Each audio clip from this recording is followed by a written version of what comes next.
Chapter 1. Chinchu and Feng. At long last, you are dead. You dare to thwart my endeavors. You are but a bastardy, a mere wretch. Were it not for the spirit hall, where would you be? A man, his visage grotesque and eyes ablaze with fury, his body marred by wounds that wept crimson, laughed maniacally, appearing utterly disheveled. Tragically, this loathsome figure bore 6 resplendent wings upon his back, while 9 rings of varying hues lay serenely behind him. Accompanying him were 2 others, equally disheveled, adorned with 9 rings of their own, albeit in different colors. This was the Douluo continent, where the rings, known as spirit rings, serve as a testament to a spirit master's ascendance and bestowed upon them formidable skills. Lying upon the ground, drenched in blood, a man gazed calmly at the deranged figure, his voice a mere whisper through labored breaths. Cough, cough. Chinchu and Ji, your words bear truth. Without the spirit hall, I might have perished long ago. However, that does not grant you the license to act with impunity. Thus, it is my solemn duty to impede you. Cough, cough, cough. Chinchu and Ji, the reigning pope of the spirit hall, a malevolent figure with the spirit of the 6-winged Angela Pinnacle spirit, rarely surpassed in a century, gritted his teeth in fury. Silence. To thwart me? Indeed, you are formidable. Even with the collective might of the 3 titled Douluos, we could barely vanquish you. Before your emergence, everything was mine. Yet, after your arrival, all within the spirit hall, regardless of rank, have revolved around you. By what right? Merely because your spirit surpasses mine? Merely due to your affability? Spare me your absurdities. Chinchu and Feng, you are not but a dog raised by my father. Chinchu and Feng remained silent, listening intently, though his gaze gradually dulled, a harbinger of imminent demise. Chinchu and Ji continued his tirade. You are my brother, albeit not by blood. Why does father favor you? Without you, I would reign over all. Bibi Dong, my disciple and your beloved, has a delightful piece of news for you. She is indeed with child, and I have merely employed your affection for her to lure you back to the spirit hall, where I shall ambush and slay you. Ha. Cough, cough. Injured and kneeling on one knee, Chinchu and Ji gasped for air, his voice hoarse from excitement. Brother, you must have realized that among us 3, one serves the Haotian sect, and I intend to frame your death upon them. This will ignite war, granting me the opportunity to rule the entire continent. Before that, my dear brother, relinquish your soul bones to me. Chinchu and Feng laughed, a joyous sound unfettered by the specter of death looming ahead. Chinchu and Ji, thank you. I have a child. Ha. Let the battle commence. His voice crescendoed into a shout by the end. Very well. A man behind Chinchu and Ji brandished a hammer, swinging it downwards. Thud. 3 soul bones. Splendid. I thank you both. Your injuries are light. Bury him. Chinchu and Ji stated flatly, devoid of mirth. Ha.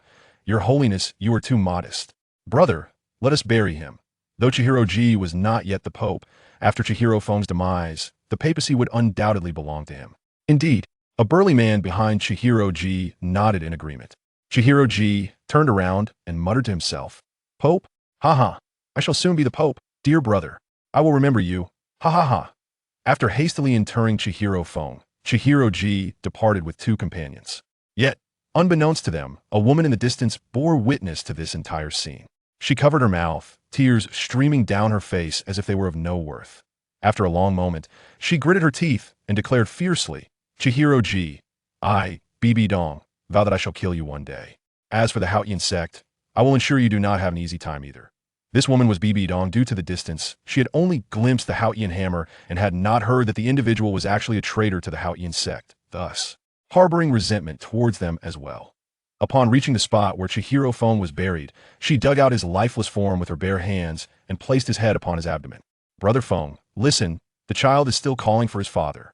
Brother Feng, Wu speak to me. Say something, Wu Brother Feng. Trust me, I will avenge you and eliminate that scoundrel.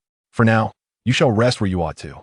She quietly laid Chihiro Feng to rest in the tomb of the Spirit Hall, a sacred site where all past popes and super Douluos were interred, each possessing a noble lineage. Every individual had their own distinct chamber. Half a year later, Bibi Dong was now the saintess of the Spirit Hall, and Chihiro Ji had ascended to the rank of pope. Kneeling in her chamber, Bibi Dong caressed her increasingly prominent belly, a faint smile gracing her lips. My dear, you are now the only one for your mother. The Spirit Hall has received word that Chihiro Ji is to hunt a 100,000-year soul beast that has recently regained its human form. It is said that the beast's husband is also from the Haotian sect. He is even a candidate for the next sect leader. Regardless of who dies, It will be in service to your father. Aren't you pleased? However, if Chihiro-ji does not perish, then I shall seize the opportunity to eliminate him. Half a year later, in the spirit hall, with the cries of an infant echoing, Bibidong successfully gave birth to a baby girl. Child, you shall be named Chihuan Shui. Bibidong's eyes narrowed as she continued. Your father's death is partly due to your existence. Brother Feng, since you desire a child, I shall keep her after all. She is a bond between us. Interestingly, the soul beast also gave birth today. On that very day, Chihiro-ji returned to the spirit hall, nursing grave injuries. Cough, cough, cough. Your Holiness, the Saintess has just given birth. Perhaps you should pay her a visit. Cough. Visit? What visit? The Saintess has given birth. Quickly, summon the Saintess and the child to me. Your Holiness, the Saintess. Hurry. Yes. After a while, a servant approached the Saintess' door and spoke to the guards in a nonchalant manner. Please inform that the Pope requests the Saintess to bring the child. The guards hesitated, considering the recent birth, but ultimately yielded to the Pope's authority. Saintess, the Pope requests your presence, along with the little Saintess, lying. In her chamber, Bibidong opened her eyes and lifted Qianrenshua, murmuring, Hihi, let's go, my dear Schwerer, and see what our Pope desires. Lady Saint, please take care and be gentle with yourself. Bibidong cradled Qianrenshua and replied, it's of no concern. Let's proceed. Report. Your Holiness, the Saintess has arrived. At that moment, Qian Shuanji had already sat up. Upon seeing Bibidong enter, he commanded, Ahem, you all may leave. I wish to speak with the Saintess. Bibidong, her expression impassive, coolly inquired, what is it that the Pope requires of me? Have you succeeded in acquiring the 100,000-year soul beast?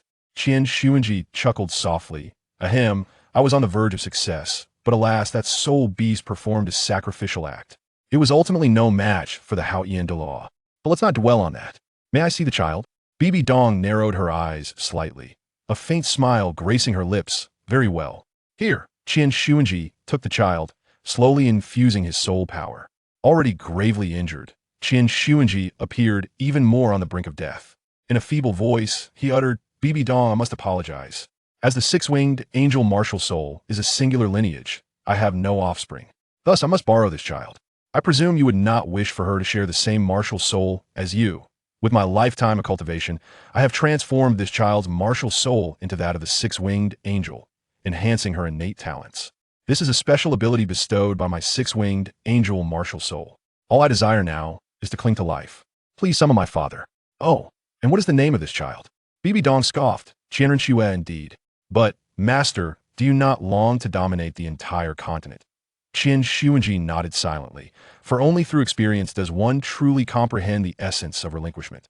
Bibidong's voice turned cold. Hihi, Master, I shall summon the grand enshrinement, but you will not witness his arrival. With a burst of soul power, Bibidong shattered Qian Sunji's heart vein, sealing his fate. What? You? Bibidong grinned wickedly. Master, you murdered Fengge and still wish to cling to life? I have yet to grant you that privilege. Qian Sunji's eyes widened in shock. You are aware? Bibidong replied, Hihi. Indeed, Master. I was present when you killed Fengge. Had it not been for Qian Douluo, you would have likely slain me as well. Now perish. Qian Sunji's eyes bulged, and he breathed his last. Bibidong, having slain Qian Shuanji, cradled Qianrenshua and declared, Schwerer, we have avenged your father. Bibidong laughed, tears streaming down her face. After a long while, she regained her composure. Commanding, she said, Summon someone. Your subordinate is here. Inform the grand enshrinement. The Pope has succumbed to severe injuries inflicted by the Haotian hammer, leaving behind the soul bone and the six-winged angel martial soul. What is the meaning of this? Before long, the grand enshrinement, also Qian Sunji's father, arrived. The grand enshrinement of the spirit hall, named Qian Douluo, was the overseer of the hall, where all were formidable super Douluos at level 95, and the power of their leader was indeed formidable. Bibidong was transpired. What of Qian Shuanji? Bibidong began to weep, exclaiming, Great offering!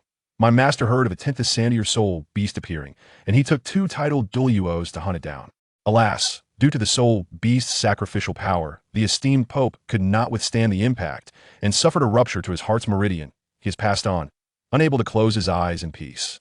Bibidong's lamentation dispelled Qian Olius' lingering doubts about her. The great offering, filled with rage, declared, Alas, I have lost both my children, both gone, all thanks to the Haotian sect. With reddened eyes, Bibidong vowed, Great offering, I shall seek vengeance upon the Haotian sect.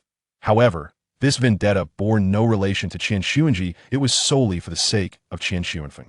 Observing Bibi Dong's genuine animosity towards the Haotian sect, Qian Daolius' last shred of doubt dissipated. Bibi Dong shouted, "Come forth. The Spirit Hall heed my command. From this day forth, I shall assume the role of Pope. Let it be decreed that for every disciple of the Haotian sect encountered, we shall bring them to justice." Seeing that no one responded, the Great Offering expressed his dissatisfaction, releasing an oppressive aura that left all present breathless. "Did you not hear my orders?" "Yes. Depart now." "Yes." The Great Offering, gazing at the tearful Bibi Dong, inquired, "Bibi Dong, why do you no longer call me father? Also, let me see my granddaughter." Bibi Dong handed over the child and replied, "Because I am now the Pope and must uphold decorum. With your strength, why could you not protect your children?" The Great Offering, Qian Douluo, responded, "No matter, you may still call me father. Fenger has suffered greatly. It is my failure to care for him, I apologize. Let us choose an auspicious day for the Pope's inauguration ceremony." Upon hearing Qian Douluo mention Qian Xuanfeng, Bibi Dong's eyes glistened with tears once more. "Great Offering. Decorum must not waver as for the inauguration ceremony. I leave it to you." A month later, the inauguration ceremony for the Pope was held as scheduled. Bibi Dong ascended to the position with an 8th-level soul power, becoming the youngest Pope in history. Many expressed their discontent, yet they were all quelled by the authority of the Great Offering.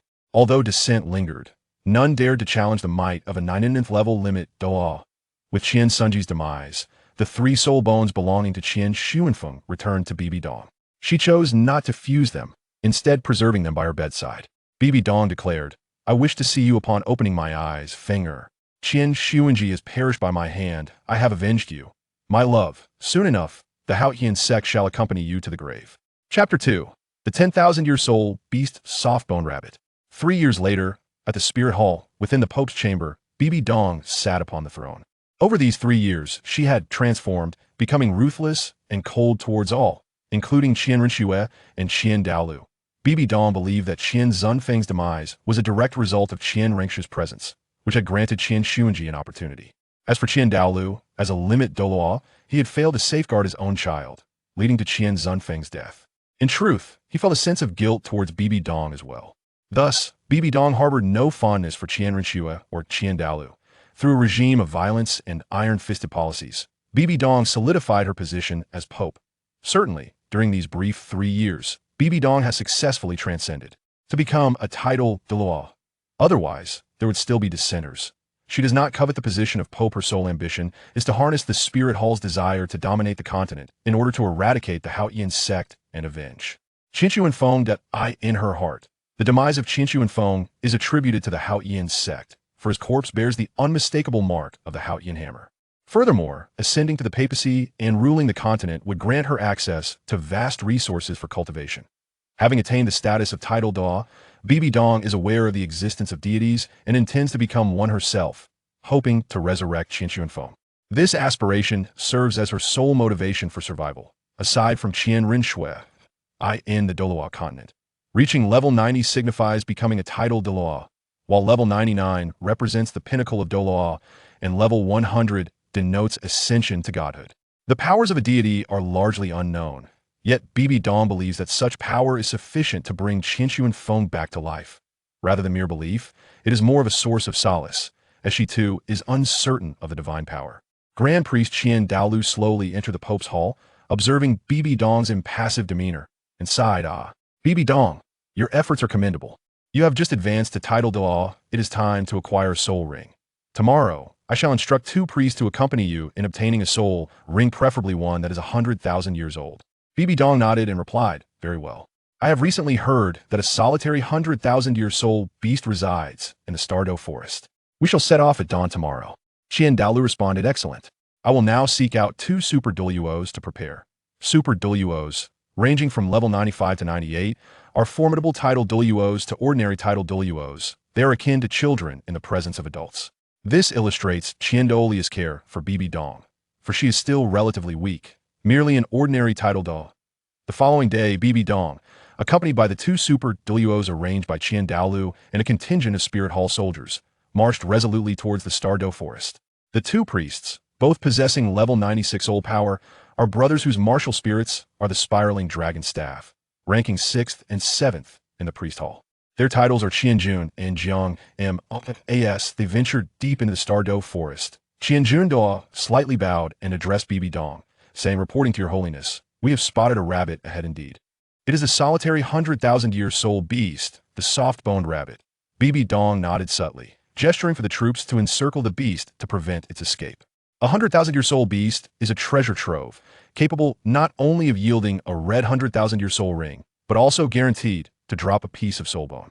Soul bones, being even more precious than soul rings, can provide skills and enhance one's physique, allowing the body to absorb higher quality soul rings. As the crowd formed a tight encirclement, the soft-boned rabbit remained blissfully unaware of the impending danger. Bibi Dong approached alongside Qianjun Douluo and Jiang Moda.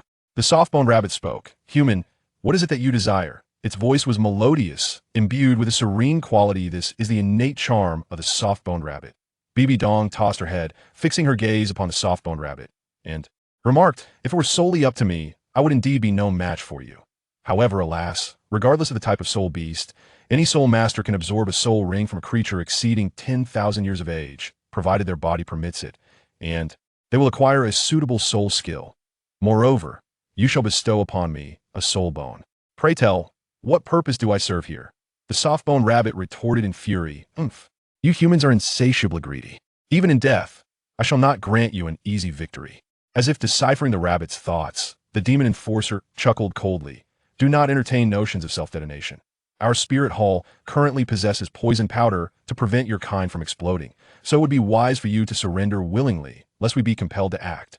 Realizing that self-detonation was indeed futile, the soft-boned rabbit seethed with rage, exclaiming, "Despicable, shameless wretches." The Thousand Jin Doa smiled slightly, revealing his teeth. "Behold, a set of pristine white teeth. How could one claim I am without teeth?"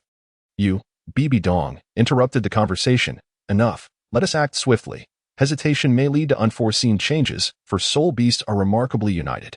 The domain of the god of killing, which Bibi Dong acquired over the past 3 years, was fueled by her singular ambition to grow stronger and attain divinity. Her progress was rapid, as she focused on fortifying her own essence, disrupting the minds of her adversaries, and diminishing their strength. Qianjun Douluo and Jiangma Douluo exchanged knowing nods before charging forward. The soft-boned rabbit was inherently weak in combat, and its strength was merely marginally superior to Bibi Dong without the ninth spirit ring, making it no match for the two formidable Douluos, especially as they were brothers connected by a deep bond. Before long, the soft-boned rabbit was defeated, a crimson spirit ring emerging from its lifeless body, alongside a piece of soul bone. Indeed, a soul ring and soul bone nearly 20,000 years old. What a prize! Half a day later, Bibi Dong and her entourage set forth, returning to the spirit hall, leaving behind only a cold corpse. La la la, how delightful it is outside. Humans are truly amusing. I suppose I have already turned 3. A little girl wandered through the Douluo forest, devoid of any fear. She approached the corpse of the soft-boned rabbit, staring blankly at the small pool of blood. "Ha ha ha, mama, are you tired? Could you please wake up and see little Wu?" "Woo woo, mama, wah wah wah." Her cries were loud and attracted many soul beasts. A gigantic ape rushed over, speaking with the tongue of man. "What is the matter, little Wu?"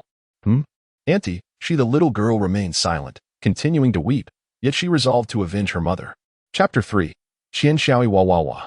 Just as Bibi Dong and her group were about to exit the Douluo forest, they heard the wails of an infant, causing Bibi Dong to furrow her brow. "Qianjun Douluo, go investigate.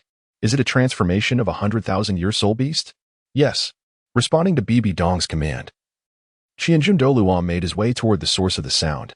Shortly after, he returned, cradling an infant, and reported, "Your Holiness, it is an abandoned child. Devoid of any soul beast aura, it is not a transformation of a 100,000-year soul beast.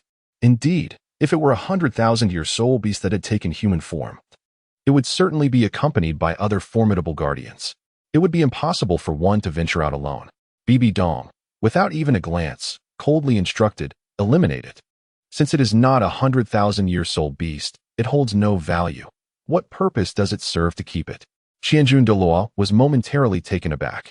He was aware of the Pope's ruthlessness, yet he never imagined her cold heart would extend to the point of sparing not even an infant. All due to the child's cries disturbing her. Bibi Dong, sensing Qianjun Douluo's hesitation, contemplated taking matters into her own hands. However, Upon gazing at the infantess face, she was rendered speechless. The child bore a striking resemblance to her late husband, Qin Feng. Perhaps as the child grew older, the likeness would become even more pronounced. Feng, have you returned because you could not bear to part from me?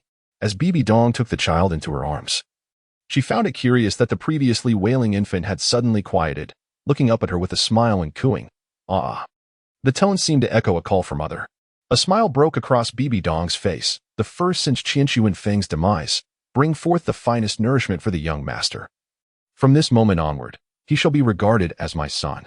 This declaration left Douluo in a state of bewilderment. Only moments ago, she had spoken of killing the child, and now he had transformed into her son? A mere young master? What a profound twist of fate. The infant seemed overwhelmed, while the members of the spirit hall displayed a variety of expressions lost in their own thoughts. Despite their musings, none dared to contradict Bibi Dong, for those who had previously opposed her had mysteriously vanished without a trace. Upon returning to the spirit hall, Bibi Dong was enveloped in laughter, leaving Douluo in a state of confusion. He began to question whether Bibi Dong had lost her sanity. However, as he observed the child in her arms, who bore a resemblance to Qin Feng, he too began to chuckle. Ah, how reminiscent. When I brought Fenger home, was it not in a similar fashion? Indeed, he resembles Fenger greatly. 6 years later, in the Pope's chamber of the Spirit Hall, Bibi Dong's voice echoed, soon you will undergo your martial soul awakening. Prepare yourself. Mother, what is a martial soul awakening? And why today? I still want to play with my sister. The boy's youthful voice chimed. Adorned in splendid attire, he was playfully nestled against Bibi Dong. Bibi Dong gently stroked the head of her 6-year-old son, smiling tenderly. Silly child. Why can't you play with your sister at any time? Here in our Douluo continent, the martial soul awakening is of great significance. It is only after this awakening that one's martial soul will manifest. This moment serves as a pivotal turning point in a child's life. It could lead to soaring success or a devastating fall.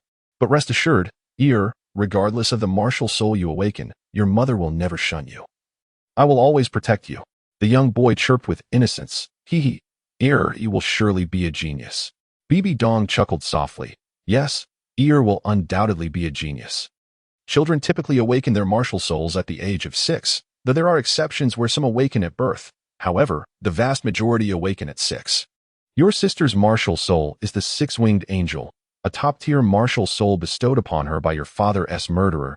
But fear not, for I have avenged him. Father's murderer? Mother killed him?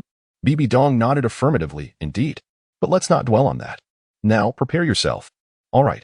Qian Shaoi nodded in acknowledgement and departed, leaving Bibi Dong seated alone, gazing at his receding figure, murmuring softly, Fenggu, this child bears a striking resemblance to you, possessing your kindness and a hint of your appearance.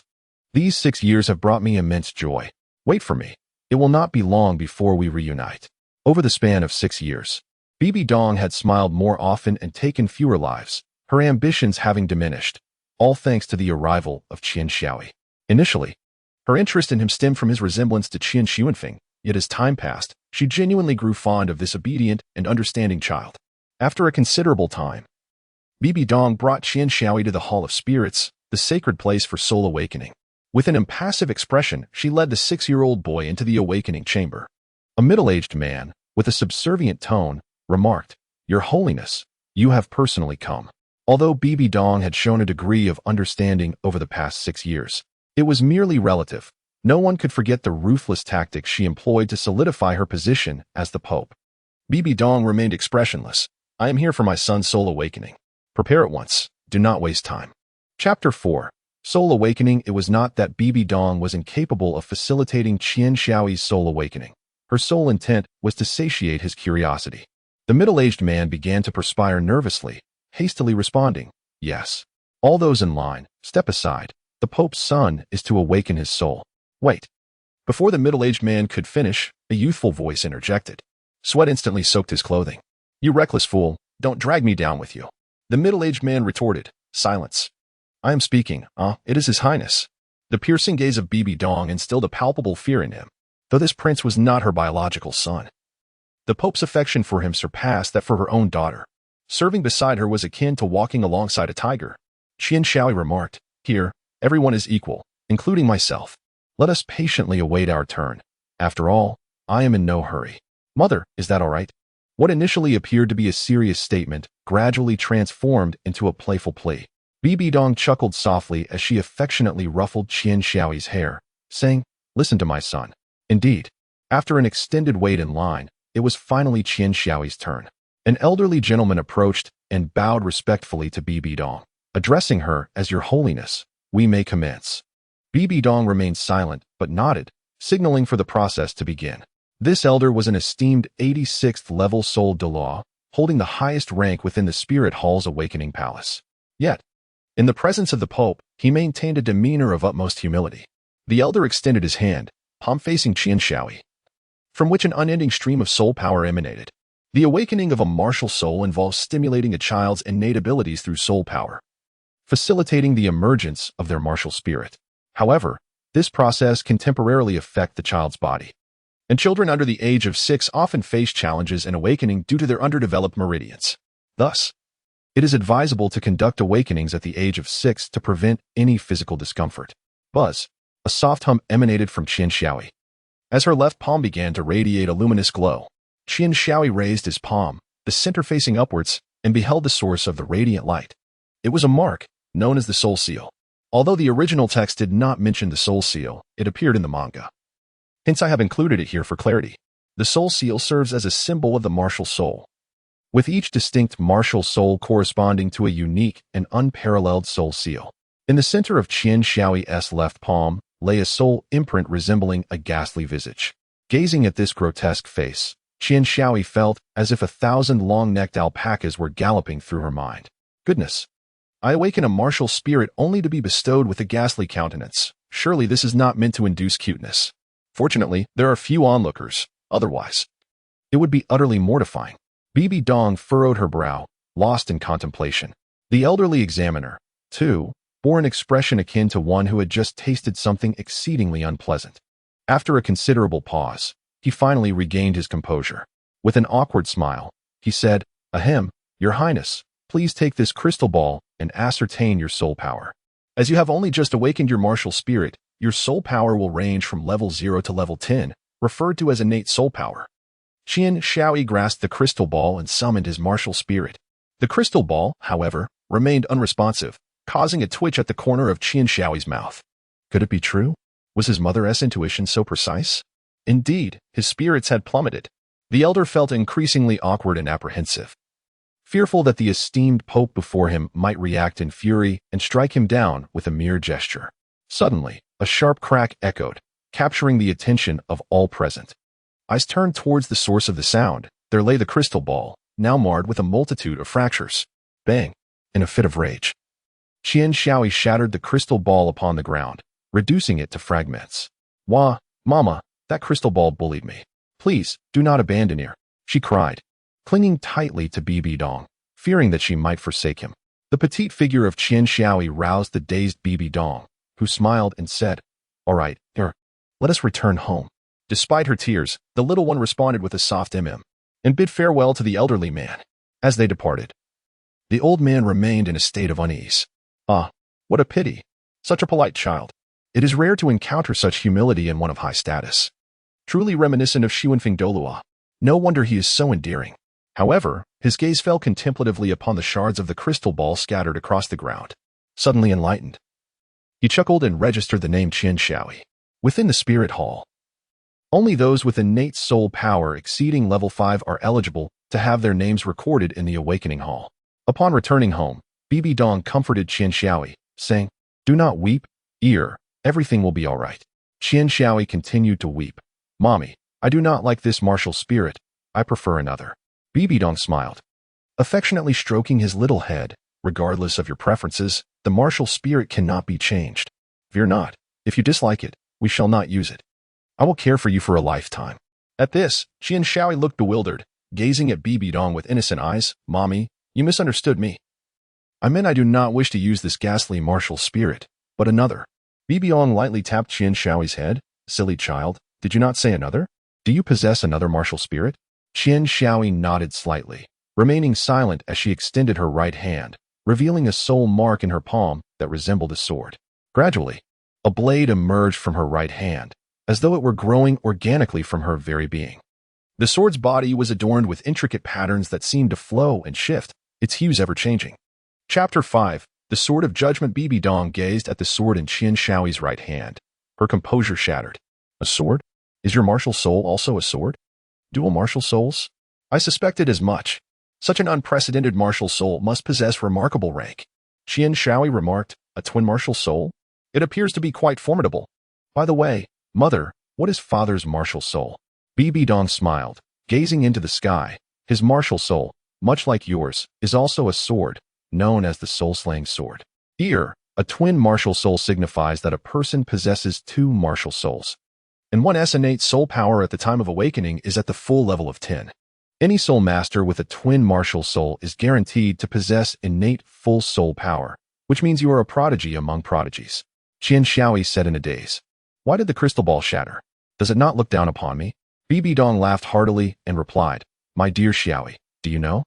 When your sister Qian Rinxue awakened her martial soul, the crystal ball broke as well. Yet, the final assessment of her soul power was, can you guess? It was at the level of 20. During your own test, the crystal ball merely cracked. It should be below 20, but certainly above 10. Qian Shaoi, feeling aggrieved, remarked, why didn't you mention it earlier? You made me cry, you naughty mother. To this, Bibi Dong did not respond with anger. Instead, she laughed even more heartily, saying, if I had told you sooner, how could I have witnessed my precious darling in tears? Qian Shaoi felt increasingly aggrieved. Mommy is bullying me. I won't be good with mommy anymore. Bibi Dong stifled a laugh and replied, all right, mommy was in the wrong. Can you forgive mommy, Shaoi? Qian Shaoi's eyes sparkled as she spoke. If you tell me what your martial spirit is, I shall forgive you. Bibi Dong's expression shifted, and with a hint of difficulty, she replied, Shaoi, could we perhaps choose another topic? My martial spirit is rather unsightly and might frighten you. Qian Shaoi persisted. No, Mama is so beautiful. How could she be ugly? Mama is deceiving me. Bibi Dong replied, Mama isn't lying to you. After the manifestation of my martial soul, I truly became quite unattractive. Qian Shaoi shook her head resolutely and said, it's all right, Mama. No matter how unattractive you may appear, you will always be my mother. I love you the most. Listening to Qian Shaoi's words, Bibi Dong was moved to tears, lost in reminiscence. Long ago, Qian Xuanfeng had uttered similar sentiments. No matter how unappealing you may be, you are still my wife, and I shall love you regardless. Unconsciously, Bibi Dong shed tears. Observing her mother's sorrow, Qian Shaoi, believing Bibi Dong was truly distressed, said, Mama, please don't cry. If it troubles you, I will look away. It's my fault. Hearing Qian Shaoi's voice, Bibi Dong regained her composure and shook her head, saying, it's nothing. Shaoi, you are not at fault. I merely recalled some memories. Do you not wish to see Mama's martial spirit? Allow me to show you. But please do not disdain me. With that, she activated her martial spirit. Martial spirits can be classified into weapon spirits and beast spirits. The manifestation of martial spirits is a unique ability of beast spirits. Bibi Dong's body trembled, and she bent forward, her purple-black exoskeleton rapidly enveloping her, transforming her into a colossal spider. Nervously, Bibi Dong lifted her gaze to Qian Shaoi, eager to discern his true feelings. Qian Shaoi furrowed her brow and said, indeed, it is quite ugly. Upon hearing this, Bibi Dong lowered her head, feeling a tinge of sadness, teetering on the brink of tears. Qian Shaoi revealed a cunning smile. Yet Bibi Dong, with her head bowed, remained oblivious to it. Qian Shaoi approached Bibi Dong. Mother, you are quite unattractive, yet I still love you the most. Bibi Dong smiled with a sense of comfort. You little rascal, how dare you tease your mother? Qian Shaoi, somewhat unconvinced, blinked and declared, Who made you cry? I am merely returning the favor. As she spoke, she clung to one of Bibi Dong's spider legs. The momentary smile on Bibi Dong's face vanished, and she hastily retracted her martial spirit. It is important to note that once she manifests her martial spirit, Bibi Dong is enveloped in lethal toxins.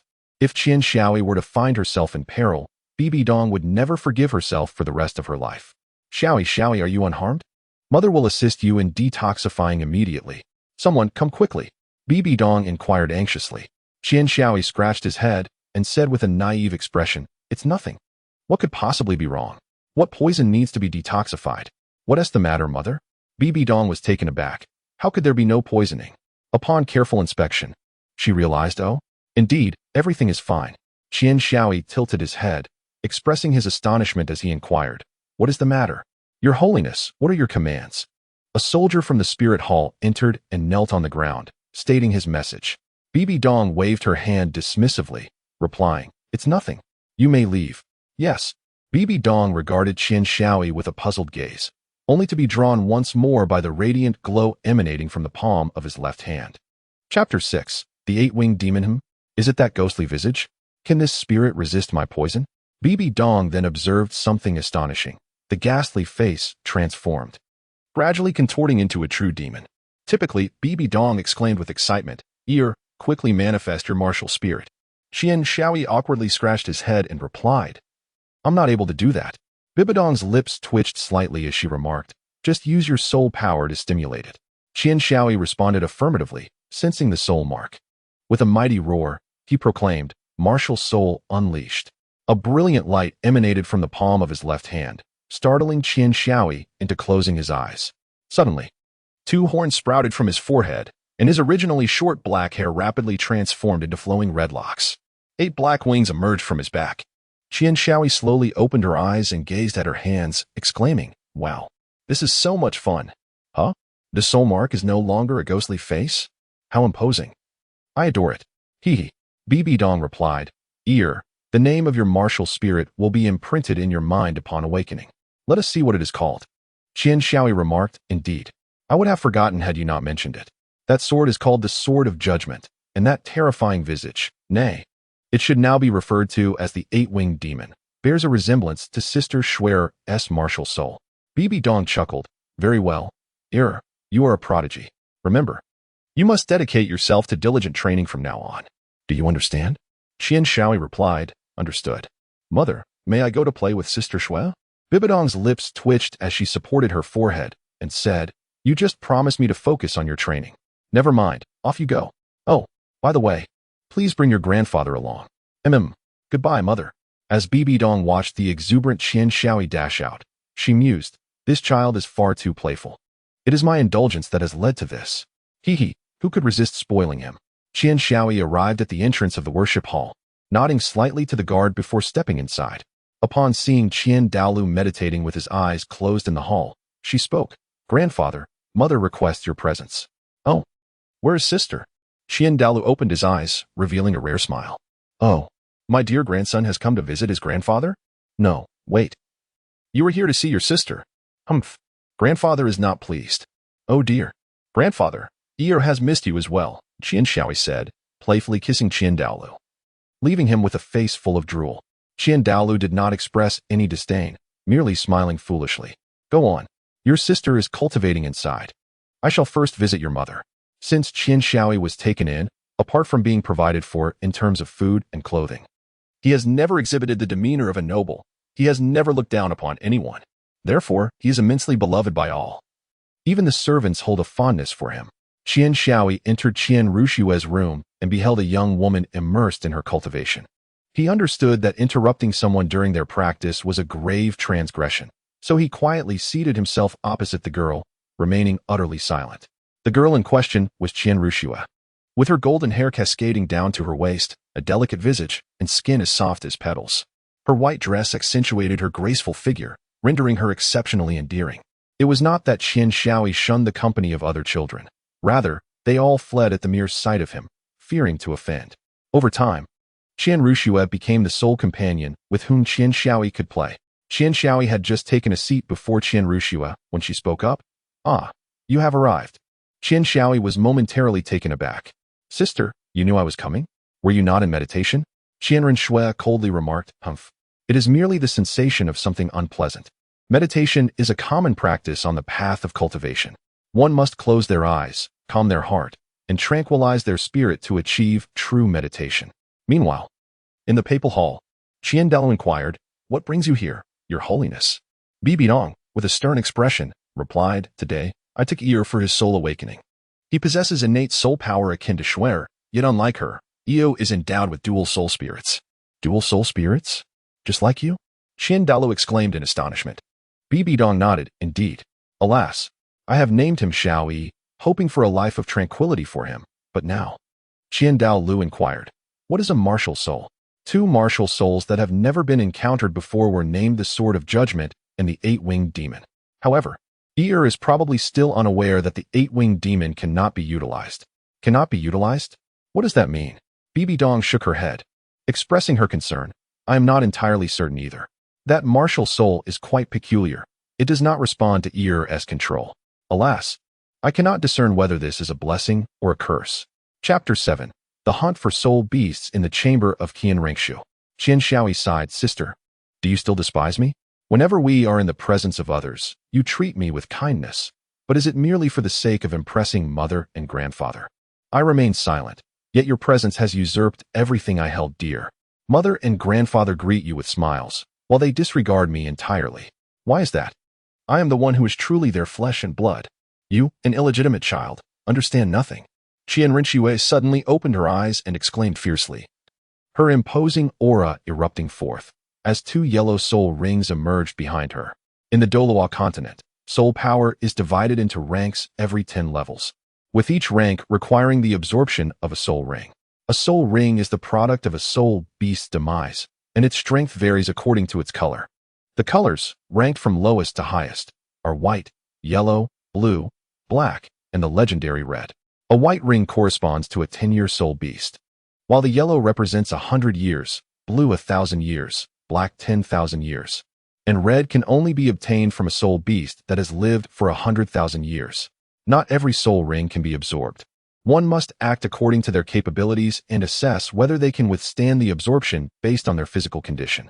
Naturally, soul beasts do not wait for you to hunt them down, and many have perished in the pursuit of capturing these creatures. Qianrengshu possesses 2 yellow century-old spirit rings, a formidable presence that is beyond the capacity of the newly awakened spirit of Qian Shaoi to contend with. Qian Shaoi was propelled directly outwards, crashing against the wall.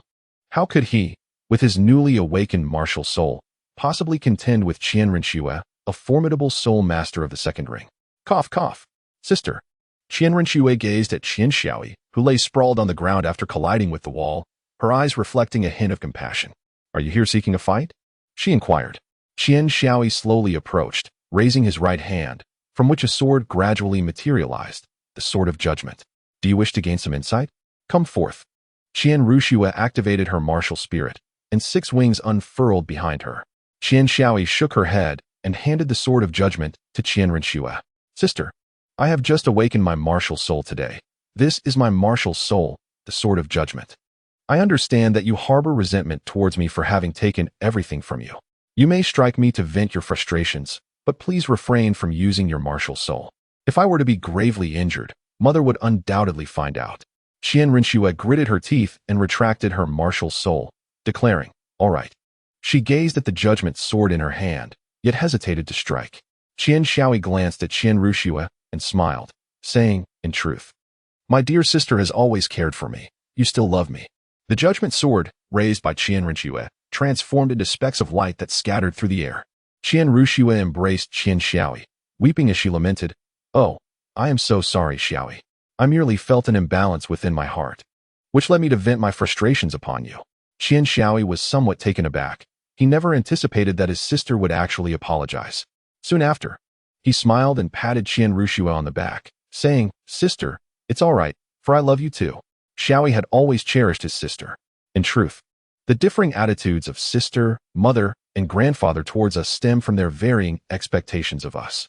Qianrengshu pushed Qian Shaoi aside and inquired, what do you mean?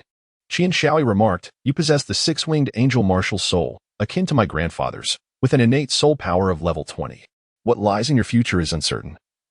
The so-called realm of tenderness and the tomb of heroes cannot afford to be lenient with you. As for me, I am prone to playfulness. And my mother harbors no expectations of me, thus she is not stern in her guidance. Today, my martial soul has awakened, and I too am a prodigy. Henceforth, I shall diligently cultivate my abilities, for the sake of my sister, to ease her burdens. Tears streamed down Qianrengshu's face as she lay sobbing against Qian Shaoi's chest. Sister, from this day forth, allow me to be your protector. I shall be your outlet for frustrations and your shield against harm. You can turn to me for anything. Qian Shaoi comforted her. Yet, unbeknownst to anyone, a faint glow of white emanated from Qianrengshu, while dark energy radiated from Qian Shaoi, one pure, the other sinister.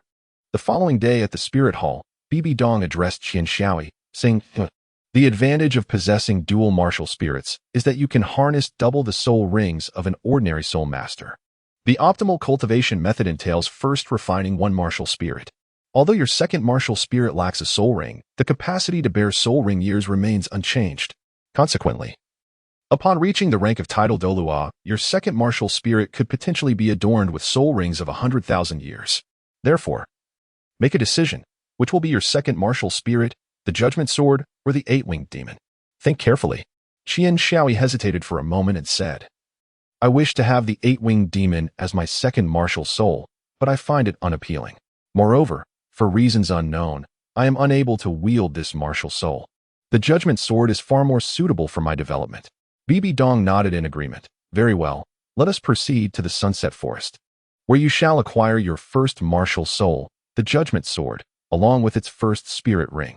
Attend to this command. I shall accompany my son to the Sunset Forest." Yes, the Sunset Forest, a renowned expanse in the Douluo continent, is teeming with spirit beasts, unlike the monotonous Star-Do forest, which is solely comprised of woods. This forest boasts prairies, lakes, and various other landscapes. On this occasion, Bibi Dong brought only a few companions, yet it sufficed to locate a century-old spirit beast. Naturally, she would not settle for just any century-old beast. As the Pope, Bibi Dong was determined to procure the finest for her son. After half a day's deliberation, they finally settled on a 500-year-old blood-eyed, saber-toothed tiger. Typically, a spirit master's first spirit ring should not exceed 400 years, but Qian Xiaoyi's second martial soul, the Eight-Winged Demon, had enhanced his physical attributes, allowing him to barely absorb a 500-year-old spirit ring. Bibi Dong was initially reluctant to allow Qian Xiaoyi to take such a risk, for many had attempted to absorb spirit rings beyond their level and met with fatal consequences. It was only through Qian Xiaoyi's assurances that she reluctantly consented. The blood-eyed, saber-toothed tiger, with its crimson gaze, towered over an adult, exuding an imposing presence. Its two sharp fangs were its primary means of attack, and its robust limbs suggested remarkable strength. Bibi Dong calmly inquired, "Is this creature acceptable?" Qian Xiaoyi nodded, feeling quite pleased. "It seems perfectly suited for me, especially given its name, which includes the character for sword." Bibi Dong appeared somewhat incredulous. "Is it really fitting for you simply because it has the word sword in its name? Are you certain you're not jesting? Someone, bring the creature here." "Wait, mother. I wish to try it myself," Qian Xiaoyi interjected calmly. Bibi Dong, without a moment's hesitation, replied, "Listen to me. It is already quite generous of me to allow you to absorb a 500-year-old spirit ring, but there is no way I will permit you to engage it in single combat. Moreover, the blood-eye sword-toothed tiger is a formidable opponent among its peers." Observing the resolute expression on Bibi Dong's face, Qian Xiaoyi shook his head. "Mother, even if my spirit ring configuration is exceptional, without practical experience, I cannot safeguard myself, let alone protect you. Therefore, please allow me to proceed. Besides, you will be there as well. 100-year spirit beast poses no real threat." "Well, sigh. Very well. Just ensure your safety," Bibi Dong cautioned. The members of the Spirit Hall surrounded the blood-eye sword-toothed tiger, encircling it without intent to kill. The creature, having been battered from side to side, was no longer at its peak fighting capability.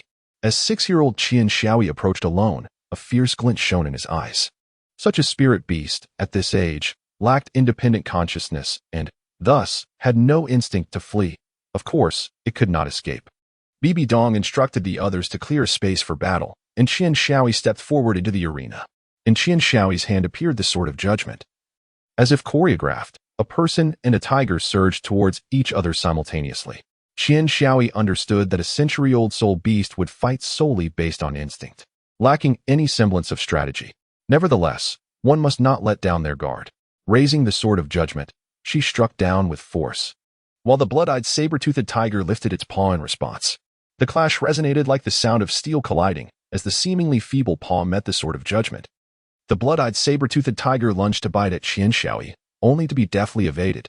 Qian Xiaoyi furrowed her brow. Now that she understood your claws and teeth could withstand the Sword of Judgment, she decided to evade your fangs and talons, seeking another opportunity. Bibi Dong gazed anxiously at the evasive Qian Xiaoyi, her palms already damp with cold sweat, her eyes fixed intently on the unfolding battle, fearing any unforeseen mishap. In truth, Bibi Dong need not be so concerned. In a conflict of this caliber, not only could she, a titled Douluo, intervene, but even a mere four-ring soul master could provide timely assistance. It merely indicates that Bibi Dong's concern has led to her agitation. Qian Xiaoyi evaded the attacks of the blood-eyed saber-toothed tiger, each narrow escape leaving her slightly bruised and looking rather disheveled. Suddenly, the ferocious beast lunged towards her. With a swift run-up, she crouched down sharply.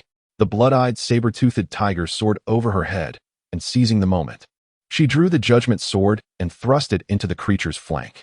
Thud! The blade pierced its side. Yet she was sent sprawling by a powerful kick from its hind leg. Coughing and gasping for breath, she felt fortunate not to have faced it in its full form. For indeed, she would have stood no chance against such a formidable opponent, truly a paragon among soul beasts of 5 centuries. Nevertheless, for the sake of my soul ring, it was worth it. Ha! The blood-eyed saber-toothed tiger lay writhing on the ground, clearly not yet deceased, with the judgment sword still embedded in its side. The onlookers from the spirit hall gasped in awe. Truly impressive, young master. If it were me, I would have perished long ago. Indeed, although the blood-eyed saber-toothed tiger was not at its peak, it is still not to be underestimated. When I was at level 10, I was chased around by a century-old soul beast, and it was my father who came to my aid. They marveled at how the young master single-handedly vanquished this 500-year-old soul beast of such high lineage. Do you think you can compare to the crown prince? The conversations among the spirit hall members became quite lively. This time, the usually stern Bibi Dong refrained from intervening. Had she not been the Pope, she would have joined in the accolades, reveling in their shared excitement. Observing the blood-eyed saber-toothed tiger's resentful gaze and its pitiful state, bleeding from its wound, Qian Xiaoyi felt a pang of compassion and guilt. Pulling out the judgment sword, she spoke softly, I apologize for disturbing your existence. But in order to survive in this perilous Douluo continent, and to protect my mother and sister, I must acquire your power. Thud! Qian Xiaoyi has brought an end to the life of the blood-eyed saber-toothed tiger, and from its body, a yellow soul ring has begun to materialize, gathering energy. Qian Xiaoyi suppressed the urge to retch, settling down to take a deep breath as he recalled the method of absorbing soul rings that Bibi Dong had imparted to him, meditation. Using the judgment, sword martial spirit to guide the soul ring. Regardless of who one was, the approach to absorbing a soul ring remained consistent. To draw the soul ring with the martial spirit, then absorb it into the body, digesting the soul power stored within the soul ring. The yellow soul ring enveloped the judgment sword in Qian Xiaoyi's grasp, and he felt a wave of pressure. The energy from the soul ring flowed into the judgment sword, then into Qian Xiaoyi's body, where he attempted to digest it. However, the rate of digestion paled in comparison to the speed of absorption. Gradually, Qian Xiaoyi began to experience pain, an excruciating sensation coursing through his entire being. Qian Xiaoyi gritted his teeth, cold sweat slowly trickling down, dropping onto the ground, a testament to his immense suffering. Bibi Dong felt a twinge of compassion and regret. She should never have acquiesced to Qian Xiaoyi's request. Had she chosen a soul beast of a lesser age, Qian Xiaoyi would not have endured such agony. The 500-year soul ring surpassed the limit for what a soul master could absorb as their first soul ring, rivaling the longevity of many second and third soul rings. Bibi Dong found herself powerless, knowing that interruption during the absorption process could lead to severe injury or even death. All she could do now was offer her prayers. The energy of the soul ring had been completely absorbed. It was merely a matter of digesting the energy within his body to finalize the absorption. After a considerable duration, Qian Xiaoyi finally completed the process, rising to his feet. He cast a grateful glance at the members of the spirit hall, ultimately fixing his gaze on Bibi Dong, whose eyes were already red, clearly overwhelmed with anxiety and excitement. Mother, I succeeded, he declared. Bibi Dong rushed over, enveloping Qian Xiaoyi in a warm embrace. Her voice trembling with emotion as she said, you scared me to death. Promise me you won't engage in such uncertain endeavors again, do you understand? Qian Xiaoyi nodded. But the thoughts in her heart were likely known only to herself. Chapter 9. External Soulbone. On the way home, she was reminded, by the way, what is your first soul skill? Upon absorbing the soul ring, you will instinctively understand the soul skill and its characteristics that the soul ring bestows. Bibi Dong inquired. Qian Xiaoyi did not conceal anything. The sword of judgment appeared in his grasp, accompanied by a halo of yellow soul rings. This soul skill is known as Sword Qi, and its function is As he spoke, he brandished the sword of judgment, and a flash of sword light darted forth, severing the trees it touched into two segments. He unleashed a sharp sword chi, capable of engaging in long-range attacks. Bibi Dong was momentarily taken aback. Typically, the first soul ring signifies a minor application of the martial soul, yet this sword chi was exceedingly formidable. The members of the Spirit Hall widened their eyes in astonishment. Hey, did you see that? The young master's first soul skill is incredibly powerful, rivaling my third soul skill. Haha, your third soul ring is merely a century old. There's not much difference. It's quite sharp.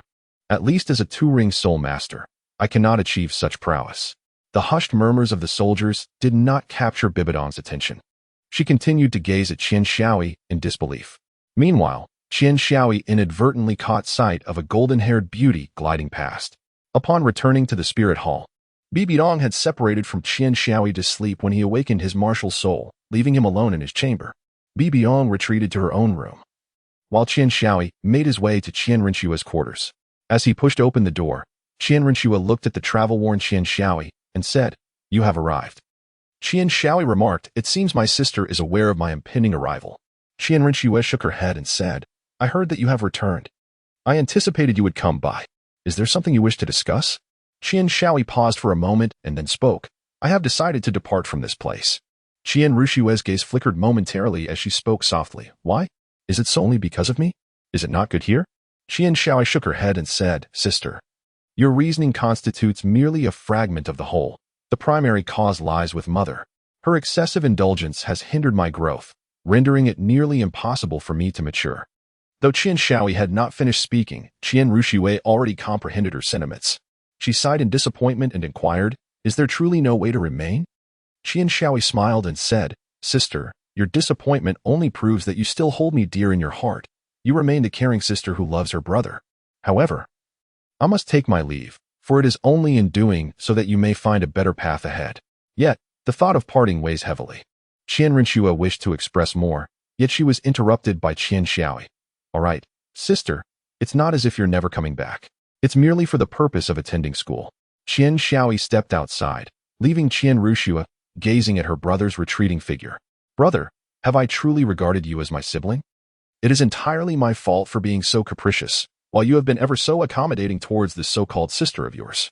Soon, I shall embark on a mission, and perhaps we may never cross paths again." Upon returning to her chamber, Qian Xiaoyi called out, "Come in." A soldier entered, kneeling on one knee. "Young master, what are your commands?" "I wish to investigate a matter." "No, I need you to locate a certain academy for me. It must be small and impoverished, otherwise they might recognize me. Given that I must keep my identity concealed, it would be best if it were rather remote. Do you understand?" The soldier hesitated slightly. "As you wish.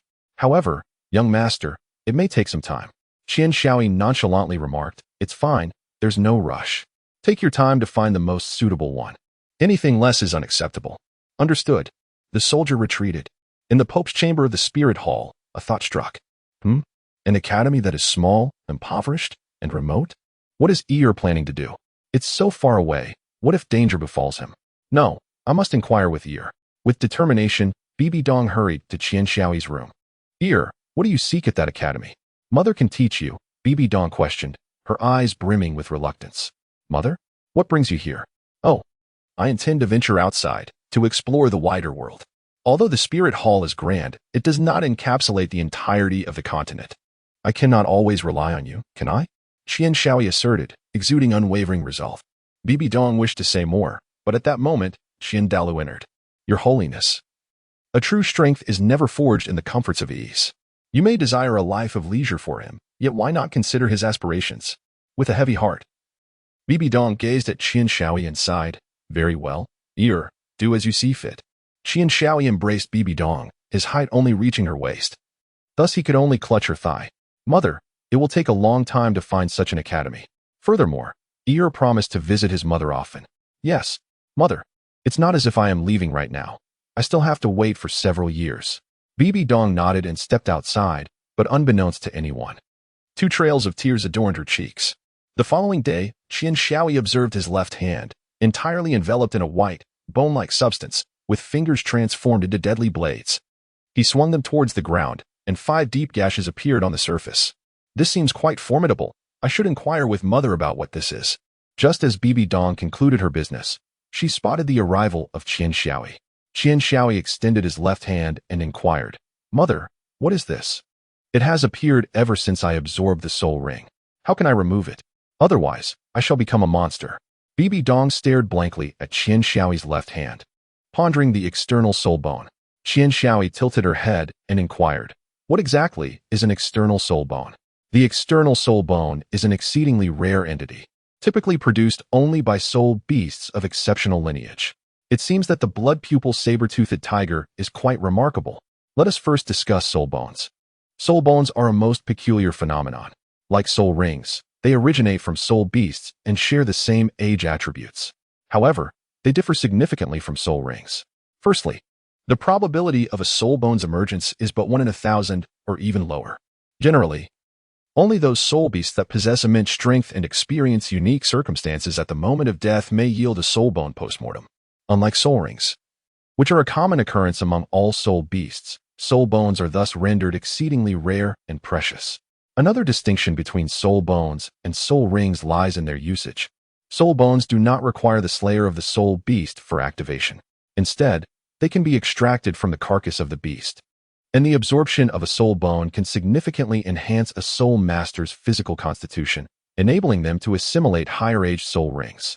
Attributes such as attack, speed, and strength will all be amplified, akin to having a support-type soul master perpetually by one's side. A soul master may only absorb soul bones from their limbs, head, and torso, which means that the average individual can assimilate up to 6 soul bones, paralleling the capacity to absorb 9 soul rings. Qian Xiaoyi was taken aback. "Is this my left arm bone?" Bibi Dong shook her head again, patiently explaining, "No, what you possess is an external spirit bone. External spirit bones are a remarkable phenomenon, a unique existence that stands apart from the 6 primary categories of spirit bones. The most extraordinary aspect is their ability to evolve as you absorb spirit rings, granting you a distinctive spirit skill. While the probability of an ordinary spirit bone emerging from a spirit beast is merely 1 in 1,000, the likelihood of encountering an external spirit bone is even less than 1 in 10,000. Moreover, the prerequisite for absorbing an external spirit bone is that you must first absorb the spirit ring of the spirit beast from which this bone has fallen. When we refer to torso-type spirit bones, we generally mean the rib bones. The limb types typically refer to arm and leg bones, while those associated with the head are usually skull bones. However, the spirit bone you have absorbed is a hand bone. Based on my earlier observations, I can confidently assert that it is indeed an external spirit bone. Child, do you know that within the realm of spirit masters, there exists a ranking of the most precious treasures called the Spirit Master's Dream List? On this list, external spirit bones consistently hold the esteemed second position, second only to the nearly mythical 100,000-year spirit ring, which is deemed almost impossible to obtain. Qian Xiaoyi exclaimed in astonishment, "Wow, that's incredible. Ha ha ha, mother, from now on, I shall protect you." Bibi Dong chuckled softly as she affectionately ruffled his hair, saying, "There are many formidable beings on this continent. If you wish to safeguard your mother, you must strive diligently. Now, let us see the prowess of your left palm bone." Qian Xiaoyi, filled with excitement, clenched his fists and proclaimed, "Crush! I can shatter everything I encounter into fragments." Bibi Dong smiled, for the stronger Qian Xiaoyi became, the happier she felt. Indeed, it was time for to venture out and experience the world. Chapter 10, An Encounter on the 1st, 3rd, and 5th day, 3 years later, at the Spirit Hall. The 9-year-old Qian Xiaoyi was practicing swordplay when he heard the sound of footsteps approaching. A soldier hurried towards him and knelt on one knee, reporting, "My lord, after 3 years of searching, we have finally found an academy that meets your requirements. If it weren't for the presence of a branch hall there, we might not have discovered it." Qian Xiaoyi retracted the soul judgment sword. "Oh, which academy? What is its name?" "Young master, this academy perfectly aligns with your requirements. Nestled in a remote mountain, it is quite impoverished and dilapidated, housing merely 3 students, making it the only institution where the number of teachers surpasses that of students." "What is it called?" "Ah, it is named Shrek Academy." "And what about the quality of education?" Qian Xiaoyi inquired further. The soldier respectfully replied, "It is commendable. Every graduate is at least a soul master, and they are youthful soul masters at that, destined to become high-ranking soul saints in the future.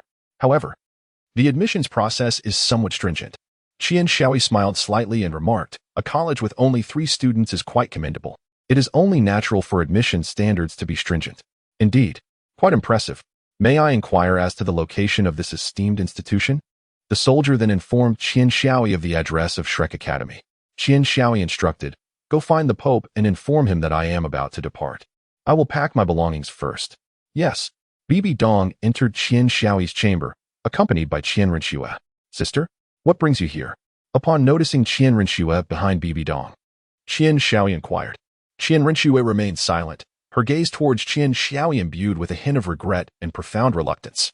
Are you leaving now, Ear? Bibi Dong inquired, her pink eyes glistening with unshed tears. Qian Renxue was not faring any better, tears of sorrow streaming down her cheeks. Yes, I am leaving now. Mother, sister, farewell. Having packed her belongings, which consisted merely of a small sum of money and a few articles of clothing, she declared, let us depart. Mother will personally see you off.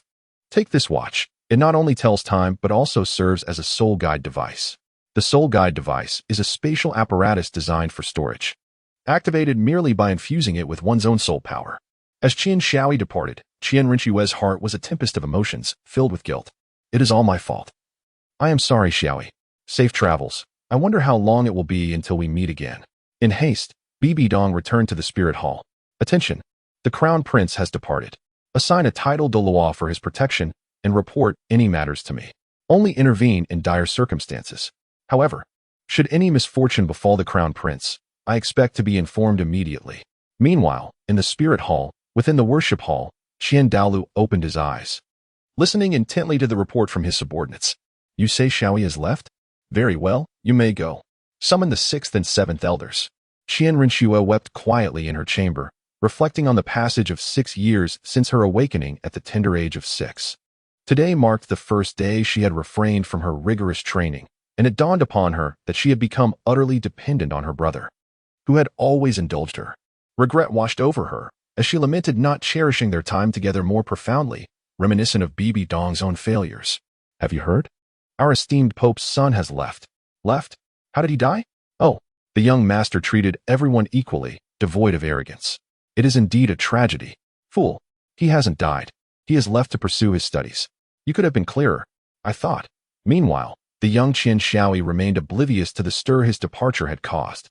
A month later, a 9-year-old boy traversed a narrow path alone. Phew, I'm utterly exhausted. After a month of walking, I am finally nearing my destination. Yet this place is truly remote.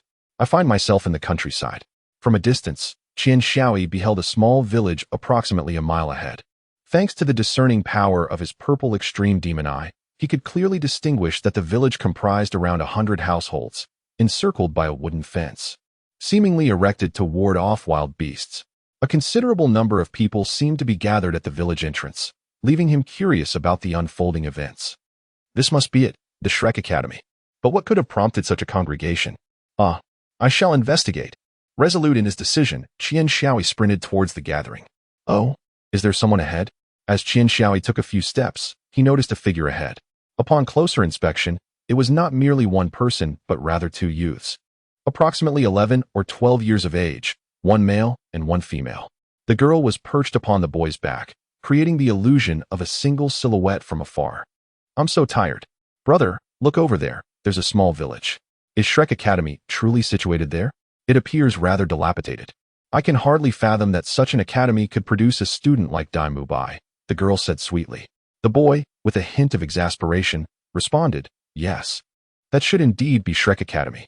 If it can cultivate a student like Dai Mubai, the institution must possess considerable merit. The teacher summoned me here. It did not invite you. Moreover, do you truly have the right to complain about fatigue? Hee. I merely speak on your behalf. The girl replied playfully. Overhearing their conversation, Qian Xiaoyi approached them and exclaimed, Oh, are you also here to study at Shrek Academy? What a coincidence. So am I. Haha, perhaps we shall be classmates. By the way, what are your names? Though, it is rather shabby, isn't it? The boy was startled, his gaze becoming wary as he scrutinized Qian Xiaoyi. Who is this person? How did I fail to notice his arrival? The sudden appearance of Qian Xiaoyi startled the girl as well, causing her to bury her head in the boy's shoulder and scream. The proximity of her voice to his ear rendered him momentarily dazed, extinguishing his wariness towards Qian Xiaoyi. After a brief moment, the boy shook his head. "Xiao Wu, please lower your voice. My ears." The girl, named Xiao Wu, was oblivious to his discomfort. "Tang San, you scoundrel. Instead of reprimanding this frightening stranger, you dare to chastise me." Qian Xiaoyi was taken aback to discover that her unintentional action had startled the two individuals. Hastily bowing in apology, she exclaimed, "I am so sorry, elder brother and sister. I did not mean to frighten you." At that moment, Tang San and Xiao Wu began to scrutinize the figure before them, or rather, the child. This child possessed an unremarkable appearance, standing a head shorter than themselves, and seemed to be merely 8 or 9 years old. With long black hair cascading down her shoulders, crimson pupils, and clad in dark red attire, she emanated an aura of peculiar enchantment. "Oh, little friend, are you here to study? You're quite young," Xiao Wu remarked candidly. Qian Xiaoyi's lips involuntarily twitched. "Small? How am I small?" Tang San patted Xiao Wu and said, "It's all right, little one. I am Tang San, and this is my sister, Xiao Wu." "Oh, I am Xiaoyi. You may call me Xiaoyi." After leaving the spirit hall, Qian Xiaoyi donned a human skin mask, concealing his true face and adopting the name Xiao Yi to prevent others from recognizing him. After all, Qian Xiaoyi, the son of the Pope, is a well-known figure across the continent. Being recognized would defeat the purpose of his training. The friends he made would only be drawn to him because of his lineage, rather than forming genuine connections. Qian Xiaoyi has been surrounded by many who sought to curry favor with him throughout his life. Yet only one person has truly captured his heart, his own sister, Qian Ruxua. Hence, Qian Xiaoyi has chosen to conceal his identity, adopting a new appearance and name. "Xiaoyi, Tang San, Xiao Wu, 135, let us proceed together," Xiaoyi declared. Tang San and Xiao Wu nodded in agreement and moved forward. As they approached, Qian Xiaoyi sensed something amiss. A considerable crowd had indeed gathered at the village entrance, predominantly comprised of youths around their age, many accompanied by their parents. A table was set up at the entrance, behind which sat an elderly man, over 60 years of age. To the astonishment of Xiaoyi, Tang San, and Xiao Wu, a somewhat tattered sign hung from a wooden archway, inscribed with 5 simple characters, Shrek Academy. Before these characters was a green emblem resembling the head of a humanoid creature, which appeared rather adorable. The elderly man bore a similar green circular badge on his chest, presumably the emblem of Shrek Academy. Chapter 11. Shrek Academy, could it be? Xiao Wu exclaimed as she leaped down from Tang San's back, gazing incredulously at the sign before turning back to Tang San, both of them momentarily taken aback. Although Xiaoyi was already aware of Shrek Academy's situation, witnessing it firsthand still evoked a sense of nostalgia. "Brother, could it be that the master is mistaken? This hardly resembles an academy, does it? It couldn't possibly be a deception, could it?" Tang San replied with a wry smile. "Since we are here, let us observe further." Xiaoyi reassured him, "Since we have come, we might as well embrace it. Your teacher must have his reasons for bringing you here. I have heard that none who graduate from Shrek Academy are weak. Even within the royal courts of various nations, they can secure esteemed positions." Xiao Wu, upon hearing this, felt a flicker of surprise and her spirits lifted somewhat. It is known that soul masters serving in royal courts are at least soul emperors, which speaks volumes about Shrek Academy's educational quality. The faces of the accompanying parents were filled with palpable disappointment. Perhaps you won't even pass the entrance exam," Xiaoyi quietly taunted, as he was already aware from the spirit hall that gaining entry to Shrek Academy was no easy feat, nor was departing from it. However, Xiaoyi's gaze did not linger long on the applicants. Instead, it was drawn to the front of the line, where the registration was taking place. Enhanced by the effects of his second spirit, his vision and hearing sharpened, allowing him to faintly catch the conversation occurring there. The elderly man behind the table, responsible for the registrations, appeared lethargic, dressed in what could only be described as plain attire, reminiscent more of a village elder than a teacher of an academy. At that moment, a youth stepped forward to register, and the elderly man lazily stated, "The registration fee is 10 gold soul coins. Simply place it in that box."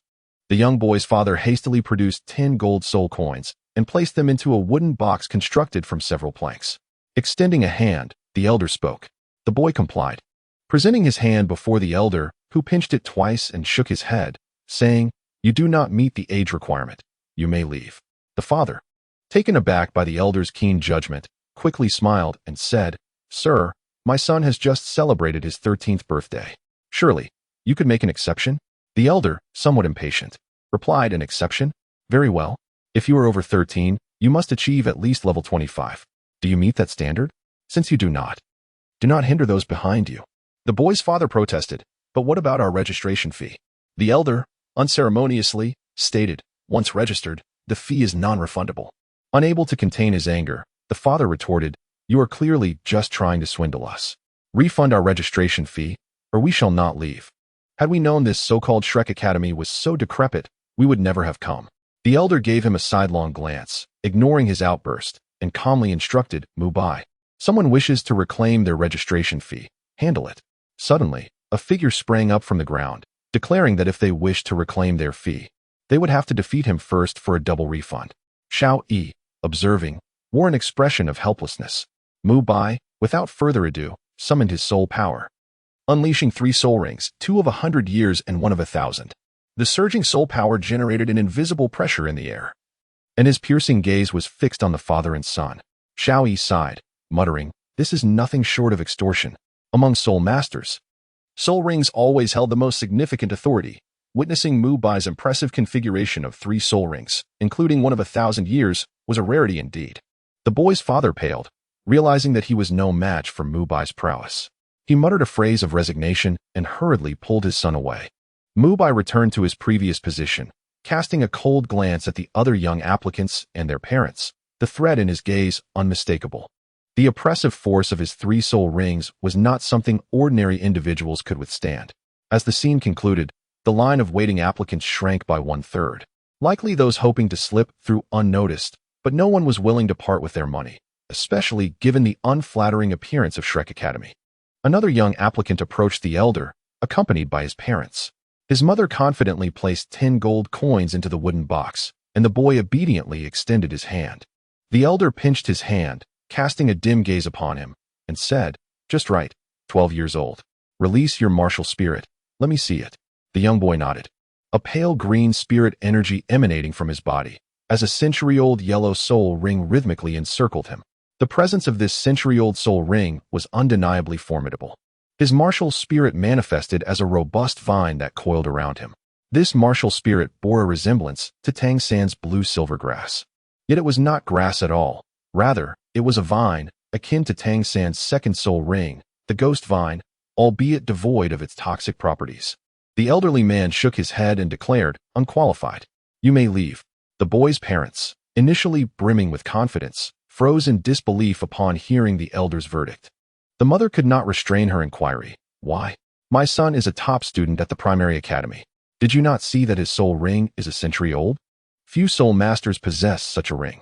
The elder replied indifferently, indeed, the first soul ring is a century old, but he is merely an ordinary individual. The boy's father furrowed his brow, perplexed by the elder's words. Growing somewhat impatient, the elder rose from behind the desk, addressing not only the boy's parents, but also the queue of applicants behind them.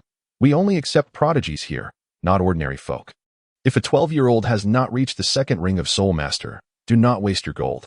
Chapter 12. Registration. Tang San glanced at the composed Xiao Yi, his expression revealing a hint of intrigue. He thought to himself, another prodigy. Suddenly, an overwhelming aura radiated from the elder, rich crimson light bursting forth from him. A long staff adorned with intricate patterns materialized in his right hand. Most astonishingly, 6 soul rings ascended from beneath his feet, their dazzling brilliance capturing the attention of all present. The colors of the 6 soul rings were 1 white, 1 yellow, 3 purple, and 1 black. This seemingly ordinary farmer was, in fact, a formidable soul emperor above level 60. With a wave towards the astonished family before him, he commanded, next. The brilliance of the soul rings diminished, and all traces of spirit energy vanished in an instant, allowing the elder to revert to his previously languid demeanor, as if the aura of a soul emperor had never emanated from him. Now, everyone fell into a hushed silence. They were all commoners. And who would dare offend a soul emperor-level powerhouse? The disdain and contempt that had flickered in the eyes of the parents and applicants evaporated in an instant. With the teacher responsible for registrations also boasting strength above level 60, the caliber of Shrek Academy's faculty was evidently formidable. Soon, most parents displayed expressions of regret, silently leading their children away. After all, the requirement of reaching level 20 in spirit power by the age of 12 was exceedingly arduous. Those who remained clearly possessed the confidence to pass the elder's assessment, as the subsequent applicants showcased spirit powers exceeding 20 and possessed 2 soul rings. After the payment of a registration fee of 10 gold coins, the elder informed them that they had successfully passed the first stage of the entrance examination and could proceed to the academy for the second round of tests. Parents were not permitted to accompany the candidates into the academy. Dai Mubai, responsible for overseeing the proceedings, led the successful candidates into the institution. Those who had passed the test waited nearby, and when 3 were gathered, it was his duty to escort them inside. At this moment, Dai Mubai finally caught sight of Tang San and his companion, as well as Xiao Yi, his expression initially displaying a hint of surprise upon noticing such young students. However, he soon came to terms with it. The academy only stipulated that applicants under 12 could register, without specifying an upper age limit, thus allowing Xiao Yi to apply without issue. The elder in charge of registration exhibited a look of uncertainty as he observed a girl with short pink hair standing before him, her hand having just been withdrawn. This young girl was unaccompanied by any guardians, presenting herself alone. Clad in a simple white dress, she exuded an air of cleanliness. Her neat, ear-length hair was slightly shorter than that of Xiao Wu, and she stood just a tad taller than Xiao Yi. With her back turned to Tang San and Xiao Wu, her face remained concealed, but the skin visible on her neck revealed an exceptionally fair and delicate complexion. "May I inquire if I have successfully passed the preliminary examination?" the girl asked, her voice melodious and enchanting, lacking a bit of assertiveness, yet possessing a softness that evoked a tender sensation. From the way Dai Mubai regarded her, Xiao Yi surmised that this girl must indeed be quite beautiful, for the glint in Dai Mubai's eyes resembled that of a wolf. Gradually, the elder's surprise subsided, and he furrowed his brow, questioning, "Do your family members know you are here?" The girl did not directly respond to his inquiry. Instead, she smiled and said, "It is said that education knows no bounds. As long as I meet the academy's requirements, you have no reason to refuse my admission, do you?" The elder shook his head and replied, "Please wait over there. We will send 3 candidates at a time. Otherwise, Mubai will become too fatigued." The girl obediently stood aside, awaiting her 2 teammates. At last, it was Tang San and Xiao Wu's turn, followed closely by Xiao Yi. Positioned ahead of him were Tang San and Xiao Wu, while behind him was another candidate, a girl who appeared to be even younger than both him and Xiao Wu. Her long black hair cascaded over her shoulders, her face slightly downturned, and she stood at a height comparable to that of the girl in the white dress, her complexion similarly fair. Yet, this girl possessed a distinctive aura. Her exceptionally voluptuous figure seemed incongruous with her age, were it not for her youthful visage. One might easily mistake her for a young woman, capturing the attention of all men around. In stark contrast to her alluring physique was the cold expression on her face, emanating an inner chill that was pure and unyielding, her dark eyes devoid of any warmth, creating a striking juxtaposition with her otherwise lovely features, a quintessential ice queen. Xiao Yi mused silently. "This girl has developed even better than my sister. When she grows up, will she be able to walk around freely? Are you registering or not? If not, please do not obstruct the way." The elder's voice jolted Xiao Yi's thoughts back to reality. He noticed something amusing. Tang San had been fixated on the woman behind him, evidently drawn in by Dai Mubai's gaze. Then, Xiao Yi observed that Xiao Wu was glaring fiercely at Tang San, whose hand had already turned purple. A meaningful smile crept onto Xiao Yi's face. At that moment, it was Tang San and Xiao Wu's turn, followed by Xiao Yi. "We shall register together," Tang San said, suppressing the pain in his hand as he placed the 20 gold soul coins he had prepared into the wooden box, extending his hand alongside Xiao Wu's. Since he was not well acquainted with Xiao Yi, Tang San did not consider Xiao Yi's registration fee. After all, his attire suggested that his family was not affluent. And of course, Xiao Yi did not require assistance. Chapter 13. The Millennium Soul Ring. After Tang San and Xiao Wu passed their tests, they were instructed to enter alongside the short-haired girl. "Wait," Xiao Yi exclaimed, attracting the attention of the crowd. Rubbing his head, he said, Could you please wait a moment? You see, there are still 2 registrations left. Let us finish our business together before proceeding. It would be rather awkward to trouble Dai Mubai again." The elder chuckled. "If these 3 have no objections, I am indifferent." He gestured towards Tang San, Xiao Wu, and the girl.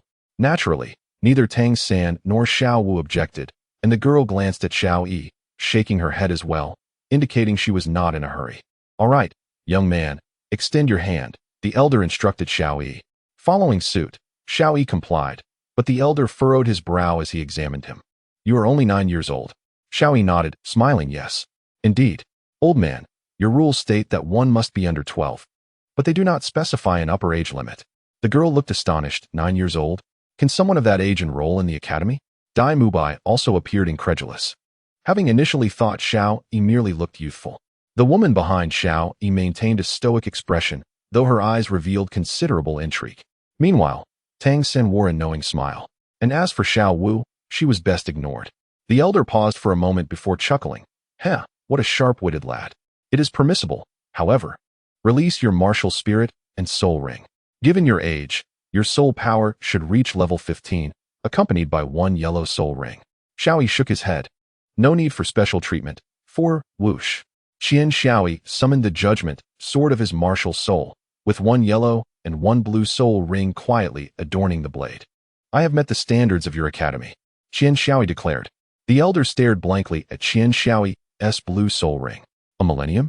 You possess a millennium soul ring? Not only the elder, but Dai Mubai, Tang San, Xiao Wu, and the 2 young girls wore expressions of disbelief. Indeed, I recently achieved this breakthrough, Xiao Yi replied nonchalantly. How would they react if they knew that my sister awakened her martial soul at 6 years old with a level of 20? He overlooked the astonishment that the Millennium Soul Ring instilled in others. Throughout the 3 years since his martial soul awakening, Xiao Yi had diligently cultivated. Originally possessing innate soul power, absorbing his first soul ring, and subsequently nurturing himself with 2 levels of soul power. Thus, not long ago, he attained the title of a great soul master. Fortune favored him when he encountered a howling moon heavenly wolf on the verge of a millennium breakthrough. Seizing the opportunity while the wolf was distracted, Xiao Yi killed it and absorbed its soul ring. However, the process of absorbing a millennium soul ring was perilous, nearly costing Xiao Yi his life, were it not for his second martial soul. The elder gradually regained his composure. Go on. Next, retrieving the soul ring. It was now the turn of the long-haired girl. Without waiting for the elder to speak, she extended her hand, revealing her martial soul and soul rings. The long-haired girl sprouted 2 cat ears and a tail, with 2 yellow soul rings gently swirling around her. Age appropriate, surpassing level 20, proceed. The elder announced. Dai Mubai, take these 5 into the next area. I too shall take my leave to discuss a raise with the dean. Upon entering the village, one could see an abundance of wooden structures. The architecture could aptly be described as simple and unadorned. Dai Mubai instructed, prepare yourselves. I will lead you to the next testing zone shortly. Just as Xiao Yi was about to begin the second test, a soft voice called out, sausages for sale. 5 copper coins each. Delicious and affordable. The 5 turned their heads to see a vendor pushing a cart, calling out enticingly. A wave of meaty aroma wafted from the cart, and several students had already begun to queue for purchases. Xiao Wu tilted her head. It smells quite good. Let us give it a try. Brother, you're the best. Watching the sibling duo of Tang San and Xiao Wu, Xiao Yi was reminded of his distant sister. Sister, how are you? Chapter 14. Oscar Dai Mubai's expression turned slightly uneasy as he said to Xiao Yi, there are plenty of things to eat here. But you must be cautious of that sausage vendor. Do not eat his sausages, remember. It smells so good. With that, Xiao Yi dashed off to the side. Dai Mubai's face darkened, feeling as though his warnings had fallen on deaf ears. However, when Dai Mubai observed the direction in which Xiao Yi was running, his expression abruptly changed, and he strode towards that very direction with a darkened countenance. As Xiao Yi approached, he noticed that the sausage vendor was of a similar height to himself, and a wooden board affixed to the cart bore the inscription sausage specialty.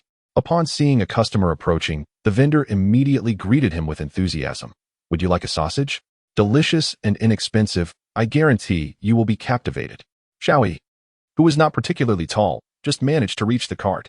Wiping the drool from the corner of his mouth, he said, Excuse me, sir. Could I trouble you for 2 sausages? I'm quite hungry.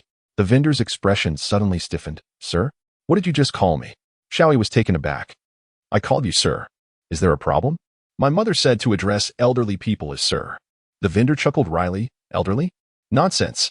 Of course, there is a problem. Brother, I am only 14 years old, and you dare call me sir? Who are you trying to fool? 14, you say? Xiao Yi retorted with a laugh. The vendor, not wanting to argue with a child, asserted confidently, Indeed, My name is Oscar. I am 14 years old and a student of Shrek Academy. You can't just call me sir because I have a bit of hair. He continued, I am a student of the academy. Just ask anyone, and they will confirm my age. Oscar picked up 2 bamboo skewers from his cart and skewered 2 sausages for Xiaoyi. What are you doing, Oscar? Dai Mubai approached, his expression dark as he gazed at the vendor. Upon seeing Dai Mubai, Oscar's face instantly turned sour. Boss Dai, would you like a sausage? He inquired. Get lost. Dai Mubai shot him a glare. You are truly bringing shame to the academy. I believe I have warned you more than once not to sell sausages within the academy premises. Do you wish to make everyone nauseous? Xiaoyi, heed your elder's advice. These sausages are not to be consumed. Why not? Dai Mubai's expression became somewhat peculiar. Oscar, produce a fresh sausage. Oscar's demeanor shifted to one of awkwardness. Boss Dai. Is that really necessary? After all, we have been classmates for several years. This might create resentment among the new junior students. Dai Mubai snorted coldly. I am merely offering a warning to my friends, and Xiaoyi is still young. He must not fall for your tricks. Hurry up, or I will take action. Clearly intimidated by Dai Mubai, Oscar reluctantly extended his right hand. I have a large sausage. A yellow radiance suddenly coalesced within his palm, and 2 yellow rings ascended from beneath Oscar's feet, followed by the appearance of a sausage identical to the one in Tang San's hand. This phrase was laden with ambiguity, and combined with his soft voice, it left others with no desire to partake, regardless of the taste. A sound of chewing captured everyone's attention, as Xiaoyi delightedly devoured a sausage, swiftly finishing the first before reaching for a second. Dai Mubai's lips twitched. Could this mischievous child not heed my words? He intercepted Qian Xiaoyi and said, you cannot eat that. Qian Xiaoyi inquired with a hint of confusion. Why? I find it quite delicious. Dai Mubai, feeling somewhat embarrassed, replied, it's because that soul curse. How could someone who sells sausages not have sausages? Observing the innocent and bewildered child, Dai Mubai hesitated to elaborate further. What is happening? It's all rather perplexing. Oscar, moved to tears, exclaimed, Wu, my dear brother. You are the first to show me such consideration. No need for further words. Eat as much as you desire, it's on me. Qian Xiaoyi shook his head and said, no need. I have money. My mother always told me that being overly frugal can lead to greater losses. Good sir, or rather, big brother, my name is Xiaoyi. You may also refer to me as Xiaoyi. However, I must say, your sausages are truly delectable. Tang Sen observed this amusing duo and sighed, the innocence of youth is indeed formidable. It has bested me. Indeed, innocence has also triumphed over me, Dai Mubai remarked. Let us not tarnish a child's pure heart. Come, I shall escort you to the second testing area. Wait for me, brother Oscar. I want to grab a few more. Here is a gold soul coin for you. That should suffice. As he spoke, Xiaoyi handed Oscar a gold soul coin. 1 gold soul coin equates to 100 silver soul coins, and 1 silver coin is worth 100 copper coins. It is not merely enough to purchase a few sausages. It could even cover the cost of the entire cart. Dai Mubai stated, let us proceed to the next testing area. As he spoke, he led the group forward. The rules for the subsequent testing area dictated that those with a soul power exceeding 25 could directly advance to the 4th test. Otherwise, they would need to progress step by step. Among their group, only Xiaoyi fell short of the 25 level threshold, and the test would not take long. Soon, Xiaoyi would be ready to move on.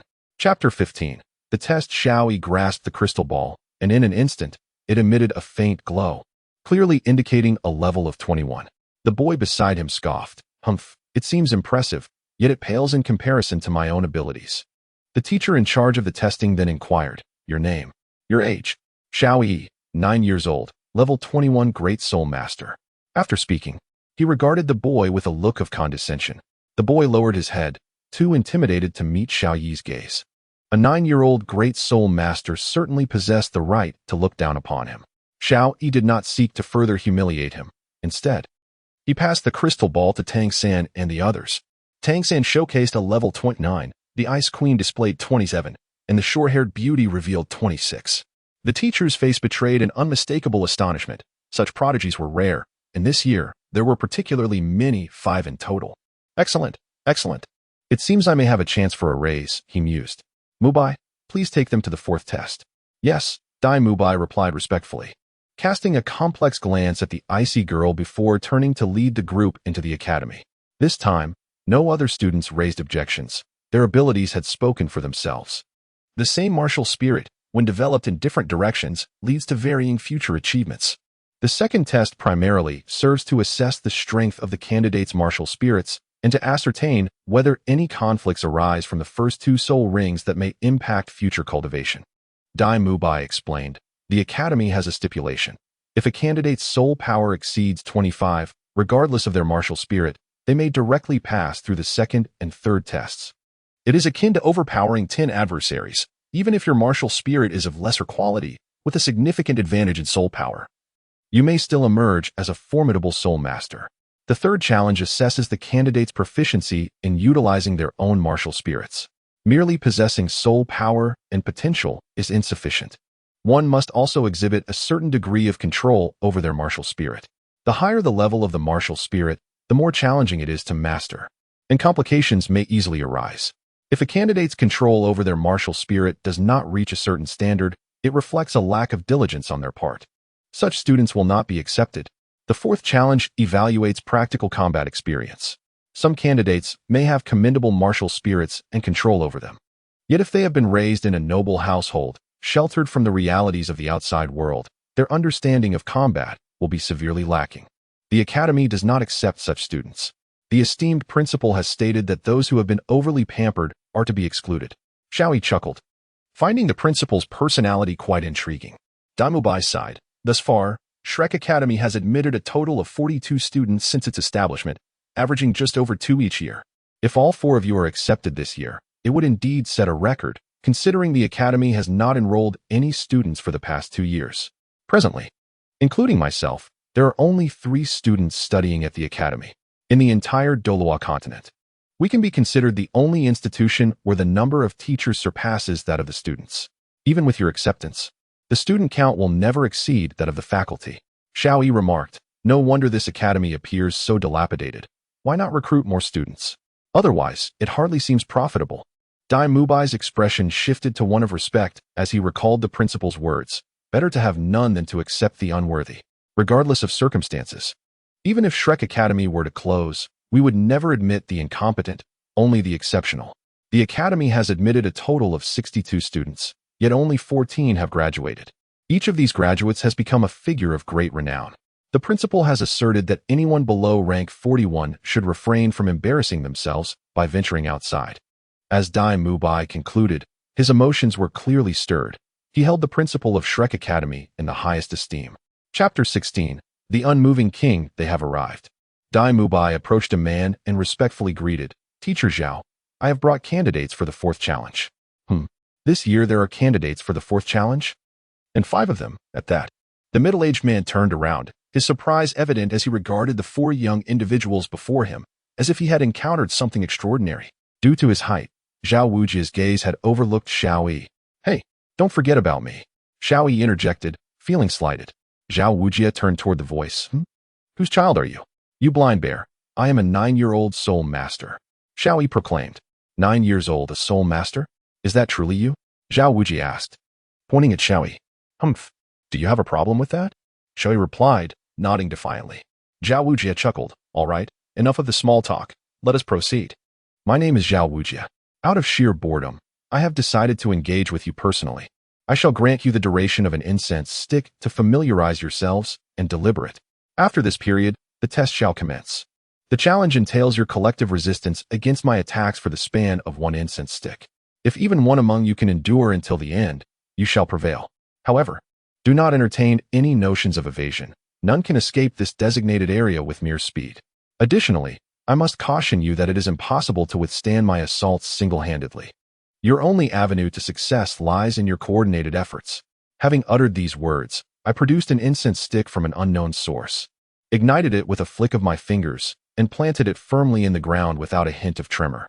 Dai Mubai, with a serious countenance, remarked, I cannot assist you this time. It was unexpected that Teacher Zhao would take matters into his own hands. Xiao chuckled. Could it be that Teacher Zhao is akin to the one at the entrance, a soul emperor of formidable strength? Dai Mubai shook his head, replying no. That is not the case. Xiao Wu laughed. Then there is nothing to fear. After all, the 5 of us are nearing level 30 in strength. With 5 against 1, as long as our powers are not drastically mismatched, we should be able to endure for the duration of an incense stick, shouldn't we? Xiao Yi's expression grew grave, for he was aware of Zhao Wujie's prowess.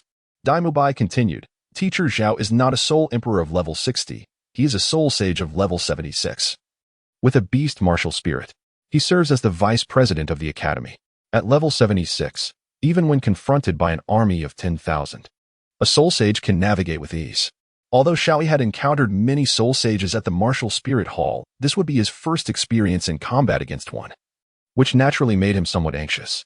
Xiao Wu, incredulously, exclaimed, he is 76? Yet he appears significantly younger than the teacher at the entrance. Dai Mubai calmly replied, age is never a definitive measure of capability. Initially, Teacher Zhao was merely tasked with overseeing the fourth trial. Your opponent should have been me. As long as you can withstand my onslaught for the duration of an incense stick, you would have succeeded.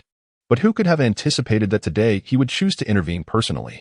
Dai Mubai conveyed the information regarding Zhao Wujie's age and strength, leaving the remainder to the new students. Once, the formidable Zhao Wujie had a conflict with the martial spirit hall, which sought to punish him. Yet he remarkably broke free from the siege of 16 bishops. That incident eventually faded into obscurity. The bishops of the martial spirit hall are all formidable soul emperors of at least level 60, yet at that time, Zhao Wujie was likely only in his 60s. Xiao Yi was not particularly surprised. He had long been aware of Zhao Wujie's reputation. Chapter 17. The battle. Dai Mubai nodded silently, stating, at the very least, I have never witnessed Teacher Zhao unleash his full strength. Thus, I advise you to prepare for the worst. Teacher Zhao possesses 7 soul rings, and they are optimally proportioned. You can surely imagine the terror that he embodies. Now, take this time to understand one another and devise a strategy, otherwise, victory will be beyond your grasp. After a brief introduction, Xiao Yi discovered that the short-haired girl was named Ning Rongrong, a member of the 7 Treasures Glazed Tile School. Her martial soul. The 7 Treasures Glazed Tower is a rare treasure possessed only by the direct descendants of this sect, renowned as the most formidable auxiliary martial soul across the continent and a favored companion to all battle-type soul masters. Xiao Yi was aware that among the 6 emblems of the Spirit Hall, one was the 7 Treasures Glazed Tower. Underscoring the immense prestige of this sect within the spirit world, Ning Rongrong's soul skill enhances strength and speed by 30%. However, the greatest limitation of the 7 Treasures Glazed Tower martial soul is that it can only be cultivated up to level 79. Xiao Yi stated, if we merely evade, we will surely fail the test. Thus, we must also take the offensive while ensuring our own protection. Tang-san, I shall refer to you as third brother. I will distract Zhao Wujie, while Zhu Zhuqing and Xiao Wu will assist in harassing him. Ning Rongrong, provide us with support, but be cautious, as it will be challenging to safeguard you. If a soul saint intends to eliminate you, no one will be able to stop them.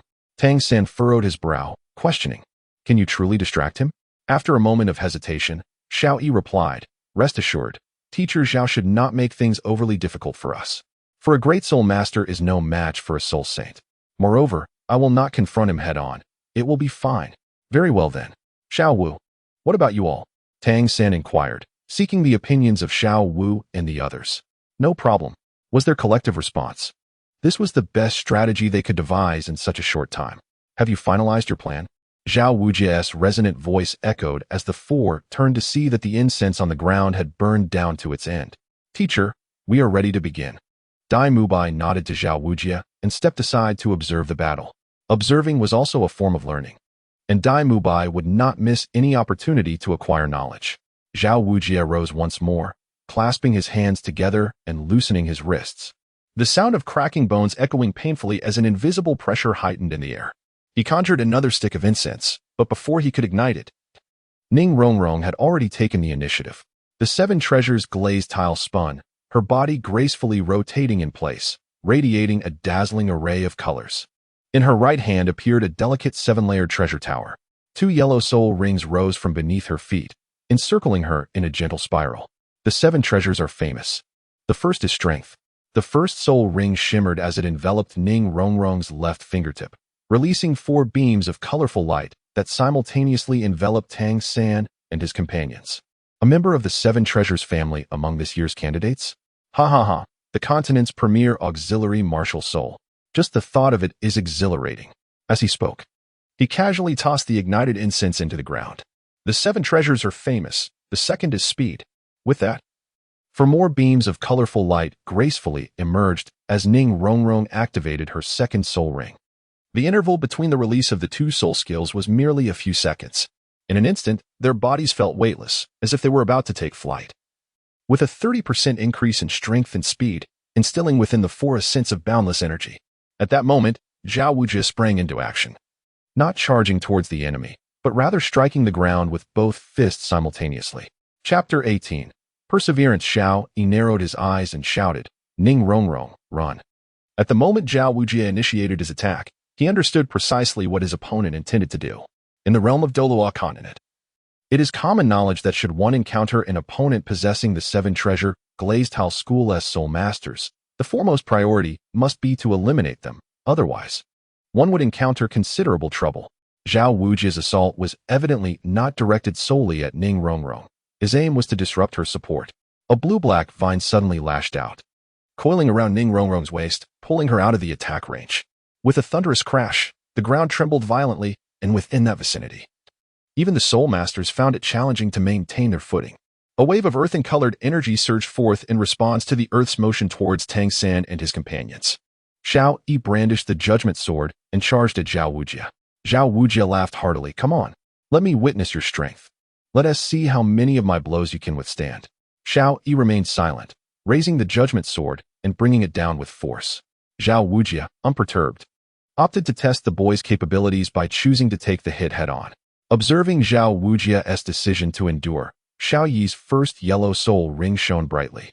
Unleashing a sword aura, the light from the judgment sword flickered, and before Zhao Wujie could brace himself, it struck his waist, leaving a crimson mark. This sword aura, augmented by 30%, possessed power comparable to that of a three-ring soul venerable, yet it proved of little consequence against Zhao Wujie, a soul sage. Though Zhao Wujie maintained his composure, internally he had already envisioned punishing Xiao Yi several times. The waist is the most vulnerable area, and even a soul sage would feel pain from a strike there. Zhao Wujie raised his fist, aiming to smash it down upon Xiao Yi, who deftly evaded, countering with another strike at Zhao Wujie. Thus, each time Zhao Wujie attempted to land a blow, Xiao Yi skillfully dodged and retaliated. While Zhao Wujie appeared somewhat disheveled, he had not sustained any severe injuries. At the same time, two muffled thuds echoed. Xiao Wu's feet landed precisely on Zhao Wujie's shoulders, yet he barely swayed. Flashing a grin. Is that little one trying to draw my attention? However, it seems she lacks strength, this young lady. With a cold huff, Xiao Wu's feet seemed to adhere to Zhao Wujie's shoulders. Her toes suddenly curled inward, striking the carotid arteries on either side of his neck. As her body twisted with all her might, spinning through the air. Obviously, Xiao Wu alone lacked the strength to move Zhao Wujie's imposing figure, but at this moment, she was not alone in her efforts. Vicious, thorny vines had ensnared Zhao Wujie's body, wrapping him tightly. Simultaneously, the vines surging from the ground pushed upward against him, rendering his feet unable to find purchase. Regardless of one's strength, without a firm foundation, stability remains elusive. Their power lay in their collective strategy. Thus they sought to outwit brute force. A spin could be delightful, indeed. Zhao Wujie's voice resonated in the air, and Xiao Wu suddenly felt her rapidly rotating body come to an abrupt halt, as an immense force yanked her back from her backward flip.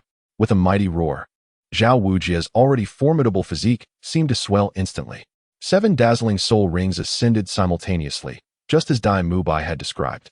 2 yellow, 2 purple, and 3 black, all encircling him. As Zhu Zhuqing began her assault, her speed was fully unveiled. Most terrifying was the complete silence of her every movement. She darted forth and attacked stealthily, devoid of any energy release or sound of soul power slicing through the air.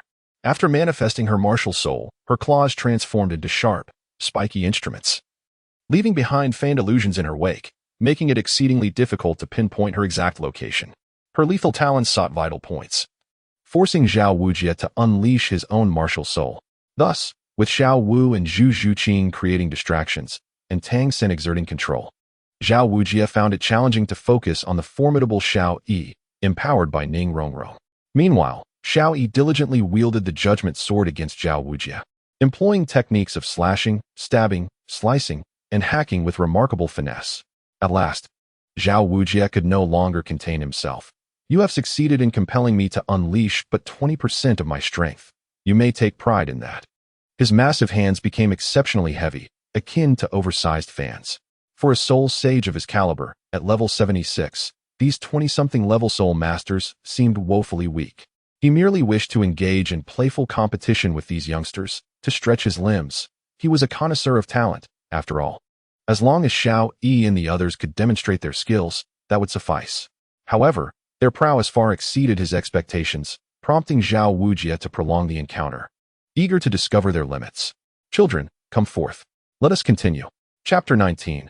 Victory. At this moment, the incense had burned for quite some time, and Zhao Wujie had become increasingly serious. He directly launched an assault on Xiao Yi, and when Zhao Wujie was earnest, not even several formidable soul masters could withstand his might. Even a single ordinary punch from Zhao Wujie was unavoidable for Xiao Yi. Just as he was about to be struck, Xiao Yi felt a force at his waist. It was Tang San's blue silver grass, which pulled him out of Zhao Wujie's attack range. Xiao Yi nodded at Tang San and charged toward Zhao Wujie once more. Each time Xiao Yi was on the brink of being hit, Tang San managed to pull him back just in time. The scene unfolded like this. Xiao Yi darted in and out, while Xiao Wu and Zhu Zhuqing surrounded Zhao Wujie, harassing him incessantly, causing him considerable discomfort. Much like a living target being besieged by the three. Even as a soul sage, he could hardly endure such relentless assault. There was no denying it. Zhao Wujie's reflexes and speed were his weaknesses. With a roar, Zhao Wujie unleashed an overwhelming force that sent Xiao Yi and the others sprawling to the ground. Xiao Wu! Tang San shouted, looking at the unconscious Xiao Wu with fury directed at Zhao Wujie. Heh, splendid, little monsters. You are indeed remarkable, but the incense has yet to extinguish. Zhao Wujie proclaimed with pride. However, he failed to voice his next thought. In truth, you have already met the standards, and indeed, exceeded the task. Struggling to rise from the ground, Xiao Yi declared, stop holding back. Unleash your true strength. Zhao Wujie mused, this lad is quite resilient. He manages to stand. His physique is impressive. He shows promise. Xiao Wu and Zhu Zhuqing had succumbed to unconsciousness, and Dai Mubai dragged them off the arena. Dozens of icy rays erupted from Tang San's deft fingers, targeting Zhao Wujie's eyes, shoulders, throat, and heart. Each strike aimed at a vital point, with no repetition among them. While Zhao Wujie could evade, his character forbade him from retreating. The word dodge did not exist in his lexicon. Confrontation was the true path. Zhao Wujie let out a low growl, unleashing his soul power to fully activate his immovable king body. 10 explosive sounds resonated simultaneously as all 10 icy rays struck Zhao Wujie's body, yet within the formidable golden light, they rebounded harmlessly, inflicting no damage. Although no injury was sustained, pain was inevitable. With an angered roar, Zhao Wujie summoned his soul power, creating an invisible wall around him to shield against the icy rays, suspending the projectiles in midair. At that moment, Xiao Yi raised the judgment sword and began to slash at the frozen projectiles. Zhao Wujie was momentarily bewildered. Had these children turned against each other? What purpose did attacking those projectiles serve? But soon, Zhao Wujie realized something was amiss. The projectiles that Xiao Yi had deflected were now reflecting in midair, shooting toward him at cunning angles. By the time Zhao Wujie comprehended the situation, it was already too late. The projectiles had pierced his skin. Heh, Teacher Zhao, we have triumphed, Tang San said with a slight smile. Humph, it merely pierced me.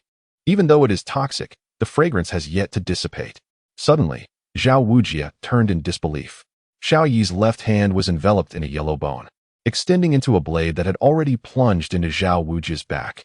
This was the external spirit bone, the left palm bone, acquired by Qian Xiaoyi upon absorbing the first spirit ring. It appeared that Zhao Wujie's attention had been entirely focused on the hidden weapons and Tang San, allowing Xiaoyi to stealthily approach him from behind and unleash his external spirit bone. The accompanying skill of Xiao Yi's left palm bone, Shatter, struck at Zhao Wujie's cervical spine. Though it could not claim the life of a soul sage, it could certainly incapacitate him. Had Zhao Wujie not been careless, Xiao Yi's ambush would not have succeeded. Yet, it was somewhat inevitable for a soul sage to underestimate 3 great soul masters. Teacher Zhao, it seems we have emerged victorious. Xiao Yi managed a weak smile before slowly collapsing to the ground. He had expended far too much spirit power. Zhao Wujie stood in a daze, as if frozen in time. I have actually lost? How is this possible? Even though I only utilized 30% of my strength, it should have been more than sufficient to deal with them. Zhao Wujia had merely intended to assess the capabilities of these candidates, not fully unleashing his power. Yet defeating a great soul master should not have posed a challenge. Truly, they were formidable opponents. With the outcome now determined, only Ning Rongrong and Tang San remained standing. Had Tang San not feigned an attack at the end, he too would have fallen long ago. "Oscar, come here," Daimu Bai called, amplifying his voice with spirit power. A skill every soul master could perform. I'm coming. What is it?" Oscar replied leisurely as he pushed a cart. "You're fragrant. Soul skill. Let the teacher have some," Daimu Bai said, gesturing towards Zhao Wujia. For a moment, Oscar failed to recognize the situation. Zhao Wujia looked battered and bruised. And Oscar could hardly believe anyone at Shrek could reduce him to such a state. "Teacher Zhao?" Oscar asked cautiously, seeing the murderous expression on Zhao Wujia's face. He chuckled awkwardly and, after uttering a couple of soul incantations, produced 2 sausages, one large and one small, into his hands. Chapter 20. Passing the assessment, Zhao Wujia instructed, "Mubai, you are responsible for accommodating these 5 new students. Classes commence tomorrow." With that, he departed. As they watched Zhao Wujia walk away, Oscar could no longer contain himself.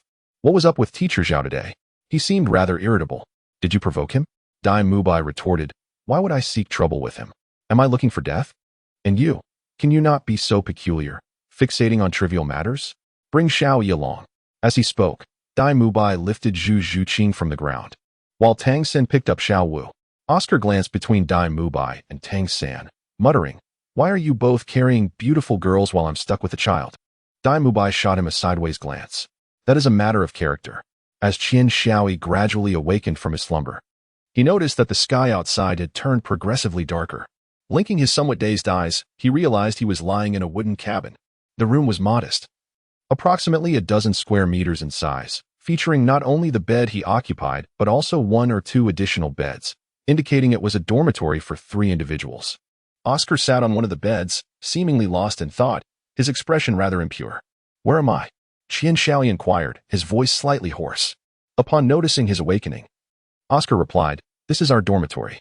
From now on, you will be sharing it with me and Tang San.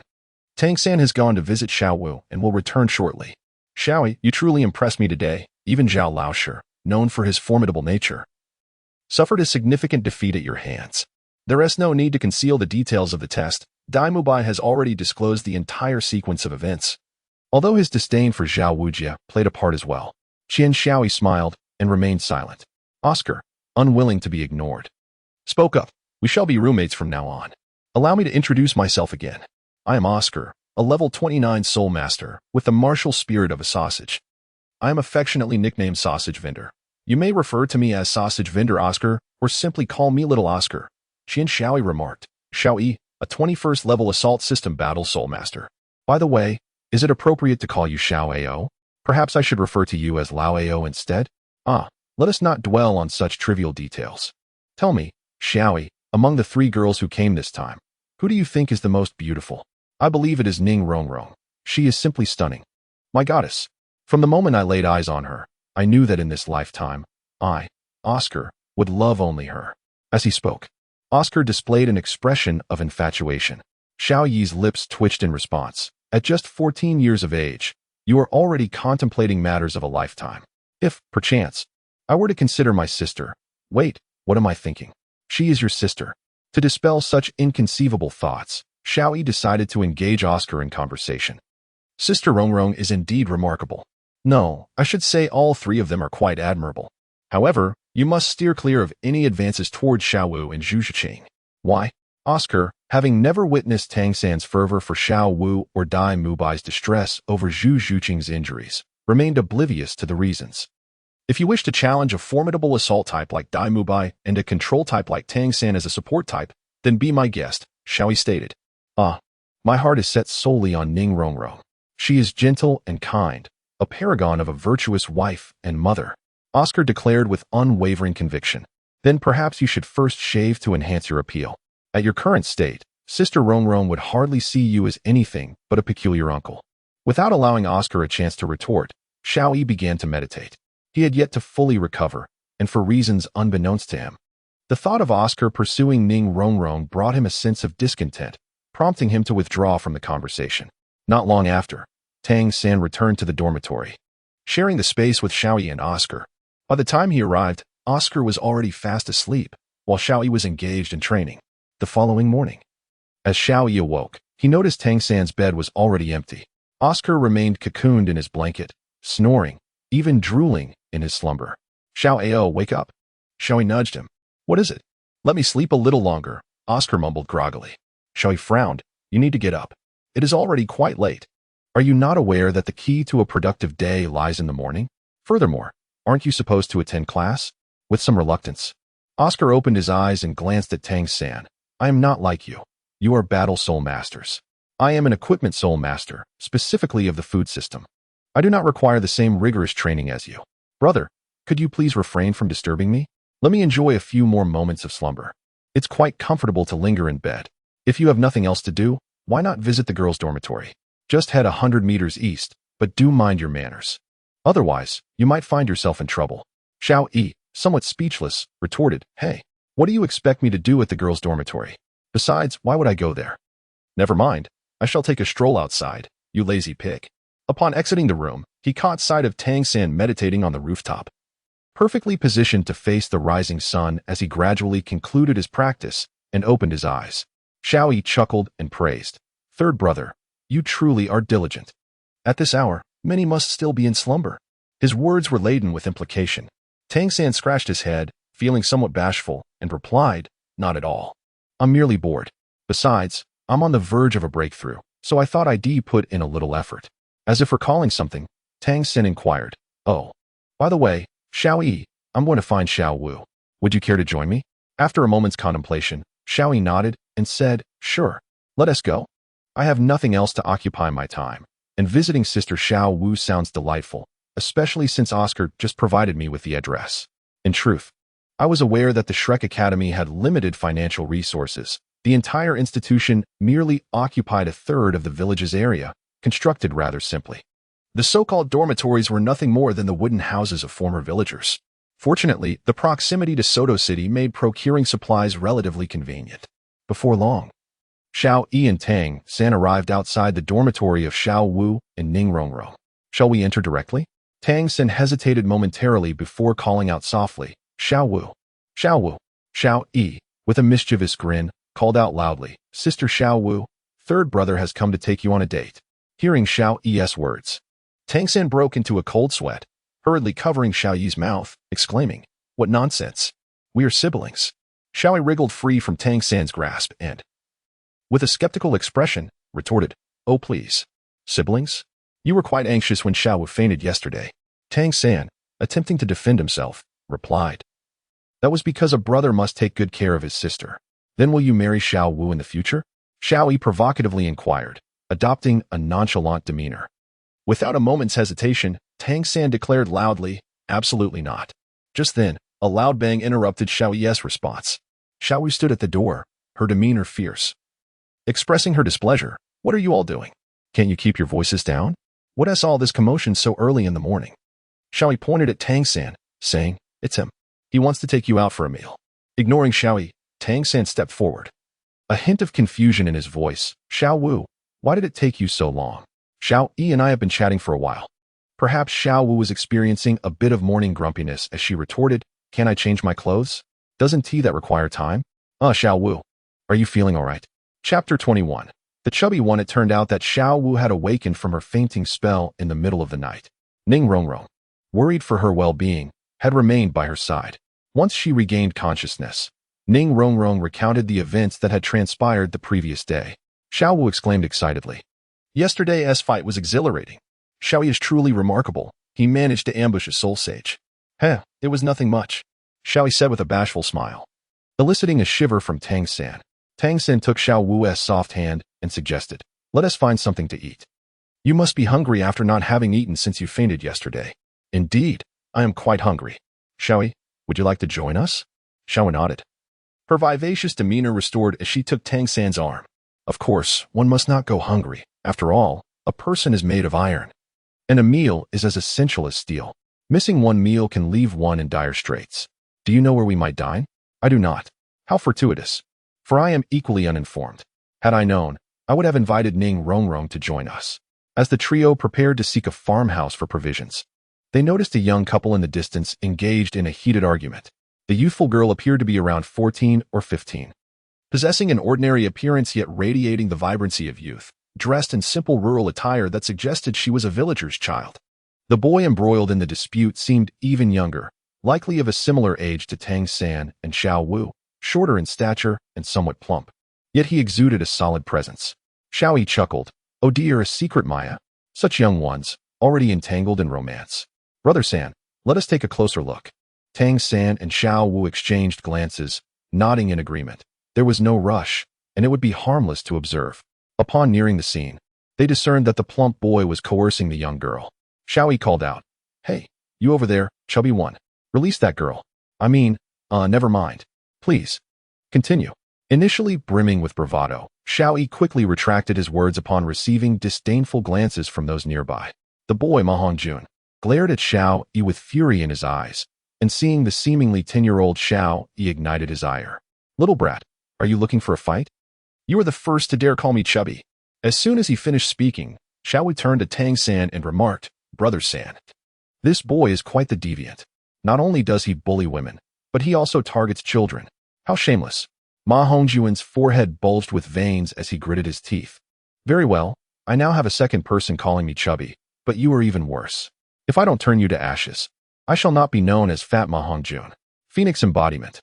Upon hearing the word phoenix, a shiver ran through Xiao Yi and the others. The phoenix, revered wherever it may be, is the sovereign of all birds, reigning over the skies, and is as esteemed as the dragon itself. The fire phoenix martial spirit not only grants the host the ability to fly, but also bestows formidable fire-based offensive power, ranking among the elite in combat spirits. However, observing his appearance, Xiao burst into laughter. Is there truly a phoenix so rotund? To me, he resembles a common chicken. Xiao Yi's eyes twitched involuntarily. Goodness, is this rotund figure a phoenix? Oh heavens, please do not tarnish the splendid image of the phoenix in my heart. After the martial spirit was manifested, Ma Hongjuan's round body, adorned with long plum-colored feathers on his arms and hair standing upright like a comb, was hardly regal. If he were indeed a phoenix, others would surely chuckle, thinking, are you jesting? A common chicken is a common chicken. Zhang Hongmao cannot be a phoenix. Should I don a yellow robe?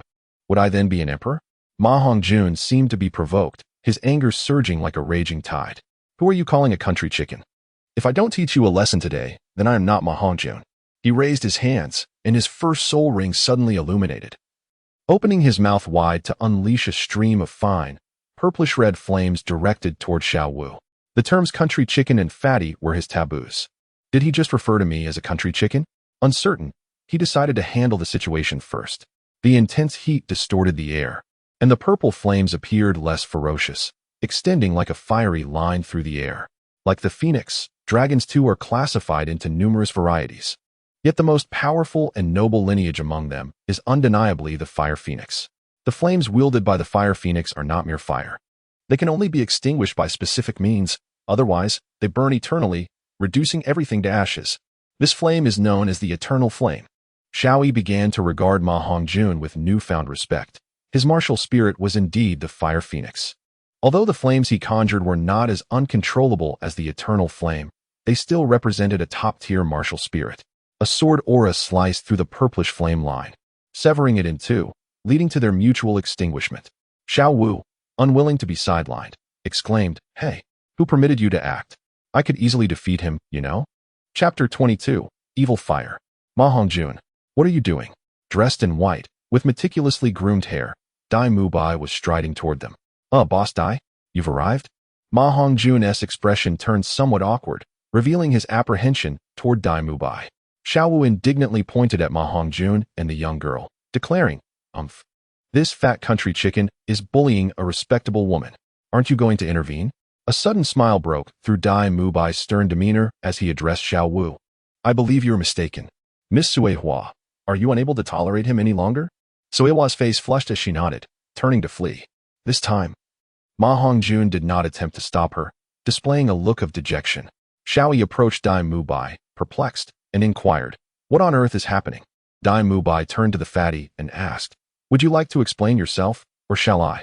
Ma Hongjun cast a sidelong glance at Dai Mubai, lowering his head and replying, "You can go ahead." Dai Mubai chuckled, "What is this? The fat boy is shy too? Very well, I shall speak on your behalf." He nodded. This fatty is also a student of Shrek. While I did not witness the incident directly, I can certainly surmise what transpired. This is not the first occurrence. However, we cannot entirely blame him. His martial spirit is rather before he could finish. Ma Hongjun erupted. "Your martial spirit is the country chicken. Mine is a phoenix." Dai Mubai's smile remained unchanged. "A phoenix? I suppose I can grudgingly refer to it as such. However, the fatty's martial spirit is actually a mutated one." "A mutated martial spirit? What kind of martial spirit has undergone such a transformation?" Tang San pressed for further clarification. To which Xiaoyi promptly answered his inquiry. "When a martial spirit awakens, it may undergo a mutation. Should such a mutation occur, there are typically two outcomes. One is an extraordinary enhancement in power, while the other results in a diminishment of strength. The martial spirit of Ma Hongjun before them evidently belonged to the former category. Having spent 9 years in the Spirit Hall, Xiaoyi possessed considerable knowledge regarding martial spirits, and he was well aware that mutations were not particularly rare. Dai Mubai interjected, stating that the specifics of Ma Hongjun's martial spirit remained a mystery to all. He only knew that the academy's director had brought him back 3 years prior. According to the director, the martial spirits in Ma Hongjun's village were predominantly poultry or avian in nature, lacking any soul power, which meant they were all ordinary individuals. However, Ma Hongjun was somewhat exceptional, having been tested and found to possess innate full soul power. Although the quality of his martial spirit was not top tier, it was certainly of high caliber. His age was likely comparable to theirs, excluding Xiaoyi, of course. The mutation of his martial spirit granted Ma Hongjun formidable flames, characterized by their intense heat, strong adhesion, and resistance to extinguishment. If his martial spirit were to evolve, it might very well transform into the legendary Fire Phoenix, known for its immortal flames. Yet, alongside such power came a significant drawback. Ma Hongjun's fiery desires were exceptionally intense, tenfold that of an ordinary person's, necessitating a release. "What do you mean by that?" Xiao Wu inquired. "Best not to delve deeper," Tang San replied, his expression betraying discomfort. Some matters were perhaps best left unspoken. He inadvertently caught a glimpse of Xiaoyi's gaze directed at Ma Hongjun, which seemed tinged with envy. Dai Mubai continued, "Thus, he often finds himself consumed by desires that require alleviation. Despite the inherent strength of his martial spirit, controlling these urges is no simple task. Nonetheless, Ma Hongjun is a decent fellow, adhering to principles of mutual consent and never coercing anyone. That girl, Sui Hua, was indeed his girlfriend. The reason for their breakup stemmed from the overwhelming intensity of his desires, which no ordinary person could withstand." Ma Hongjun scoffed. "If I were as handsome as you and Oscar, would I be in this predicament? I would have long since frequented those places like you do." Dai Mubai shot a quick glance over his shoulder, his eyes glinting mischievously as he lowered his voice. "Fatty, while one can indulge in food, one must be careful with words. Keep your voice down." Xiaoyi chuckled. Who would have thought that Dai Gu possesses such charm? Could it be that your martial spirit harbors some peculiar flaw as well? Not at all. Tang San interjected. "Ma Hongjun, now that you are without a girlfriend, what will you do moving forward? Will you cease your training?" Ma Hongjun shrugged. "What other choice do I have? My life is paramount. Perhaps I should consult the director for a solution." Xiao Wu piped up. "Do you happen to know where the academy serves meals? I feel as though I'm starving. It has been ages since I last ate." Dai Mubai replied, "That is indeed my oversight. Come along with me." He turned to Ma Hongjun. "Would you like to join us, or will you head directly to the director?" "Of course I want to eat. If I don't fill my stomach, how could I possibly muster the energy to lose weight?" The 5 individuals returned to the confines of Shrek Academy, led by Dai Mubai, to the dining hall. The so-called dining hall was merely an agreement between the academy and the village, employing several villagers to manage the meals. Although the breakfast was somewhat simple, it was plentiful enough to satisfy hunger. Upon their arrival, Ning Rongrong and the aloof Zhu Zhuqing had already made their presence known. Zhu Zhuqing appeared to have regained her composure, her pale complexion being her only remaining sign of distress, perhaps due to their collaborative efforts the previous day. Both women nodded in acknowledgement upon seeing Tang San, Xiao Wu, and Xiao Yin, deliberately overlooking the corpulent Ma Hongjun, while Zhu Zhuqing maintained her usual cold demeanor. Ning Rongrong's expression radiated warmth, her smile revealing charming dimples that rendered her exceedingly endearing. Ma Hongjun, with a gaze somewhat glazed, unabashedly swallowed. His interest in the two women evident. Dai Mubai nudged him with his elbow, whispering, "Behave yourself, and try to keep your impulses in check." Ma Hongjun retorted, "Why should I? Are you planning to intervene? I mean, Dai, even if you're the leader, you ought to leave something for your brothers." Dai Mubai nudged him again and discreetly cast a glance toward Zhu Zhuqing, who seemed oblivious to their presence as she slowly consumed her breakfast, her expression remaining as frosty as ever. Xiao Wu settled beside Ning Rongrong, giggling and engaging her in conversation. Noticing Ning Rongrong's surprised glance toward Ma Hongjun, he realized they were indeed discussing him, causing him to slump into his seat, resignedly grabbing a piece of breakfast from the table. Dai Mubai cleared his throat and remarked, "Xiaoao is still sleeping in. He is perpetually lazy. Aside from Xiaoao, it appears everyone is here. For the time being, we shall all live and learn together. So let us take a moment to get acquainted. I would like to introduce you to this rotund fellow, who is another student of our academy, Ma Hongjun, whose martial spirit is the phoenix." Upon hearing the word phoenix, Zhu Zhuqing lifted her gaze, but it was merely a fleeting glance at Ma Hongjun, her eyes passing over Dai Mubai with an added chill. Ma Hongjun then inquired, "By the way, Dai, I heard that the new students caused quite a stir for teacher Zhao yesterday. Who were they?" Dai Mubai replied, "That would be them. You have already met them." Gesturing toward Xiao Yi and Tang San, Ma Hongjun looked at Xiao Yi with disbelief. Wait, a rank 21 and someone under 30? How could they possibly give teacher Zhao any trouble? He is a rank 76 soul sage. I can't believe it. While Tang San remained unfazed, Xiao Yi felt a tinge of embarrassment at the comment. It was merely luck. Teacher Zhao didn't even use 30% of his strength, compounded by his underestimation of the situation. So, Tang San suddenly recalled something and asked, "By the way, how did you alter the trajectory of my hidden weapons?" Xiao Yi wiped his mouth and replied, "Oh, I was born into a large family and have encountered many soul masters, most of whom rely on brute force through soul power, with the only aspect involving technique being the soul skills. However, during my meditation, I suddenly realized that soul power is not the sole means to enhance a soul master's strength." Upon hearing this, Tang San, Xiao Wu, Dai Mubai, and Ma Hongjun perked up, while Ning Rongrong and Zhu Zhuqing approached, clearly intrigued by methods to augment their abilities. At that moment, I pondered how to apply soul power perfectly, dedicating an entire year to distilling my insights into 3 key points. Just then, Xiao Yi took a bite of his meal. Xiao Wu, gritting her teeth, kicked Xiao Yi's food away and exclaimed, "Can you hurry up? What are you still eating for? Are you trying to drive us 6 to desperation?" Xiao Yi, observing the furious expressions around him, wore a pained expression and replied, "Sister Xiao Wu, I need to eat too." Xiao Wu, smiling, leaned closer and said, "Xiao Yi, if you don't want to die, get on with it." "All right," I began. "These 3 methods are." Just then, a rather obnoxious voice interrupted me, successfully igniting the ire of everyone present. "Hee, everyone is here. The first day our Shrek Academy members gathered in the cafeteria, and I arrived at the perfect moment.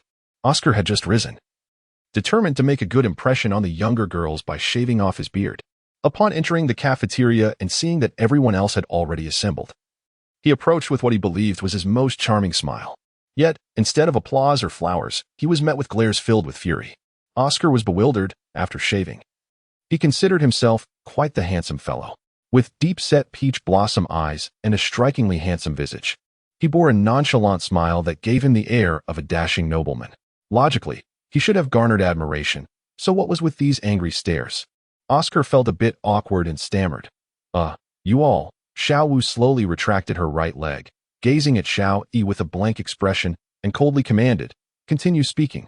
Finish within 3 minutes." Xiao Yi nodded vigorously, realizing that no one wished to endure a beating, especially not when their lives were at stake. "All right. I shall say that my martial soul is the sword of judgment, and after awakening, I began to cultivate sword techniques. Get to the point. Soul power, intensity, application, and technique. Is that all?" "Indeed. Did you not ask me to be concise?" Xiao Wu clenched her fist and glared fiercely at the innocent Xiao Yi, saying, "Little one, I seriously suspect you are toying with me. Can you be a bit more specific?" Observing the murderous intent in their eyes, Xiao Yi nodded and asked, "Tell me, what is the key to determining victory under equal conditions?" Dai Mubai, being rather impatient, was the first to respond. "Of course, it's the soul rings, martial soul, and soul bones." Xiao Yi nodded and remarked, "Indeed. However, it is not entirely accurate, no matter how powerful a soul skill may be. If it fails to strike its target, it is of no consequence. It is akin to the purple fire line unleashed by Ma Hongjun. I can effortlessly evade it and capitalize on the delay following his soul skill to defeat him.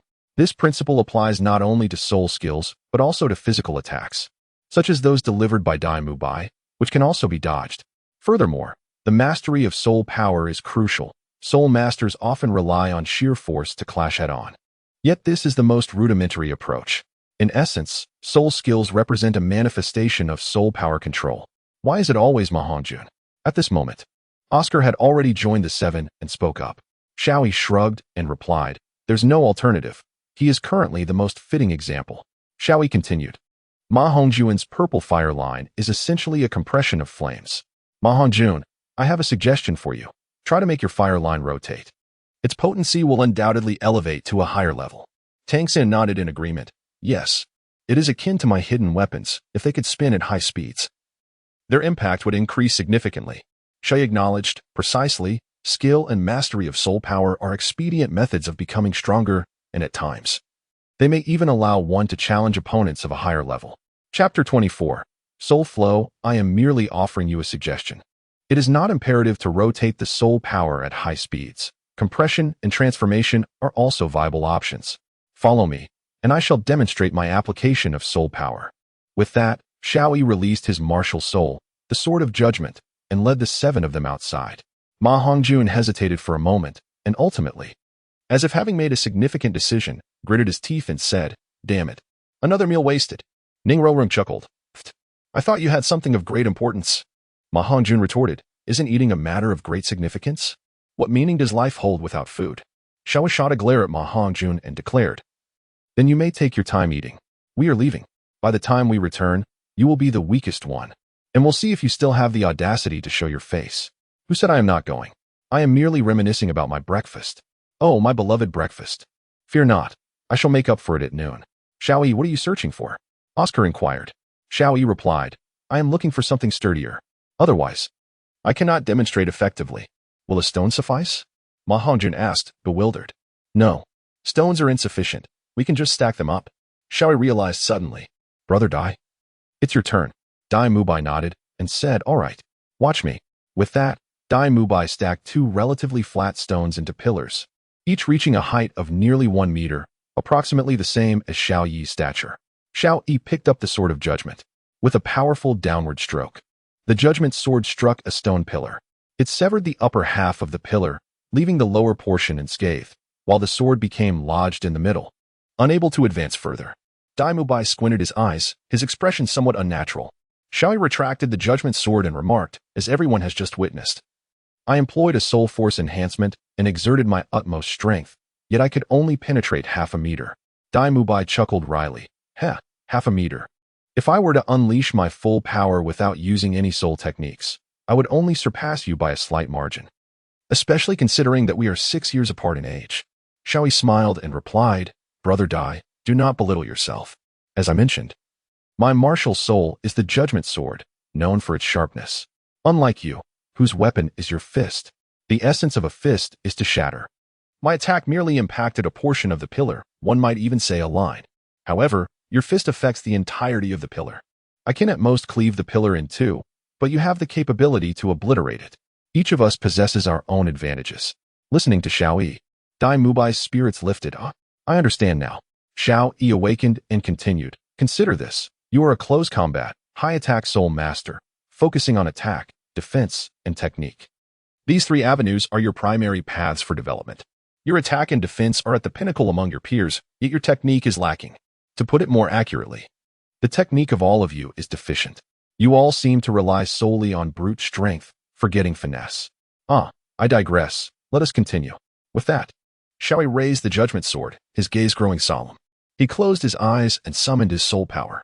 Soon, the sword emitted a humming sound, and the observers, including Tang San and the composed Zhu Zhuqing, noticed the blade vibrating, glowing with a red light. Suddenly, Xiaoyi opened his eyes and struck downwards towards another stone pillar. There was no anticipated thunderous clash, nor the sound of blade meeting stone, only a sound akin to a knife slicing through tofu. nearly inaudible unless one listened closely. The judgment sword sliced through the pillar with the ease of cutting tofu, creating two segments and leaving a deep scar on the ground beneath. In that moment, astonishment gripped everyone present, including the unflappable Tang San and the icy Zhu Zhiqing. Incredible! This fellow has been hiding his true abilities.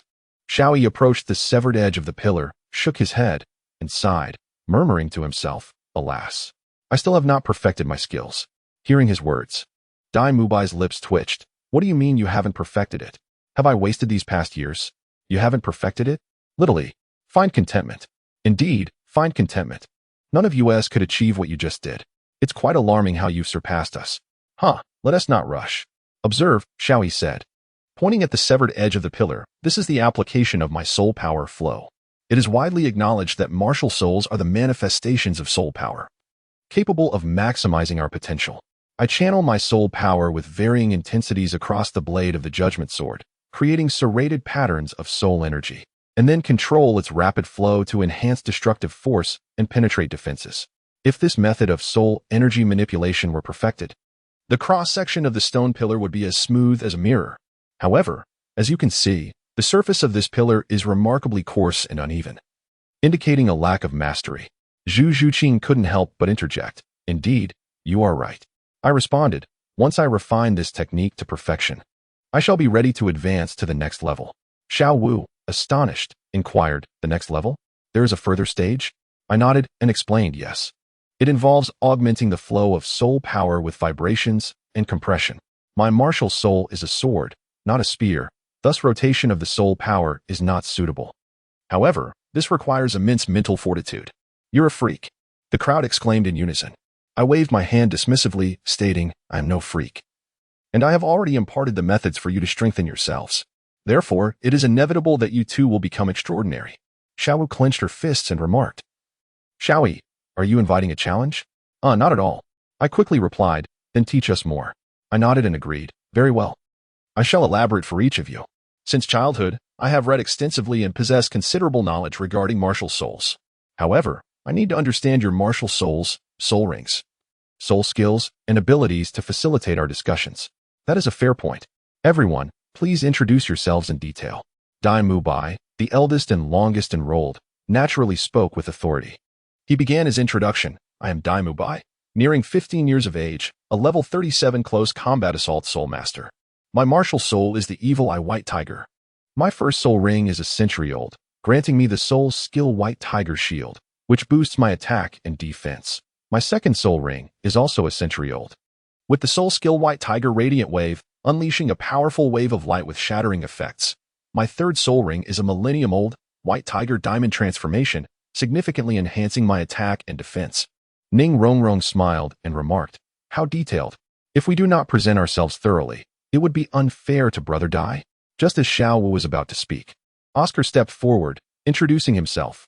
"I am Oscar, 14 years old, a level 29 food type support soul master. My martial soul is, sausage. Both of my soul rings are a century old. I shall refrain from naming them. My first soul skill replenishes stamina and soul power. My second soul skill removes negative effects, though it is not infallible. If the enemy's soul power is too high, it cannot be dispelled." Chapter 25, 3 Applications. Lastly, it was time for Tang San to introduce himself. "I am Tang San, 13 years old, with the martial soul Blue Silver Grass, a level 29 control type soul master.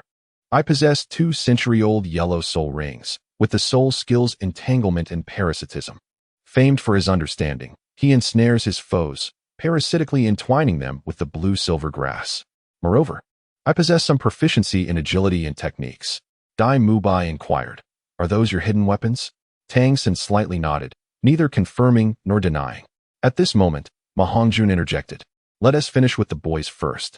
I am Ma Hongjun, 12 years old, soon to be 13, your senior at Shrek Academy. My martial soul is the Evil Fire Phoenix, a 27th level assault system soul master, with 2 century-old soul rings. My first soul skill, Phoenix Fire Line, launches a purple fire line to strike enemies, accompanied by explosive effects. My second soul skill, Blazing Phoenix, augments my attack and defense capabilities." As Ma Hongjun concluded his introduction, Xiao Wu eagerly chimed in, "Lastly, let us hear from Xiaoyi, being the youngest of us all." I am Xiaowu, dancer by nature. 12.5 years old, with the martial soul soft bone rabbit, a 29th level agility system soul master. I want to delve into the details of my soul rings, as they are all century old.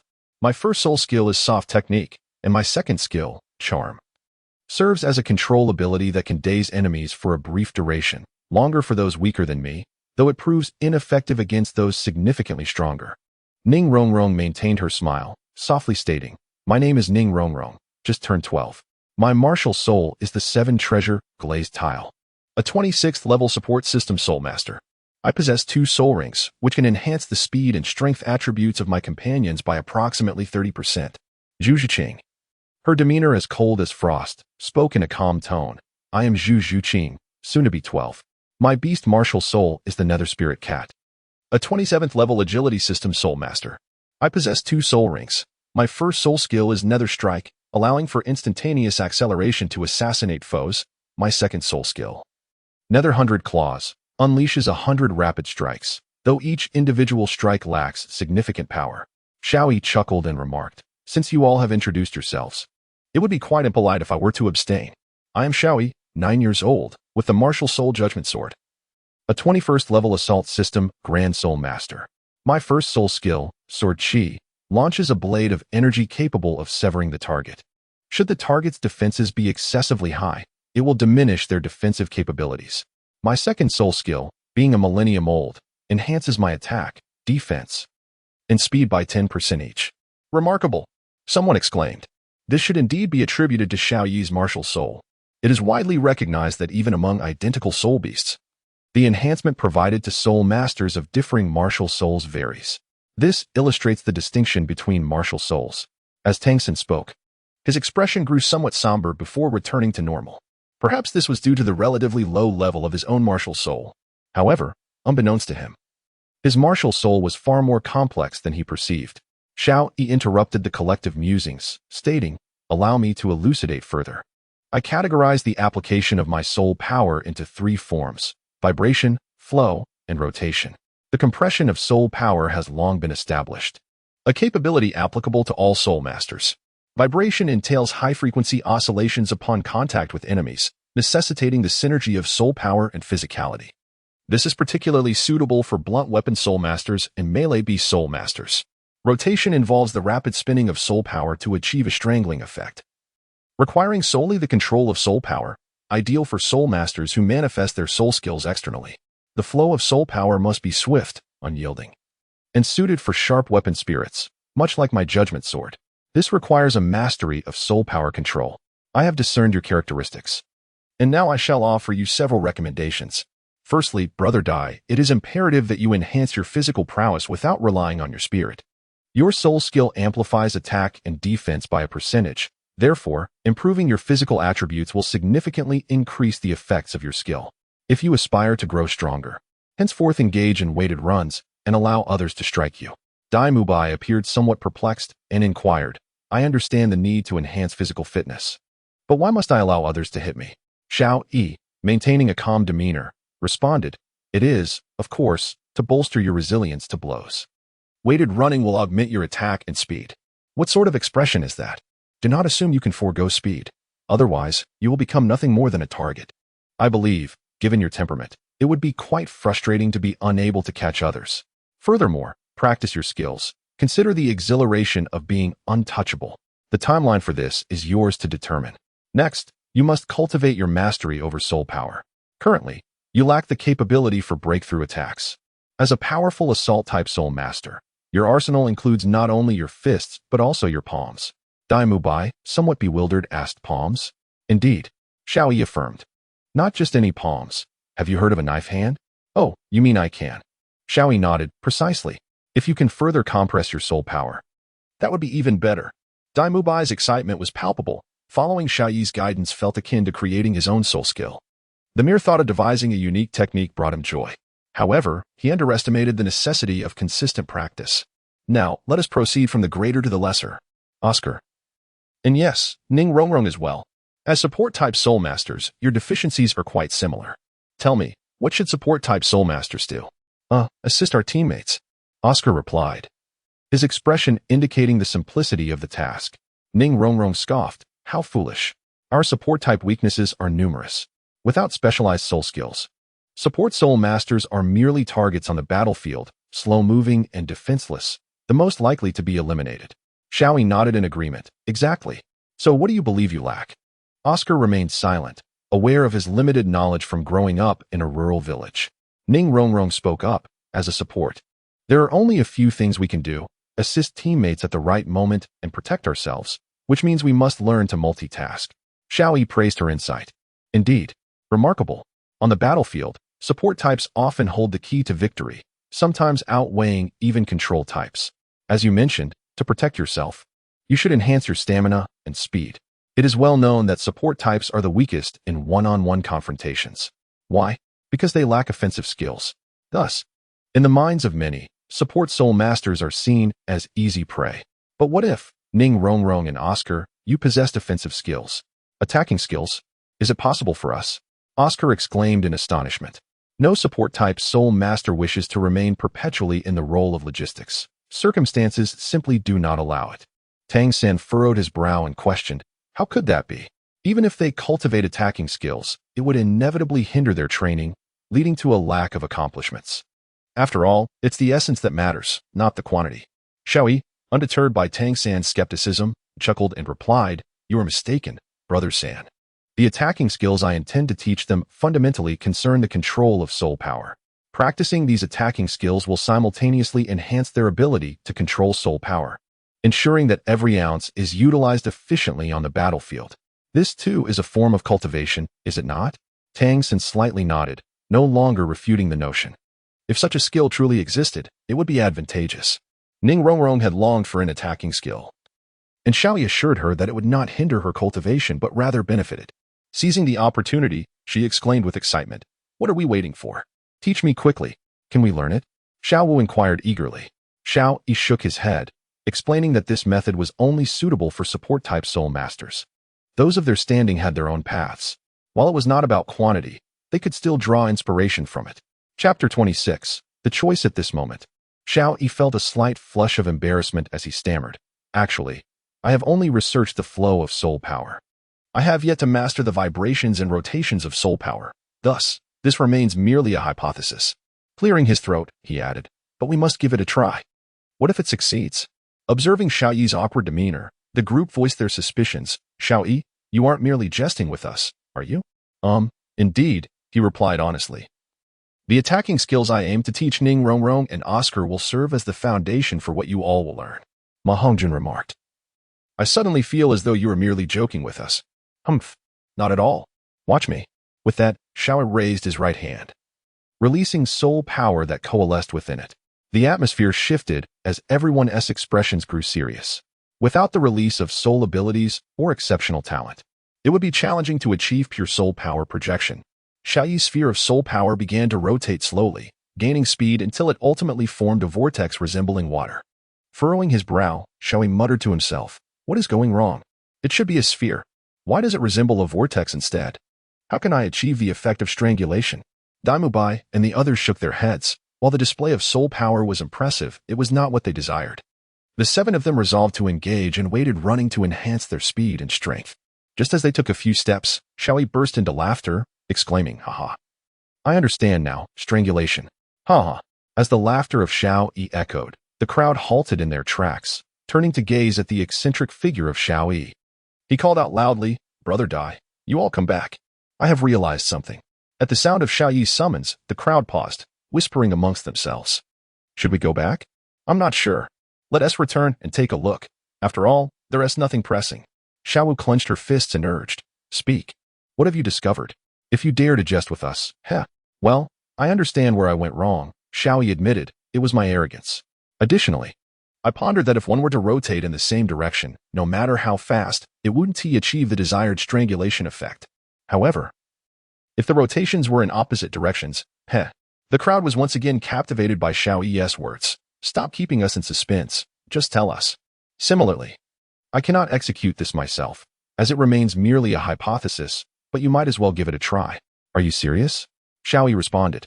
Let me share my thoughts. First, project your soul power outward, concentrating it in the palms of your hands. allowing it to rotate chaotically. Chaotic rotation? What do you mean? Xiaoyi chuckled. It means rotating in different directions, not just left or right, but also upwards and downwards, among others. Xiao could not help but interject. Is that even possible? Rotating in two directions is already quite complex. Xiaoyi smiled. Precisely because it is complex, we must strive to learn. Moreover, don't you find it exhilarating to challenge the limits? Imagine, for instance, if Ma Hongjuan's first soul skill, Phoenix Fire Line, were to rotate chaotically. Its power could rival that of a third soul skill. When compressed into an arrow shape, it would be comparable to a fourth soul skill. Dai Bai chuckled. Ha ha ha. Excellent. I'm definitely learning this skill. Xiao Yi, feeling a bit awkward, replied, Brother Dai, this method may not suit you. In fact, it wouldn't be appropriate for any soul master with a radiating soul skill. Dai Bai, slightly displeased, inquired, why not? It's disheartening to finally find a skill I like only to discover it doesn't suit me. Xiaoyi explained. What I mentioned earlier was merely an application of rotation. I have already stated that, in addition, there is also flow and vibration. Vibration and compression are much more suitable for you and Zhu Qing. Furthermore, the concept of soul power vibration is purely my imagination, but it is indeed quite challenging. Pertaining to herself, Zhu Qing, despite her usual cold demeanor, could not help but ask, why? Is it impossible for beast martial souls to learn this? It is possible, but not suitable. Sister Zhu Qing, you can discern from your battle with teacher Zhao that your weapon is your claws, more specifically, your fingers, which rely on sharpness. If you were to apply soul power rotation at your fingertips, your sharpness would become ineffective, leading to a disadvantage. However, if you compress your soul power at the tips of your fingers during an attack and vibrate it at a high frequency upon contact, your strike would multiply in potency. Even Dai Bai's defense under a third soul skill would struggle to withstand it. Dai Bai gazed at the frenzied expression on Zhu Qing's face and instinctively took a step back. Big brother Dai, like you. The paths of vibration and compression are yours to tread. Master 2 applications at most. Otherwise, one risks overextending oneself, he remarked. Moreover, Big brother Dai, do you truly wish to diverge from Zhu Qing's path? As he spoke, Xiaoyi slyly winked at Dai Bai. Ning Rongrong, with her finger resting on her lips, inquired. Then why do you practice flow while also training in vibration and compression?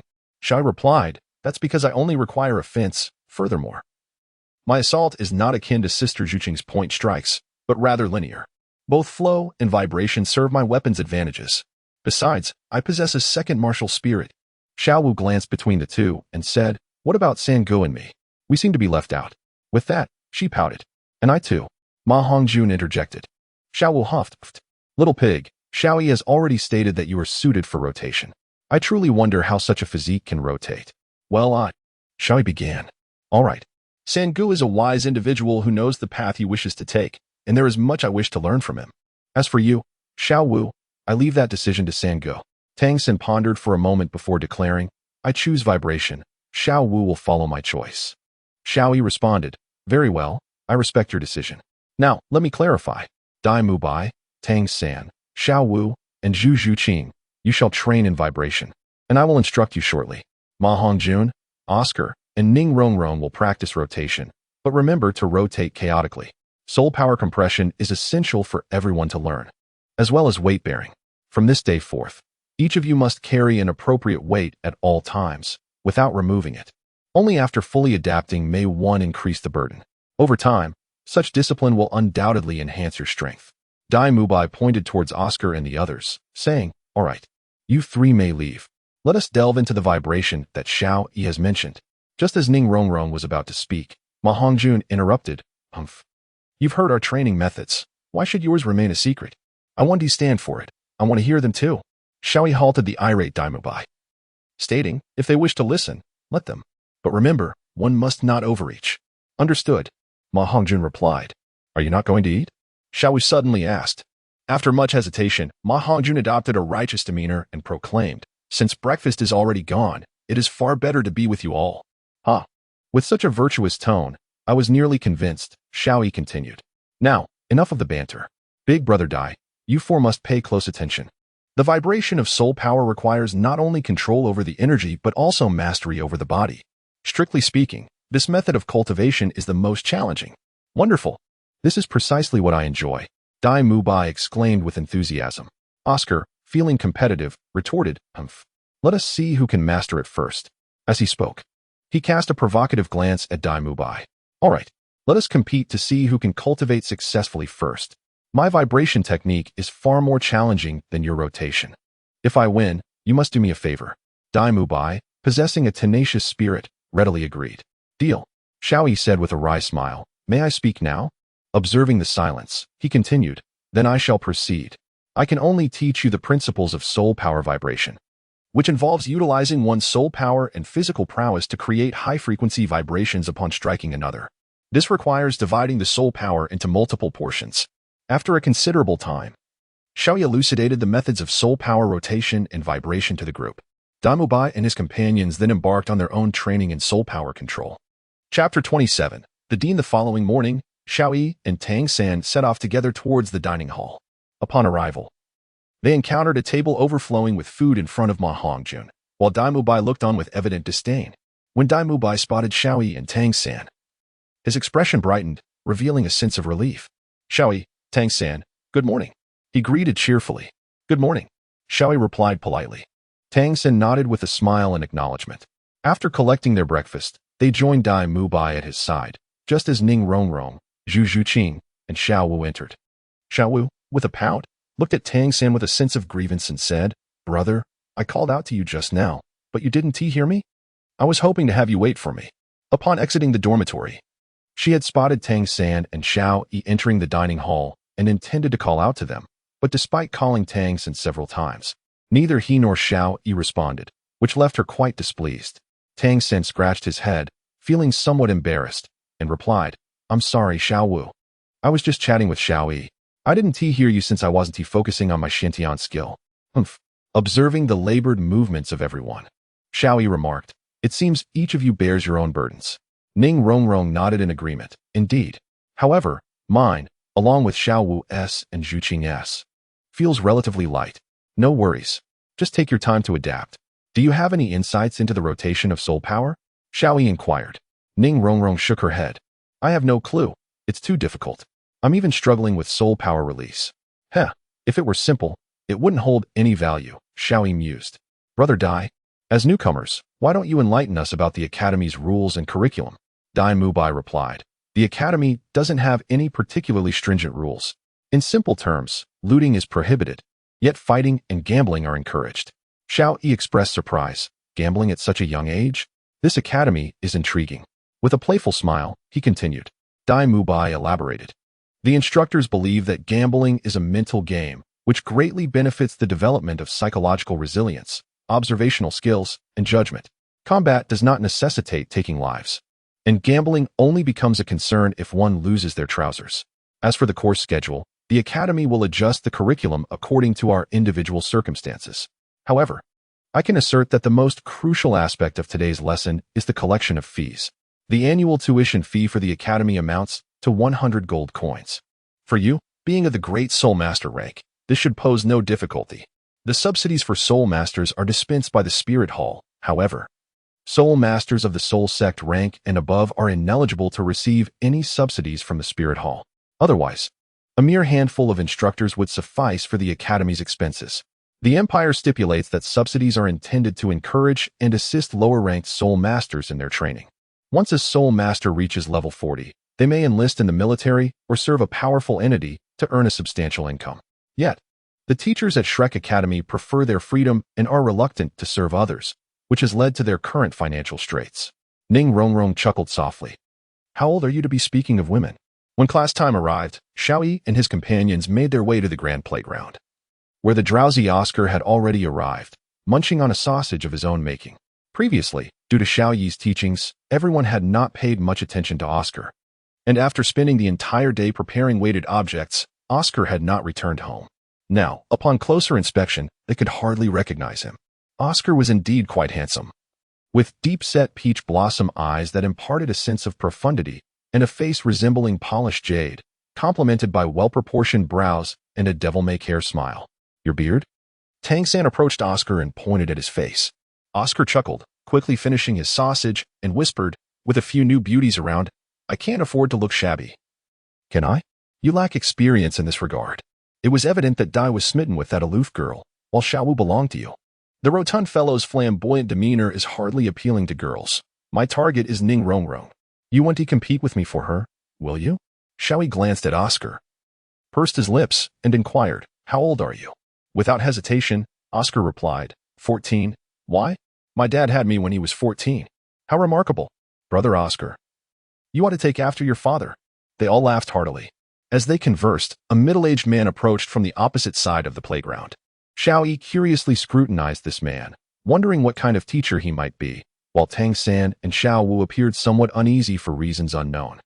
The newcomer appeared to be in his 50s, with a sturdy build and a distinctive face characterized by a protruding chin, broad cheekbones, a somewhat flat facial structure, and a hooked nose.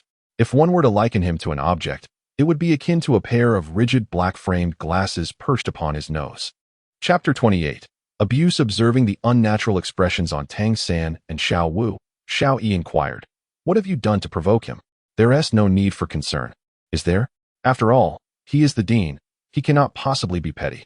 Beside him, Oscar chuckled softly, replying, you are mistaken. Our Dean Flander is notoriously vengeful. Of course, his greatest virtue lies in his fierce protection of his own. Flander cast a scrutinizing glance at Oscar, causing the latter to break into a cold sweat. He approached the 7 new students and halted before them. In his uniquely raspy voice, imbued with a hint of magnetism, he declared, this year is promising. We have welcomed 5 new prodigies. I, Flander, the Dean of Shrek Academy, extend a warm welcome on behalf of the institution. Shortly, each of you will pay 100 gold coins to Teacher Li, who manages the finances. Daimubai, we have 5 new junior brothers and sisters. Please inform them of the Academy's rules. After that, return to rest, and strive to restore yourselves to peak condition. Our first class will commence tonight. Oscar, you and Ning Rongrong are exceptions. Follow me, he instructed. Oscar's countenance immediately fell, reluctantly approaching Flander to pay his respects. His expression brightened slightly upon noticing Ning Rongrong beside him. Xiaoyi observed Oscar's gentle gaze towards Ning Rongrong and frowned in disapproval. Flander waved his hand, saying, the rest may take their leave. Before nightfall, ensure you are in optimal form. Don't say I didn't warn you. The teaching methods of this academy differ vastly from others. You will face dangers. Xiaoyi, watching Ning Rongrong depart, followed suit. Unperturbed by the number of students, Flander addressed Oscar and Ning Rongrong. Each individual possesses their own method of cultivation. Even with differing martial spirits, the approaches to training can vary greatly. Thus, what the academy will teach you is not how to cultivate your martial spirit, but how to wield it effectively, how to preserve yourselves in future battles, and how to assist your comrades. In essence, for support-type practitioners, the most vital skill is the ability to retreat. Sometimes, a single extra step can save your life. Therefore, physical training is paramount for you. In summary, Flander's instruction conveyed a clear message. You have crossed me. Now it is up to you to deal with the consequences. Consequently, the two were compelled to run laps around the village. Understood, Ning Rongrong responded decisively, sprinting outward without hesitation. Oscar, wearing a glum expression, followed suit. The entire village spanned at least 3 kilometers. 20 laps amounted to a rather daunting figure, despite their level 20 spirit power. Completing this task before noon was a grueling ordeal for support-type spirit masters, who generally possessed the weakest physiques among all spirit masters. 4 combat-type spirit masters at level 20. Traversing such a distance would not be an easy feat. This was sheer abuse. Why must Ning Rongrong endure this as well? Xiaoyi hesitated for a moment before sprinting after Ning Rongrong, curious to see how the 2 support-type soul masters managed to traverse such a considerable distance. Arriving at the village entrance, he awaited the arrival of Oscar and Ning Rongrong, which was the inevitable route they would take. After a while, Xiaoyi noticed a figure slowly growing larger in the distance. They are coming, he exclaimed. Why is it only Oscar? Where is Rongrong? Even at her slowest, she should have arrived by now. Chapter 29. The little sorceress, how sluggish. Oscar, Xiaoyi remarked languidly. After running for some time, Oscar was merely breathing slightly harder. Sluggish? I'm not a battle soul master like you. How fast do you expect me to be? This pace is already commendable. What about Sister Rongrong? Has she fallen behind? Xiaoyi murmured. Rongrong? She's taken off. She'll be back shortly. Oscar spoke, disappointment evident on his face. What is it? You don't look well. Has something happened? Xiaoyi inquired. Oscar sighed, alas. When Rongrong and I started running, she was initially brimming with confidence, but upon hearing that the circuit was far, she stopped. saying she was hungry and wanted to explore outside the academy. Alas, I will proceed alone. Watching Oscar continue to run off, Xiaowei furrowed his brows and shook his head as he returned to the dormitory. 7 Treasure Glazed Tile School Council Hall. In the northern section of the hall sat a middle-aged man, appearing to be in his 40s, on a jade chair. His demeanor was refined, exuding an aura akin to a gentle spring breeze. Kneeling before him was a young man, reporting to the sect master. The young lady has arrived at Shrek Academy and has successfully enrolled, the young man said respectfully. The middle-aged man nodded, somewhat resigned. It is perhaps for the best to let this little sorceress experience the world outside. Otherwise, the entire 7 Treasure Glazed Tile School might be turned upside down. What is the situation at Shrek Academy? There are 2 Soul Saints and several Soul Emperors at Shrek Academy, and the quality of education is unparalleled. The students they admit are truly exceptional. The message you entrusted me with has been delivered to their dean, the young man replied. A faint smile graced the middle-aged man's face. Very well, you may withdraw. Yes, sect master, the young man affirmed before retreating.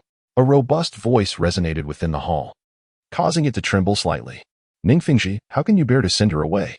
Are you truly at ease with her being alone? What if something were to happen? As the voice echoed, an elderly man with white hair entered from the back hall and boldly seated himself in a chair beside sect master Ningfengji. Ningfengji displayed a look of helplessness. Sword uncle, do you think I desire this? You and Dragon uncle dote on her excessively. She has nearly reached the heavens at home. Perhaps exposing her to the outside world will instill some sense of reality. Otherwise, should she marry with that temper, her future partner will certainly not indulge her. Sword uncle huffed angrily. If anything were to happen to Rongrong, I will hold you responsible. By the way, what of that matter we discussed? Ningfengji shook his head, expressing, the message has already been delivered, yet it seems the Pope has some reservations. The elder sighed. You haven't secured Rongrong's consent, have you?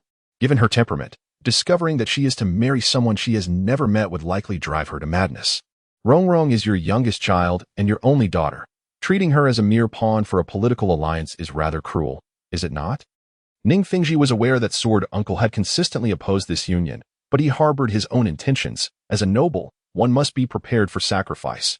Besides, the suitor possessed commendable character. Even if there were no affection between them, it was unlikely that he would mistreat Rongrong. Furthermore, emotions can be cultivated, after all. Oh, do as you wish. If Rongrong suffers any grievances, I shall dismantle the Spirit Hall. As night fell, Shrek Academy's headmaster, Flanders, regarded Oscar and Ning Rongrong with a piercing gaze. Oscar, have you both completed your 20 laps? Flanders's intense stare instilled a sense of trepidation, making it difficult for anyone to meet his eyes. Xiaowei glanced at Ning Rongrong, fully aware that she had hardly run at all. After returning to the dormitory, he felt uneasy about Ning Rongrong and followed to check on her. She only returned at dusk, indicating that she had not run at all. Oscar nodded affirmatively, stating, Headmaster, I have completed it. Flanders scoffed. I asked about both of you, not just you. Do not play word games with me. At that moment, Ning Rongrong was gazing at Oscar, her large, innocent eyes filled with naivety. Xiao shook his head in disappointment, realizing that Ning Rongrong was not as virtuous as he had imagined. Selfishness is inherent to human nature, yet it remains fundamentally immoral. Oscar gritted his teeth and nodded. Yes. We have both finished. Very well, you are quite the friend. Step forward, Flanders commanded, gesturing to the space before him. A hint of a wry smile crossed Oscar's face as he approached Flanders, acknowledging his mistake was imperative, for resistance would only exacerbate the consequences. Flanders slowly raised his right hand and lightly patted Oscar's shoulder, stating, Since you are so friendly, you shall run another 20 laps. I have sealed your soul power. And should it be released, you know the repercussions. Oscar remained silent, merely nodding in understanding before turning to run outside. Flanders then directed his attention to the others, inquiring, Do you not grasp my rationale behind this? Why must he continue running? Because Oscar lied. Regardless of the underlying principle, a lie is a lie. Sometimes dishonesty may serve a purpose, but lying to shield another is indefensible. You are all still children. Deceit is the most undesirable of virtues. I hope you comprehend this. As he spoke, his gaze subtly shifted from Tang San and the others to the seemingly innocent and pitiful Ning Rongrong. Tell me, did you complete the tasks I assigned this morning? Ning Rongrong, aware that concealment was futile, felt no fear and refrained from fabricating a story. With her arms crossed, she rather petulantly declared, No, I am hungry and cannot run.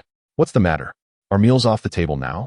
Flanders smiled faintly and remarked, so, you ventured outside the village alone, roamed for a day, and then returned to find Oscar to come back with him. Am I correct? Ning Rongrong widened her beautiful eyes, glaring fiercely as she retorted, Flander, do you dare to spy on me? Flanders' expression instantly turned cold. As the dean, I am responsible for every student in this academy. This is my duty, as well as the responsibility of all the teachers at Shrek Academy. Disobedience on the battlefield results in but one fate, death. Ning Rongrong's gentle demeanor gradually faded, replaced by a hint of disdain and contempt. This is not a battlefield, it is merely an academy, and you are not a general. You are simply the dean. Flander nodded and replied, you are correct. This is indeed an academy. But can you guarantee that you will never find yourself on a battlefield? Now, you have two choices. Either pack your belongings and leave, for you are unworthy to be a student here. Or stay and prove to me that you deserve to remain. Flander, who do you think you are? Merely a lowly soul sage. What right do you have to lecture me, young lady? At that moment, Ning Rongrong assumed the demeanor of a haughty queen, regarding everyone around her with disdain. Chapter 30. Confrontation. Flander, you are nothing but a mere soul sage. I advise you to show me some respect. Flander, undeterred by her words, smiled slightly and said, you are correct. I am indeed a mere soul sage.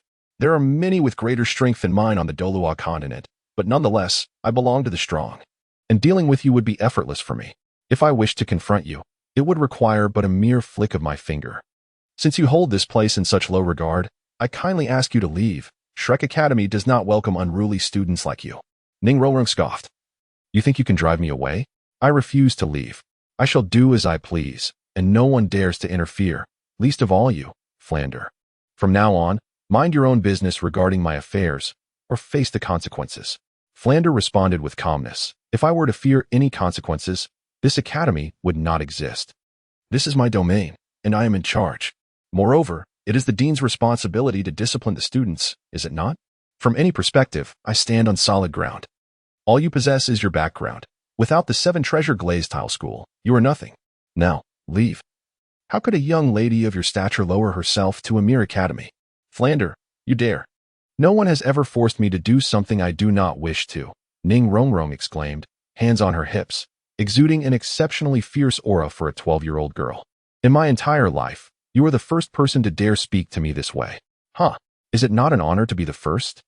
I believe I am not alone in this. Many would dare to offend you, and they are right beside you. Ning Rongrong glared at her classmates with piercing eyes, exuding an air that suggested she could eliminate anyone who opposed her. Flanders smirked darkly. In my eyes, every student here surpasses you. The 7 treasures glazed tile pagoda spirit is undoubtedly one of the most formidable auxiliary spirits. However, regrettably, due to your character, you only bring it shame.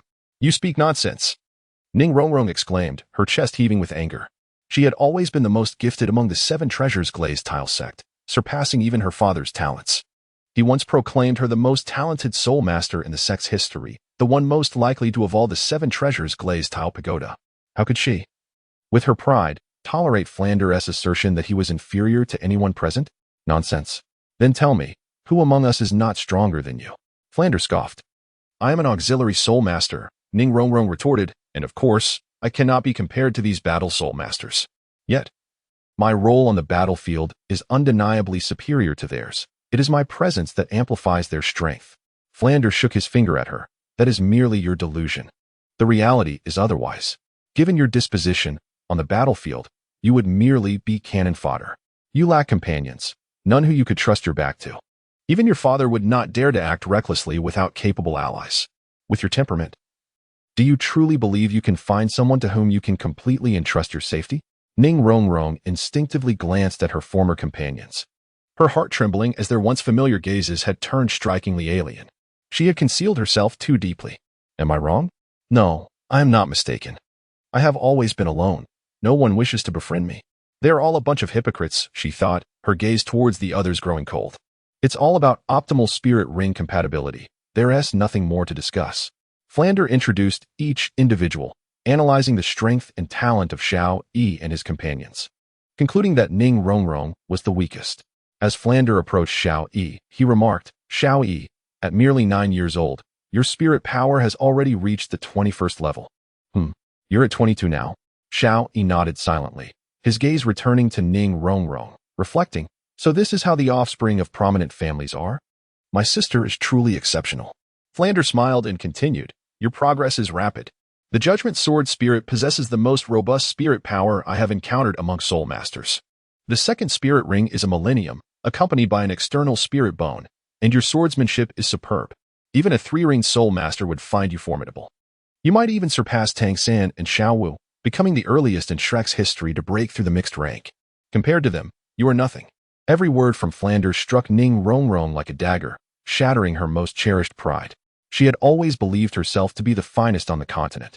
Yet now she found herself at the very bottom. Such a disparity was unbearable. With a cry, she fled towards the dormitory. Flander huffed. Were it not for the authority granted to me by the sect leader of the 7 Treasures, Glazed Tile sect, I would scarcely dare to manage this little demoness. Otherwise, the sword Douluo would surely have his way with me. He added, all right, I have discreetly notified Oscar to comfort her. I believe that after today, she will undergo a transformation. Now, let us commence our training. Chapter 31. The Arena of Souls. Flander waved his hand and said, let us depart. Follow me. With that, he lightly tapped the ground with his toes and soared forward, heading towards the direction of the academy. The others hastily followed suit. Naturally, the swiftest among them was Dai Mu Bai, whose spirit power far exceeded that of the others, followed by Zhu Zhuqing of the agility system. Xiao Yi, being the weakest in spirit power and not of the agility system, lagged behind, yet he remained within the group. Shrek Academy was not far from Soto City, which nestled within the kingdom, free from any external threats. Hence, the city gates remained open around the clock. This was one of the reasons Flander chose to establish Shrek here. Now that night had fallen, the vibrancy of Soto City rivaled that of the daytime, with various stalls lining the streets, offering an abundance of food, entertainment, and merriment, creating a lively and prosperous atmosphere. With her mischievous nature, Xiao could hardly sit still. Her sparkling eyes frequently darted around, eagerly drawn to anything intriguing. Were it not for Tang San's persistent grip on her, she might have easily wandered off. However, Xiao Yi had already gotten lost. Playfulness is inherent to children, and even Xiao Yi was no exception. It took considerable effort to locate him. For this, Flander had reprimanded him sternly, though the effectiveness of such chastisement remained uncertain. Flander stated, today, this will be your classroom. As he spoke, he raised his hand to point outward. Following his gesture, a vast array of towering structures came into view, reaching nearly 100 meters in height, immense and imposing, casting a profound silhouette against the night sky. From within those grand edifices, faint glimmers of light flickered. Flander remarked nonchalantly, that is the Soto Great Arena of Souls. Battles within may even result in death. However, you are all exceptional beings. Thus, you must adopt a training approach befitting your extraordinary nature. Those who perish within are not monsters, and if one is not a monster, they lack the right to remain here. Do you understand? He paused briefly, then spoke earnestly. The school can impart much knowledge, yet it cannot provide you with practical combat experience. Such experience is cultivated through battle, determining whether one can fully harness their skills. It is the key to victory. Many are not weak, yet they fall due to insufficient practical experience. Without it, all other advantages are rendered meaningless. Therefore, today, that arena shall serve as your cathedral. There will be many spectators. Do not let them sway you. To perform for others? It feels akin to a monkey show. Flander shook his head, saying, though I too harbor a disdain for places like the Great Arena of Souls, it undeniably serves as one of the best avenues for your growth. The arena operates independently of the 2 great empires, established as a separate entity by the 7 major sections. Those who gain fame as spirit masters here will attract the favor of powerful factions, benefiting both their current prowess and future prospects. As he spoke, a brilliant light sparkled in Flander's eyes. The soul rings do not truly represent the capabilities of a soul master. It is not uncommon to challenge those of a higher rank, to prove oneself. One must attain victory, for others only regard the outcome, indifferent to the gap in strength. The levels of badges are categorized by the quality of minerals, starting with the Iron Badge, also known as the Iron Soul Fighter, followed by the Copper Soul Fighter, Silver Soul Fighter, Gold Soul Fighter, Platinum Soul Fighter, Sapphire Soul Fighter, Ruby Soul Fighter, and finally, the Diamond Soul Fighter.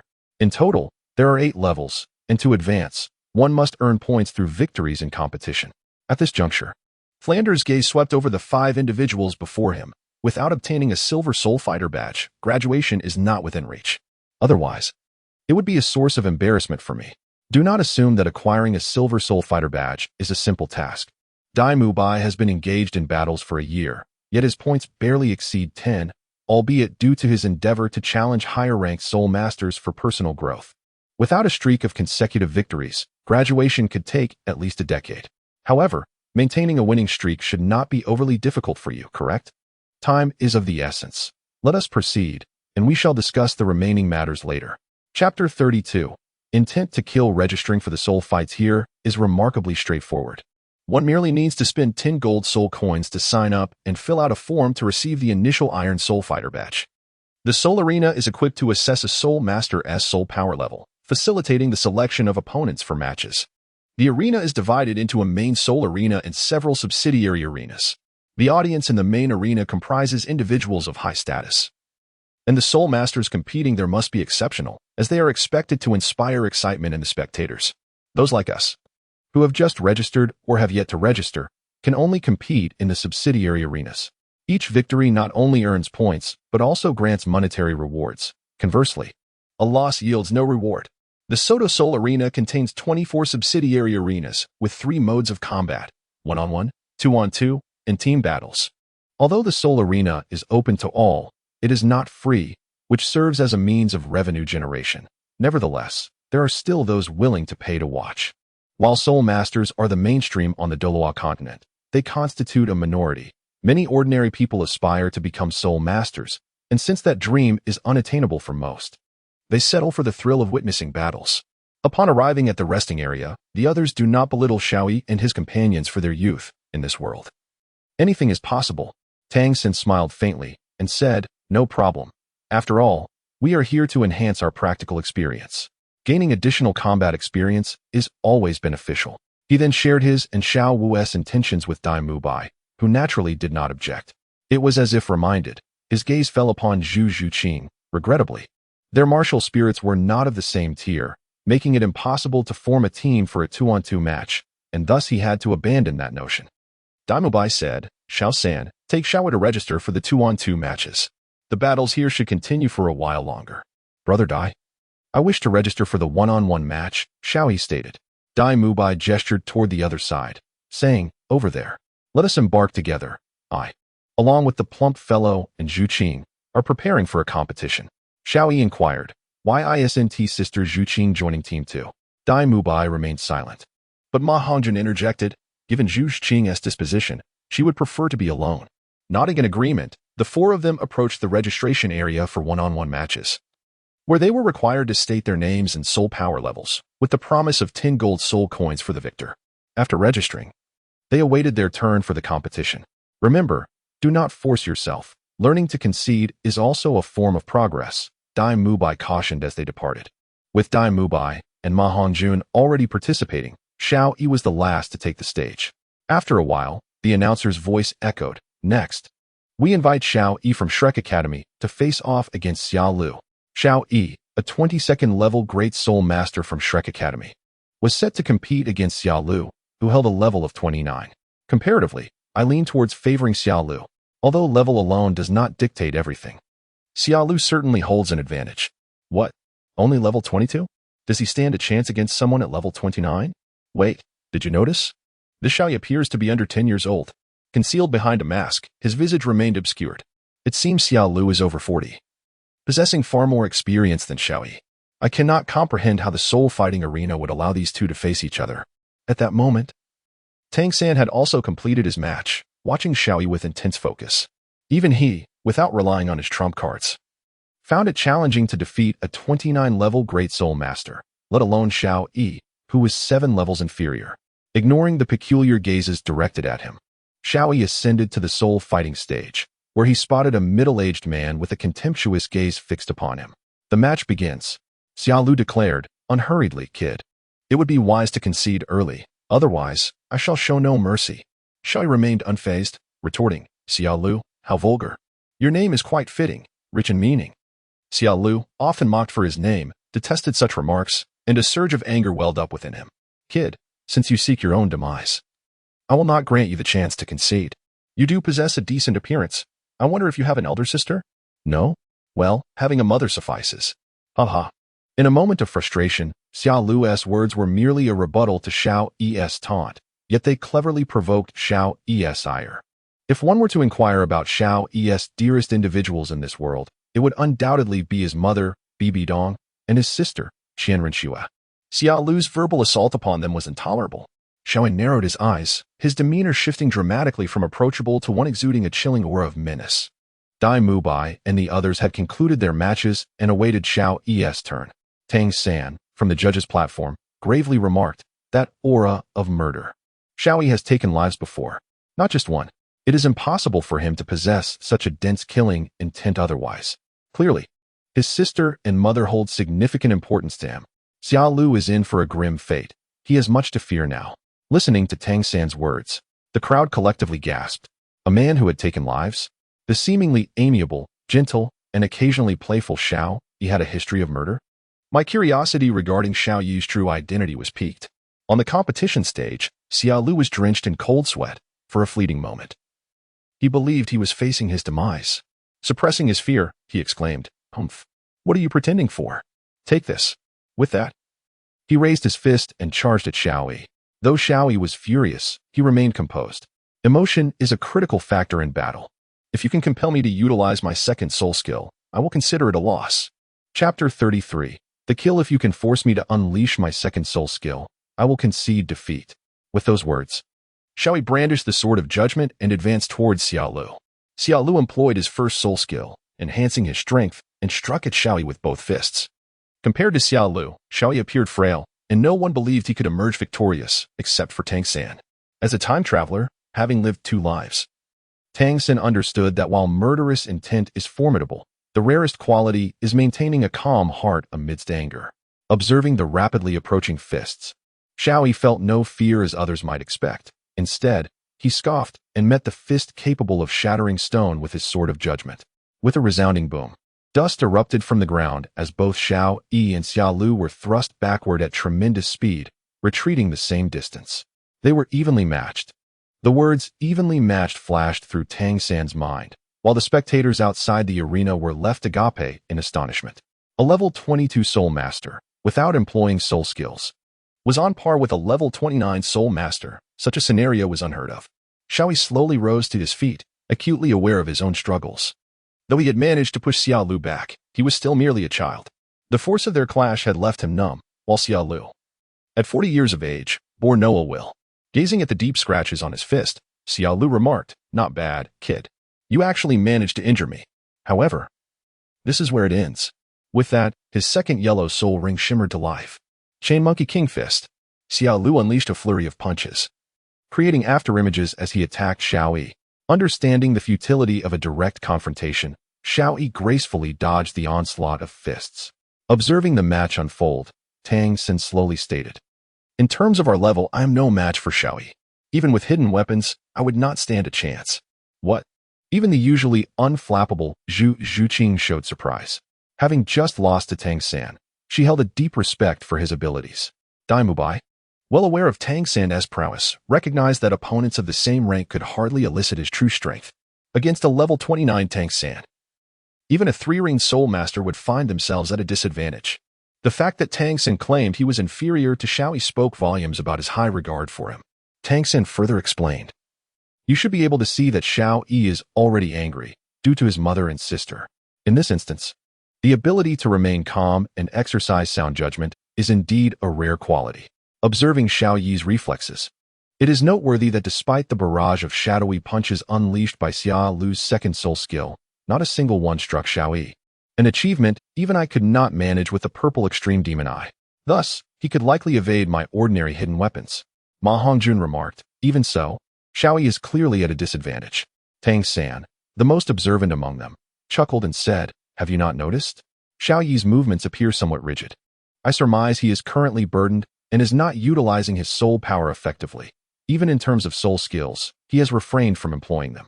Xiao Wu, covering her mouth in disbelief, exclaimed, "Brother, are you suggesting that Xiao Yi is holding his own against Xiao Lu solely through swordsmanship and reflexes?" Tang San nodded, acknowledging, "It seems to be the case. Though I am reluctant to admit it, We are not outpacing Xiao Yi. It appears I must intensify my training. Indeed. Initially, I had lifted the weight during the match. Let us resume now. Reflexes, this is something that can be honed. How infuriating that Xiao Yi has not shared this skill with us. Xiao Yi remained unaware that his battle had ignited the fighting spirit of the Shrek group. At present, he was wholly focused on the contest. His reflexes were swift, yet ultimately, he was grazed. Xiaolu mockingly taunted, "Boy, are you looking down on me by not using your soul skills? Your arrogance may lead to your downfall." Xiao Yi's eyes gleamed with a cold light. He had intended to play longer, but if Xiaolu sought his own demise, he would not be held accountable. With that, the Judgment Sword's yellow soul ring shimmered, and he unleashed his first soul skill, Sword Chi. A wave of sword energy surged forth, and Xiao Yi's expression grew serious, as if he were manipulating an unseen force. Xiaolu, observing the approaching sword energy, laughed heartily. "Ha! My martial soul's defensive capabilities are formidable. Your sword energy cannot harm me." Confidently, he released his first soul skill, eagerly anticipating victory. Humph! Trash! Suddenly, the sword energy pierced through Xiaolu's body, leaving a deep gash on the ground. Xiaolu, eyes glazed, slowly collapsed.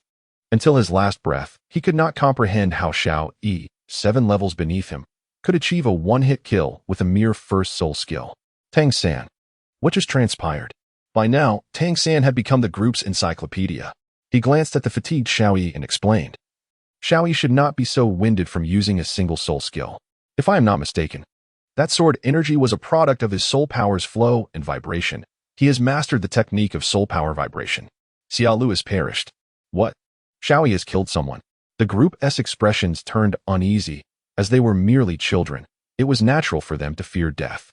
At that moment, the host's voice broke through the shocked silence of the audience. What an exhilarating and thrilling battle it has been. In the world of Douluo continent, possessing formidable soul power does not necessarily equate to true strength. Today, Xiao Yi from Shrek Academy has exemplified this truth. Now, I declare Xiao Yi the victor. As the host announced the verdict, the audience erupted with enthusiasm.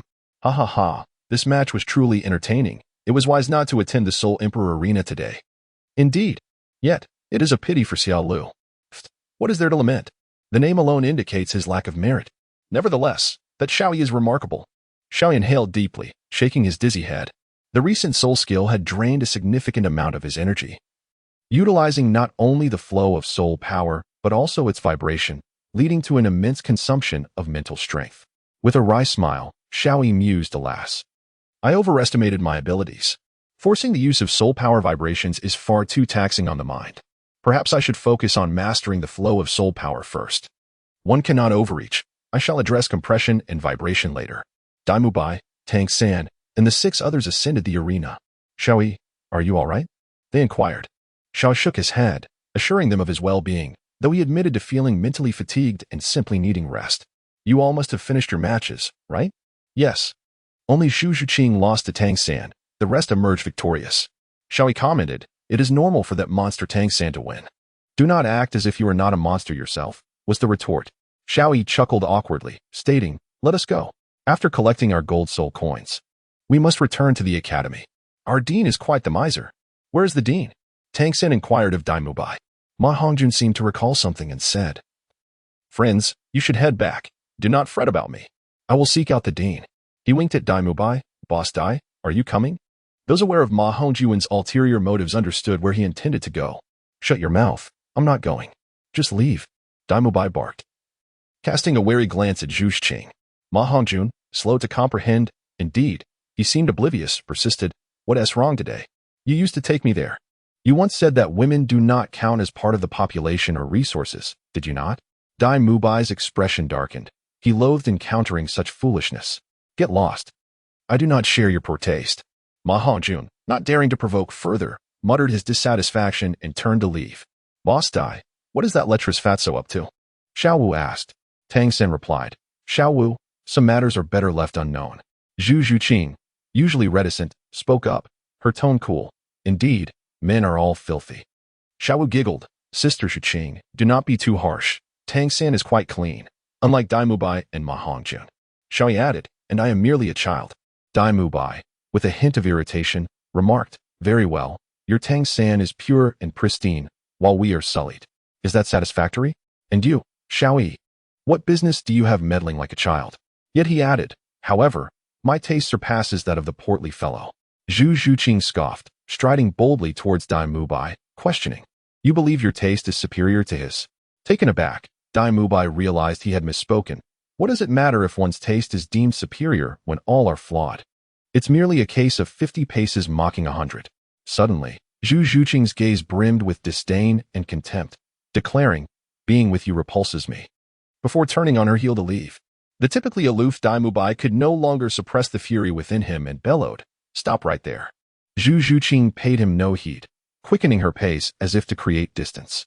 Dai Mubai's chest heaved with anger. Anyone who provoked him at this moment would face dire consequences. Xiao Wu blinked, whispering to Tang San, what is going on between them? Xiao Yi shrugged. It seems Brother Dai has genuinely fallen for her.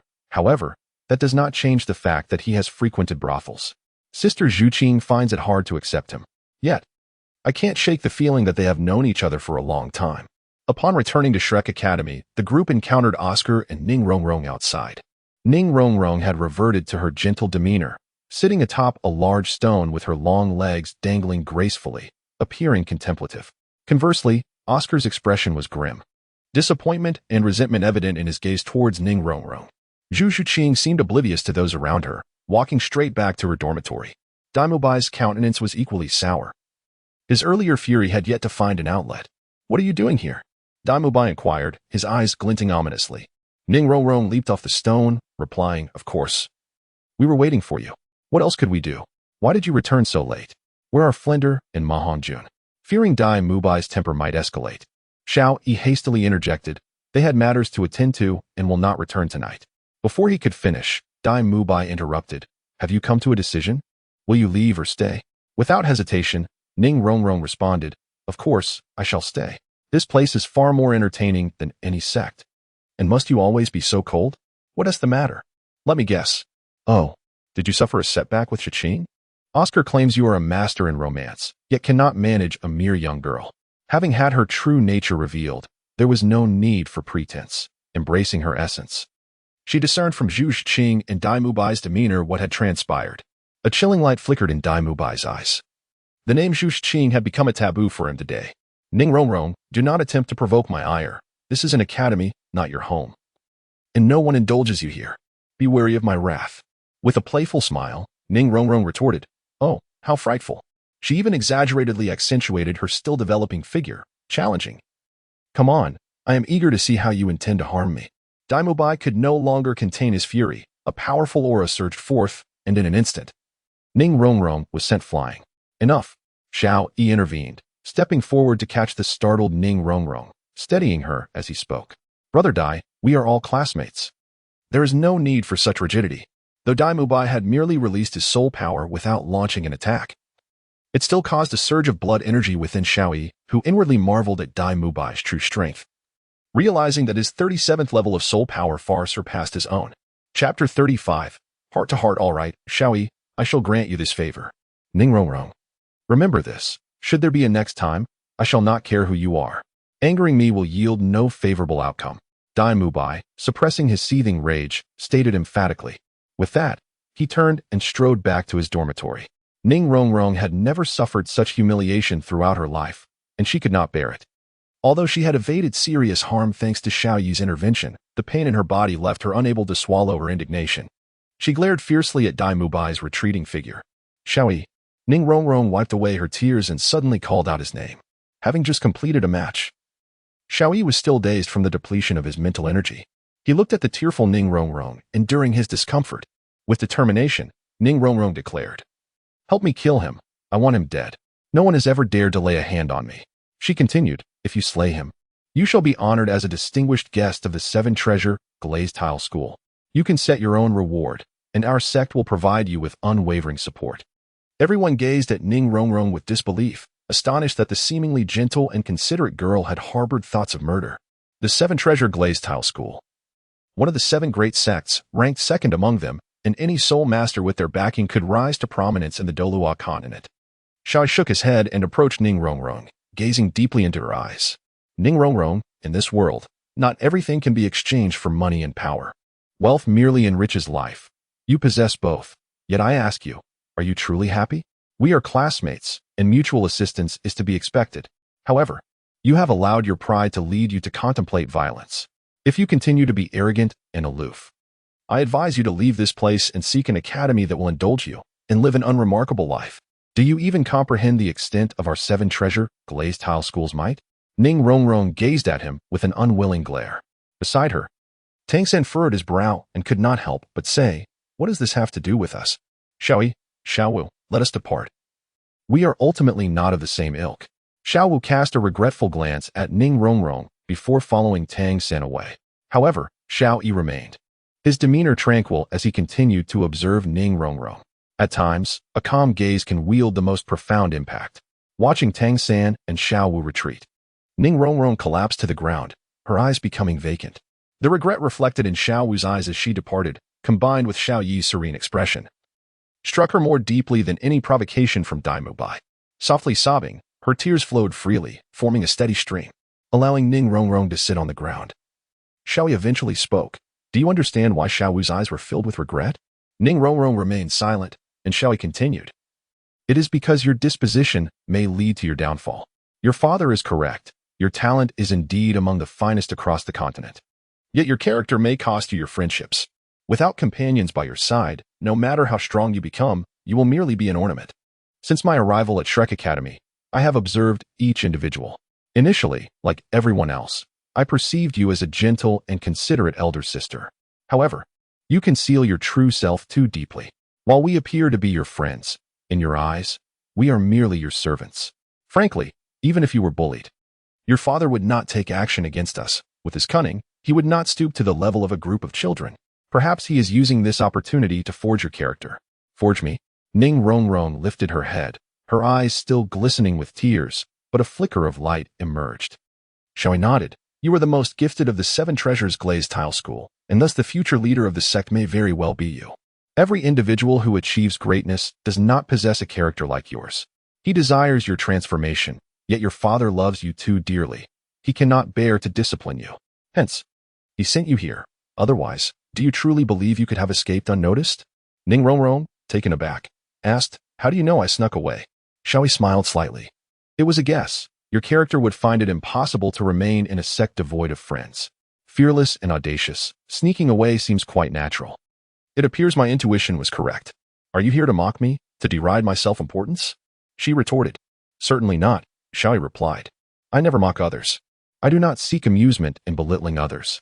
Suddenly, a look of disdain crossed Ning Rongrong's face as she said, "So you have agreed to my terms then? Help me eliminate Daimu Bai? I understand your hesitation.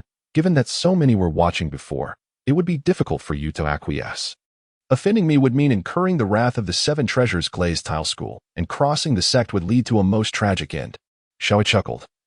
Yet the tension in his forehead betrayed an inner struggle to contain his rising anger. How long to strike someone? "The unfathomable woman," Xiao Yi remarked lightly. "It seems you have completely forgotten the dean's words today. The 7 treasures glazed tile school is formidable, but that does not imply your own strength. The 7 treasures Ling Long Pagoda is indeed the mightiest of martial souls, yet this does not grant you the right to feel superior. Ultimately, you are merely a capricious and feeble support." Ning Rongrong stared blankly at Xiao Yi as he raised his sword, glancing at the judgment sword resting beside her neck. For the first time in her life, she felt the imminent presence of death. Chapter 36, Shared Slumber. Ning Rongrong realized for the first time just how close death loomed. "Sister Rongrong, do you understand?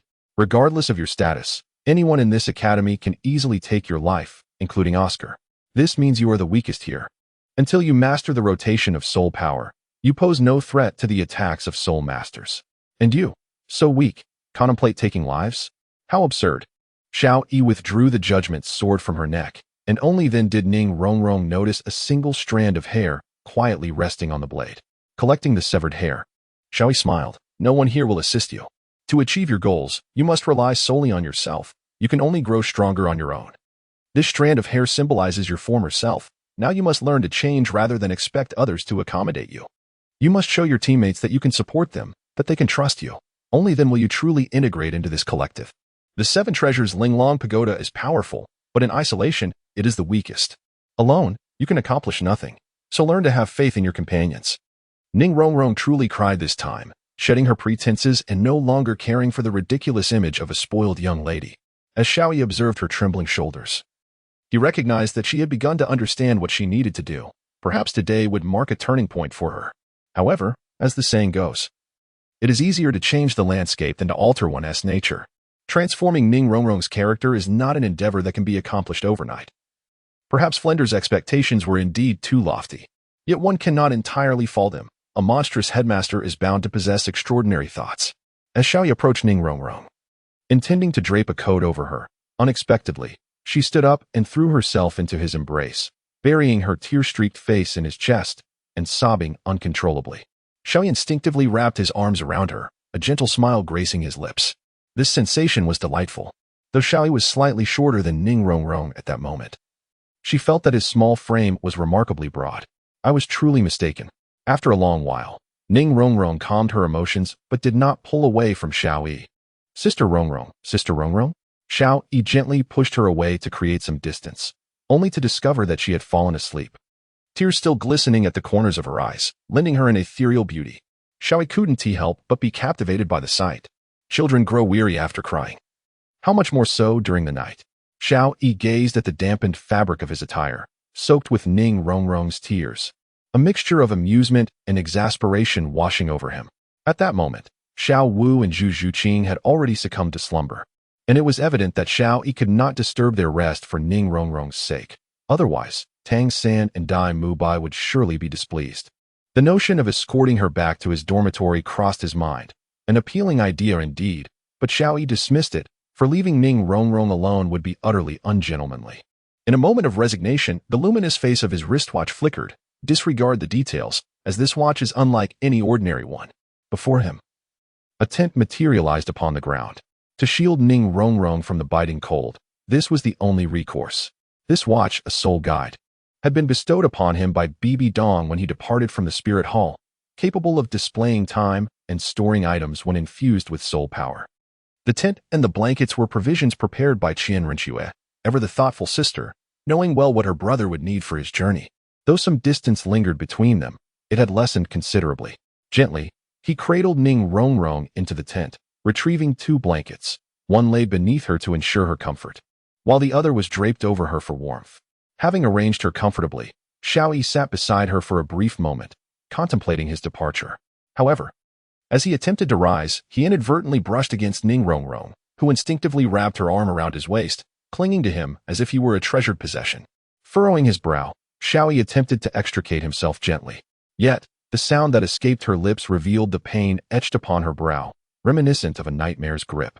Returning to her side, he noticed her furrowed brow soften at his presence. Yet, as he stood again, her features tightened once more. Xiaoyi sighed, realizing that Ning Rongrong had unconsciously begun to rely on him, a troubling sign indeed. Reluctant to disturb her slumber, he preferred to forego meditative practice for the night, as sleep held a greater allure for him. After all, young ones are prone to fatigue. With Ning Rongrong still clinging to his waist, Xiaoyi remained still beside her until the chill crept in, prompting him to seek refuge beneath the blankets, leaning against her. Thus, they shared a bed, albeit fully clothed. What could a mere 9-year-old do? Unbeknownst to him, as he nestled into the blankets, a subtle smile graced the corners of Ning Rongrong's lips. The following morning, Tang San concluded his training early and, glancing at Xiaoyi's empty bed, realized that Xiaoyi had not returned for the night. Unperturbed, he knew Xiaoyi was quite safe within the academy. Ascending to the rooftop to practice the purple extreme magic eye, he completed his exercises and inadvertently noticed a tent by the stones not far from the village entrance, instantly deducing Xiaoyi's whereabouts. Brother! A delicate call echoed as Xiao Wu rushed towards him.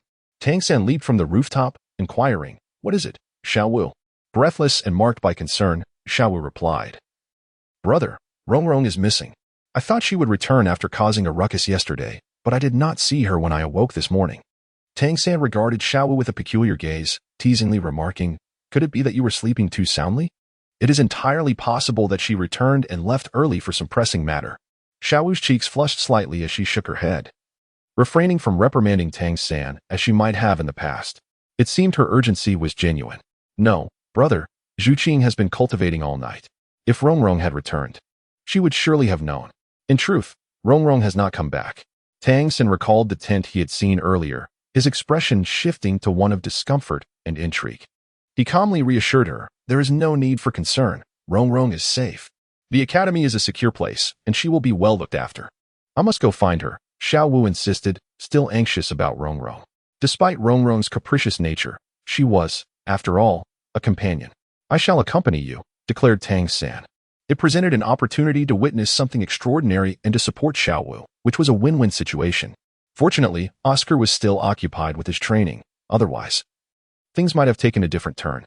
Xiao Wu observed the mischievous grin on Tang San's face and remarked, Brother, why do you look so wicked?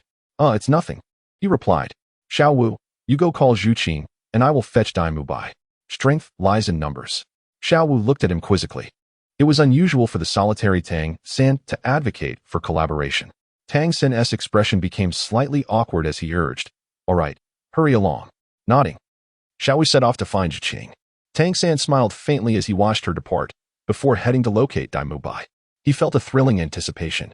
Before long, Xiao Wu returned with Zhu Qing, while Tang San brought along Dai Mubai and, unexpectedly, Ma Hongjun. Although Tang San had not intended to invite him, he had insisted on joining. And the expression on his face suggested he had enjoyed a comfortable night. Zhu Qing remained aloof towards Dai Mubai, who was also visibly displeased, while Ma Hongjun appeared lethargic. Munching on a chicken leg. Why didn't you bring Oscar? Zhu Qing inquired. He is currently immersed in his training, and Tang San wished to avoid provoking him. Tang San led the group to the front of the tent. Sister, is Rongrong inside? Yes. I stumbled upon it inadvertently while cultivating, he responded. Omitting the fact that Xiaoyi had also not returned last night. Clearly, he was eager to uncover the mysteries within. Why not take a peek and find out? Ma Hongjun suggested with a lewd grin, reaching for the tent's zipper. Smack. Xiaoyi swatted Ma Hongjun's hand away, exclaiming, What if Rongrong is not dressed? Wouldn't he that be taking advantage of her? You men should all stand back. I will handle it. Dismissing the three men, Xiao Wu unzipped the tent. With a rip, the tent opened. What do we have here? As Rongrong pulled aside the zipper of the tent, her eyes widened in astonishment at the scene within. Her gasp drew the attention of everyone present, and the three who had been dismissed returned. All gazed in disbelief at the sight inside the tent. There lay Xiaoyi, reclining on one side, his bare torso partially obscured by a blanket, leaving one to wonder if he wore any trousers. Meanwhile, Ning Rongrong had her delicate arm draped around Xiao Yi's neck, her head resting upon his shoulder, with her slender legs resting on his, separated only by the coverlet. Although she was dressed in a gown, the visual impact on the onlookers was striking. The two entwined in slumber resembled celestial lovers, while Tang San and his companions felt like mere intruders. Despite Tang San's prior suspicions, witnessing the scene firsthand left him momentarily incredulous. After a brief pause, Xiaoyi suppressed her astonishment, regaining her composure as she calmly zipped up the tent, declaring, Let us be on our way. It wouldn't be polite to disturb them. Naturally, Tang San did not oppose Xiao Wu's decision. Zhu Shiqing turned to leave, needing a moment to collect herself. Dai Mubai glanced at Zhu Shiqing's retreating figure, his expression wavering, while Ma Hongjun, clearing his throat, exclaimed, But I still want to see. Before he could finish, a startled cry emanated from within the tent. In the morning, Xiaoyi awoke, murmuring, Ugh, I feel so heavy today. I didn't sleep well at all. What is this on me? Rongrong? Where are my clothes? Searching for his garments, he spotted them lying in a corner, recalling the events of the previous night. Exhausted, he had slipped under the covers without a second thought. Xiaoyi had a habit of not wearing damp clothing, even slightly so. His attire had become wet when he comforted Ning Rongrong, who had been in tears. And in his drowsy state, he had removed it.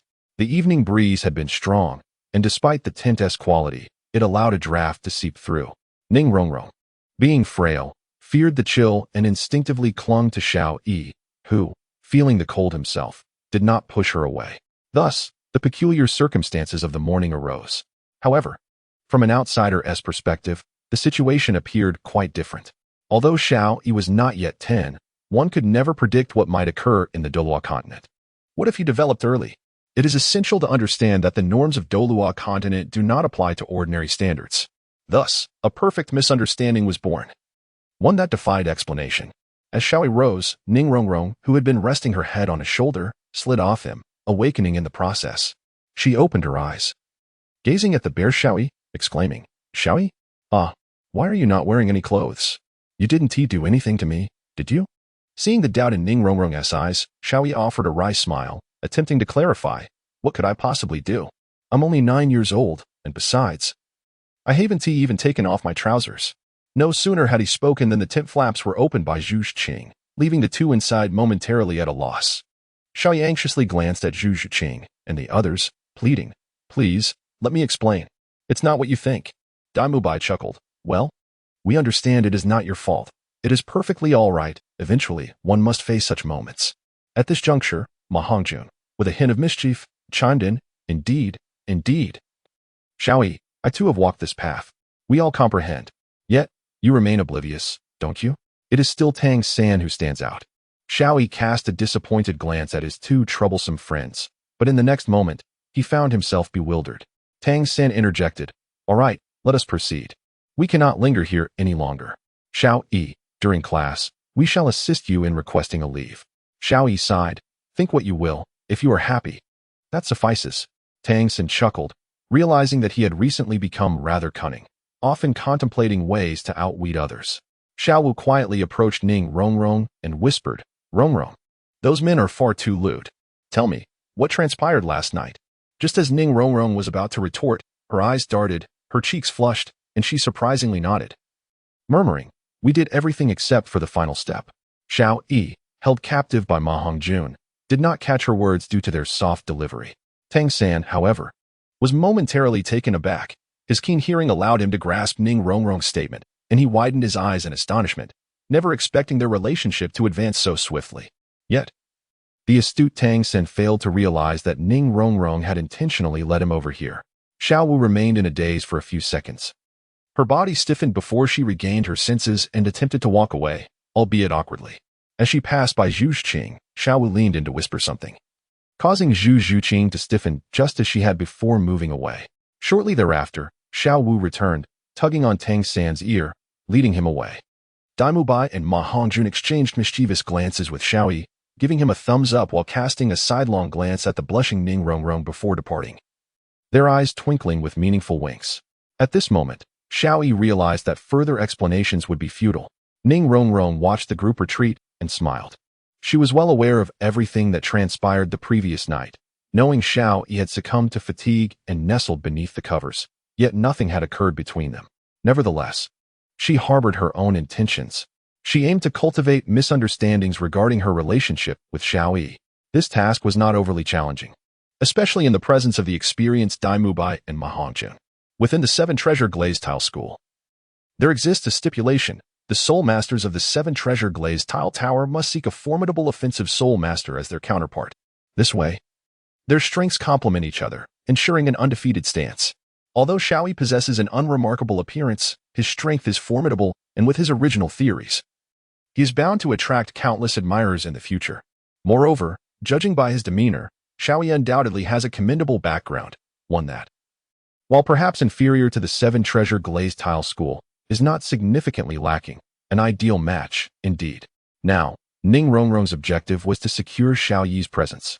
Despite his indifference towards her, prolonged misunderstandings, truth intertwined with falsehood, would create a complicated tapestry of perceptions.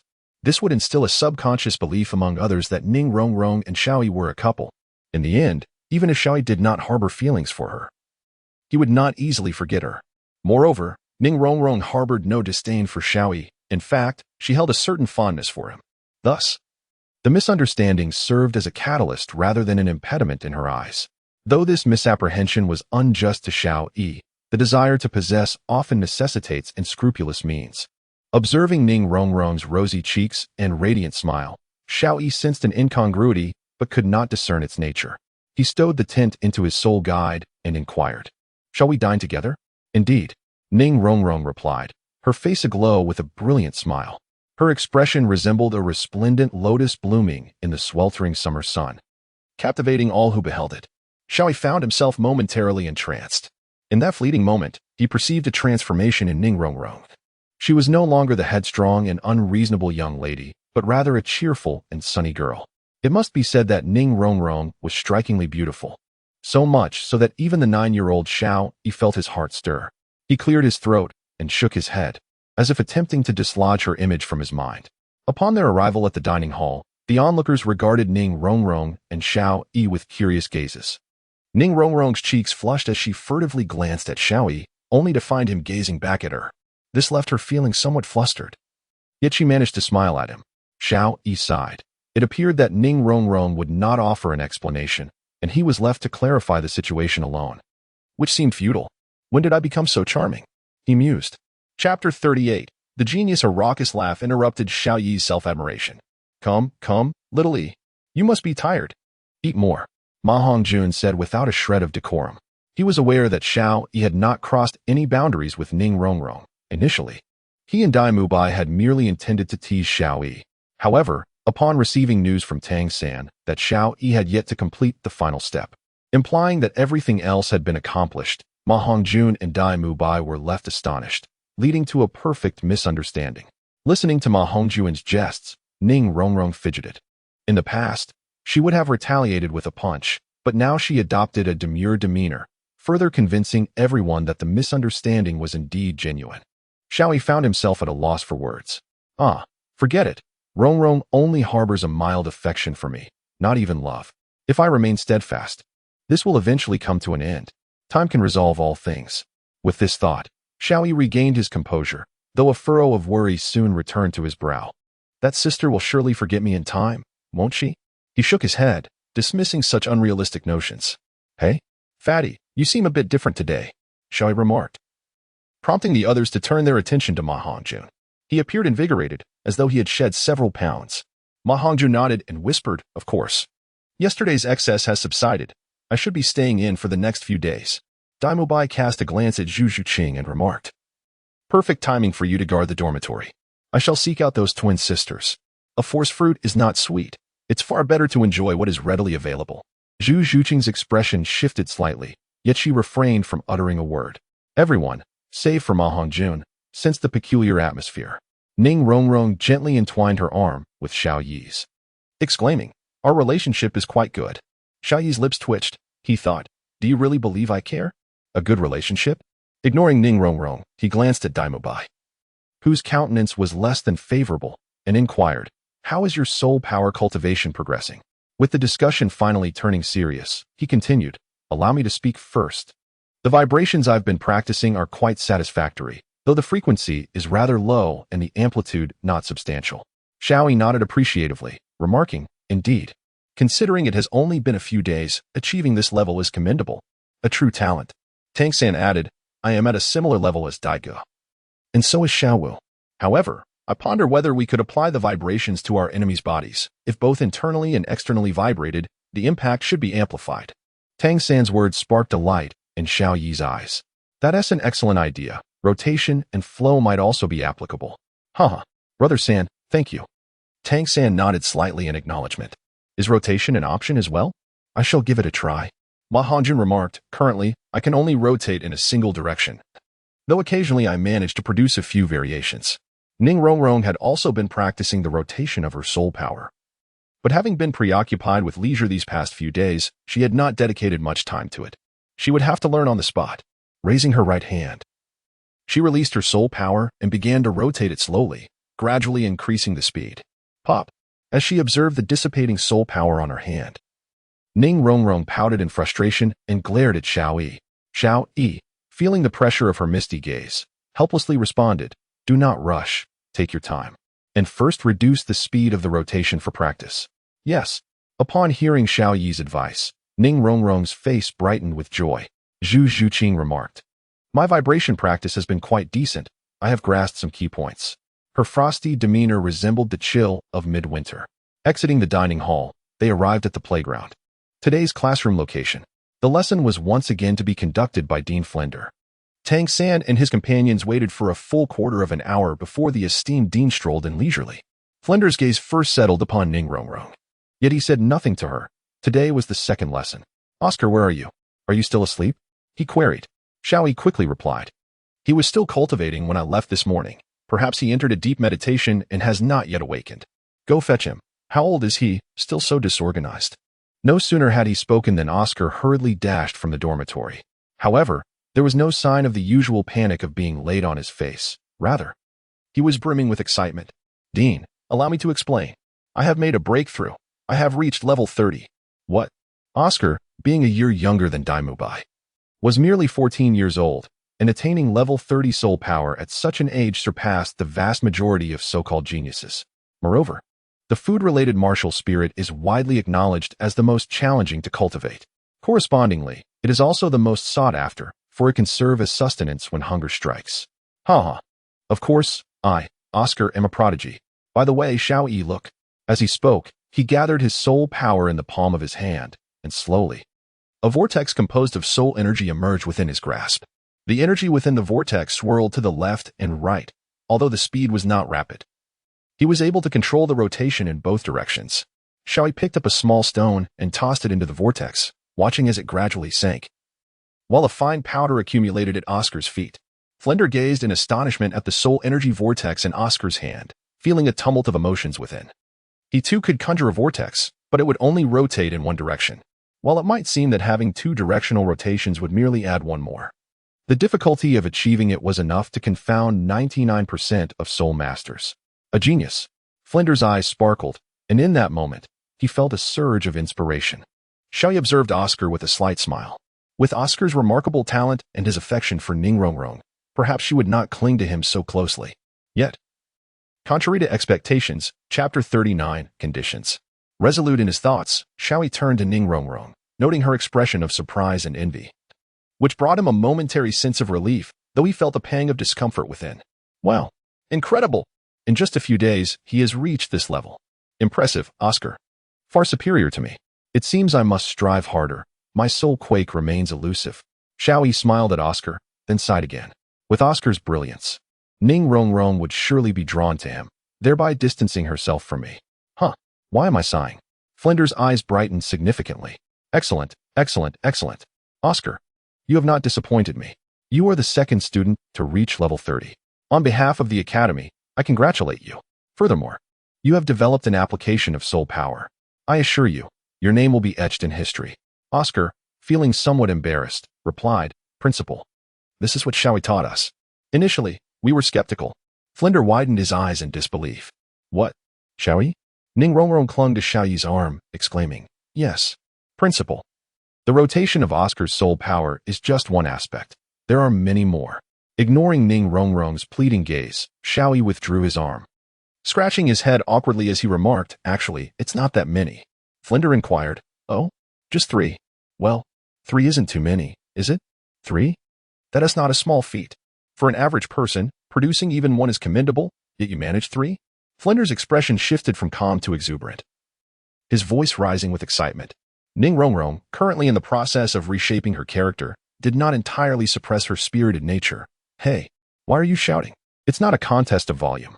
Flender's lips twitched, thinking to himself, in a battle of volume, I cannot compete with you. All right, today's lesson will commence now. Flender's voice drew everyone back from their congratulations to Xiao Ao. Today's lesson was quite simple. Each of you must consume at least one sausage crafted from Oscar's soul power. At this moment, Oscar was secretly reveling in delight, his gaze unmistakably revealing a lewd glimmer as he paid particular attention to Ning Rongrong. Xiao Yi furrowed his brow, feeling inexplicably displeased by Oscar's expression. Ning Rongrong, noticing Oscar's gaze, frowned and retreated to Xiao Yi's side, only to suddenly embrace him as he relaxed. Xiao Yi was taken aback. Not expecting Ning Rongrong to be so forward, he attempted to gently push her away. However, his efforts were in vain. With a soft huff, Ning Rongrong reveled in the sensation of Xiao Yi's touch, causing him to freeze momentarily. Looking down, he exclaimed, I'm so sorry, I didn't mean to. It turned out he had inadvertently touched an inappropriate area. Although Ning Rongrong's development was not as pronounced as Zhu Zhuqing's, there was still a slight swell that Xiao Yi had unintentionally grasped. Her cheeks flushed crimson as she lowered her head, her lips parting slightly. It's all right, Xiao Yi. Xiao Yi, upon hearing her words, was momentarily stunned, wondering if Rongrong truly harbored feelings for him, perhaps due to his assertive comfort from the previous night. Hey, enough of this. Flender interjected. Ning Rongrong ignored him, remaining clung to Xiao Yi, who found himself unable to push her away. Resigned, he decided to accept the situation. After all, it was rather pleasant.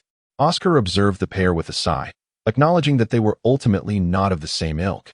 He then recited his soul incantation. I possess a large sausage. I possess a small sausage. Two distinctly flavored sausages, one thick and one thin, appeared in Oscar's hands. With a mischievous grin, he declared, "Who wants to go first?" Xiaoyi, glancing at Ning Rongrong draped over him, suggested, "Sister Rongrong, why don't you give it a try? I feel so strange about this. I don't want to eat his stuff." Just then, Ma Hongjun approached with a lascivious grin. "Not going to eat Oscar S? Then do you wish to try Xiaoyi S?" Having prepared for a defensive maneuver, Ma Hongjun was taken aback when he saw Ning Rongrong's face flush with embarrassment. "No way. She actually wants to try it. Tangsen wasn't he lying to me?" Xiao Yi, with a dark expression, pondered what Ning Rongrong was attempting to accomplish. She looked at him and said, "I'll eat it if you agree to one condition." Xiao Yi considered her words. If he declined, he would find it difficult to refuse her request later. "All right, but I won't do anything I don't want to." Ning Rongrong immediately protested. "Huh? What use is that condition? If you don't want to do it, I'd be at a disadvantage." Xiao Yi thought for a moment and replied, "How about this? It must be with the agreement of Dai Mubai and the others. Deal." With a soft acknowledgement, Ning Rongrong approached, devouring 2 sausages before gagging a few times. Chapter 40, Bodyguard. Oscar tentatively inquired, "Are you hungry?" Ning Rongrong licked her delicate pink lips, a gentle smile gracing her face. "I'm hungry, you rascal. Don't forget. You owe me a chance." Xiao Yi sighed, realizing that dealing with this young lady was akin to appeasing her whims. Once everyone had laboriously consumed their sausages, Flander nodded in satisfaction. Remember, survival is the ultimate truth. Only by living can one pursue their desires. As long as you endure, you can consume anything, drink anything, use anything. Life itself is the greatest asset. Oscar, having broken through to the soul sovereign level, was in need of a spirit ring. Tomorrow, Zhao Wujia would lead you to the Star Doe forest to hunt for soul beasts, but he will not assist you. The hunt is entirely your responsibility. During this journey, disregard him. Do not assume that his presence grants you license to act recklessly. Understood? Understood, came the chorus. Dismissed. Oscar and Tang San returned to their dormitory. Although Xiao Yi intended to return as well, Ning Rongrong insisted on pulling him away, citing the need for training.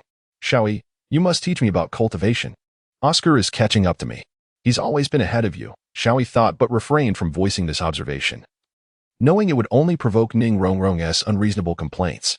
With a resigned tone, he replied, "You already know the methods of cultivation, and in some respects, you understand them better than I do. What can I teach you?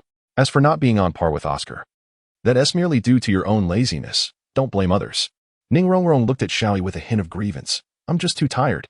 Upon hearing her words, Xiao Yi nearly retorted, "Tired?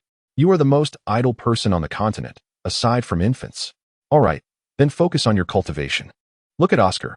Aren't you envious?" "Well, I'm a bit envious, but I still have confidence in myself." As evening descended, Ning Rongrong slowly opened her eyes. "Oh, Xiao Yi, I didn't expect your conjecture to be correct." She manipulated her right hand to create 2 opposing whirlpools, gradually merging them. After only half a day's practice, she had achieved bidirectional rotation, albeit faintly. Xiao Yi, still a child, couldn't help but feel a bit elated. "Honestly, I was merely guessing. I thought it would end in failure. I'm pleasantly surprised. With more practice, I'm sure I can surpass Oscar. In any case, if you have any questions in the future, just ask me." A glint of mischief flashed in Ning Rongrong's eyes as she smiled slightly. "You said it. So I shall trouble you from now on." Xiao Yi's expression froze. "That Rongrong, I'm actually quite foolish. Haha, I have matters to attend to. So I must take my leave." As soon as the words left her lips, Xiao Yi fled hastily, stirring up a cloud of dust behind him. Observing the gradually receding figure of Xiao Yi, Ning Rongrong's lips curled into a slight smile as she muttered to herself with an air of dominance, "Xiao Yi, you cannot escape. Once I have set my eyes on something, no one can evade or seize it from me." While Xiao Yi was on his way back to the dormitory, he suddenly turned around sharply, furrowing his brow, feeling an inexplicable sensation of being followed. Was it merely an illusion? As he moved further away, a shadow slowly emerged from the thicket, wiping the beads of sweat from his forehead. "Ah, the young master's perception is indeed keen. I thought I had been discovered." A voice echoed from the void beside the shadow. "Humph. Although the young master is a prodigy, he is still too weak. If it weren't for your carelessness, I wouldn't have to expend my soul energy to assist you." "Hey, old ghost, what do you mean? Concealment is your forte. My martial spirit is ill-suited for hiding, which is why I was detected. So, you A title Douluo were discovered by a great soul master? All right. The Holy Pope has summoned us back. Old Ghost materialized from the void, asking, what is happening? Yueguan, does the young master no longer require protection? Yueguan nodded. The grand offering persuaded the Holy Pope, allowing the young master to train alone. We can check on him occasionally. Enough of the buts, let us go.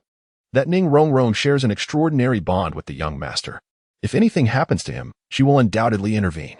Very well. At that moment, a somewhat immature voice interrupted. Yes, you may leave. I can manage on my own. All right, then. What on earth?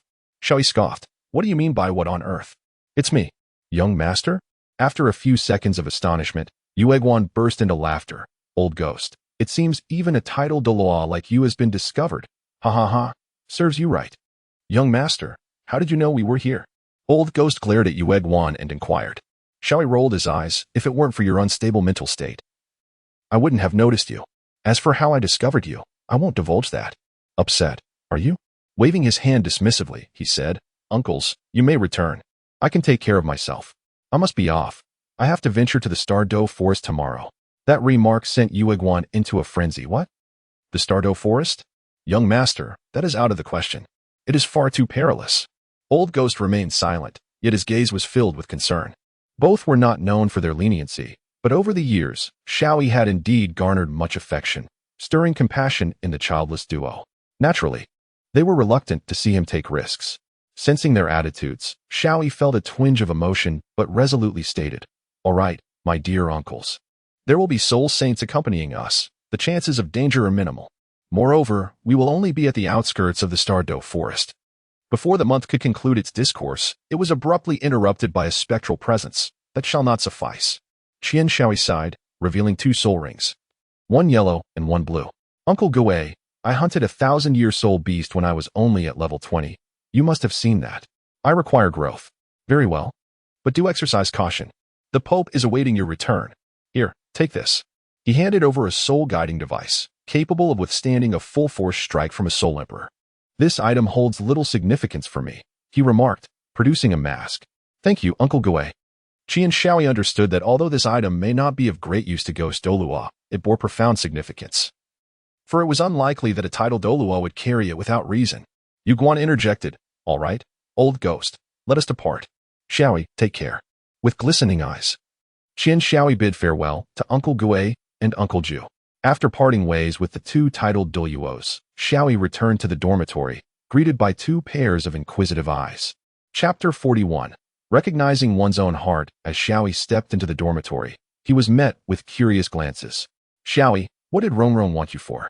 Yes. Did you do anything today? A twitch of Shui's lips revealed his discomfort as he thought. Could your thoughts be any more innocent? Oscar, I can understand, but Tang-san, why are you joining in the ruckus? Tang-san, seemingly oblivious, pressed on. So what happened? Guess. Shui responded. All right, let us get ready. We have to head to the Douluo forest tomorrow. Humph. We're all set. It's just you and Ning Rongrong who need to prepare, Oscar replied, his tone lacking any disappointment, leaving Shui bewildered. Oscar, don't you have feelings for Ning Rongrong? Shui voiced his curiosity. Oscar's expression remained unchanged as he replied. Isn't it because of you? Besides, my feelings for her aren't that deep, to begin with. And her personality isn't exactly what I prefer, too fiery. Besides, there are countless beautiful women. If one doesn't work out, I can always find another. Shui felt a secret thrill, yet spoke solemnly. People can change. At that moment, Tang-san interjected. Hey, Shui, why do I feel like you're trying to matchmake Oscar and Ning Rongrong? Are you planning to be two-timed? Shui's expression darkened significantly. Tang-san, you scoundrel. Unfazed, Tang-san continued. Then why are you encouraging Oscar to pursue Ning Rongrong? Because Shui faltered. Unable to articulate why he couldn't admit that he had no feelings for Ning Rongrong. Tang-san chuckled, having known from the start that Shui held no affection for her. Yet he was determined to bring them together. Firstly, Ning Rongrong was interested. Secondly, it was evident that Shui came from a good background, making them a suitable match. Most importantly, they had already shared a bed, albeit innocently, which had undoubtedly impacted their relationship. Shui could handle it. But if Ning Rongrong were to marry someone else in the future, explaining their shared past would be impossible. Therefore, Tang-san was intent on uniting Shui and Ning Rongrong. and the rumors circulating only served to aid his plan. Simultaneously, Tang San noticed the subtle shift in Xiaoyi's feelings for Ning Rongrong after that night. Now, Tang San aimed to help Xiaoyi recognize his own heart. At this tender age, children require attention. In a few years, as they reach the age of budding romance, Xiaoyi would undoubtedly feel something. Tang San's thoughts coincidentally mirrored those of Ning Rongrong. He patted Xiaoyi on the shoulder. Xiaoyi, is Ning Rongrong truly sincere towards you? I am uncertain, but do you not think you ought to inquire within your own heart? If you genuinely harbor no feelings, would you be content with Rongrong being with someone else? Xiaoyi lowered his gaze, observing the sparkling eyes of Oscar. Oscar had not entirely given up. Would you be willing to relinquish Sister Rongrong to Oscar? Ah, how vexatious. I shall stop pondering this and focus on my cultivation. As Xiaoyi closed his eyes, feigning meditation, Tang San shook his head. He understood that Xiaoyi remained oblivious to his own feelings and, with a turbulent heart, could not enter a state of meditation. Thus, any cultivation would yield minimal results. Tang San glanced at Oscar and remarked, Oscar, since Xiaoyi does not desire Ning Rongrong, the opportunity now lies with you. With that, he winked at Oscar. Oscar immediately grasped the implication and exclaimed loudly, Then I shall not hold back. Rongrong has changed significantly. I shall pursue her without delay. You dare. Did I not say no? Xiaoyi sprang from his bed, glaring furiously at Oscar. Then, he froze, pondering, why did I react so vehemently? Do I truly have feelings for Sister Rongrong? Tang San smiled slightly. So, you do wish to pursue her? I do not require your concern. Xiaoyi replied somewhat defiantly. Tang San waved his hand dismissively. All right, I shall not meddle. Ha ha. Humph. Xiaoyi snorted, sitting to the side, lost in thought. After a while, he spoke. Third brother, do you think my feelings for Ning Rongrong are rather shallow? Tang San contemplated before responding. All I know is that Rongrong is serious this time. Whereas you may not be. You merely have a fondness for her. To truly understand your feelings, a period of separation would reveal much. A period of separation? If either you or Ning Rongrong were to waver, the relationship would falter. However, I can assure you that you would likely be the first to change your heart. You make me sound like a scoundrel, as if you're not one. The following morning, after breakfast, as the group assembled on the playground, Zhao Wujie awaited them. All right. Everyone, let us be on our way.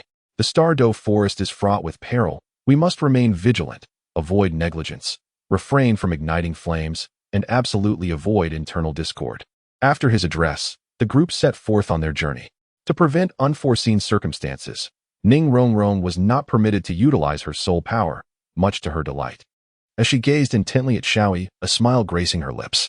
Under the guidance of Tang San, Xiaoyi occasionally cast furtive glances at Ning Rongrong, maintaining a distance that never exceeded 10 meters. Ning Rongrong, noticing Xiaoyi's discreet gaze, felt an indescribable sweetness in her heart. With the assistance of Oscar's sausages, they had traveled over 400 kilometers by nightfall, drawing near to the Stardow forest. Upon entering a town of considerable size, the surroundings were filled with items catering to soul masters, as this area was in proximity to the Stardow forest, frequented by soul masters who needed to equip themselves thoroughly before venturing in, lest they meet an untimely demise. After all, the number of soul masters who perished in the Stardow forest was not insignificant. Beasts emerging from the great forest also sold their pelts and other goods here, contributing to the town's bustling atmosphere. They found an inn, and with a brief command from Zhao Wujie, he ascended the stairs. The children, having ventured out, were eager to savor the local delicacies. Chapter 42. Displaying affection. The academy stipulated that teachers would not cover any expenses for students, nor would they accept any favors. Everything was clear and unpretentious. Daimubai, somewhat irritable, remarked, Fatty, you order. You're the most adept at eating. Ma Hongjun readily responded, Then today, it's your treat. As a welcome for the new classmates. Rest assured, Boss Dai, I won't hold back. Daimubai, quite generous, replied, No worries, it's just a meal. I can afford it. But take it easy. Ignoring Ma Hongjun and the others, Ning Rongrong rested her chin on her hand, quietly observing Xiaoyi. Xiaoyi, gradually feeling the weight of her gaze, blushed momentarily before regaining his composure. The restaurant was already filled to about 70% capacity when a group of 8 entered. Leading them was a middle-aged man appearing to be in his 40s, followed by 6 young men and 1 woman, all seemingly around 20 years of age. Each bore a green circular insignia on their left shoulders, embroidered with the characters Sanghui. Their attire indicated they were clearly soul masters. Contrasting with the casual garb of Xiao Yi and his companions, these individuals were dressed formally, suggesting an affiliation with a particular academy. The restaurant owner, upon their entrance, hurried over, bowing and displaying utmost courtesy. "Boss Dai, that girl looks quite appealing," Ma Hongjun remarked, his eyes gleaming as he fixated on the sole female from Tsanghui Academy. While she may not have surpassed Ning Rongrong or Xiao Wu in beauty, her mature figure was certainly more developed than that of the younger girls. To Ma Hongjun, a mature body held greater allure than mere facial beauty. The suppressed desire was difficult to resist in the face of such form. Xiaoyi could no longer bear to watch and interjected, "Hongjun, maintain your image. Here, take a napkin to wipe your mouth. Apologies for my earlier indiscretion. On another note, this academy is rather ostentatious." Daimu Bai curled his lip. "It is merely the insignificant Sanghui Academy, hardly worth the boastfulness." Both Ma Hongjun and Daimu Bai did not lower their voices. The auditory acuity of soul masters surpasses that of ordinary individuals. Despite the din within the dining hall, their remarks reached the ears of the leader. Oscar, seated beside Tang San, chuckled softly. A spectacle is about to unfold. Tang San cast a puzzled glance at him. "What spectacle?" Oscar replied in a hushed tone. "This is part of our cultivation. Dean Flinder once remarked that a soul master who dares not stir trouble is not a true soul master. Indeed, those who shy away from conflict are often mediocre. Moreover, provoking individuals from a soul master academy is the safest endeavor. Typically, it culminates only in a brawl, devoid of peril." Xiaoyi interjected. "So, you instigate trouble and then endure the consequences?" Oscar turned his gaze towards the group, correcting, "No, we engage in the fighting. We do not suffer the blows." Xiaoyi retorted, "So, you're simply eager for a fight?" Of course. With Xiaoyi's approval, Oscar felt a surge of joy. However, Xiaoyi's subsequent remark caused Oscar to lose his composure. "Then you shall go alone." The rest of us did not express a desire for confrontation. "I intend to accompany Xiaoyi." Though Xiaoyi did not finish his sentence, the others, not lacking in intelligence, understood his implication. It was to accompany Ning Rongrong. Although Xiaoyi spoke with calmness, a faint blush was evident on his face. This was, in fact, Xiaoyi's deliberate ploy, though he felt somewhat shy about fully articulating it. Ning Rongrong listened to Xiaoyi, momentarily dazed. She was perplexed by the sudden shift in his demeanor towards her within a single day. Ning Rongrong was no fool. She had long recognized Xiaoyi's indifference towards her, which was, at best, a modicum of attention. Yet, she genuinely harbored feelings for this younger man, hoping that time would deepen their bond. To her astonishment, he had now uttered such words, albeit unfinished. Xiaoyi also harbored ulterior motives. He wished to discern whether Ning Rongrong was jesting with his affections. Some strong-willed women operate in this manner. If you show disinterest, they perceive you as a target to conquer, only to discard you once successful. He feared that Ning Rongrong might be such a person.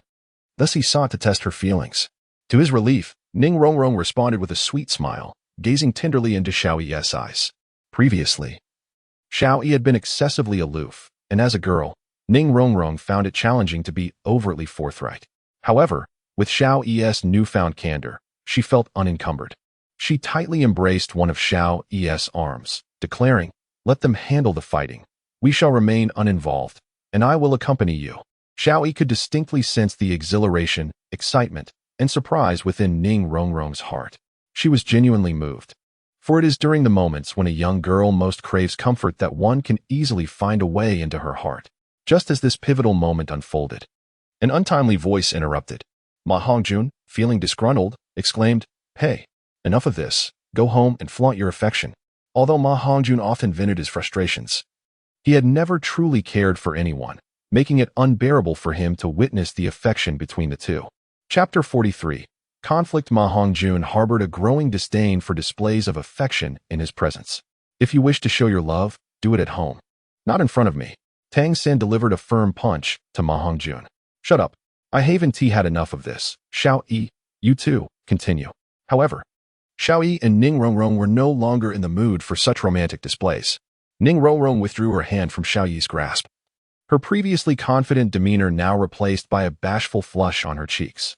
Xiaoyi found himself at a loss, unsure of what to do, and resorted to taking out his frustrations on Ma Hongjun. A young man from Sanghui Academy rose from his seat, making his way towards Daimu Bai.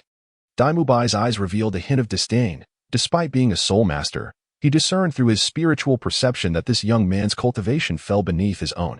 If he were to be outwitted, it would only invite ridicule from his peers. The young man then shifted his gaze in another direction, heading straight for Xiao Yi. In his mind, no matter how exceptional Xiao Yi's talents were, he was merely a 9-year-old child and could not stir up much trouble. He intended to teach these youngsters that underestimating their seniors would come at a cost. As Xiao Yi was engaged in a scuffle with Ma Hongjun, the young man's sudden attack could potentially catch him off guard, leading to an embarrassing defeat, albeit without serious harm. Ning Rongrong felt a twinge of anxiety. She was uncertain of the young man's strength and worried for Xiao Yi, who was merely at level 20-something.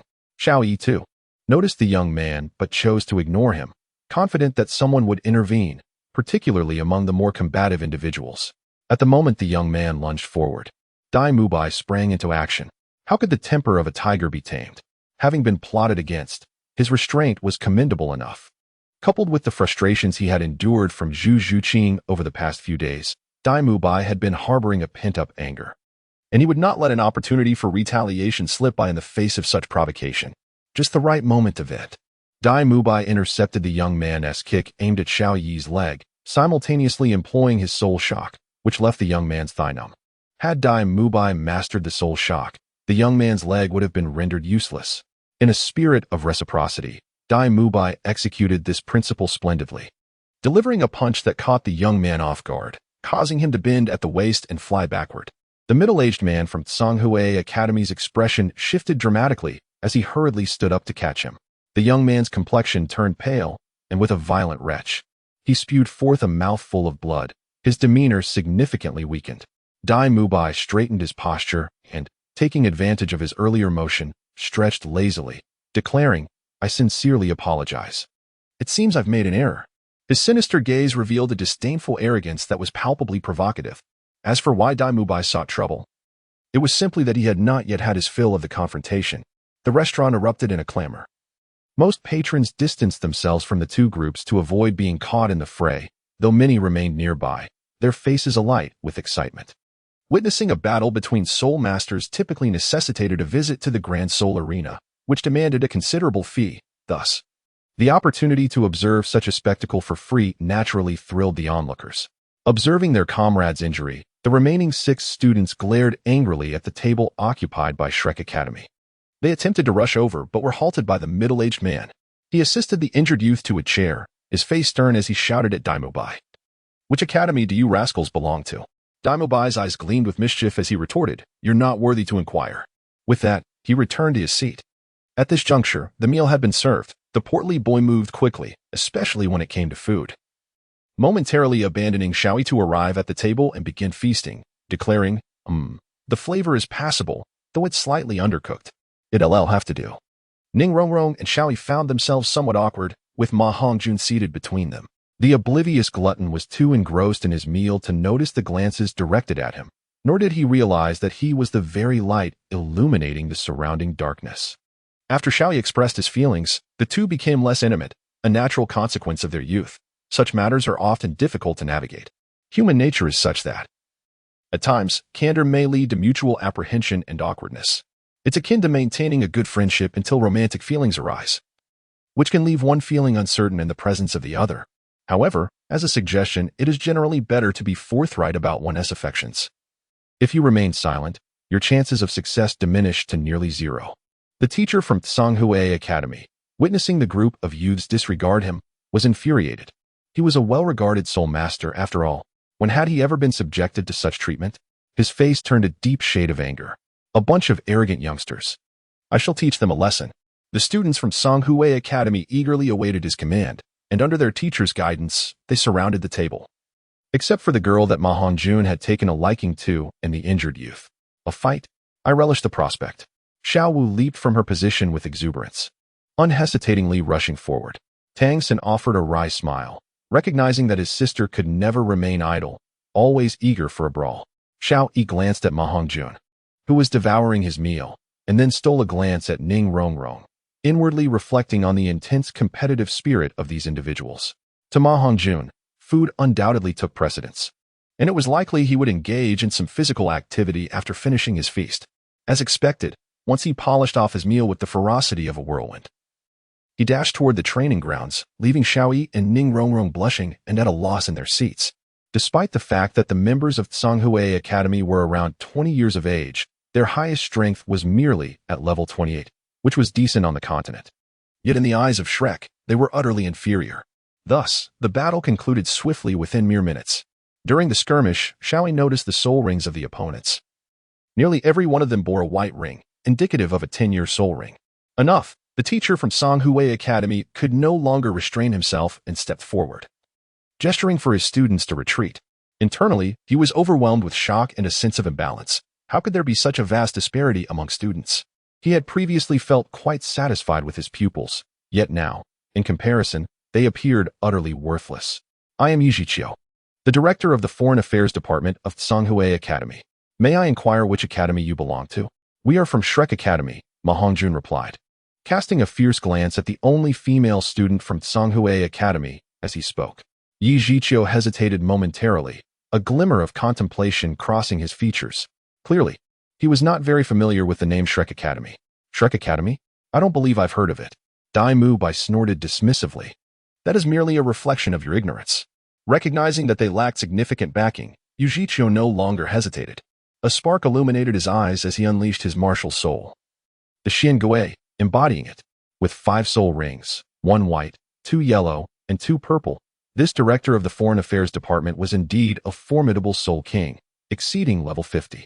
Regardless of his perceived weakness, he was not to be trifled with by mere great soul masters. Yi Zhiqiu eloquently admonished, you children are naive. Refrain from speaking recklessly in the future. Summon your teacher. The portly one shouted defiantly, and you, with your ancient tortoise, think you can meet our teacher? We are more than capable of dealing with you ourselves. Yi Zhiqiu, possessing the Xian Gui martial soul, held a lifelong aversion to the term tortoise. Having breached his taboo, he could not let it slide easily. Very well, I shall take it upon myself to educate you on behalf of your teacher. Let us step outside. With that, he turned and strode out, the swaying of his black turtle shell appearing somewhat comical, yet the soul power emanating from him was impressively robust. Ning Rongrong, observing Xiaoyi's gaze fixed on the battlefield, silently scolded him for his foolishness. Then she inquired, Xiaoyi, shall we go take a look? Xiaoyi, feeling somewhat awkward, scratched his head and approached Ning Rongrong. After a moment's hesitation, he raised his trembling hand to grasp her delicate, jade-like fingers. Shall we take a stroll? He suggested. Acutely aware of his heart racing and his voice quivering, his face reddening uncontrollably. How embarrassing. Ning Rongrong, noticing Xiaoyi's discomfort, chuckled softly and led him outside. It was the perfect moment to change the subject. She observed the ebb and flow of soul skills and inquired, do you think Dai Mu Bai and the others can win? After all, that old turtle is a soul king. Old turtle? Xiaoyi's mind was in a whirlwind. Oblivious to the fact that Ning Rongrong had altered her address for him from Xiao Yi to Yi. His focus had shifted entirely from Tang San and the others' battle to the warmth of holding Ning Rongrong's hand, responding with a somewhat nonchalant outside. The battle raged fervently, mirroring the burgeoning affection between Xiao Yi and Ning Rongrong. In the midst of this, Xiao Yi held Ning Rongrong's slender hand. His attention completely diverted from the battlefield. Blushing and looking down, he was lost in thought. Ning Rongrong, too, though her gaze fell upon the fray, revealed her own inner turmoil through her dreamy eyes and flushed cheeks. She was puzzled, unable to comprehend the swift change in Xiao Yi's demeanor overnight. However, she soon came to terms with it, recognizing that it no longer mattered. Even though Xiao Yi had merely expressed a hint of affection without a formal confession, she understood that he had indeed developed feelings for her. With this realization, she felt confident that he wouldn't escape. Bolstered by the strength of her 7 treasures glazed tile school, if necessary, she would resort to binding him. With this thought, Ning Rongrong nodded slightly, fully endorsing her own idea. Of course, this was predicated on her ignorance of Xiaoyi's true identity as the young master of the spirit hall, Jian Xiaoyi. Unconsciously squeezing Ning Rongrong's soft hand, the simple gesture caused her ears to flush with warmth. Puff. Observing the adorable Ning Rongrong, Xiaoyi couldn't help but smile, a thought blossoming in his mind. Being with her isn't so bad. Ning Rongrong, her gaze evasive, asked, what are you laughing at? At that moment, Xiaoyi, feeling inexplicably liberated, teased, I'm laughing at you, Rongrong. Ning Rongrong froze for a moment, her eyes welling with tears. Typically, Xiaoyi referred to her as Sister Rongrong. And even after their recent moment of honesty, that appellation had remained unchanged. Nevertheless, it was clear that Rongrong carried a far more intimate resonance. Though Ning Rongrong may not voice her feelings, she is deeply affected within. The fact that Xiaoyi affectionately addresses her as Rongrong signifies his heartfelt acknowledgement of her.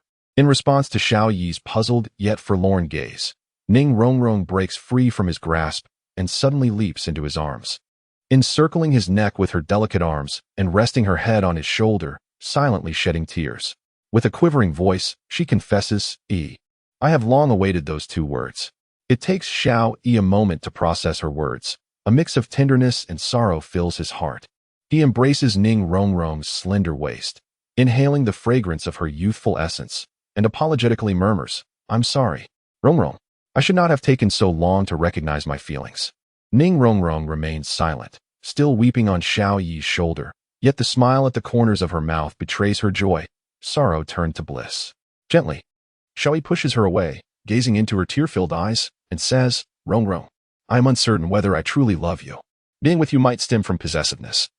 Or perhaps I am simply too self-indulgent. Enough, Xiaoyi. I am willful, I am fiery, but that is no justification for you to toy with my affections. How do you perceive me? Ning Rongrong exclaims vehemently. As she observes the glimmer in her eyes fade, Xiaoyi hastily interjects, Rongrong, please, allow me to finish. All right. Ning Rongrong replies, wiping her eyes, her expression devoid of emotion. Often, the calmest moments precede significant events. Xiaoyi continues, Rongrong, I have not deceived you. I still do not comprehend whether my feelings for you constitute love. I do not understand what love truly is. But I know that I do not wish for you to depart from my life. Do you realize? Every moment spent with you ignites an inexplicable excitement within me. For the sake of that feeling, I would bind you to me, regardless of the means. I am uncertain if this is love, yet one thing is clear, Rongrong, you shall not leave me. Not even the 7-treasure glazed tile school shall take you from my side. Ning Rongrong remains impassive, yet internally, she is far from tranquil. Xiaoyi's words awaken her. Neither of them truly understands love, having not endured the trials that would grant them that wisdom. Thus, the two, untested by adversity, lack the qualifications to speak of love. At most, they share a mutual affection. Some profess vows of eternal devotion only to betray under duress or temptation. Others remain in the shadows, silently watching over and loving you, seeking no reward beyond your safety. Love cannot be merely spoken. Untested affection can only be termed as liking. And at its most basic, mere fondness. Xiaoyi and Ning Rongrong have only known each other for a few days, and their feelings remain unclear. Xiaoyi pulls Ning Rongrong into his embrace, stating, though I cannot ascertain if I love you, one thing I know for certain is that I like you. In the future, you must marry me. Should you develop feelings for another, I shall not hesitate to eliminate him. You truly are domineering. Though Ning Rongrong harbored some discontent, her heart brimmed with joy. She playfully stuck out her tongue and continued, I refuse. I shall marry the one who loves me. If you do not love me, I shall leave at any moment. I will not abandon you, Rongrong. Gazing earnestly at her, Xiaoyi tightened his embrace around her shoulders. With a gentle nod, she leaned against him and uttered 12 profound words. If you do not forsake me, I shall cling to you through life and death. Xiaoyi tightened his grip, proclaiming, I vow to remain steadfast, but I do not wish for you to bind yourself to me in such a manner. This is my promise to you, Rongrong. Grant me time, and I shall prove my love for you. Likewise, I shall ensure you come to truly love me, and only me. Ning Rongrong softly murmured in agreement, unwilling to break free from Xiaoyi's embrace, for she feared the loss of their future. Who can predict what lies ahead? Just moments ago, she had been terrified. Do you think this ordeal counts as a test for us? Perhaps it does. Though Ning Rongrong was held tightly, her upper body could still move. She tilted back slightly and teasingly inquired, Have you fallen for me then? At that moment, a beam of energy shot toward the pair, who were locked in their embrace. Xiaoyi, be careful. Ning Rongrong suddenly pushed him away, intent on shielding him from the onslaught of the violent energy beam. She was uncertain of her motivations. Perhaps it was a surge of adrenaline, or perhaps a pure instinct to save him. Regardless, she acted on her impulse. Friendly reminder, for character depictions in this book, please refer to manga illustrations. There is no need to consider live-action adaptations. Chapter 45. First kill the instructor from Songhui Academy. That old turtle had exerted 50% of his strength, yet he found himself unable to subdue the group of children before him. astonished internally. He felt a tinge of embarrassment as well. It was indeed unacceptable for a Soul King of the Fifth Ring to struggle against a mere gaggle of youngsters, even after expending half his soul power. You little rascals, I had no intention of being your enemy, but you have truly gone too far. Watch me, you sneak attacked. Yichio had been speaking with fervor when Ma Hongjun, standing behind him, unleashed a fiery blast that abruptly interrupted him. The sensation of having one's words stifled mid-sentence was rather unpleasant. Upon hearing Yichio accuse him of a sneak attack, Ma Hongjun sheepishly halted. Scratching his head with an awkward smile, "My apologies, let's start over, shall we?" "What a sneak attack!" Yichio turned to Xiaowu, barking in anger. Xiaowu rolled her eyes, responding, "If you can win through a sneak attack, why waste energy to face it head-on?" "Well, that seems true too. Enough. How could you also sneak attack me?" Yichio could no longer contain his frustration, glaring fiercely at Tang San. Tang San, with the demeanor of a good-natured person, replied, "Did you not agree with Xiao Wu's perspective? I had intended to confront you directly." Yichio ground his teeth, a murderous intent gradually coalescing in his eyes. Suddenly, a beam of energy was unleashed towards Zhu Zhuqing. Her attention had been solely focused on Yichio, so at the very moment the energy beam was emitted, she had already reacted. As a soul master of the agility type, Zhu Zhuqing excelled in speed, making it relatively easy for her to evade the beam if prepared. However, had she truly evaded it? Unbeknownst to her, directly behind her stood Xiaoyi and Ning Rongrong. The beam she evaded surged forth towards the tightly embraced duo. Ning Rongrong, facing the battlefield, naturally perceived the impending danger before Xiaoyi did. Dodge!" she exclaimed, shoving Xiaoyi aside. Had fortune not favored them, Ning Rongrong would have undoubtedly suffered grave consequences from the energy beam, a soul skill imbued with lethal intent from a Soul King. Yet, fate intervened.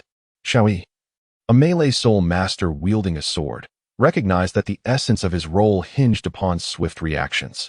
While he would not claim to be unmatched in reflexes, he was certainly capable of evading a soul skill. With a swift motion, he scooped Ning Rongrong into a princess carry and leaped to the side. Boom!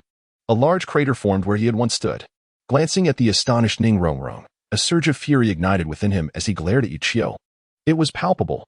Yichio had clearly harbored murderous intent, particularly towards Ning Rongrong, which infuriated Xiaoyi. Of course, Yichio had devoted his existence to the academy, resulting in his current single status. Provoked by a group of youngsters, his frustration had escalated, leading him to instinctively perceive the younger Xiaoyi and the frail Ning Rongrong as the weakest links, prompting him to eliminate them first. Xiaoyi was understandably displeased. He had just begun to relish the comforting embrace of Ning Rongrong, only to have the moment shattered. Moreover, the looming threat was now aimed at Rongrong's life. There are limits to one's tolerance. His right hand glowed with a soul mark, summoning the Sword of Judgment. It was not that Xiaoyi was unwilling to employ his second martial soul, rather, his eight-winged evil spirit had, for reasons unknown, become unusable since its awakening. Fearing that Bibi Dong would worry, he had refrained from mentioning it. Even if he had spoken up, she might not have comprehended the situation. As such an occurrence, awakening a martial soul yet being unable to utilize it, was unprecedented. To spare her concern, it was perhaps better left unsaid. Furthermore, had he disclosed it, Bibi Dong would likely have restricted his opportunities for training to ensure his safety. Two beams of light shot towards Xiaoyi, yet he offered no resistance, allowing them to strike him.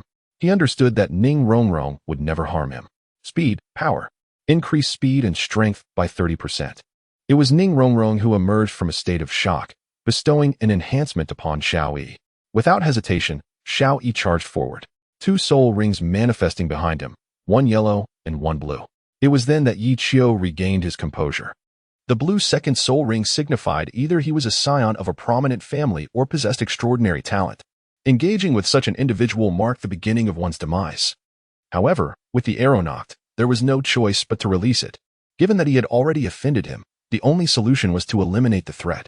Yichio summoned all his soul power, and the fifth blue soul ring flickered, heralding the use of his fifth soul skill. Xiaoyi sensed the murderous intent emanating from Yichio, his expression turning grave as he regarded the old turtle before him. He could distinctly feel the imposing aura of this Soul King, which, when compared to the elders of the Spirit Hall, made Yichio seem utterly feeble. Yet, this was a Soul King who would not hold back. The stakes were life and death. Xiaoyi raised the Sword of Judgment and charged, while Yichio also lifted his claw to strike at him, but Xiaoyi deftly evaded the attack. Clang.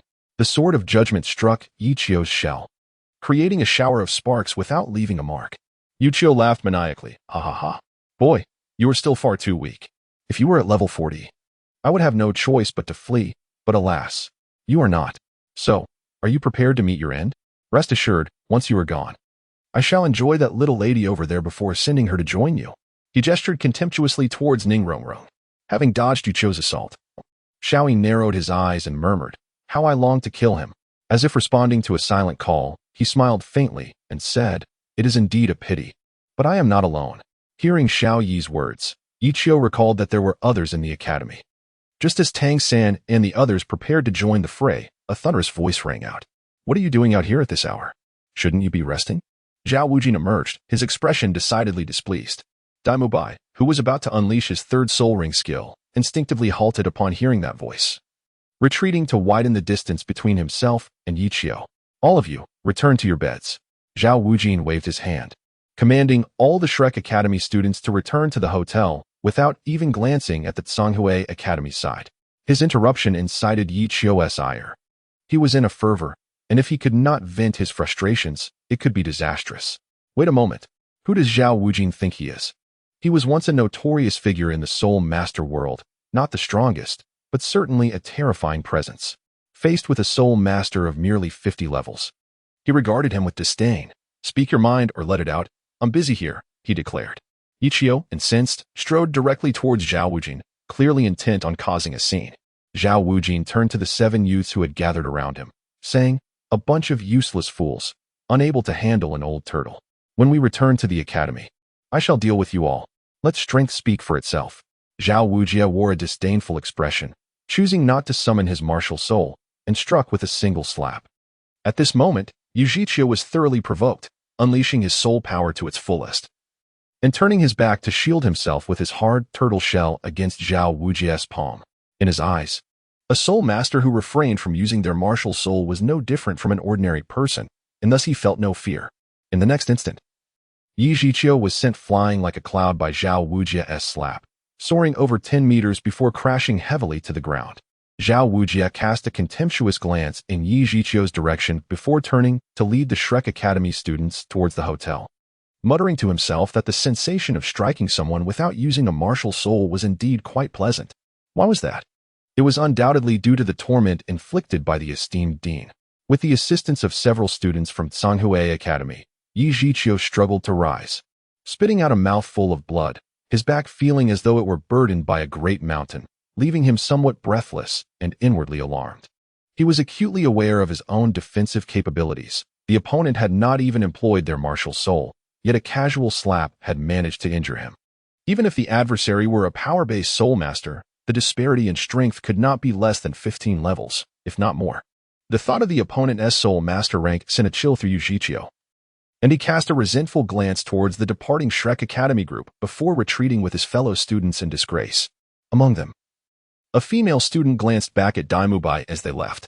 Oscar had facial hair. Tang San was not particularly striking, while Xiaoyi was decent but already had a girlfriend and was too young.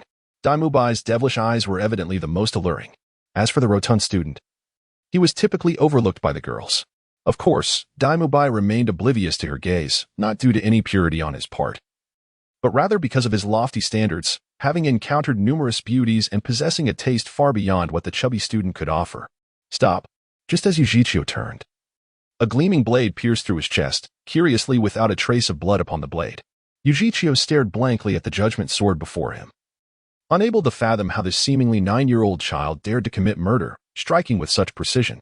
Had it not been for Xiaoyi's suddenness, Yichio would not have been caught off guard. In truth, not only he, but even Zhao Wujia had not anticipated Xiaoyi's ruthlessness.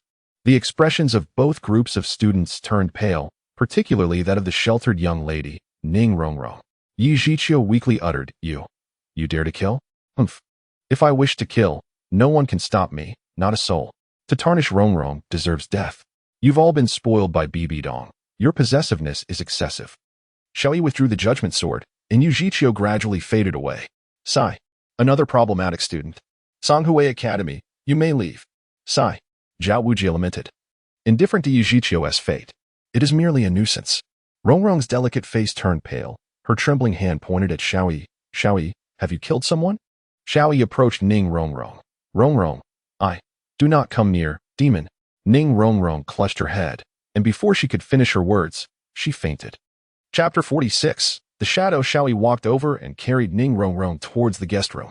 Teacher Zhao, you all should head to the Stardow Forest. I no longer require training, and as for Rongrong, her mind is still too young. Xiao Yi greeted casually, not bothering to look back. Zhao Wujie remained silent, for he understood that Xiao Yi was merely stating a fact, not seeking his counsel. Tang Xin observed his retreating figure and smiled faintly. Xiao Yi, you have not disappointed me. Xiao Yi was aware that Ning Rongrong still needed to undergo training, which was the very reason behind his actions. However, he had not anticipated that this time it would frighten her into unconsciousness. Gently laying Ning Rongrong on the bed, he caressed her cheek and spoke with a hint of guilt. Rongrong, I am sorry for scaring you. Tonight, we shall sleep together. Let us try to have sweet dreams. With that, he placed a soft kiss on her forehead. After a moment's hesitation, he glanced at the shut door and lightly kissed Ning Rongrong's lips, savoring the taste. Truly delightful. In the dead of night, the shaking bed roused Xiao Yi from his slumber. Upon lifting his head, he spotted Ning Rongrong cowering in the corner of the bed. Her gaze towards him was filled with affection and reluctance, but above all, it was steeped in fear. You. Xiao Yi? Ning Rongrong forced a smile while pointing at him, her trembling finger betraying her unstable emotions. Xiao Yi, you did not kill anyone, right? Those were merely my dreams, just dreams. Xiao Yi sighed as he observed the distance Ning Rongrong kept from him. In the past, she would have rushed towards him without hesitation, but now, he had not expected the event to have such a profound impact on her. Moreover, the fact that he had taken a life was undeniable. There was no point in fabricating lies, even though Ning Rongrong wished for him to deny it. Perhaps it was best to simply admit the truth. Yes, Rongrong, I have killed. Ning Rongrong's previously hopeful gaze transformed into disappointment. Why? Why? That was a living person. How could you be so heartless, you demon? By the end, she was shouting in anguish. Hearing Ning Rongrong label him a demon struck a chord deep within Xiao Yi. Though he felt unworthy of love at that moment, he fervently wished for Ning Rongrong to remain by his side. Rongrong. Xiao Yi stepped forward and tightly embraced her as she tried to retreat, her eyes filled with terror. But to his surprise, Ning Rongrong screamed, let go of me. Do not kill me. Help. Xiao Yi furrowed his brow, a glint of mischief flashing in his eyes. Grasping Ning Rongrong's head, he pressed his lips forcefully against her crimson ones. In that instant, Ning Rongrong's body stiffened, her beautiful eyes widened as she stared blankly at Xiao Yi. Momentarily forgetting her fear, Xiao Yi himself was perplexed by his impulsive action. It had merely been a spontaneous surge of emotion. Was this truly who he was? Yet, why ponder so deeply? The kiss had already transpired. His first kiss was lost, so he might as well relish the moment. It felt soft and smooth. That was the sensation Xiao Yi experienced now. Seizing the opportunity while Ning Rongrong was momentarily dazed, his tongue breached her defenses, seeking out a companion of its own, and soon their tongues danced together in a playful entanglement.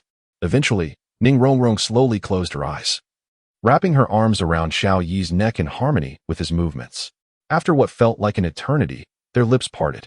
Noticing the rapidity of Ning Rongrong's breaths, Xiao Yi released her, a silken thread connecting their lips. Gazing at the dazed expression on Ning Rongrong's face, Xiao Yi licked his lips, savoring the sweetness that lingered, an essence that belonged to the girl before him. Embarrassment washed over Ning Rongrong as she caught his gaze. Her cheeks flushed and her eyes darting away. With hesitant words, she stammered, what are you doing? Why did you suddenly kiss me so boldly? Despite her words, a part of her delighted in Xiao Yi's newfound boldness. Perhaps tainted by Ma Hongjuan's influence, Xiao Yi grinned slyly. What did you say? I didn't quite catch that. I didn't say anything. Really? Xiao Yi burst into laughter. All right, I won't tease you anymore. If I hadn't acted this way, you wouldn't have listened to me at all. But you can't just kiss me like that. Feeling a sense of loss, Ning Rongrong nodded. MHM. Xiao Yi smiled gently. Then how about I let you kiss me back? Upon hearing his audacious words and seeing his seemingly gentle smile, Ning Rongrong playfully retorted, get lost. After their playful banter, Xiao Yi embraced Ning Rongrong's shoulders, looking down at her. Rongrong, can you listen to me properly now? Ning Rongrong's previously shy complexion turned pale, likely recalling the chilling memories of Xiao Yi's darker side.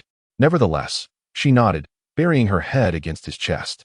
I I know that teacher harbors murderous intent towards both of us. In the realm of reciprocity, your actions against him are not unjust, especially since it was for my sake. Logically and emotionally, I should not reproach you. Yet, I cannot bear the sight of you in such a brutal light. Do you understand?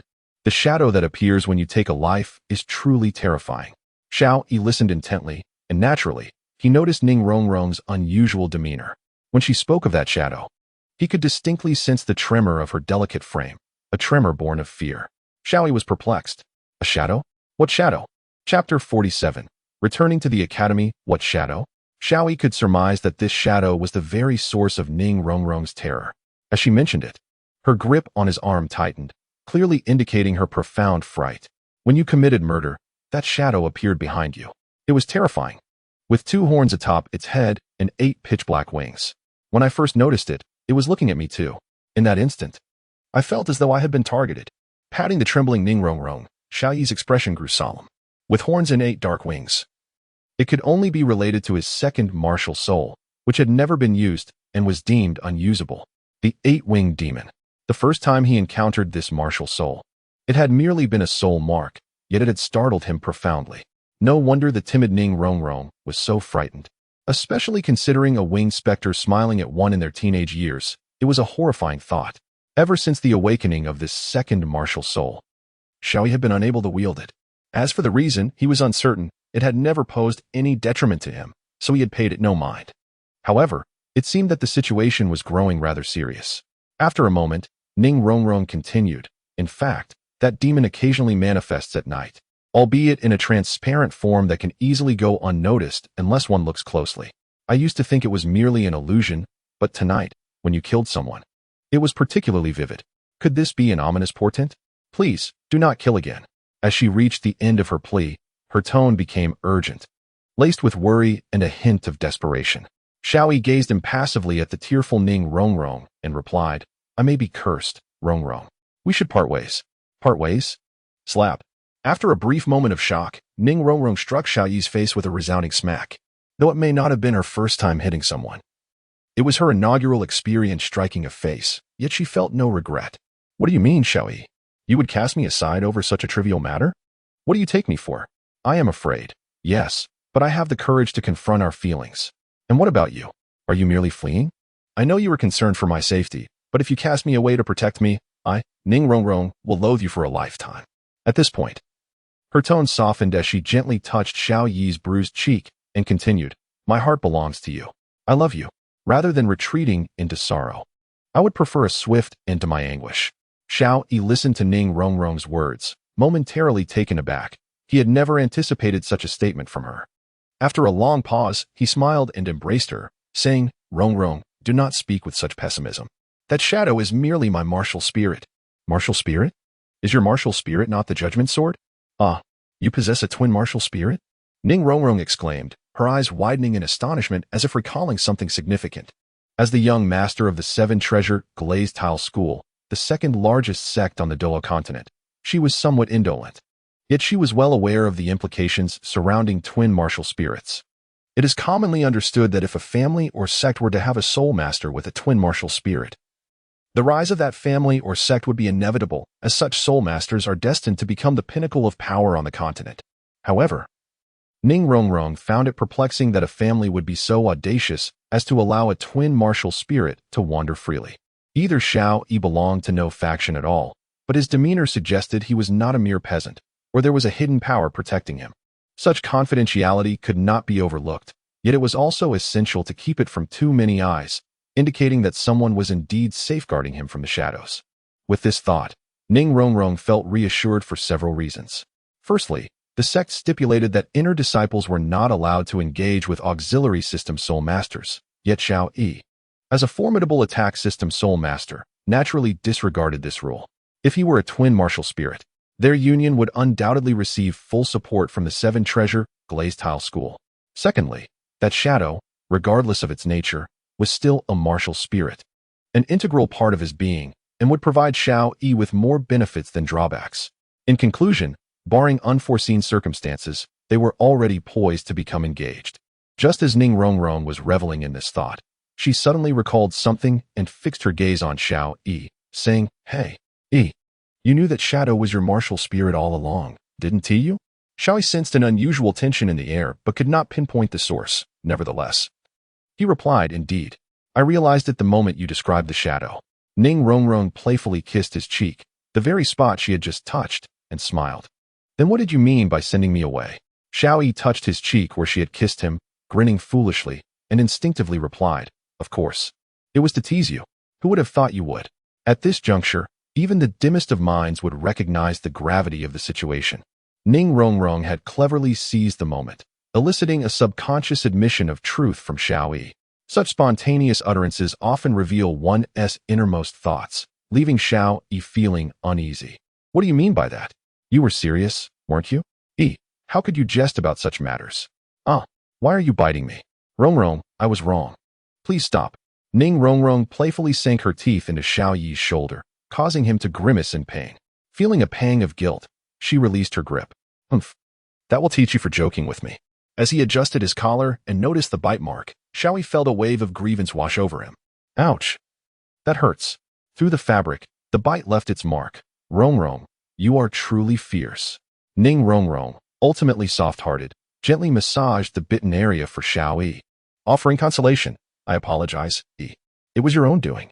There shall be no next time. Do you understand? The following day. Rongrong, rise and shine. We must return to the academy.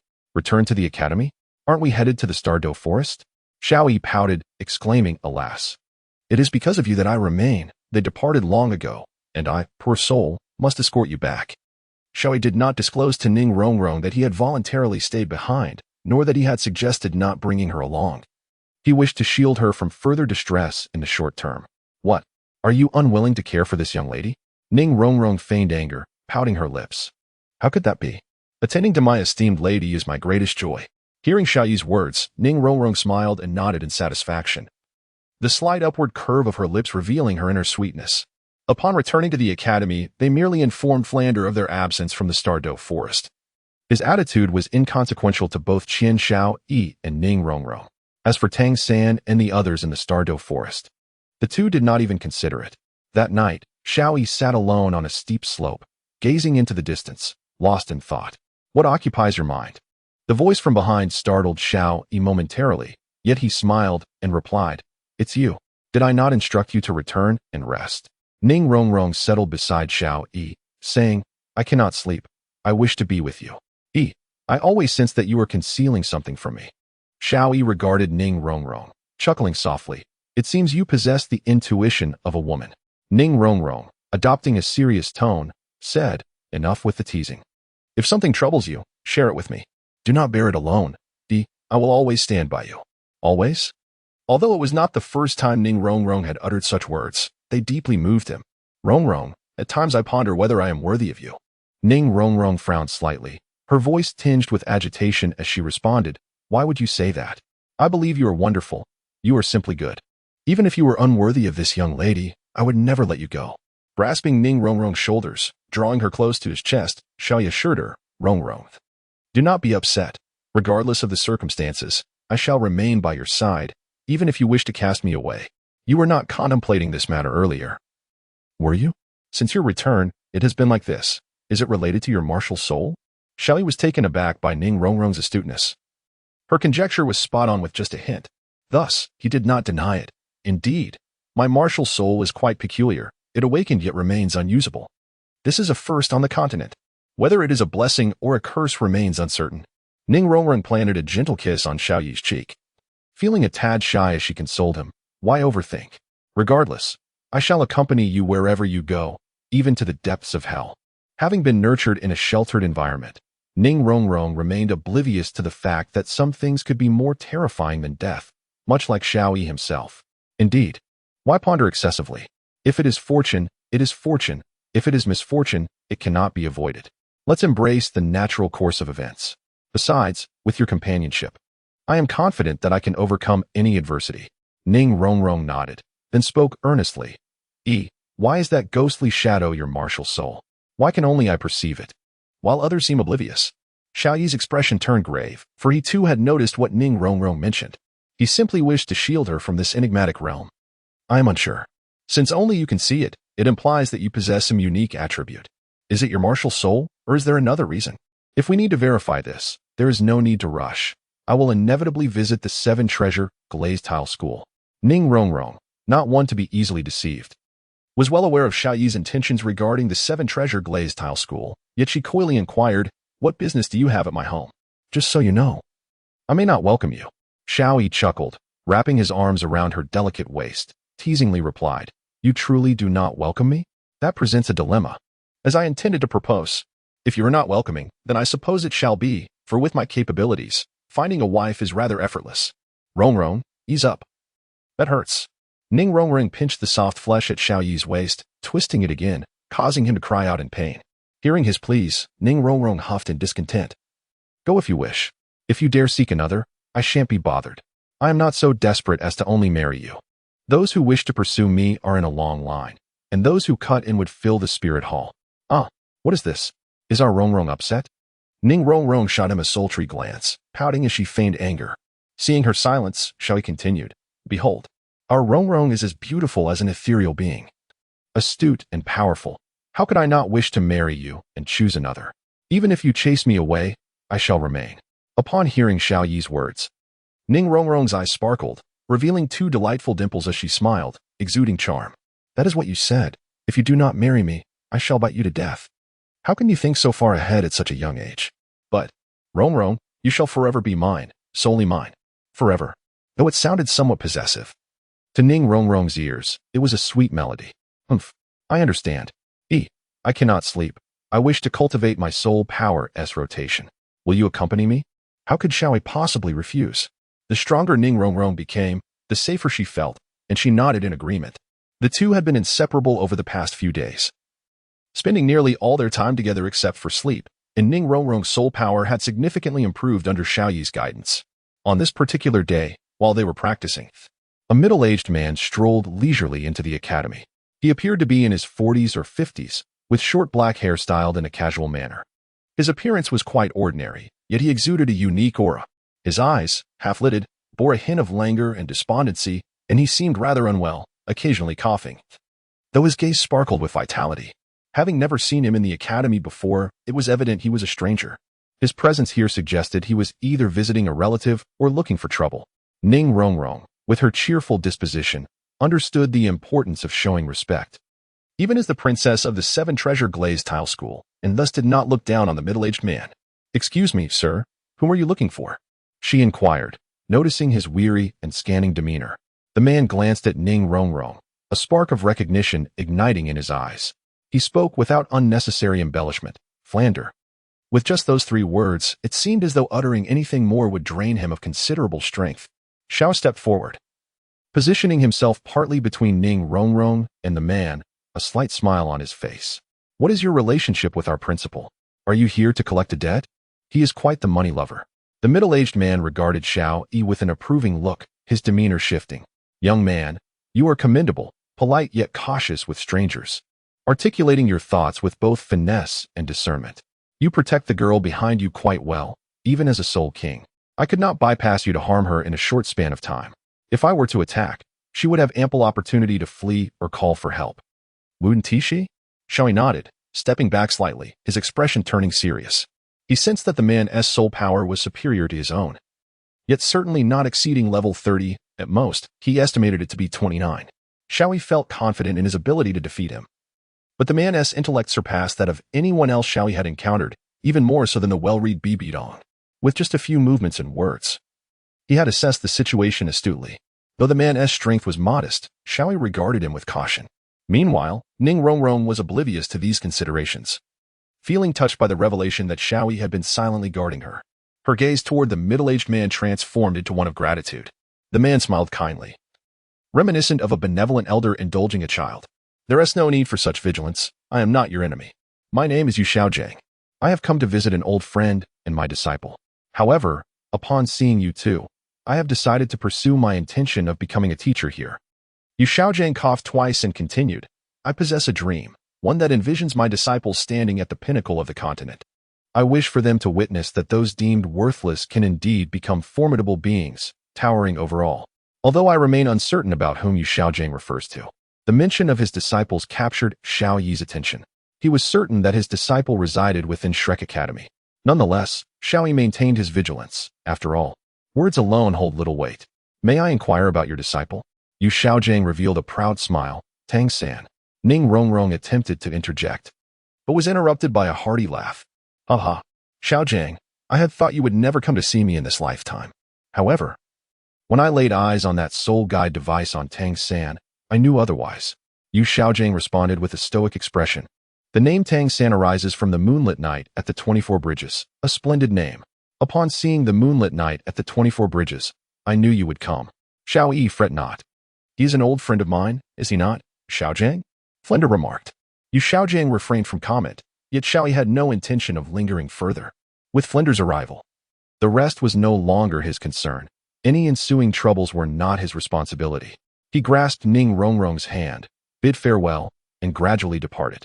Observing the retreating figures of Xiao Yi and Ning Rongrong, Yu Xiaojing chuckled softly, exclaiming, intriguing. They exhibit neither arrogance nor impatience. Flender, you have encountered another prodigy. Flender, delighted by his old friend's commendation of his student, laughed heartily. Ha! Xiaojiang, this cohort of students is, without a doubt, the most satisfactory since I established the academy. Particularly Tang San and this Xiaoyi. In Flender's eyes, to be called a prodigy was high praise. Yu Xiaojiang nodded with a smile. It is evident that I have witnessed Tang San's excellence, and this Xiao Yi must possess comparable talent and temperament. He is a fine prospect. Flender grinned mischievously. I sense that Xiao Yi surpasses Tang San. His second soul ring is a millennium old. A millennium? Fascinating. Flender, I find myself yearning to become a teacher. Flender's eyes lit up with excitement. Xiaojiang, is that truly your intention? Although Yu Xiaojiang had previously expressed a desire to teach, hearing it firsthand stirred Flender's enthusiasm. His greatest hope was for Yu Xiaojiang to embrace life fully, rather than languish in mediocrity. Had it not been for Tang San's emergence, Yu Xiaojiang might still lack the desire to live. Feigning anger, Yu Xiaojiang retorted, What? Am I not welcome? Then I shall take my leave. Flender hurriedly stopped him. No. Please. You are most welcome. A hearty welcome. If others were to discover that a grand soul master dared to jest with a soul saint, they would likely be left speechless. Yet, Flender understood that despite his brother's lack of prowess, his theoretical knowledge was undoubtedly among the finest in the Douluo continent. Precisely what the students required. Flender chuckled, Xiaojiang, it has been over 20 years since you last made a joke. It is clear to see that you are in high spirits today. Yu Xiaojiang gazed into the distance, as if yearning to glimpse someone across 1,000 miles. This could well serve as my motivation to survive. Flander sighed. Why must you be so persistent? Never mind, I shan't say more. Tomorrow, Tang San and the others are likely to return. You ought to prepare yourself. After all, you are now a teacher. Yu Xiaojing smirked. Very well. Watch as I drain you, the miser, of your resources. Don't tell me you've never taken advantage of Tang San. If you deny it, I shan't believe you. If Xiaoyi were present, he would certainly remark, truly, they are a master and disciple. That smirk is as if cast from the same mold. Chapter 50. Identity. At this moment, the two were blissfully unaware of the profound impression they had left on the dean's friend. Ning Rongrong was enveloped in a deep sense of gratitude. Although she was clever, she could not see every angle. Had it not been for Yu Xiaojiang's revelation, she might still be oblivious to the fact that Xiao Yi was continually watching over and protecting her. As the young lady of the Seven Treasure Glazed Tile School, many individuals were concerned for her well-being. In truth, numerous people cared for her, yet most were motivated by her status and the obligations of their positions. Only a precious few, such as her parents, genuinely wished for her happiness. However, Xiaoyi was different. It was evident that he hailed from a respectable background, one that rendered him indifferent to the allure of the Seven Treasure Glazed Tile School. The mere willingness of such an individual to invest in her well-being could only indicate one thing.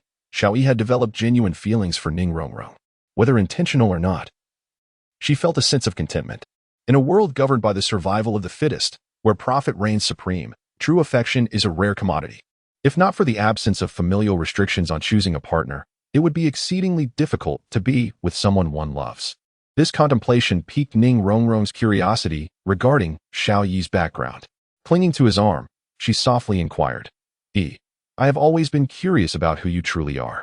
Xiao Yi settled into a chair, deliberating whether to reveal his identity as the young master of the Spirit Hall, Qian Xiaoyi. It was not that he hesitated to share, but rather that his background was too sensitive, potentially attracting ill-intentioned individuals. Yet, for reasons unbeknownst to him, he felt reluctant to conceal or deceive Ning Rongrong. While caution was prudent, trust among companions was equally vital. Ning Rongrong, seated beside him, noticed his silence and playfully shook his arm, pouting adorably. Please tell me, will you? I promise I won't divulge it to anyone. Xiaoyi chuckled softly, tapping her forehead playfully. Silly girl, I had no intention of keeping it from you. There is no longer a need for us to hide anything from each other. I had planned on telling you in due time, and since you've asked, I shall share it now. But do not be shocked when I do. Ning Rongrong touched the spot on her forehead where he had playfully tapped, feeling an indescribable sensation within her, one she rather enjoyed. However, she refrained from showing it, instead pouting defiantly. Humph. What is there to be surprised about? Are you perhaps the young master of the spirit hall? Qian Xiaoyi is far superior to you, with a remarkable lineage. If it weren't for you, my father would have arranged a marriage for me. Qian Xiaoyi, Xiaoyi, Xiaoyi, cradled Ning Rongrong's fragrant shoulder, allowing her to lean against him. He said, Xiaoyi is merely my alias. My true name is Qian Xiaoyi. You are quite right. I am indeed the young master of the spirit hall. How does that suit you? As he spoke, Qian Xiaoyi playfully winked at Ning Rongrong. Currently, Ning Rongrong was engulfed in profound astonishment. Deducing the truth was one thing, but hearing Xiao Yi's admission was another. She never imagined that Xiao Yi was truly Qian Xiaoyi. A prestigious young master who could command the winds and the rain, would lower himself to take risks by coming to Shrek Academy, especially knowing that many were secretly watching him. Observing Ning Rongrong's shocked expression with her slightly parted lips, which rendered her utterly adorable, Xiaoyi could not resist leaning down to kiss her. As soon as Ning Rongrong regained her senses, her mouth was already occupied, rendering her speechless, only able to emit muffled sounds. Her delicate form stiffened momentarily, then seemed to lose all strength and softened. After a considerable time, a silvery thread connected their lips. Ning Rongrong's charming face turned crimson as she bashfully lowered her head, as if wishing to bury it. This sight made Xiaoyi burst into hearty laughter. Xiaoyi, you are still laughing. How infuriating. Ning Rongrong, feeling shy, raised her delicate fist to lightly punch Xiaoyi. He did not evade her playful assault, relishing this feeling and cherishing the moments spent with Ning Rongrong. Every night, Xiaoyi felt a profound sense of time dragging on. For Ning Rongrong was not by his side. His anticipation for tomorrow caused a decline in his sleep quality, but as a soul master, such matters were inconsequential. After a while of playful banter, Xiaoyi inquired, But, Rongrong, you mentioned that your father intends to arrange a marriage for you? Ning Rongrong nodded, a hint of jealousy in her voice as she replied, Our esteemed young master, Qian Xiaoyi, is so impressive, who in the entire continent is unaware of his renown. My father, as an elder of the spirit hall, certainly recognizes that Master Qian Xiaoyi is a genius. She emphasized the title Master Qian Xiaoyi, causing Xiao Yi to feel a twinge of embarrassment. Ning Rongrong continued, Qian Xiaoyi is a prodigy, and as a non-support type, he is said to possess fine character, perfectly aligning with my father's criteria for his son-in-law. Moreover, Qian Xiaoyi and I are only a little less than 3 years apart in age. As the saying goes, a woman 3 years older is worth her weight in gold. Thus, there is no issue with age. Furthermore, our families are well matched, and my father has already discussed the engagement with the Pope. However, the Pope insisted on obtaining Qian Xiaoyi's consent, and thus, the matter has lingered in uncertainty. It is evident that our esteemed young master carries quite the air of superiority. Seeing that Ning Rongrong consistently referred to Qian Xiaoyi as either Qian Xiaoyi or young master, without directly addressing her, Qian Xiaoyi discerned a hint of dissatisfaction in Ning Rongrong regarding the concealment of certain truths. Yet, Qian Xiaoyi found herself in a predicament, as the gravity of the secret rendered her powerless. Reluctantly, she decided to divert the conversation. However, my mother has never mentioned this to me. I was completely unaware. Had I known, I would have certainly taken the initiative to propose myself, she exclaimed. Ning Rongrong rose to her feet, hands on her hips, and retorted with indignation. How could that be possible? Are you implying that my father has deceived me? Qian Xiaoyi, are you still attempting to mislead me? You scoundrel. Qian Xiaoyi looked at the discontented Ning Rongrong and sighed with a wry smile. Rongrong, I assure you, I have not deceived you. My mother has never mentioned this matter to me. How could I possibly mislead you? After contemplating for a moment, Ning Rongrong realized that Qian Xiaoyi had no motive to lie. It would yield him no benefit. But where did the issue lie? The leader of the Seven Treasure Glazed Tile School would never jest with his most cherished daughter. The crux of the problem must rest with the Pope. It could be that the Pope had simply forgotten. However, it is improbable for someone of a title Douluo's memory to overlook such a matter. Thus, only one explanation remained. The Pope disagreed and consequently did not inform Qian Xiaoyi. But what could be the reason for the Pope's silence? A union with the Seven Treasure Glazed Tile School would bring immense advantages to the Spirit Hall, with no drawbacks. Furthermore, Ning Rongrong's mother, who is the wife of Ning Fengji, the leader of the Seven Treasure Glazed Tile School, is also affiliated with the Spirit Hall. Therefore, the Pope had no grounds to decline this marriage proposal. Yet, in reality, he had done so. Even if the Pope were considering Qian Xiaoyi's feelings, he should have communicated this, allowing Qian Xiaoyi to make his own decision. Unable to resolve her confusion, Ning Rongrong decided to set it aside. After all, Qian Xiaoyi was hers now, and they had come together. As long as Qian Xiaoyi remained true to her, that was all that mattered. With a playful demeanor, Ning Rongrong nestled sideways on Qian Xiaoyi's lap, wrapping her arms around his neck. Qian Xiaoyi reciprocated by embracing Ning Rongrong's delicate waist. They had grown accustomed to such affectionate gestures. The initial shyness long dissipated. With a glimmer of mischief in her eyes, Ning Rongrong spoke. I want you to make amends to me. Qian Xiaoyi was momentarily taken aback. Compensation? Why? Ning Rongrong pouted, lightly tapping Qian Xiaoyi a few times, and in a delicate voice insisted, I don't care. I simply demand that you compensate me. Qian Xiaoyi took great pleasure in Ning Rongrong's playful affection. With a gentle smile, he tenderly caressed her short pink hair. Very well, I shall make it up to you. As for how, the choice is yours. Upon hearing this, Ning Rongrong's face brightened with joy. Gratitude was unnecessary between them. I've long since decided. I want you to accompany me on a shopping spree. Chapter 51. Together I've long since decided. I want you to accompany me on a shopping spree. Shopping? Indeed. Just tell me if you will accompany me. Ning Rongrong feigned anger. Qian Xiaoyi gazed at Ning Rongrong, who was feigning anger, and smiled as she replied, Of course, I will accompany you. What else could it be? Whenever you wish. I am available to stroll with you amidst my cultivation. Really? Absolutely. You said it, and your word is your bond. Should you go back on your promise, I shall. Qian Xiaoyi found it somewhat amusing and remarked, So what? Ning Rongrong huffed, I'll just bite you to death. Ha ha ha, sounds good. However, upon hearing the word but, a sense of foreboding crept into Ning Rongrong's heart. She then inquired, But what? As Qian Xiaoyi seized the moment when Ning Rongrong was momentarily distracted, he planted a gentle kiss upon her cheek. However, he reminded her of the necessity to diligently practice, for she had been rather lax in her training of late and needed to make up for lost time. Ning Rongrong felt her cheeks flush as she lowered her gaze. Despite having grown accustomed to Qian Xiaoyi's presence, she still felt a twinge of embarrassment at his sudden advance. I understand, she replied.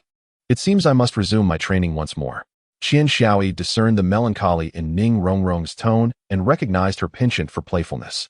Gently setting Ning Rongrong, who had been seated upon his lap, back down, he stood up and playfully tapped her forehead. Oh, come now. Is it merely cultivation that troubles you? You seem to be the most lethargic among us. Strive to master the rotation of your soul power at an earlier date. Furthermore, the individual who recently arrived appears poised to assume the role of our instructor. I have a sense he will be quite an admirable teacher.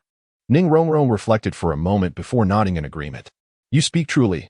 Although Yu Xiaojiang may lack strength, his teaching must be exceptional, for otherwise he would not be worthy of instructing Tang San. Alas, it seems our days of ease are drawing to a close. Qian Xiaoyi was aware of Ning Rongrong's reluctance and could only shake her head with a wry smile. This girl, Qian Xiaoyi remarked. How could it possibly come to an end? Sooner or later, there will be a holiday, and I shall accompany you wherever you wish to go. Ning Rongrong's face brightened, her gloom dissipating as she beamed with joy. All right, let's go.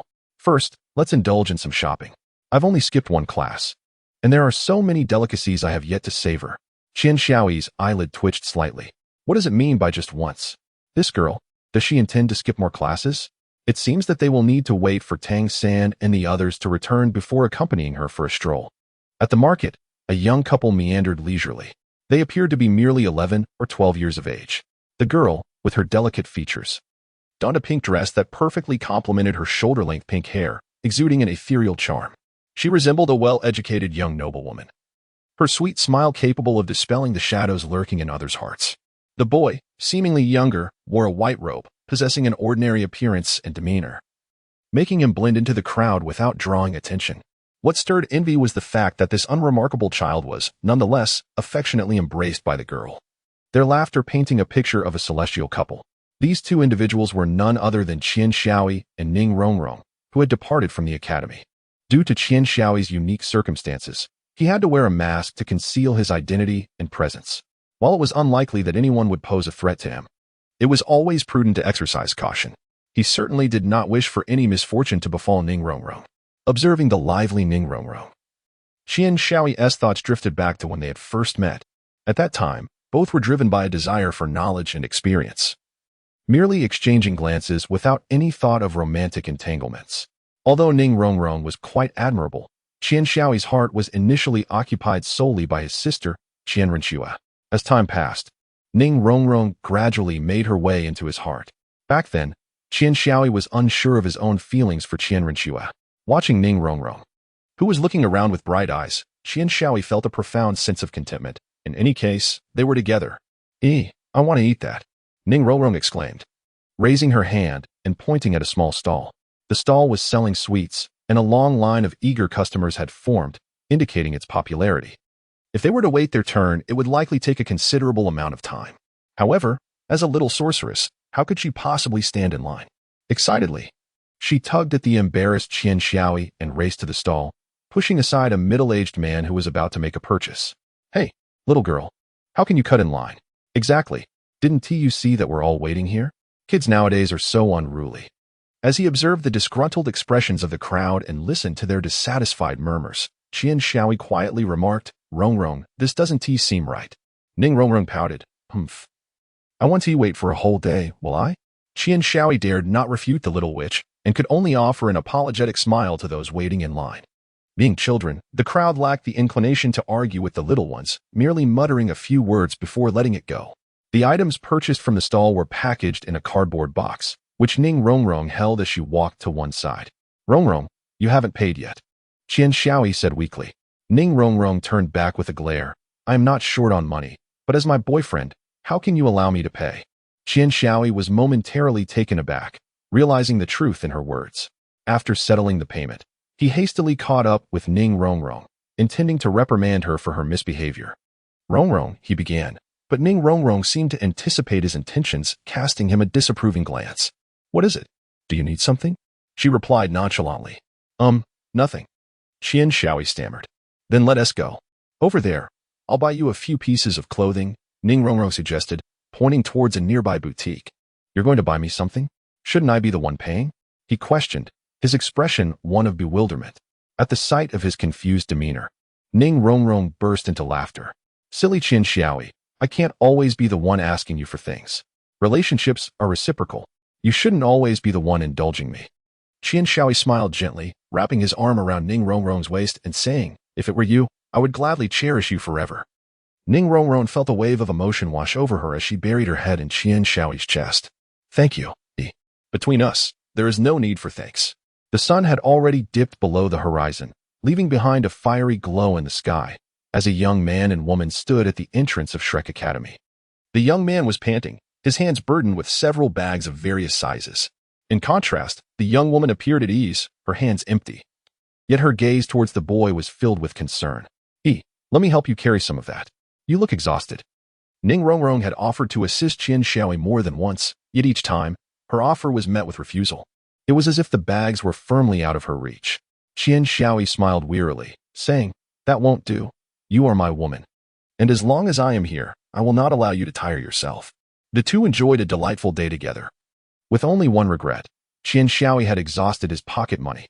Their first date had led to an overindulgence in purchases, leaving even him quite fatigued. As for why he did not use a soul guide, it was not for lack of desire. There simply was no space left in the device. Just as they were about to continue their affectionate moments, a stern voice interrupted. "Ahem, you two, it's time to head back and rest. You have classes tomorrow," Yu Xiaojing said with a serious tone. Chapter 52. Devil Training. "I am now your teacher. You wouldn't be disobedient children, would you?" By day, it had already become apparent that Yu Xiaojing was a teacher at Shrek Academy. The two had deduced this fact earlier. Having observed the dean's excitement upon seeing Yu Xiaojiang, which surpassed even the thrill of encountering golden soul coins. This indicated that Yu Xiaojiang held a significance in the dean's eyes greater than money itself, placing him among the top 3. Thus, they had no doubts or surprises about his new role. It was a certainty. Understood, teacher, they replied. The next day, as dawn broke, 8 children stood in the training ground of Shrek Academy. Daimubai, Tang San, and the others had returned the previous night. Their expedition in the Douluo forest had not only allowed Oscar to obtain his 3rd soul ring, but also enabled Tang San and Xiao Wu to break through to the soul ancestor rank, successfully acquiring their own soul rings. However, the journey had also been perilous. When Oscar obtained his soul ring, he encountered a young woman of similar age, who was also in need of a soul ring for her recent advancement. Though her talent was not quite as formidable as that of the others, she was nonetheless a genius in her own right. Coincidentally, she was hunting for a soul beast, and both had set their sights on the same creature. With 2 geniuses vying for the attention of a soul beast, one could only speculate whether the creature felt honored. However, the soul ring it produced would undoubtedly be exceptional. A high-quality soul ring is crucial for a soul master, as it can determine the trajectory of one's life. Therefore, a private discussion was necessary. Oscar, not being a combat-oriented type, had to call upon Zhao Wuji for assistance. Yet, the young woman proved formidable, summoning the formidable dragon grandfather from the soul Douluo and the serpent grandmother from the soul sage. How about that? Are you impressed? While individually they were not overwhelmingly powerful, their martial soul fusion techniques were certainly beyond what Zhao Wuji, a single soul sage, could contend with, had it not been for Tang San's cleverness. Employing a strategy of both retreat and advance, Oscar's soul ring might have already been claimed by another, with uncertain chances of reclaiming it. Subsequently, Xiao was captured by a 100,000-year Titan great ape, a soul beast reigning at the pinnacle of its kind. Under similar circumstances, only a few species could hope to defeat it. A 1,000-year Titan great ape could easily overpower a 10,000-year soul beast, ultimately emerging victorious. The Titan giant ape, a creature that has existed for 100,000 years, possessed the power to obliterate a nation without defeat. At that time, Zhao Wuji lamented, questioning why such an ancient soul beast would venture out of the Douluo forest instead of reveling in its own territory. This land, barren and desolate, lacked the mountains, waters, and forests that could be found within the forest's embrace. Fortunately, although it had injured many, it did not deliver a lethal blow. Instead, it chose to abduct Xiao Wu. This act ignited Tang San's fierce determination. Dragging his wounded body, he cried out to find Xiao Wu, leaving his companions behind as he ventured forth alone, only to encounter the roadblock demon spider. By then, Tang San had already attained the rank of Soul Master, albeit lacking a soul ring. He stood at the threshold between the 29th and 30th levels. Employing all his skills, Tang San ultimately triumphed over the demon spider. Deep down, he understood that he could not reclaim Xiao Wu from the Titan giant ape alone.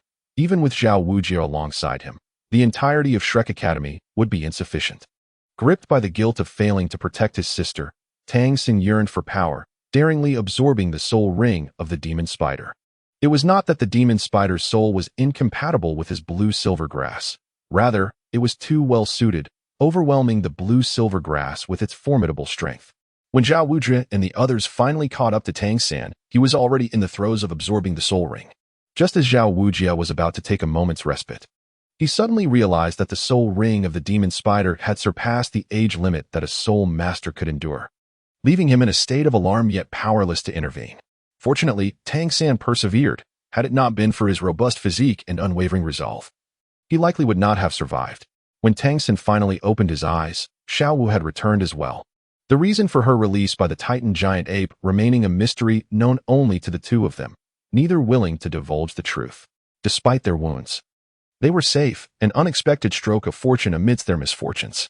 The 8 of them stood in a row, facing Yu Xiaojiang, who bore a serious expression. He observed Tang San with a hint of excitement, but chose not to approach him, instead leaning towards reproach for his reckless endeavor to rescue Xiao Wu. Albeit with a touch of relief at Tang San's dedication to his companions, Tang San, overwhelmed with emotion, longed to rush towards his teacher. But Yu Xiaojiang's stern demeanor held him back. Beside Yu Xiaojiang stood Dean Flander, who maintained his usual shrewd demeanor. Zhao Wuji did not attend, feeling too fatigued. After all, the academy was not short of teachers, and he deemed it acceptable to take a brief respite. The students, however, were a different story. Flander cast a triumphant glance at Yu Xiaojiang before addressing the students with a booming voice. This gentleman beside me is Yu Xiaojiang, my childhood friend. From this moment forth, he shall be your instructor. I assure you, despite his soul power being merely at the 29th level, weak, very weak, you will undoubtedly acquire profound knowledge under his tutelage. For he surpasses me in every regard, save for soul power. Perhaps you may hold disdain. Yet I must assert that a lack of respect towards a teacher equates to a lack of respect towards me. If that is the case, I implore you to leave this academy, for we do not welcome individuals of such character. However, I firmly believe that you all possess good hearts. Tell me, can you fully obey? Yes. Louder. Have you not had your meals? No. Ah, indeed. I neglected to provide breakfast before summoning you here. Flander felt a twinge of embarrassment. Though he concealed it well, continuing to shout without a flicker of emotion, even without food, raise your voices. Very well. Yu Xiaojiang, unable to bear the scene any longer, kicked aside Flander and addressed the ape before him with a calm demeanor. To be succinct, I am Yu Xiaojiang, and from this moment forth, I shall be your instructor. You are to heed my commands. I shall subject you to rigorous training, and should any of you falter, you may withdraw from the academy. In this statement, he cast a deliberate glance at Ning Rongrong, fully aware of her esteemed background. Typically, individuals of such stature lead sheltered lives, often averse to hardship and fatigue, making perseverance a daunting task. Moreover, their tempers can be volatile, intolerant of criticism. A mere glance from him would surely indicate his focus on her.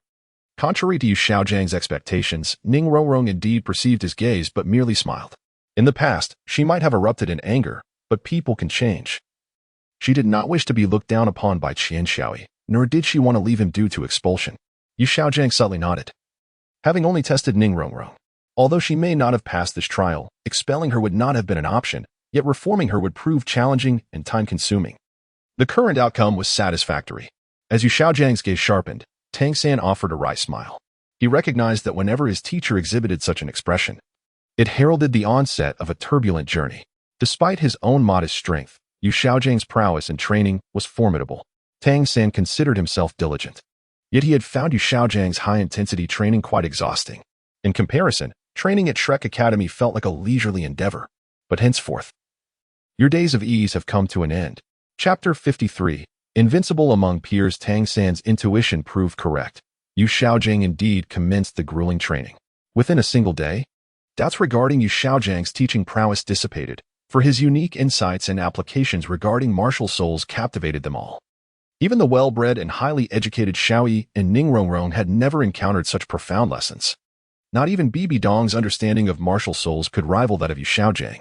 Throughout this day, he lectured for half of it, followed by practical exercises for the remainder. Do not underestimate the significance of this practical session. Under the piercing gaze of Master Yu Xiaojiang, Dean Flander, with evident reluctance, took to the field himself. After years of absence, it was only fitting to extend some courtesy, especially considering that Flander certainly did not wish to drive away such an esteemed instructor. By evening, even the most physically resilient Dai Mubai began to falter, let alone the delicate Ning Rongrong. Several times, Ning Rongrong collapsed, eliciting a deep sense of concern from Xiaoyi, who felt powerless due to Master Yu's strict prohibitions. He held a great deal of respect for Yu Xiaojiang and refrained from voicing his objections, recognizing that this was also an opportunity to strengthen Ning Rongrong, preventing her from remaining so fragile. To everyone's astonishment, even when fatigue overwhelmed her, this pampered young lady did not lament her plight. At most, she let out a few squeals, which were perfectly natural for a girl. This led to a significant shift in how the others perceived Ning Rongrong. They regarded Xiao Yi with curious glances, as if to say, how have you managed to cultivate such a well-behaved little princess? Xiao Yi could only muster an awkward smile in response. There was simply no way to explain it. Yu Xiaojiang, well aware of Ning Rongrong's need for physical fortification, allowed her some time to rest alone during the session. After the training concluded, everyone gathered. With a stoic expression, Yu Xiaojiang surveyed the 8 weary individuals before him, a flicker of compassion crossing his features, soon replaced by determination. If you wish to retain my teachings, the most effective method is not through rote memorization but through practical application. The more you apply what I teach, the more naturally it will become ingrained in your memory. This is why I have subjected you to such rigorous training despite your exhaustion. That will be all for today. You are dismissed. Learning is akin to this. Merely memorizing knowledge points is futile, as it will soon fade from memory. Instead, invest your time in solving problems. When you encounter unfamiliar concepts, consult your books. Over time, even if you wish to forget, it will be difficult to do so. Although everyone anticipated the impending dismissal, the actual confirmation was a delightful revelation. As soon as Yu Xiaojiang's words fell, Ning Rongrong collapsed into Xiao Yi's embrace, a clear indication that she had persevered until the very end. Exhausted, she cast a glance at Xiao Yi, the only one aware of her true identity. This thought brought a smile to her lips. Still smiling, even in your state of utter fatigue, drenched in sweat. What were you thinking? Your health is already frail, and yet you push through. What if you overexert yourself? Xiao Yi gently wiped the perspiration from her forehead, his tone tinged with mild reproach. Ning Rongrong, ignoring his admonishments, softly replied, take me back. I want you to carry me. Daimobai and the others had already departed, intentionally leaving time for the two of them, undoubtedly avoiding any awkwardness, as no one relishes the taste of uninvited affection. Despite Ning Rongrong's dissatisfaction, Xiao Yi playfully tapped her forehead. You really know how to torment me. Come on then. As he squatted down, turning his back to her, Ning Rongrong climbed onto him, her legs dangling as she muttered, this young lady will indeed torment you. Bully you, what of it? Do you have any objections? When have I ever objected? Stop being unreasonable. Humph. Xiao Yi escorted Ning Rongrong back to her dormitory, which was quite spacious, accommodating up to 3 individuals comfortably. The furnishings were neatly arranged, and all necessary amenities were present. For reasons unknown, Xiao Wu and Zhu Zhuqing were absent, likely to grant Xiao Yi some privacy. Gently placing Ning Rongrong on the bed, he noticed a plush teddy bear, approximately 1 meter tall, perched at the head of the bed, a gift he had bestowed upon her the previous day. Ever since its arrival, Ning Rongrong had become quite attached to it.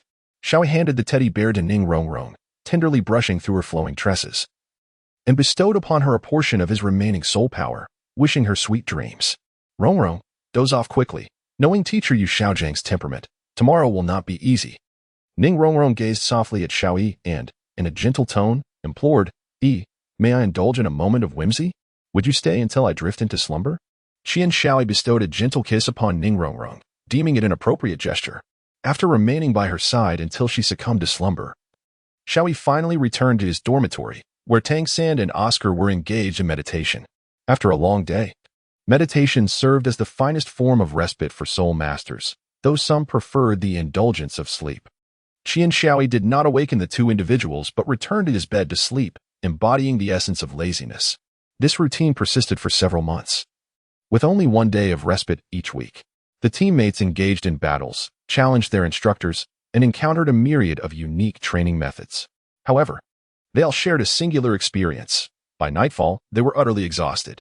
Yu Xiaojiang displayed no compassion, while Flander observed with concern, knowing that, barring unforeseen circumstances, these individuals were destined for greatness. Nevertheless, Yu Xiaojiang's training regimen remained unaltered, relentless in its pursuit of pushing them to their limits. 3 months later, one day, Xiao Yi invited Ning Rongrong to dine, after which they proceeded to the playground to await class. Dai Mubai, Tang San, and others arrived one after another. Finally, Yu Xiaojiang approached, accompanied by an unusually punctual Flander, which indicated to the group that something extraordinary was afoot. Typically, Flander would not arrive until the afternoon. Yu Xiaojiang, with a displeased expression, addressed the assembled students. In the coming days, I intend to allow you some respite. At this juncture, he gauged their reactions. Although they had a day off each week, who among them had ample leisure time? Had this announcement come from any other teacher, the 8 would have rejoiced, however. Spoken by Yu Xiaojiang, it bore a different connotation. Thus, their faces remained stoic, awaiting further words. I understand that you have been weary these past months. Therefore, I plan to grant you a few days of rest. Flander, please continue. Flander nodded and, with a sly grin, declared, my young ones, you shall not train today. Due to financial constraints at the school, we cannot accept contributions from your families. Thus, you must venture to the soul-fighting arena to earn some funds. Prepare yourselves for dinner. The implication was clear. They were to compete. Upon hearing Flander's words, the eyes of the 8 brightened. They were no strangers to competition. In truth, they preferred contests over Yu Xiaojiang's training, finding them far less burdensome. Observing the students brimming with confidence, Yu Xiaojiang smiled, for this was his intention. The intense training had significantly enhanced their abilities. Among their peers, they were undoubtedly exceptional, with few rivals. Disperse. As Yu Xiaojing and Flander walked together, Yu Xiaojing inquired, "What is our school motto?" "Only cultivating monsters, not ordinary individuals," Flander replied. "What do you think?" Yu Xiaojing smiled, neither affirming nor denying. Yet Flander understood that Yu Xiaojing approved. After a prolonged silence, Yu Xiaojing added, "Let us add another clause." "What is it?" "Invincible among peers." Chapter 54. The Return to the Arena Under the Cloak of Night, before the gates of Shrek Academy. Yu Xiaojing addressed the 8 students. "It has been 3 months since I began teaching you, and with the guidance and support of our esteemed faculty, you have made remarkable progress. However, for a truly exceptional soul master, this is merely the beginning. You must strive to grow even stronger." During the past 3 months of rigorous training, the other instructors had not been idle. They had been discreetly monitoring your progress. Due to Ma Hongjuan's momentary lapse in diligence, the entire group was compelled to cover an additional 10 kilometers. When one falters, all must bear the consequences, and even the physically delicate Ning Rongrong and the youngest, Xiaoyi, were not spared. This exemplified the spirit of teamwork, though it left Xiaoyi feeling quite aggrieved for some time. Yu Xiaojing continued, "This is not a time for relaxation. Rather, it marks the transition to the second phase of your training. However, compared to the first phase, it will be somewhat less strenuous. The venue for this second phase is the Grand Soul Arena. There are no time constraints for the second phase, and it will continue until you secure the Silver Soul Badge. If even one of you fails to achieve this, the training will not conclude. Additionally, I have arranged accommodations near the arena for your convenience, though you will be responsible for the expenses. With your skills, the earnings from the arena should suffice to cover your costs." While most of these students were not lacking in financial resources, the distinction between family funds and personal money was significant, and no one would complain about having more. It could be said that this second phase of practice was rather lenient, as there would be no need to contend against soul emperors. Yet, you must remember that securing the Silver Soul Badge requires not only success in one-on-one duels but also in team battles, as the competitions are conducted in groups of 7. While we are a group of 8. At this point, Yu Xiaojing found himself in a predicament. It was difficult to decide whom to eliminate. Suddenly, Xiaoyi interjected, "Teacher, I shall withdraw from the 7-person team. Since the points are shared, I can simply compete in additional matches to earn my share." Yu Xiaojing pondered for a moment before nodding in agreement. "Points shared, indeed? Very well, you may select a teammate for the duo competition." Although he said this, everyone knew who would be Xiaoyi's partner for the duel contest. The closeness shared between the two over the past 3 months left the remaining singles feeling rather envious. As always, the message was clear. Without the Silver Soul Badge, graduation would remain unattainable. Such stringent requirements often breed discontent, and Oscar voiced his grievances. "Teacher, as a support-type soul master, must I also obtain the Silver Soul Badge?" The master replied nonchalantly, "Alternatively, you may choose to train as you did previously, until the others earn their Silver Soul Badges." Teacher, I suddenly realize how astute your decision is to have us compete at the arena to enhance our practical experience. Let us disregard my earlier comment." Yu Xiaojing, known for his decisive nature, swiftly instructed all students to gather their belongings, and without delay, they set off towards Soto Academy, accompanied by 2 deans. The other 3 instructors remained at the academy while the students settled in Soto City, bearing all expenses for lodging and meals themselves. Consequently, the academy experienced no financial strain, allowing the 3 teachers to reside nearby for the sake of supervising the students. The battles at the Grand Soul Arena were conducted in the evening.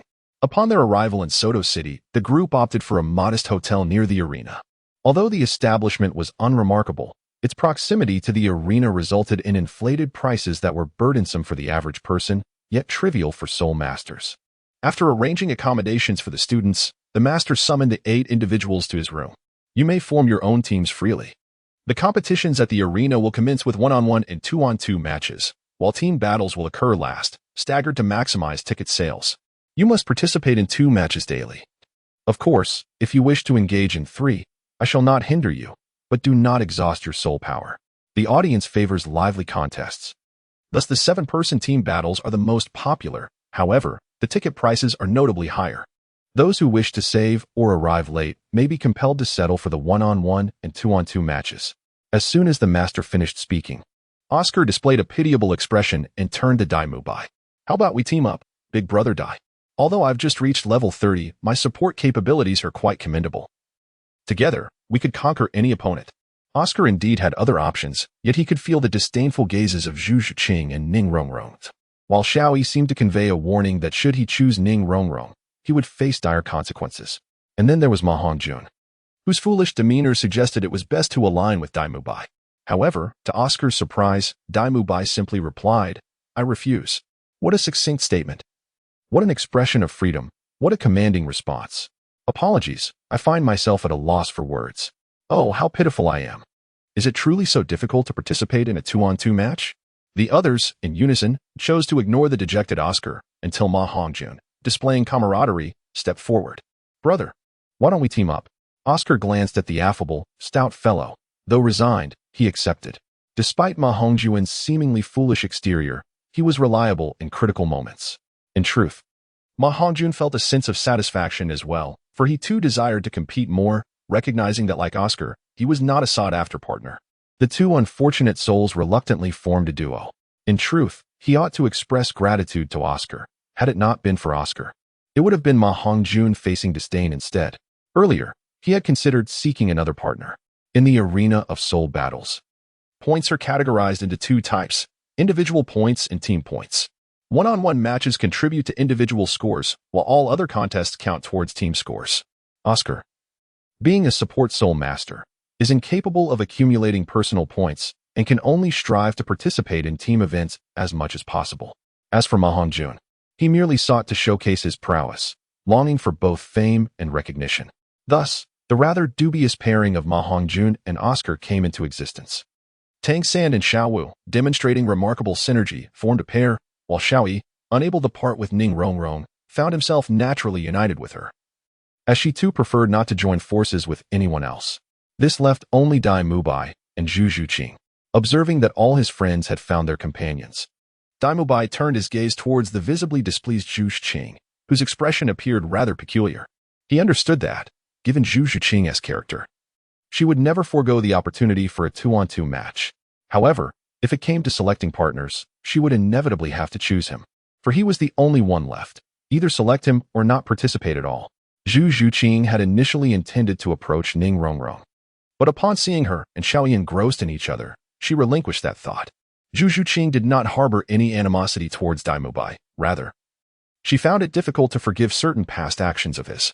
Although Dai Mubai had shown considerable restraint recently, who could predict when he might falter again? Yu Xiaojiang, standing nearby, furrowed his brow.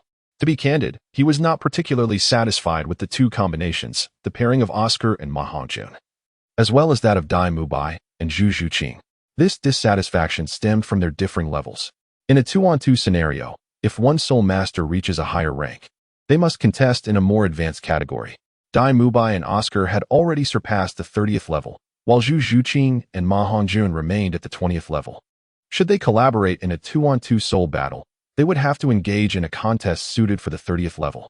Generally speaking, soul masters participating in major arenas prefer to compete within their own rank or at least above half of their level. For instance, in the 20th level category, participants are typically those above the 25th level. The same principle applies to the 30th level. In summary, the winning probability for both combinations would be quite low. However, every situation possesses duality. A lower probability of victory offers opportunities for growth. After all, if one were to continually overpower their opponents, what would they truly learn? Yu Xiaojiang was not solely concerned with winning. Rather, he sought to extract valuable lessons from defeat. Were it not for his concern for their safety, he would eagerly encourage them to undertake challenges beyond their current capabilities. Moreover, there appeared to be a connection between the martial souls of Dai Mubai and Zhu Zhiqing. While others may remain oblivious, Yu Xiaojiang was well aware that the royal martial soul of the Xinglua Empire is the evil-eye white tiger. This implies that Dai Mubai is a prince of the Xinglua Empire, capable of harmonizing with the noble nether spirit cat martial soul, creating a formidable partnership. Likewise, the combination of Oscar and Ma Hongjun could also prove advantageous, as effective support in battle is not a difficult feat to achieve. Moreover, the training over these past months has not been in vain. Presently, even when facing opponents beyond their level, it serves as a form of relaxation for them. Furthermore, should any unforeseen circumstances arise, with Flanders' capabilities, he is more than capable of averting a crisis. Contemplating this, Yu Xiaojiang nodded in approval of the quartet's formation. As for how to participate in the soul arena, that decision rests with you. This is entrusted to you. No one will accompany you. So ensure you are well prepared during the battles. Additionally, while on stage, speak sparingly. Strive to conceal your ages from your adversaries. As he spoke, the master retrieved 8 meticulously prepared masks from his soul guide bracelet. The design of the masks was familiar to everyone, unmistakably bearing the emblem of Shrek Academy. Featuring the vibrant green visage of the monster Shrek, Dai Mubai took one mask and donned it upon his face. Although the craftsmanship was somewhat ordinary, once fitted, it comfortably revealed his eyes, mouth, and nose without hindrance. During the group battles, you shall present yourselves as the Shrek 7. And since Xiao Yi will not partake in the 7-man contest, he will not have a special title. When engaging in individual competitions, you may create your own titles for the 2-on-2 matches. For 1-on-1 encounters, I have devised a nickname for each of you. Utilize these nicknames during your contests. As long as you indicate them upon registration, your real names will remain absent from the Soul Arena. The group comprehended the master's intentions. Recognizing that they were all quite young, particularly those like Tang San and Xiao Wu, who had already attained the rank of Soul Master at the age of 12. A feat that would astonish the Soul Master community. Should they gain notoriety in the Grand Soul Arena, it is likely that the Spirit Hall would be the first to seek them out. Though Xiao Yi harbored no fear, he also preferred not to reveal himself prematurely. Oscar inquired curiously, "What shall our titles be?" The master replied, "Dai Mubai shall retain his original title of Evil Eye White Tiger, while you shall continue as the Sausage Specialist. As for Xiao San, how about the Thousand-Handed Silvergrass? That sounds rather unappealing. Should we change it?" "That won't do. Let's consider another option," Xiao Wu interjected. "It's not impressive at all. Silvergrass sounds too unattractive." The master looked to Tang San, noticing his silence, and a smile crept upon his face. He had always held great satisfaction with this disciple. "Then, what do you suggest it should be?" Dai Mubai remarked. Though Xiao San appears mild-mannered, when he unleashes his fury, his killing intent surpasses any of ours. I propose we call him Thousand-Handed Azura. Azura signifies a demon of slaughter, which could instill a sense of dread in our opponents. The master turned to Tang San. "What is your opinion?" Tang San replied, "I have no preference, master. You decide." The master declared, "Then it shall be Thousand-Handed Azura. Ma Hongjun, I have also devised a title for you. How does Evil Fire Phoenix sound?" The plump boy grinned widely. "Thank you, master. That is splendid. After all, I am a phoenix." Oscar muttered from the side, "Indeed, a phoenix. However, I believe Brothel Phoenix would be a more fitting name." The plump boy fumed. "Xiao Ao, we are teammates, after all. Are you deliberately trying to undermine me?" At this moment, Xiao Wu had approached Master with a pitiable expression, saying, "Master, what should I be called? Please give me a lovely name." The master smiled and replied, "You wield the art of softness. Your entire being is as flexible as if devoid of bones. Coupled with your rabbit spirit and enchanting skills, how about we call you Gentle Bone Enchanting Rabbit? It resonates well with your spirit." This sounded rather pleasant, and Xiao Wu immediately beamed with joy. Ning Rongrong's spirit is the 7 treasures glazed tower, and nothing could better encapsulate her essence than this. It also serves to somewhat conceal her true self, as all direct disciples of the 7 treasures glazed sect possess this spirit. As for Zhu Zhuqing, it is most fitting for her to be named after her spirit. The name Spectral Spirit Cat is inherently splendid. Regarding Xiao Yi, with his spirit being the Sword of Judgment, his title shall be Judgment Swordsman. As soon as Yu Xiaojiang finished speaking, Xiao Yi shook his head and said, "No, calling me a swordsman feels awkward. I've long decided on my title. I shall be the Arbiter." Yu Xiaojiang did not oppose this, stating that the title is ultimately at Xiao Yi's discretion. As long as he is pleased, that is all that matters. Currently, all 8 of them are beginners, classified as Iron Soul Fighters. Among them, Dai Mubai has 3 points, Oscar has none, and Tang San has 2 points due to having participated in both a 1-on-1 and a 2-on-2 match with Xiao Wu. Ma Hongjun, having triumphed in his last battle, has amassed the highest score of 10 points, winning 3 consecutive matches. Like Tang San, Xiao Wu also has 2 points, while Ning Rongrong has 0. Zhu Zhuqing faced Tang San in her last match and lost, thus her score remains 0. Xiao Yi, having won 2 matches previously, also has 2 points. To ascend from Iron Soul Fighter to Copper Soul Fighter, one must accumulate 100 points, and to reach Silver Soul Fighter, one must have 1,000 points. They are still quite far from the goals set for this second phase of special training. Since Dai Mubai, Ma Hongjun, and Zhu Zhuqing are already considered advanced within their ranks, coupled with their remarkable spirits, They decided to first engage in a one-on-one match before participating in two-on-two battles. In this scenario, Oscar's role becomes fully apparent. With his sausages as sustenance, everyone's soul power and stamina can be effectively replenished, giving them a significant advantage over ordinary soul masters participating in the battles. Thus, even participating in 3 matches in one night is not out of the question, provided that they do not exhaust too much soul power in the earlier encounters. Tang San and Xiao Wu's third soul skills can be considered top tier. And although they have only just surpassed the 30th level, they have resolved to engage in one-on-one battles. Over the past 3 months, Tang San has unexpectedly defeated Douluo by using his third soul skill, giving him considerable confidence. Meanwhile, Xiao Wu's unique ability, which makes it exceedingly difficult for opponents to resist once she closes the distance, also bolsters her confidence. The strengths and weaknesses of Xiao Wu are equally conspicuous. Her strength lies in her near invincibility at close range, yet her weakness is that she can only confront one opponent at a time. Once faced with numerous adversaries, her prowess becomes exceedingly difficult to manifest. Moreover, should the strength of her opponents surpass the might of her bow, all her skills would render themselves utterly futile. Although Dai Mubai and Zhu Zhuqing harbor an unspoken rift, they remain unfaltering in their collaboration during formal competitions. Zhu Zhuqing, despite being a spirit master of the second rank, possesses confidence in her ability to engage with spirit ancestors, relying on her speed. The training she has undergone over the past few months has been far from trivial. She is eager to discern the disparity between herself and the spirit ancestor. Oscar and Ma Hongjun form a team, albeit they are anticipated to have the lowest odds of victory. As a spirit ancestor, Oscar necessitates participation in the higher tier of competitions. Yet he has only recently ascended to this rank and remains an auxiliary type. Ma Hongjun, being of the assault type, finds his spirit power level insufficient to inflict decisive damage upon their opponents. To secure victory, they must resort to a war of attrition. Conversely, the pairing of Xiao Yi and Ning Rongrong is widely regarded as having the highest probability of success. Despite Xiao Yi being merely a spirit master, his true strength is well acknowledged. Yu Xiaojiang even contemplated allowing him to compete in the spirit ancestor tier due to his remarkable capabilities. Coupled with Ning Rongrong's 30% enhancement, they stand a fighting chance even against high-ranking spirit ancestors. Yu Xiaojiang is certainly aware of his potential, yet he refrains from voicing it for a reason.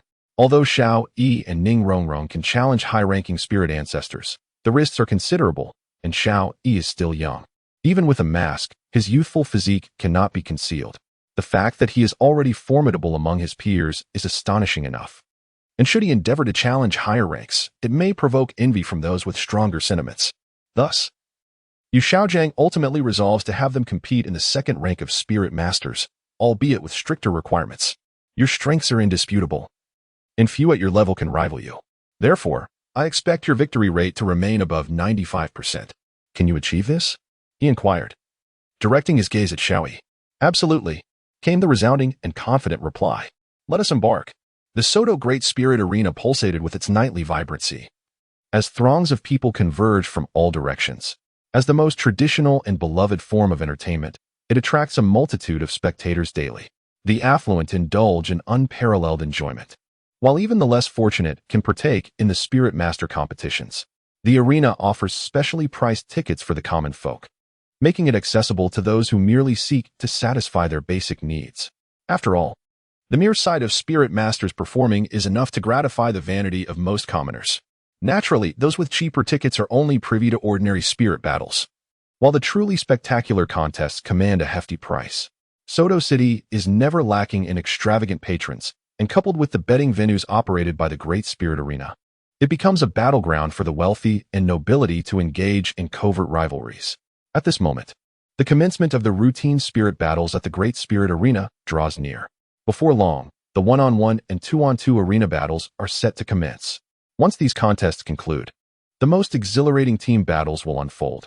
At this moment, a 10-member team captivates the attention of the crowd preparing to enter the grand arena. For among these 10 individuals, 8 are adorned with identical masks.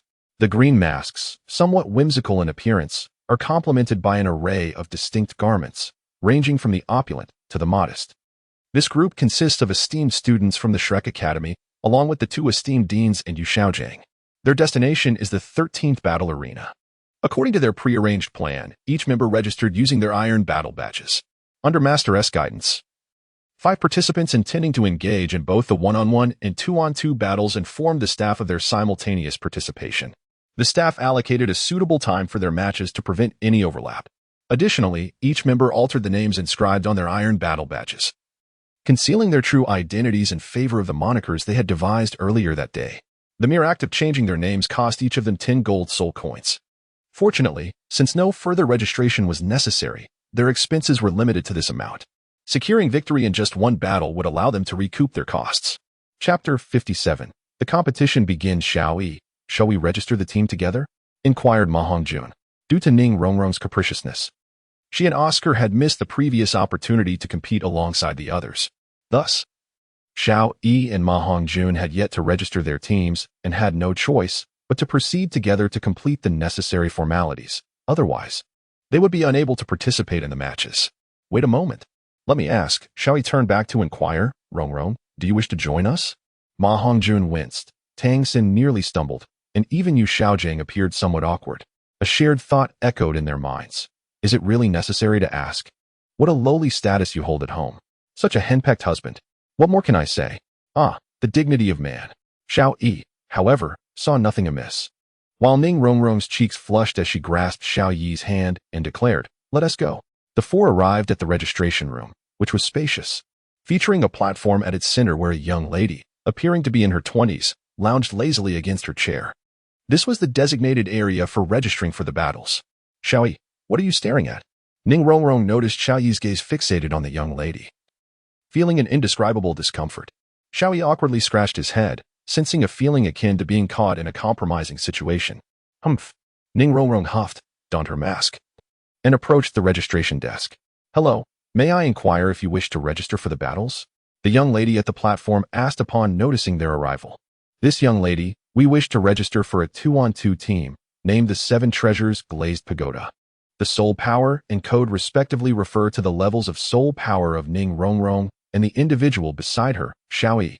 This is a regulation of the soul arena. Participating soul masters must declare their soul power to prevent mismatches in competition tiers. Should one fail to indicate their status as a great soul master and inadvertently face an opponent ranked as a soul sage, it could lead to dire consequences. The young lady displayed a sweet smile and said, "All right, please wait a moment." Shortly after, 2 badges were handed to Ning Rongrong, who was reminded to keep them secure, as each match would record points, and they would be notified once they reached the standard for advancement. Ning Rongrong chose not to engage further in conversation and turned her attention to Oscar and Ma Hongjun. It's your turn, hurry up. They're still waiting outside. Oscar and Ma Hongjun had also registered as a team, humorously naming themselves Grilled Sausages. The grilled part was inspired by Ma Hongjun, known as the Evil Fire Phoenix, while sausages naturally came from Oscar. This succinct name aptly reflected their martial spirits. Today, being a weekend for ordinary folk, the viewing audience at the Great Soul Arena was particularly plentiful. Many of these spectators were common citizens, already stirred with excitement from the first match, their cheers echoing throughout the venue. As the 4 returned to the viewing platform, they heard the announcement. Next, let us welcome the opponents of the 3-5 combination, the Cat-Mouse duo, who have achieved 4 consecutive victories in the 2-on-2 battles. With their formidable strength, they have attained unprecedented success at the Soul Sage level. Should they defeat today's opponents, the 3-5 combination, they will complete 5 consecutive wins.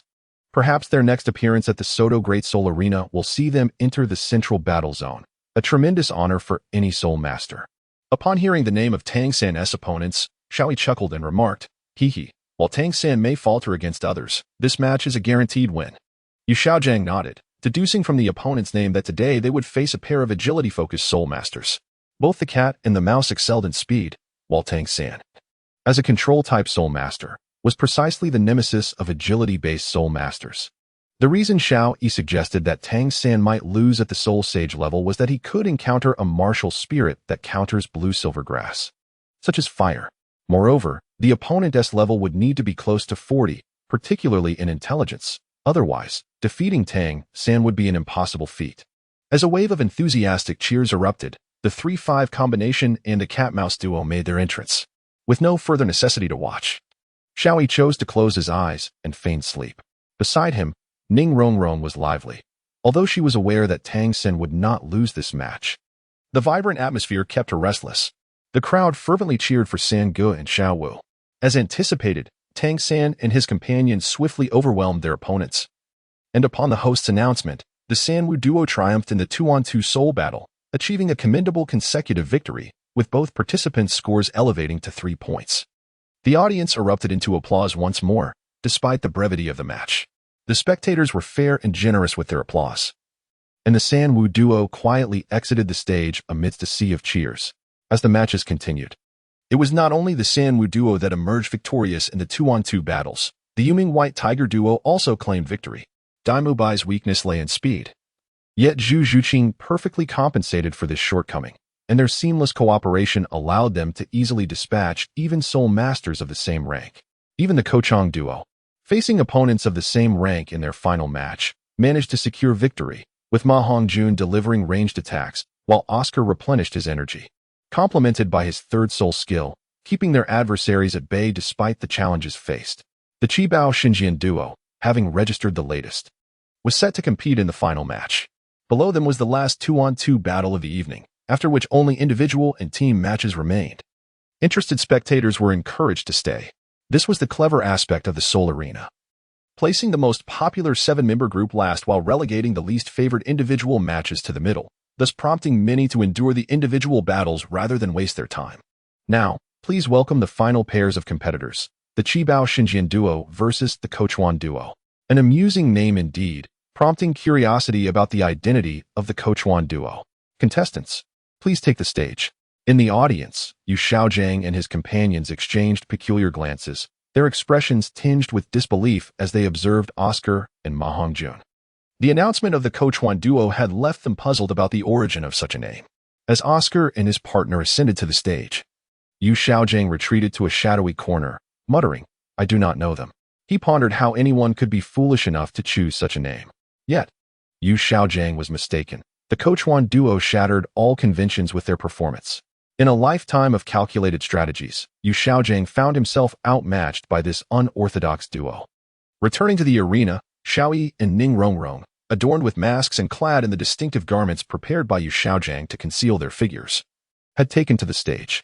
Their opponents were 2 middle-aged men, who exhibited an air of arrogance upon their arrival, seemingly buoyed by their recent 3-match winning streak. One of the men, exuding enthusiasm, approached Xiao Yi, and despite the mask, his condescending demeanor was evident. "Greetings, allow me to introduce myself.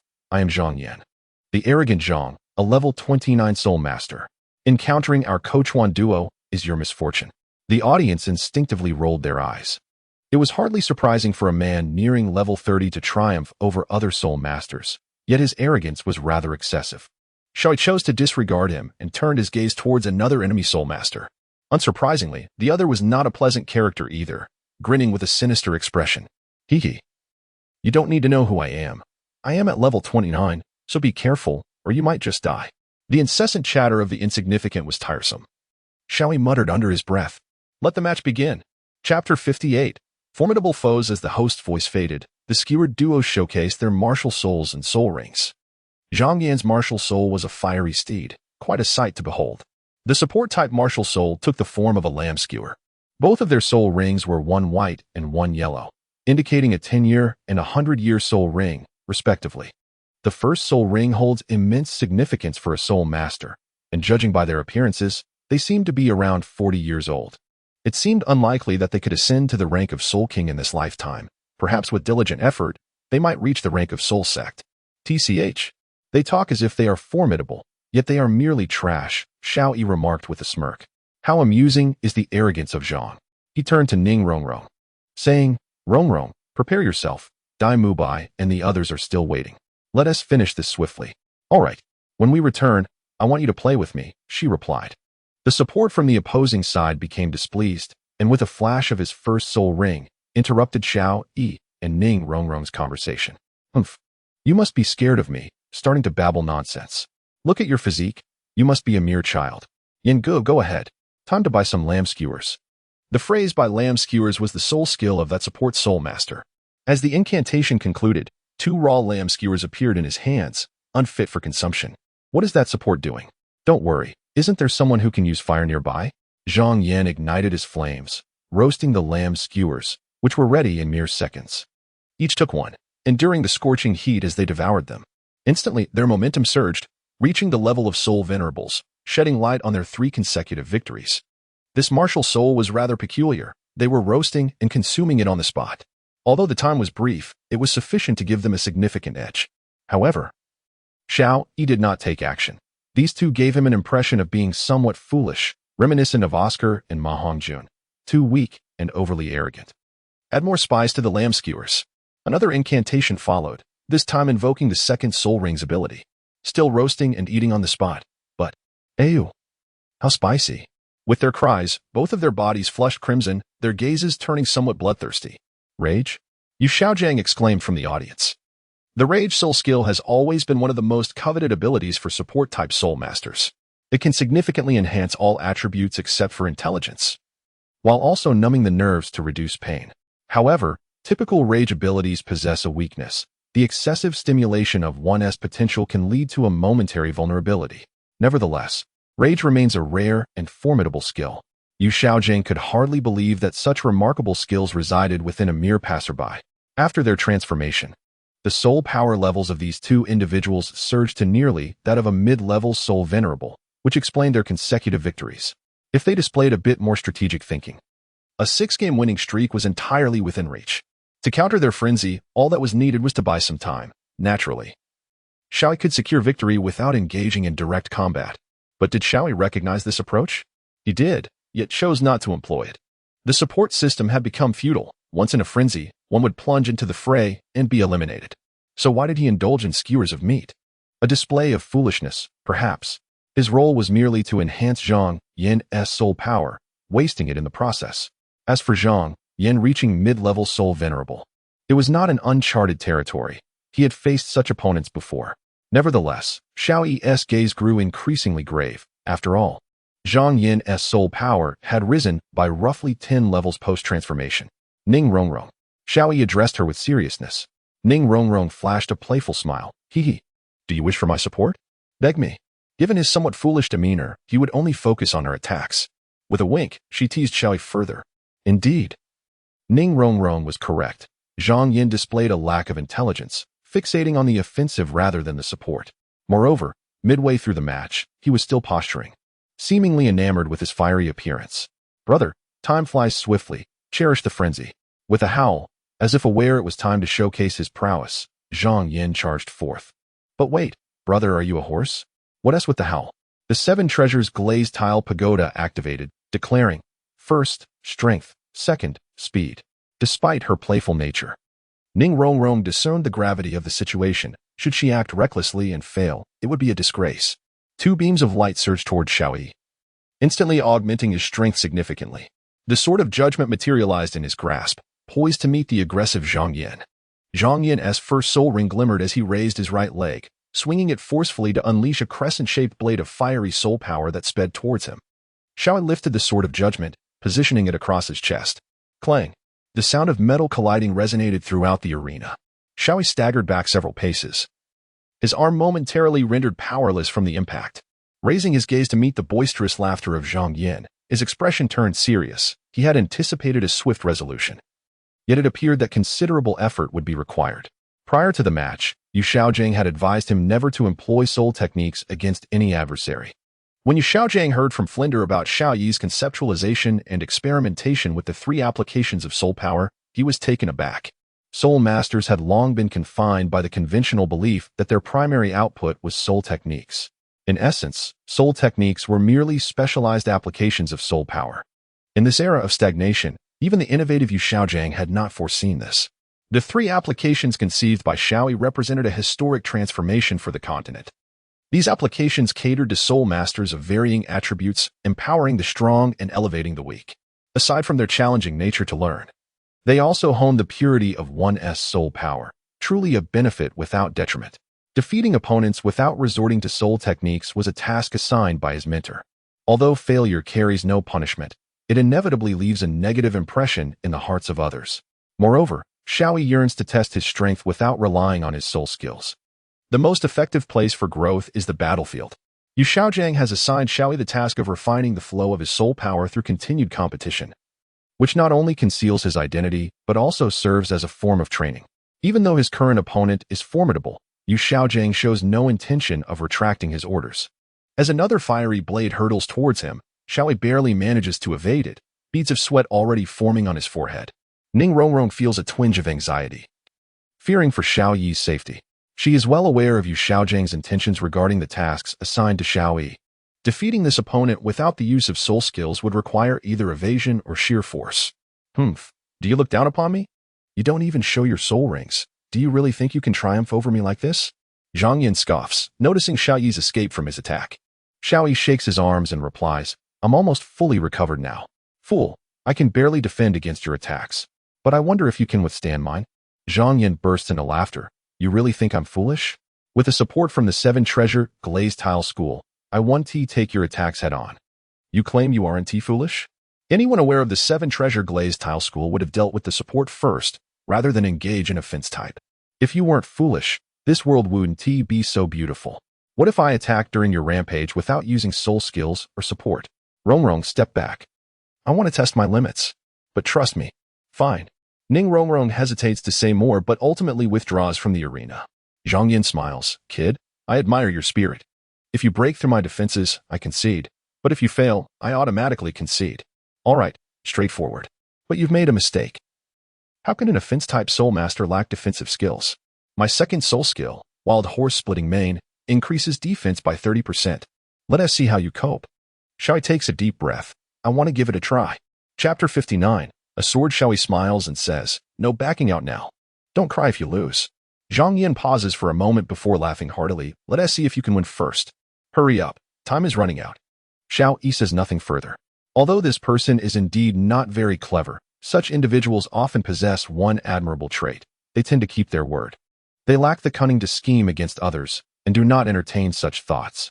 If one has a slightly foolish friend, cherish them, for apart from family, they are the only ones who want to betray you and will genuinely regard you as a friend. Xiao Yi closes his eyes, channeling all his soul power into the Judgment Sword, initiating its flow. It begins slowly, gradually accelerating, then compressing, causing the sword to emit a faint glow. Zhang Yin watches the unusual Judgment Sword with an increasingly serious expression. Even he, despite his simplicity, sensed a faint danger. The subtle chill coursing through his body left him feeling numb. This was still under the condition that Xiao Yi had yet to complete his preparation. Below the stage, Yu Xiaojiang nodded slightly, a look of satisfaction in his eyes.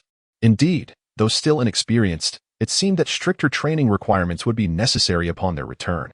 The 7 monsters stood in a row behind him, unaware of Yu Xiaojiang's thoughts, chattering incessantly. Daimubai glanced at Tang San and said, Little San, you possess the finest talent, and your training revolves around vibrations. Could you share some insights with me? Tang San smiled wryly and shook his head. This has little to do with talent. As for insights, didn't Xiaoyi mention it before? However, achieving a high frequency is exceedingly challenging, especially when each frequency must strike a single point. That makes it even more difficult. I dare say I practice vibrations daily, yet even now, I can only manage a few short bursts. Xiao Wu, the liveliest of the girls, couldn't sit still and chimed in. You're doing well, third brother. Let alone short bursts, I can't manage to vibrate my soul power even for a long duration without moving my body. Tang San replied with a hint of discontent. How many times have you practiced? You're always slacking off. Xiao Wu stuck out her tongue and grinned playfully. Hee. Zhu Zhuqing, who preferred silence, said nothing. Yet she was keenly aware that her progress was on par with Xiao Wu's. Dai Mubai then turned to Ma Hongjun and Oscar. What about you? I recall your training focuses on rotation, right? Oscar nodded. Indeed. I'm progressing a bit faster. I can barely manage simultaneous rotations in 2 directions. Ma Hongjun blushed slightly. As he had spent most of the past few months indulging in food rather than training in rotation, thus remained silent. Yu Xiaojiang snorted. It seems you've had too much leisure time. Look at yourselves. How many are actively training their soul power applications? You're either eating or sleeping during your free time, showing no seriousness whatsoever. Starting tomorrow, I'll increase the difficulty in battles against opponents of the same rank. Only your first soul skill may be utilized. Ma Hongjun weakly interjected, Old teacher, what about me? Oscar and I are up against soul emperors. Yu Xiaojing pondered for a moment, casting a glance at Zhu Zhuqing. Dai Mubai, you are not permitted to use your third soul skill. There are no restrictions for you and Oscar. Just as the two breathed a quiet sigh of relief, Yu Xiaojing abruptly added, however, within 6 months. I expect to see your self-created or enhanced soul skills. And Ma Hongjun, you must break through to Soul Emperor. Oh dear. At this rate, when will we graduate? Xiao Yi, oblivious to Yu Xiaojiang's increased demands, found it inconsequential, for he couldn't use a single soul skill. He was engrossed in cultivating his own soul power flow when he noticed the judgment sword emitting a resonant hum, and a fierce current of air surged around him, prompting him to open his eyes. Opposite him, Zhang Yin was already on high alert, assuming a defensive stance with his legs firmly planted. The second soul skill enhances defense. And when coupled with a state of frenzy, one could assert that even if he were to stand still against an ordinary second-ring soul master, his defense would remain unbreached. Yet, the individual before him instilled an inexplicable sense of dread, akin to the imminent threat of being slain by a blade. A thought, which he deemed absurd, emerged in his mind: insurmountable strength. Shaking his head, Zhang Yin clearly refused to believe that anyone, especially a low-level soul master, could defeat him. Xiao Yi, wielding his sword with one hand, felt the gusts of sword wind occasionally slice his own skin, drawing forth droplets of blood. However, he remained unfazed. His gaze as tranquil as a still lake, unwavering as he stared down his opponent. In that moment, Xiao Yi experienced a glimmer of understanding. Grasping the essence of the sword, Yu Xiaojiang observed the wounds on Xiao Yi and paused momentarily before bursting into hearty laughter, disregarding his image, which drew curious glances from others. Under the scrutiny of the crowd, the 7 monsters felt a tad embarrassed. Tang Sen inquired, "Teacher, what troubles you?" Tang Sen had never witnessed Yu Xiaojiang lose his composure, even during their initial meeting or when facing perilous battles with soul beasts. His excitement had merely manifested in fervent eyes, his demeanor always stoic, never once breaking into laughter. Yu Xiaojiang, brimming with enthusiasm, exclaimed, "Tang San, I have always believed your talent and intellect to be among the finest on the continent. However, it seems my perspective was limited. In just one academy, there exists an individual who could rival you throughout your life. Nay, he may even surpass you. If you two harbor no significant animosity, this continent shall belong to you both."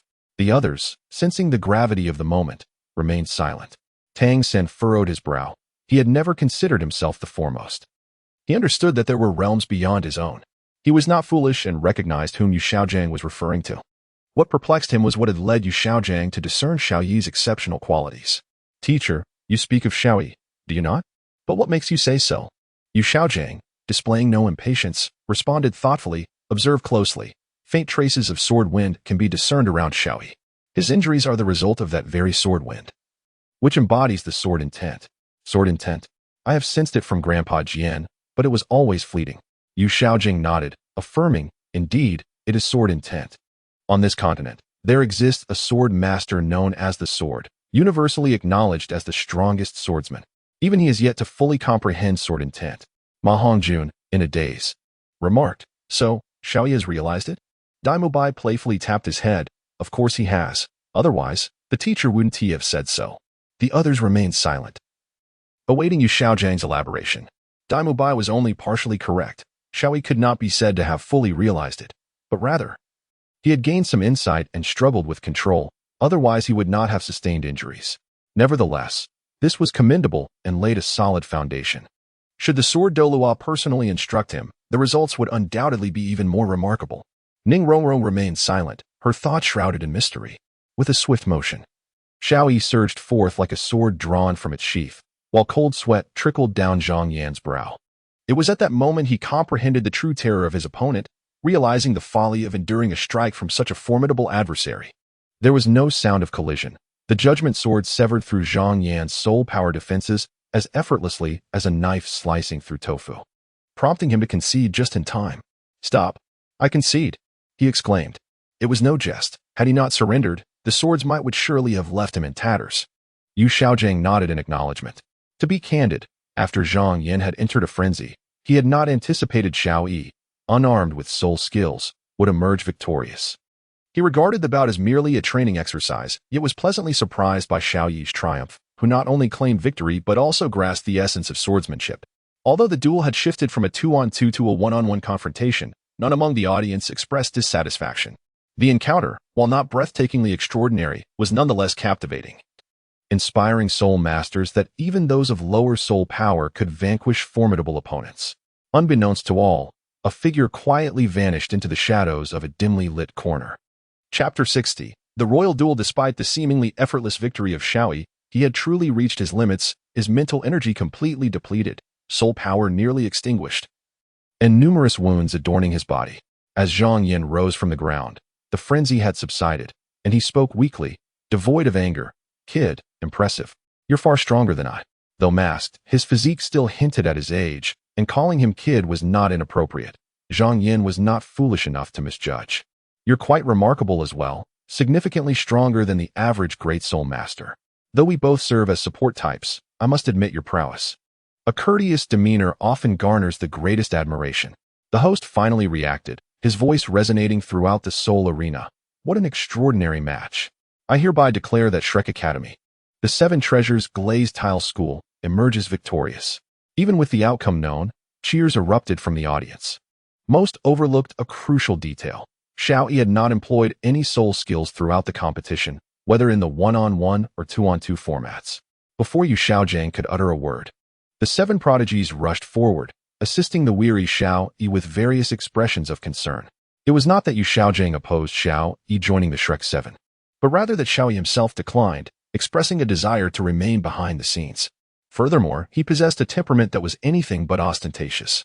The longest-lived individuals are not necessarily the strongest. The astute ones also prevail, for they comprehend the virtues of endurance and humility.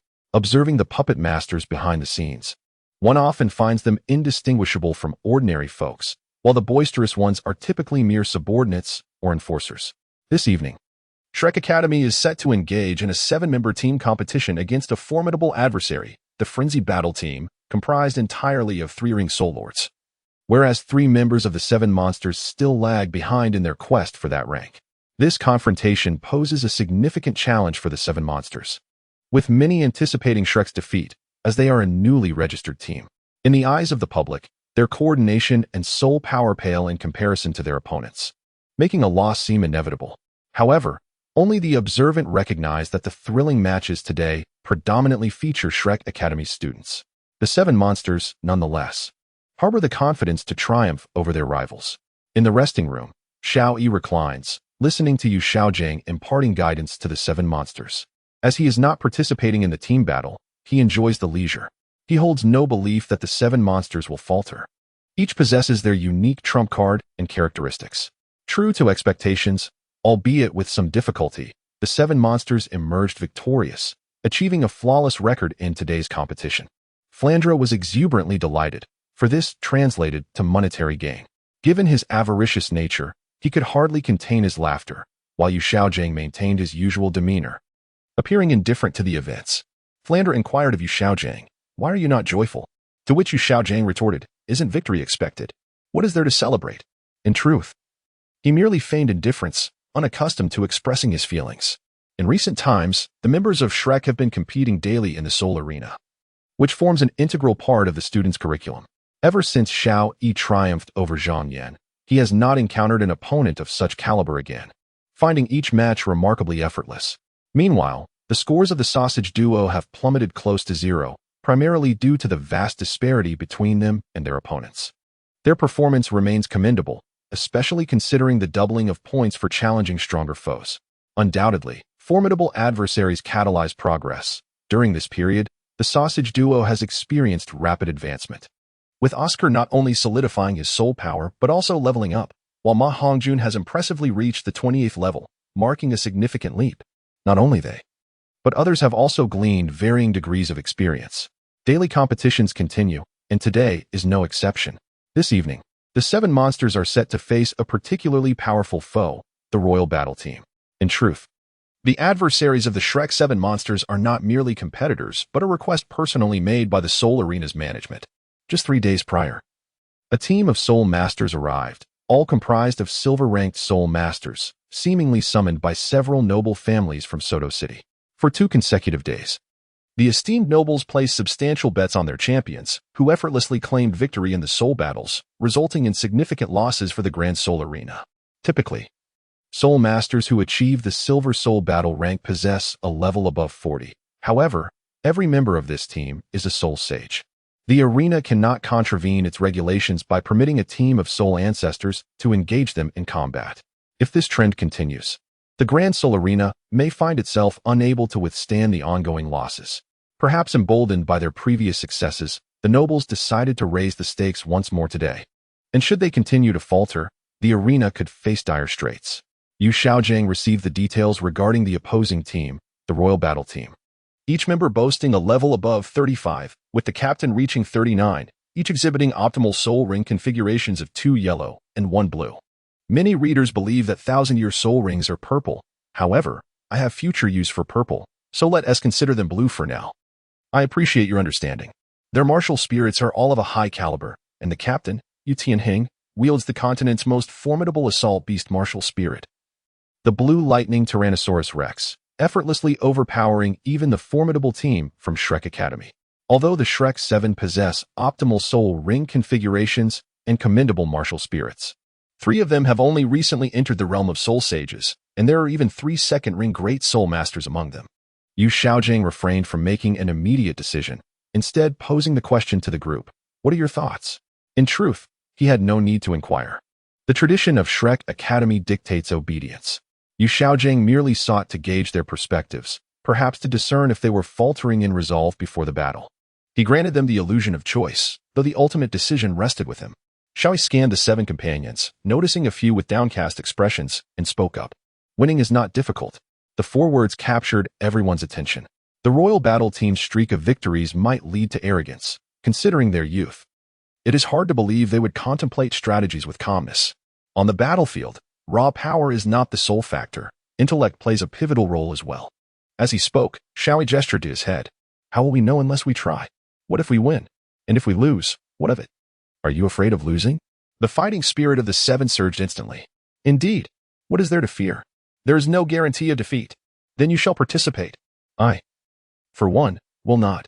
In the end, Yu Xiaojiang consented to the Grand Soul Arena's invitation to compete, albeit not without compensation, whether in points or gold. The stakes were considerable. It could be said that if Shrek won this match, graduation would be within reach. The primary reason for Yu Xiaojiang's agreement lay in the opportunity for the 7 to hone their skills. A Silver Soul Battle Team that could command such attention from the Soto Grand Soul Arena, coupled with optimal soul rings, would provide invaluable experience for the Shrek 7. Yu Xiaojiang instructed them to devise their own tactics, asserting, "If everything must be done by me, then what is the purpose of training you? No fault in that." The duration of this battle was considerable, and the scene was nothing short of breathtaking.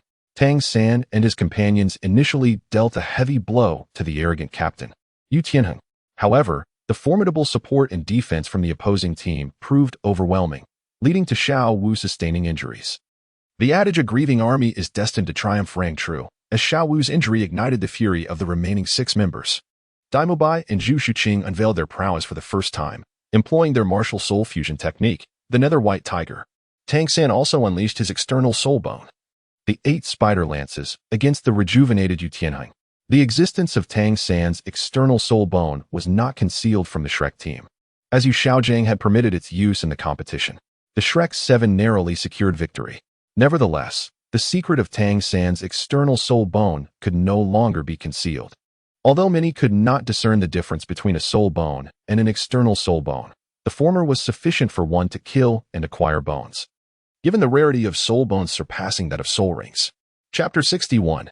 Post-match in the resting area of the Imperial Fighting Team. Yu Tianheng and his 6 companions stood in a line, facing a young man who appeared to be in his 20s. His name was Qin Ming, the instructor of the Imperial Fighting Team, a 6-ringed soul emperor on the verge of becoming a soul sage. Achieving such heights at this age was indeed rare across the continent. Yu Tianheng and his companions were expressions of shame, having lost the match despite their overwhelming soul power. Qin Ming remained silent, merely observing them with a watchful gaze. Yu Tianheng was undoubtedly his most esteemed disciple, a source of pride, yet he was far from gentle. He was known for his stern discipline and heavy punishments. However, this time he refrained from expressing anger. "For you, though this may seem a defeat, it is, in fact, a blessing," Qin Ming remarked with a smile, his tone devoid of the severity anticipated by the Imperial Fighting Team members. Yu Tianheng paused, gazing at Qin Ming, suddenly grasping the underlying meaning. "Yu Tianheng, tell me what you have learned," Qin Ming prompted. Without hesitation, Yu Tianheng replied, We should not be complacent. Even a lion exerts its full strength against a rabbit. We were too careless. And what about the victories of the past 2 days? What have you gleaned from them? Yu Tianheng hesitated, pondering for a moment before awkwardly admitting, nothing. Qin Ming smiled slightly. It is through failure that one truly grows. You have had a smooth journey thus far. A path devoid of obstacles will only lead to regression. This defeat serves as a precursor to future success. Furthermore, your loss was not unjust. Not unjust? Qin Ming shook his head. Do you know why I say your loss was not unjust, perhaps even expected? The 7 shook their heads, and Qin Ming continued, because they are from Shrek Academy, whose motto is to only accept monsters, not ordinary individuals. Those who graduate from Shrek Academy, if they survive, are destined to become titled Douluo. What? Destined to become titled Douluo? The gravity of this statement was not lost on them. In the Douluo continent, titled Douluo represented the pinnacle of combat power and exalted status wherever one may go. Qin Ming's assessment of Shrek Academy is exceedingly high, so much so that it borders on incredulity. Ignoring the astonishment of Yu Tianheng and the others, Qin Ming smiled and pointed to himself, inquiring, what do you think of my talent? Yu Tianheng pondered for a moment before replying, even among our family. There are very few soul masters who ascend to soul sage before the age of 30. It can be said that your talent is formidable. My own aptitude is commendable. Yet without diligent effort, it amounts to nothing. It is only through the nurturing of Shrek Academy that I have achieved my current state. And I firmly believe I will break through to title Douluo before I reach 50. Teacher, Qin Ming nodded. I am indeed a graduate of Shrek Academy. Otherwise, do you think my teaching methods were imparted by someone else? In the 2 decades since its establishment, Shrek Academy has graduated only a handful of students, and among them, I am the only one yet to reach Soul Sage, despite their greater age. I dare say my talent ranks among the lowest. Thus, your defeat is not unjust. The Royal Combat Team gasped in awe. Qin Ming is their academy's most exceptional teacher, the most gifted of all. And yet he ranks among the bottom in the cohort of Shrek graduates. This underscores the true prowess of Shrek Academy. Yu Tianheng, you are my most prized disciple. And your rivals extend beyond the one who defeated you, Tang San, to include the unassuming Xiao Yi. Why? Have you not noticed that since the competition began, he has almost never employed his soul skills yet has effortlessly overwhelmed his opponents, and his soul power is merely at level 25, having only recently advanced? Reflect on this, as I must pay a visit to a teacher I have not seen in many years. Xiao Yi, in the Shrek Lounge, as Flander was extolling the 7 monsters, a figure approached leisurely, his voice preceding him. Greetings, Dean Flander, Vice Dean Zhao Wujie. How do you do? Your disciple, Qin Ming, pays his respects. It was none other than Qin Ming from the Royal Combat Team. He hastened forward, kneeling on one knee before Flander, his eyes brimming with excitement. Flander chuckled and remarked, I thought you, rascal, had long forgotten about us, not even uttering a word upon your arrival. Zhao Wujie helped Qin Ming to his feet, surveying him with a hearty laugh. Ah, what a fine young man. Soon to be a soul sage, you are becoming increasingly formidable. It seems that before long, you will catch up to us old fellows. Qin Ming stood respectfully, hands at his sides, declaring, regardless of when, you two shall always be my teachers. And I shall forever remain a disciple of Shrek Academy. I am a graduate of Shrek Academy. Qin Ming respectfully saluted Yu Xiaojiang, only to be met with Yu Xiaojiang's retreat.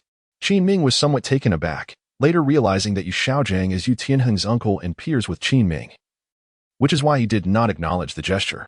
Teachers, since the student has returned with great difficulty, allow me to treat you to this meal. Certainly. Here is the refined and improved translation of the provided text. Qin Ming was well aware of Flinder's character, particularly his penchant for collecting monsters. Given the financial constraints of Shrek Academy, it was fortunate that he himself was not in need of money. Treating others to a meal was quite a normal affair. Upon hearing Qin Ming's words, Flinder's eyes sparkled with excitement. Oh, how could this be? He exclaimed. Nonetheless, his gaze betrayed his true feelings. Although he was initially reluctant to host a banquet, he could not dampen the festive atmosphere, especially as he would not have to spend a dime. This was indeed a cause for celebration.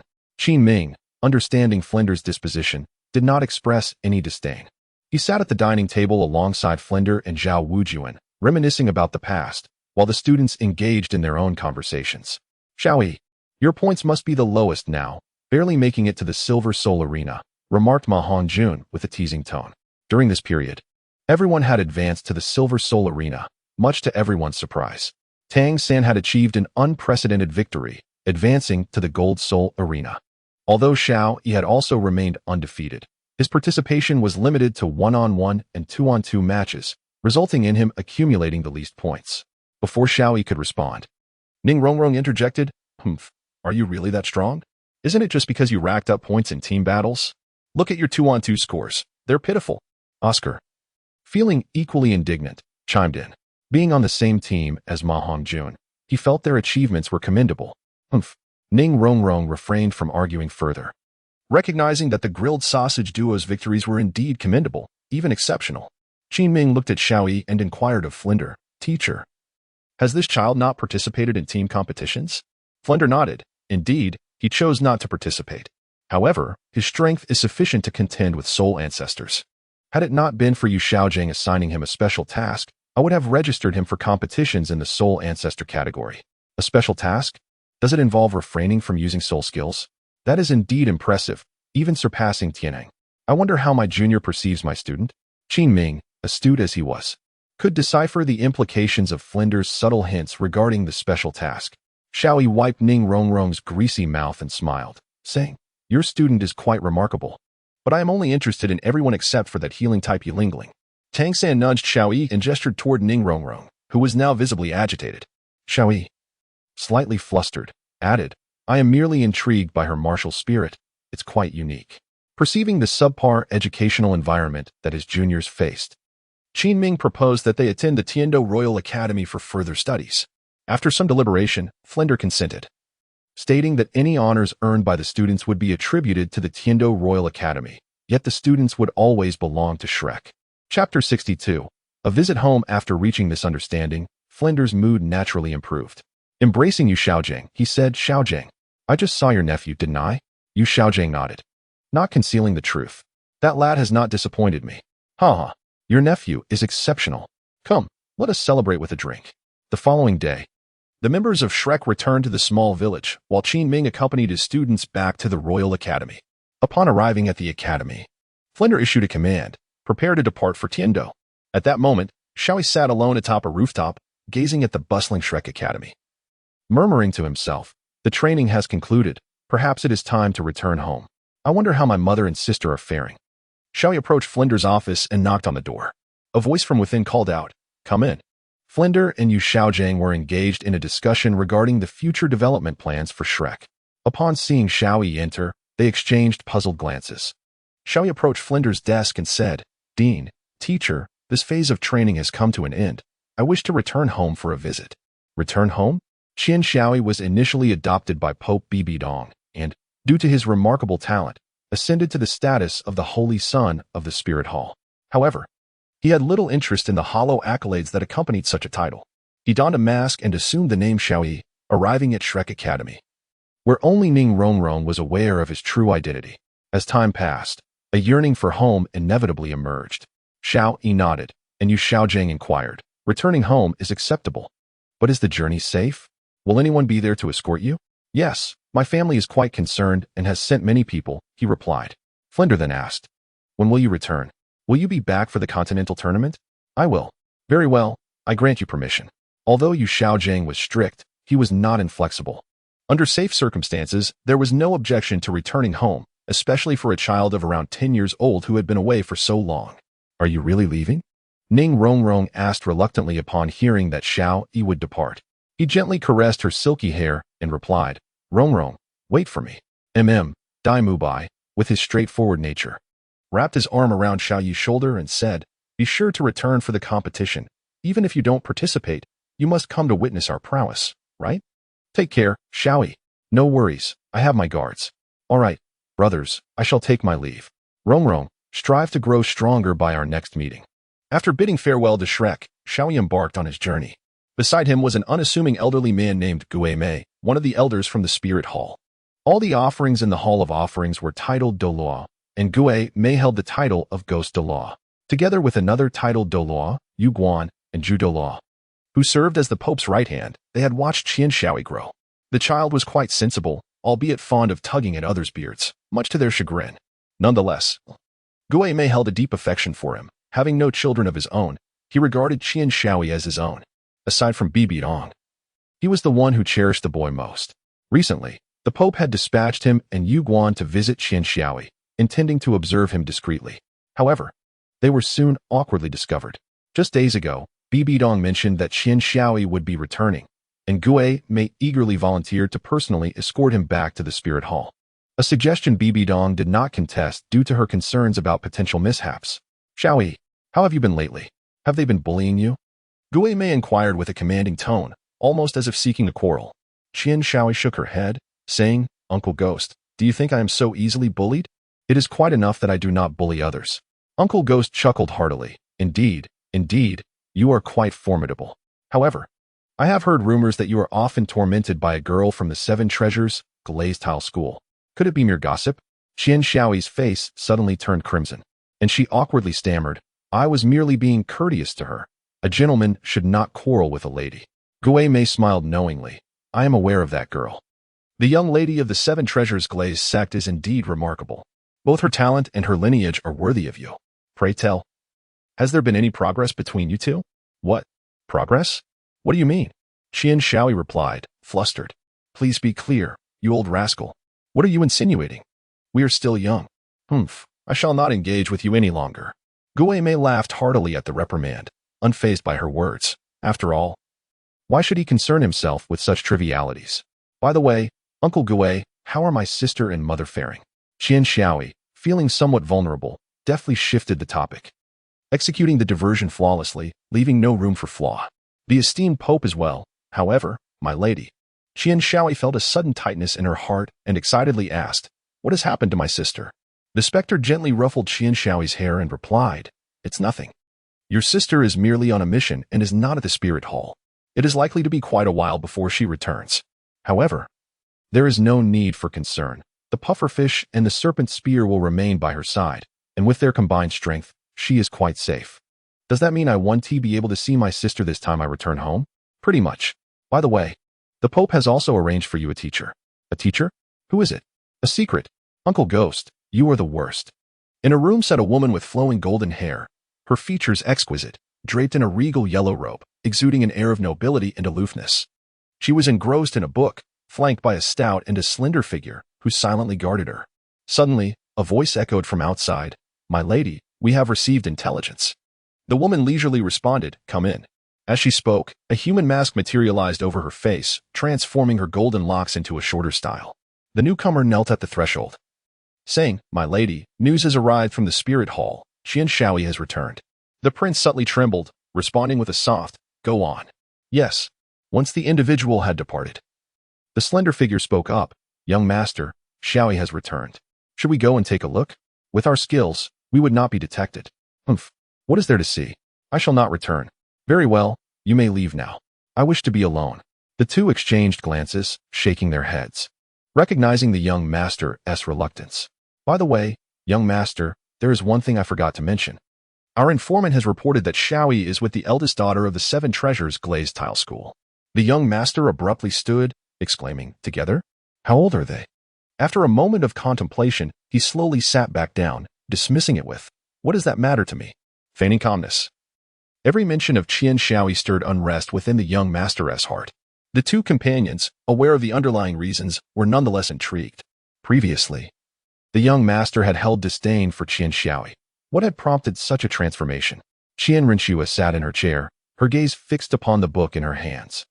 Yet her thoughts wandered aimlessly, lost in an unknown realm. Qian Xiaoyi and Gue Mei returned safely to the Spirit Hall, where Bibi Dong awaited them eagerly. Upon hearing that Qian Xiaoyi was on his way back, Bibi Dong was overwhelmed with excitement, having longed for this moment as if waiting for the stars and the moon. Ultimately, Qian Xiaoyi returned unscathed, though Bibi Dong's concerns were somewhat unfounded, as the presence of a title Douluo ensured his safety. Chapter 63. Master at last. I am home. Mother. Bibi Dong smiled gently, caressing his head, her eyes filled with affection. It had been quite some time since she last saw her precious son.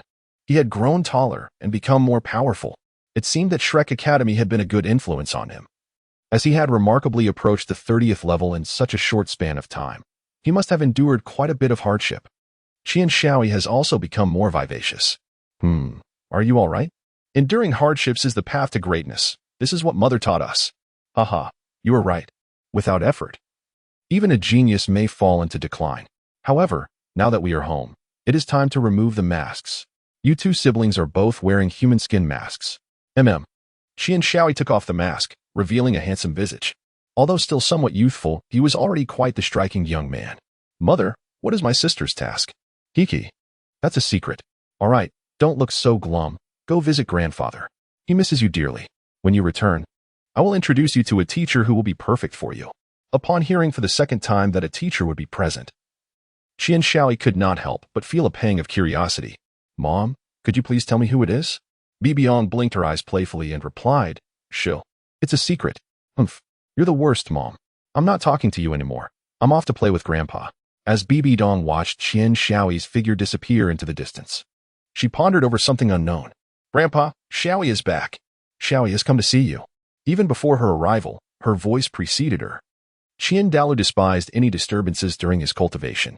Initially, he was fuming with rage, but upon hearing the voice of Qian Shaoi, a warm smile graced his aged visage. Though this grandson bore no blood relation to him, he held a fondness for him. As a child, Qian Shaoi was quite mischievous, often tugging at the beards of others. Every offering in the spirit hall had fallen victim to his playful antics. Those who escaped unscathed either shaved their beards or simply lacked them. There was a particular day when Qian Shaoi climbed onto Qian Daoluo's body, grasped a small tuft of beard, and yanked it with all his might. Producing a sharp rip, silence enveloped the entire spirit hall. No one had ever witnessed such audacity, and many felt a chill of apprehension for the young rascal. Yet, Qian Douluo only chuckled, devoid of any reprimand, even encouragingly suggesting, if you haven't pulled enough, go find someone else. The people of the spirit hall are fair game. From that moment on, an unusual trend emerged within the spirit hall. Regardless of age or gender, no one sported facial hair, though women naturally had none. My grandson, how long have you returned? Why didn't you inform your grandfather? Qian Douluo inquired. I just got back. Look, I came to see you right away. Is there a reward for me? Oh, Qian Douluo responded with surprise. Qian Shaoi rarely asked for rewards like other children. When he did, it signified a genuine need. And he would never be stingy. Very well. What would you like? Your grandfather will grant you anything. Really? Qian Shaoi exclaimed joyfully. Grandfather, I want my sister. Ah, well? Your sister is engaged in a significant task, Qian Douluo replied, feeling quite awkward after having promised so readily. Qian Shaoi understood that the likelihood of her sister's return was slim and did not press the matter. After all, the Continental Youth Soul Master competition was approaching. To comfort Qian Douluo, she pondered for a moment before speaking. Then, Grandfather, may I have a soul bone, please? Qian Douluo smiled. For this was precisely why he held affection for his grandson. Qian Shaoi always took others' feelings into consideration. He understood that, given Qian Daolia's nature, he would inevitably compel Qian Shaoi to present a request that could not be too simplistic. After all, it had to be worthy of his status. A piece of soul bone was of little consequence to Qian Douluo, yet for others, it was a treasure of unparalleled rarity. Thus, Qian Shaoi's request was fitting for his stature and also provided him with a graceful exit. Qian Douluo, excellent. Is it not merely a soul bone? As you are of the assault type, I shall personally select one for you when the time comes. Moreover, it shall be one that is 10,000 years old. Since you are my grandson, you shall undoubtedly have the very best. Qian Shaoi gazed at the uproarious laughter of Qian Douluo, feeling a twinge of embarrassment. Grandfather. I would prefer not to pursue the offensive path. Might I be granted the opportunity to explore the supportive realm instead? Ideally, something related to gemstones. Qian Douluo blinked his eyes, then cast a peculiar glance at Qian Shaoi. Shaoi, you're not considering giving that little girlfriend from the Seven Treasure Glazed Tile School something, are you? That's none of your concern. Will you give it or not? Yes. Let us go get it right now. Thank you, grandfather. What is there to thank for? After a while, Qian Shaoi arrived at the Hall of the Pope, where Bibi Dong awaited him. Beside her stood an elderly gentleman. Exuding an aura reminiscent of a celestial being, his gaze towards Qian Shaoi imbued with a distinctive quality. Upon seeing Qian Shaoi's return, Bibi Dong said, Shaoi, come meet your master. No sooner had she spoken than the elder beside Bibi Dong interjected, Your Holiness, I have traversed the continent for many years without taking on a disciple. This is not due to a lack of strength, but rather the absence of one worthy of my acknowledgement. Without my recognition, even those of noble birth will not be accepted as my students. Therefore, To claim I am his master is rather premature. Bibi Dong narrowed her eyes and then turned her gaze towards Qian Shaoi. Qian Shaoi felt a mix of emotions. Was the old man not speaking of him? He still sought your approval, yet whether I acknowledge you as my master remains uncertain. At this moment, Qian Shaoi exemplified the true meaning of incongruity between words and actions. Dear sir, how might I earn your esteemed approval? The elderly gentleman chuckled softly and replied, engage in a match with me. As long as you reveal qualities that I admire, that will suffice. Bai Dong immediately felt displeased. And just as she was about to intervene, Qian Shaoi interjected, certainly. However, esteemed sir, your prowess must be formidable. I have only trained for a few years. How could I possibly rival you? Therefore, might it be that? Qian Shaoi refrained from further elaboration. Yet it was evident to all what he intended to convey, to yield a little to me. It would be fortunate if the old man complied. Should he refuse, he would become the subject of ridicule, for those of great strength are exceedingly concerned with their reputation. The elder chuckled softly, clever little fellow, I am called Shinshin. With the title of sword, I shall not strike, but rather allow you to attack until you have satisfied me. Is that agreeable? To be permitted to strike? And to do so until he is pleased? Wait a moment. The sword Douluo? Of the Rongrong sect? Yu Xiaojing had mentioned that the sword Douluo is the foremost swordsman on the continent. I am left to wonder if it is indeed possible to become his disciple. It is no wonder he harbors animosity towards me. Anyone with discernment could ascertain that I have captured the heart of his little princess. To Chen Rongrong. The sword Douluo likely sees her as a granddaughter. It would be remarkable if you were to feel joy in this regard. Moreover, there are indeed many scoundrels on this continent. Qian Shaoi dared not show disrespect, as he wished to leave a favorable impression. Nonetheless, the undeniable truth of his weakness remained unchanged. To grow stronger, he required a suitable mentor, and the one Bibi Dong had found for him was commendable. Thus, the young man respectfully accepted the challenge, hoping for mercy from the esteemed elder. Chapter 64. All Out Humph. Come forth, young lad. Let me witness your prowess and ascertain your worthiness to be my disciple. If you can make my legs move, you shall be deemed victorious. Bibi Dong, upon hearing this, felt a twinge of reluctance. To provoke the sword Douluo into action would necessitate at least a four-ring soul master. However, she refrained from voicing her concerns. As the sword Douluo was not her subordinate, their relationship was primarily one of collaboration. Indeed, the sword Douluo was arrogant, but he possessed the merit to be so. After all, he was the continent's foremost swordsman. In truth, the sword Douluo was not inherently boastful. He simply harbored grievances regarding Qian Shaoi's entanglement with Ning Rongrong. In his view, the youth was merely toying with emotions, as he believed children lacked an understanding of love. Having watched Ning Rongrong grow, he was acutely aware of her character. Should she be abandoned, her life would inevitably become devoid of joy, leaving her with a lasting wound. How amusing. Very well. Esteemed elder, prepare to witness my humble performance. Qian Shaoi recognized that the individual before him was beyond his ability to defeat, and even inflicting a mere scratch upon him would be a formidable challenge. Thus, he braced himself for the encounter. In a situation of absolute advantage, it is all too easy to become complacent. Even the continent's greatest swordsman is not exempt from this.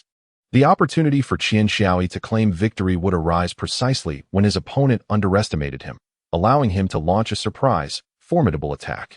With a hum, the sword of judgment materialized in his grasp, accompanied by one yellow and one blue soul ring appearing behind him. The sword Douluo Chenshin was momentarily taken aback. Then a smile graced his lips. Interesting. Perhaps I might truly take on a disciple after all. Soul rings exceeding the optimal ratio are known as overmatched soul rings. The higher the quality of the soul ring, the greater the capacity required of the soul master. The optimal ratio is calculated based on the soul master's requirements for the maximum age of the soul ring, yet this does not encompass all soul masters. There exist extraordinary exceptions with exceptional physical attributes capable of withstanding higher-aged soul rings, resulting in what is termed an overmatched soul ring. Historically, while occurrences of overmatched soul rings have been exceedingly rare, each instance represented a once-in-a-century talent. Provided they do not perish prematurely, such individuals invariably stand atop the continent. Bibi Dong observed the duel with keen interest. Although she trusted Chenshin to maintain control, she could not shake her unease. She held no particular expectations regarding Qian Shaoi's soul rings. After all, the first was merely 800 years old, and a second 1,000-year ring was quite standard. Chen had already contemplated taking on a disciple, yet the thought of that little which being taken away filled him with discontent. Recently, she had even sent him a letter requesting that he accept Qian Xiaoyi as a disciple. He found himself feeling aggrieved, as he had never received such treatment. This thought alone incited his ire. He resolved that the young man must endure some hardship, lest he find no peace and sleep that night. Had it not been for the letter from that little witch, not even the Pope could have persuaded me. Young lad, just you wait. As Qian Xiaoyi had just summoned his martial spirit, he felt a chill run down his spine. Puzzled, he noticed Chen Xian gazing at him with a peculiar expression.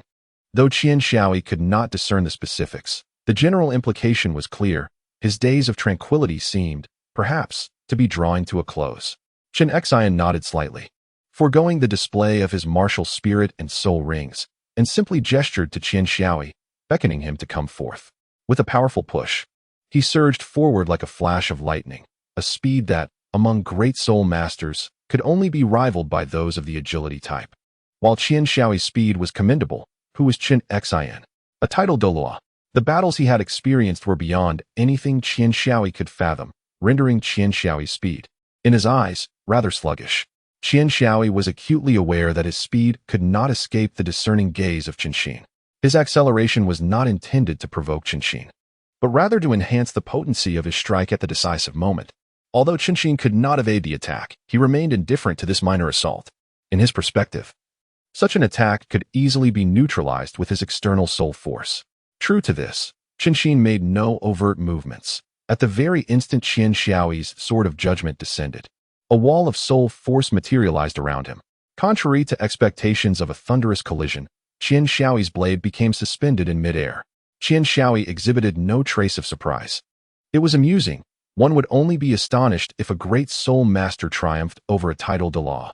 Chen remarked with a hint of indifference, not bad. It surpasses the typical attack of a 30-level soul master by a margin. Although his expression remained composed, inwardly, Chen had already acknowledged Qian Xiaoyi. That recent strike was merely a shade weaker than that of a powerful attack-type soul elder, yet it exceeded the offensive capability of a agility-type soul elder. To inflict damage akin to that of a soul elder with the prowess of a great soul master, without employing soul skills, is indeed exceptional. However, Chen refrained from voicing his thoughts, as he wished to ascertain the limits of this young talent, to see if he could achieve the damage output of a four-ring soul sect. Truly formidable, this is what it means to be a titled Douluo. Qian Xiaoyi stepped back a few paces, preparing to utilize his soul rings. 2 soul rings flickered as he compressed his first soul skill, Sword Qi, into the blade of his judgment sword, subtly unleashing it, coupled with his second soul skill, Enhancement, which augmented his physical attributes by 10% across the board. Qian Xiaoyi had become quite adept at controlling his soul power during his time at Shrek Academy. While not yet at the pinnacle of mastery, he could manage to attach his first soul skill to the blade for a brief period. With his enhanced speed, his current offensive capability was already on par with that of a high-ranking soul sage, and he was not far behind from the soul sect either. Qian Xiaoyi seldom employs his second soul skill, either because it is unnecessary or due to Yu Xiaozhang's prohibitions. This time, however, he finally unleashed this soul skill, only to face an opponent who is a titled Douluo. Qian Xiaoyi exerted tremendous force in a decisive slash, channeling the majority of his strength. Yet, Chen Xian remained unfazed. Wearing an expression of serene composure, he raised his arm and extended a single finger, which gently tapped the sword of judgment. Clang! Qian Xiaoyi soared back with both person and sword, gathering his strength once more before charging forward. At the moment of impact, he extended his left hand. With a resounding thud, the outcome remained unchanged. He was sent flying back once more. However, Chen Xian's expression transcended mere astonishment. It was sheer shock. No one, including Bai Dong, perceived the situation as it had unfolded. Only those who had experienced it firsthand could comprehend the reality. Chen Xian glanced at Qian Xiaoyi's left hand, which was adorned with a glove that appeared both crystalline and imbued with a bony texture, its fingertips sharp, having traversed the continent for many years. He recognized its significance: an external soul bone. Distinct from a traditional soul bone, an external soul bone is far rarer and more precious, for it possesses the capacity for evolution, an infinite potential for advancement. At the moment his left hand made contact, even Chen Xian's arm trembled. It is noteworthy that only a 5-ringed Soul King could elicit such a reaction. Furthermore, Chen Xian observed a crimson mark on Qian Xiaoyi's fingers. the very spot that had withstood the judgment sword of Qian Shaoi. That strike had been exceedingly sharper, surpassing the previous two in intensity. Most remarkably, Qian Shaoi had grasped the essence of sword intent, albeit only at its most superficial level and for but an instant. Yet this achievement was commendable. Chen Xian, known as the sword enthusiast, had devoted himself to the art of swordplay with extraordinary talent and relentless perseverance, culminating in his present prowess. Even so, he had only comprehended sword intent at the age of 20 under the guidance of a master, making him the earliest known individual to achieve such a feat on the continent. Essentially, he had set a record. In contrast, Qian Shaoi, without a mentor, had shattered that record. With a wry smile, Chen Xian mused that his record was likely to stand for the briefest duration. Chapter 65. The continuation of dreams. Qian Shaoi has acquired a wealth of knowledge at Shrek Academy, and has also learned to initially harness the flow of soul power, known as the soul current. In the past, he could only apply it with great difficulty and required considerable preparation time. Now, although he still needs a brief moment of readiness to utilize the soul current, his proficiency has improved significantly compared to before. Qian Shaoi lay feebly upon the ground, the only witnesses to the recent events being himself and the sword Douluo. He had unleashed the skill crush from his left hand's external spirit bone, the enhancement of the soul skill lingering persistently, coupled with the flow of spirit and the essence of sword intent. This enabled him to induce a tremor in Chen Xian's arm, who had grown complacent from underestimating him. The purpose of his previous two attacks was not to inflict damage but to create an illusion in Chen Xian's mind that he had reached his limit. This deception would lead Chen Xian to relax in his arrogance, allowing Qian Shaoi to launch a full-force assault that would take him by surprise. However, the price for such a maneuver was the complete depletion of Qian Shaoi's mental strength, soul power, and stamina. Young one, you have failed to make my legs move. Thus you have lost. Bibi Dong and Qian Shaoi sighed, pondering whether it was still futile. However, I have decided to take you on as my disciple. Chen Xian chuckled lightly, replying, I stated that you lost, but I never said that losing meant you could not take on a disciple. We did not make a wager. Surely, you do not believe that as a great soul master, you could repel a title Douluo? In this contest, you had no chance of victory. Perhaps if you were a soul king, there would be hope. Qian Shaoi's lips twitched in disbelief. What is wrong with this old man? How shameless can he be? I find myself lacking in comparison. Chen Xin, now 70 years of age, appears quite aged. However, the lifespan of a soul master can be significantly enhanced by their soul power. Thus, Chen Xin is in the prime of his life, an opportune moment to take on disciples. After all, Shrek Academy, despite the close ties between students and teachers, cannot impart the desired knowledge due to the nature of their martial souls. Only a master can pass down their lifelong learning to their apprentice, making Qian Shaoi's decision to seek a mentor entirely appropriate. Bibi Dong also wore a faint smile, fully aware of Chen Xin's intentions. This formidable figure, a master of the seven-star sword, has vanquished countless foes. It is indeed a rare fortune for her son, who possesses extraordinary talent, to find such an esteemed teacher. Her joy is entirely understandable. Qian Shaoi lay on the ground, chuckling, Master, you see, I am utterly exhausted. Thus, I shall forego the customary greeting. Please do not cast me out of the sect for this. Chen Xin merely smiled, expressing no reproach, for such formalities seemed utterly trivial to him. In his view, they were painfully mundane. However, this little rascal had already acquired the coveted external soul bone that every soul master yearns for. And he had even grasped the essence of sword intent. If I were to overlook such a promising disciple, it would surely be a source of regret. Very well. Let us rest today. I shall return tomorrow to guide you. The following day, Qian Shaoi complained, Master, must you be so stern on the very first day? I am but a child.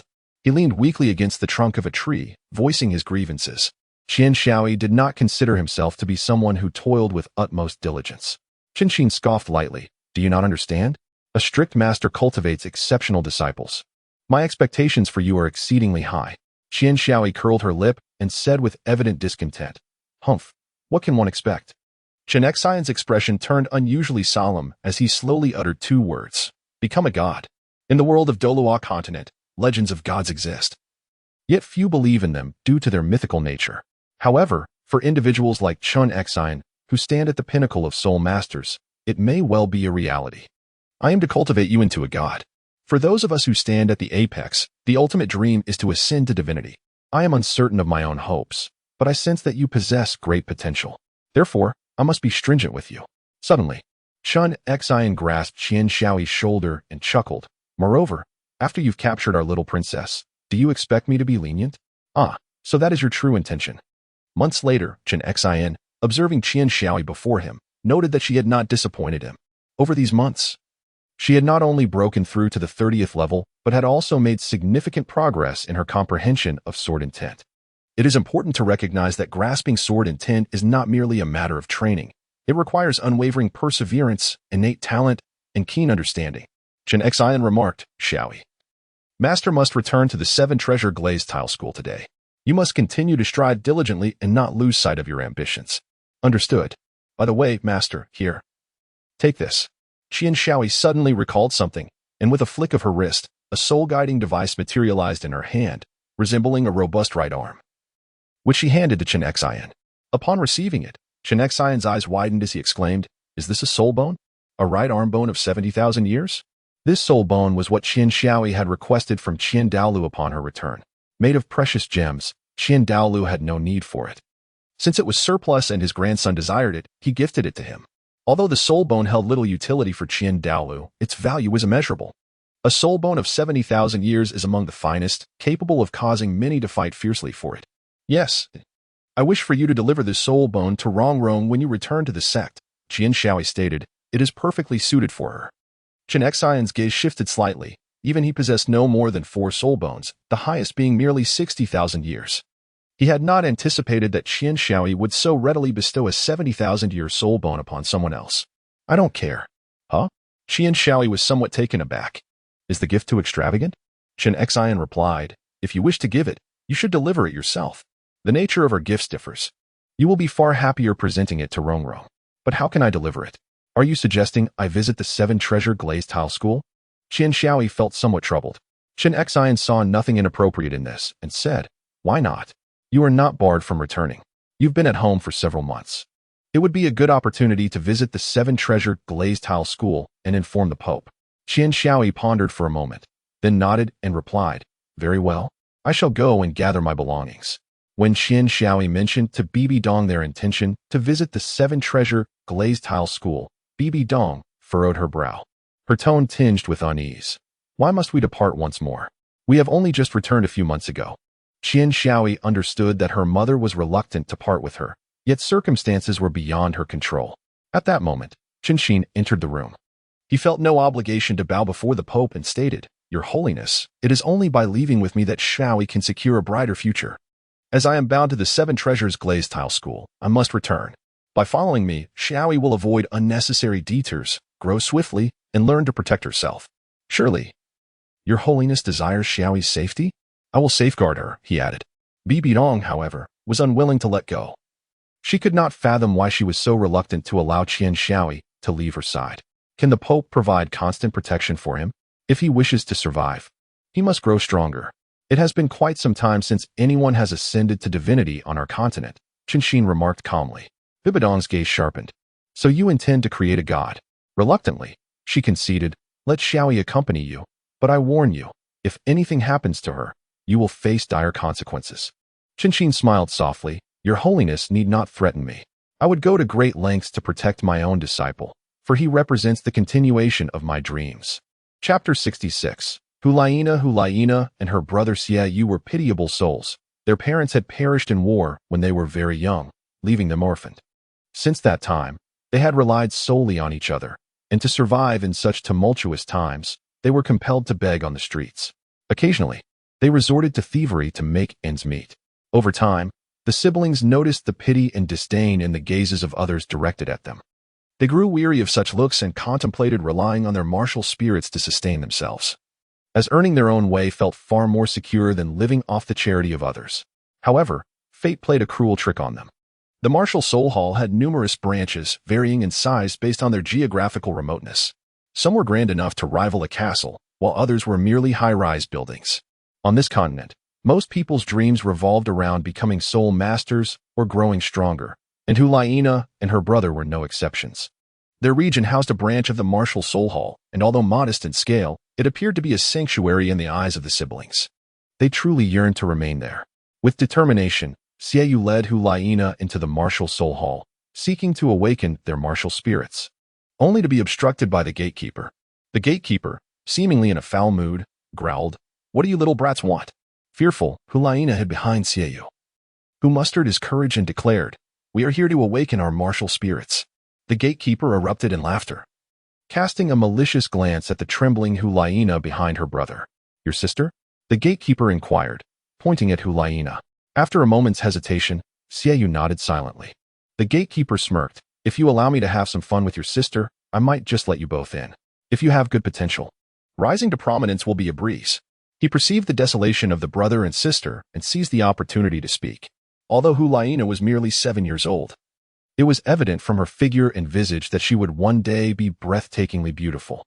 Moreover, there was an elusive charm about her that captivated him. Xiaoyu's expression shifted.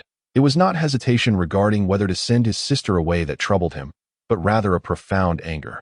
He was exceedingly fond of his sister and would go to great lengths to fulfill her desires. Over the years, Hu Laina had experienced far fewer hunger pangs than Xiaoyu. Even when it came to thievery, it was Xiaoyu who took on the burden. Though Hu Laina's life was fraught with hardship, in Xiaoyu's eyes, she was akin to a little princess. Hearing the vile words of the soul master, it was only natural for his fury to ignite. "What if we are geniuses? Your future will be far from pleasant. Are you truly willing to offend us?" Xiaoyu made one last desperate attempt. The soul master chuckled mockingly. "By then, I will have already consummated my union with your sister. If she is a genius, I will have ascended. If not, I will merely have had my fun. It's a win-win for me, ha ha ha." "Scoundrel!" Xiaoyu turned to leave with his sister, but the soul master's expression was one of palpable resentment. Although they were within the premises of the Spirit Hall's branch, leaving one's post without permission could lead to severe repercussions. It would be absurd for the soul master to let Hu Laina go unscathed.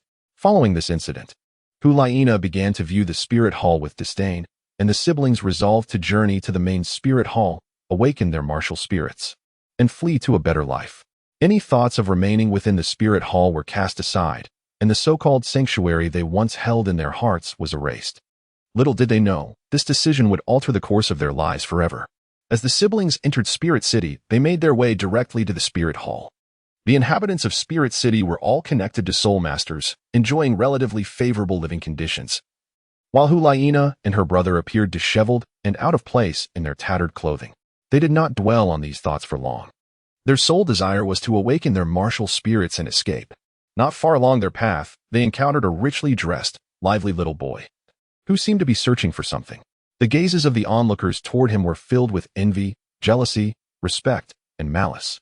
Yet, no one dared to act recklessly, for this was Spirit City. From the murmurs around her, Hu Laina discerned that this child was none other than Qian Xiaoyi, the son of the Pope of the Spirit Hall. To be honest, Hu Laina felt a pang of jealousy toward Qian Xiaoyi. Why was there such a disparity between them? Both being human, one lived a life of luxury, while the other toiled daily for sustenance, having yet to awaken her martial spirit even at the age of 7. Before she could ponder further, Qian Xiaoyi noticed them and approached with mild surprise. Truth be told, the siblings felt a twinge of apprehension. After all, he was the Pope's son. A single word from him could determine the trajectory of their future. Qian Xiaoyi inquired, "What are your names? Are you from out of town? Did you get separated from your parents?" Hu Laina pushed aside the talkative Xiaoyu, feeling inexplicably displeased with Qian Xiaoyi, perhaps out of jealousy. "I am Hu Laina, and this is my brother, Xiaoyu. We have no parents, unlike you, who seems to have such good fortune." Xiaoyu felt a twinge of anxiety. He feared that Qian Xiaoyi might take offense at his sister's disrespect, which could spell disaster for them both. Hu Laina, aware of her blunder, remained unfazed. As a woman's intuition hinted that Qian Xiaoyi was easy to manipulate. Unexpectedly, Qian Xiaoyi scratched his head and offered an apologetic smile, saying, "I'm sorry. I didn't know. Will you forgive me? I'll treat you to a meal." Hu Laina was momentarily taken aback, then laughed, "Sure. I'm quite hungry." Xiaoyu, too, was astonished at how effortlessly they had secured a meal, yet he remained vigilant, carefully observing Qian Xiaoyi's every move, wary of any potential threat. Despite Qian Xiaoyi's youth, however, Qian Xiaoyi seemed indifferent to such concerns. Casting his gaze at the somewhat disheveled siblings, Qian Xiaoyi suggested, "Before we eat, let us take a bath and change clothes. It'll make the meal more enjoyable." Without waiting for their consent, he led Hu Laina and her brother away. Naturally, They had no objections. Hu and Ti wanted to dress nicely, at least a change out of clothes they had worn for several years. The siblings lived in hardship, only able to bathe when it rained or when they could find a small stream. Thus, they did not resist. Of course, they bathed separately. Upon seeing Hulaina after her bath, clad in fresh clothes, Qian Xiaoyi was momentarily entranced. Pink seemed to be her signature color, as the flowing pink dress accentuated her alluring figure. Her delicate face, though slightly youthful, already bore the marks of a budding beauty, with her large, expressive pink eyes captivating anyone who gazed upon her. Her graceful movements exuded a charming allure, while the hardships of her past lent her an air of vulnerability that made one feel an overwhelming urge to comfort her. Among those of similar age, he had only seen his sister, Qian Renxue, as a beauty in the making. Now, with Hulaina, each possessed their own unique charm. Qian Renxue was noble and strikingly cold, while Hulaina invoked a sense of tenderness and pity. Chapter 67. Hulaina with the freshly bathed siblings in tow, they made their way to the dining hall, unburdened by financial constraints. By the way, what brings you to the Spirit City? Do you have business here? Are you looking for someone? Qian Xiaoyi asked, puzzled after their meal. Xiaoyu patted his round belly. It's unwise to overeat when very hungry, as it can harm the stomach, and replied, we are here to awaken our martial spirits. Awaken your martial spirits? Qian Xiaoyi exclaimed in surprise. You both look around 7 or 8 years old. How could you not have awakened your martial spirits yet? I thought you might have useless martial spirits, and we're here looking for relatives. Hulaina smiled wryly. Where would we find relatives? Due to the turmoil of war, our parents left us early, and my brother and I have relied on each other since childhood. With no family to turn to. How tragic. Why not come with me? I will assist you in awakening your martial soul, and then you may remain in the martial soul hall. Qian Xiaoyi spoke with abundant compassion. However, to his surprise, Xiaoyu grew wary and questioned, what are your intentions? Have you taken an interest in my sister? Let me assure you, that is impossible. Qian Xiaoyi was momentarily taken aback by his words. How could he liken her to a nefarious villain? What was he thinking? I am certainly not one of those hypocritical moralists. What I desire, no one can snatch away from me. Moreover, if I were truly to harbor ulterior motives, do you think you possess the strength to resist? Xiaoyu and Hulaina fell silent. Indeed, if Qian Xiaoyi had any intentions in his territory, the two of them would find it nearly impossible to escape. I am rather curious about what transpired with you. Why not share your story? Qian Xiaoyi inquired. Xiaoyu sighed. He wished to spare his sister from recalling unpleasant memories, so he preemptively recounted the events. He spoke of the hardships they endured, their journey to the Spirit Hall's branch, and their encounters with the gatekeeping spirit masters, revealing everything. Bang! Qian Xiaoyi struck the table with force, drawing the attention of everyone present, who were left bewildered by the sudden display of anger from the esteemed saint. How absurd! Indeed, in a vast forest, one encounters all manner of creatures. How could these individuals treat the common folk in such a disdainful manner? What wrong had the people committed to deserve such contempt? You all follow me, Qian Xiaoyi declared, sweeping away with an air of authority. If you refuse, I shall have you bound. Do not presume I jest. Xiaoyu smirked at the display. It was no surprise that the saint exuded such an imposing presence when provoked. He had initially believed that Qian Xiaoyi's assistance was motivated solely by Hulaina's beauty, yet he now recognized his error. Her help was purely altruistic, devoid of any ulterior motives.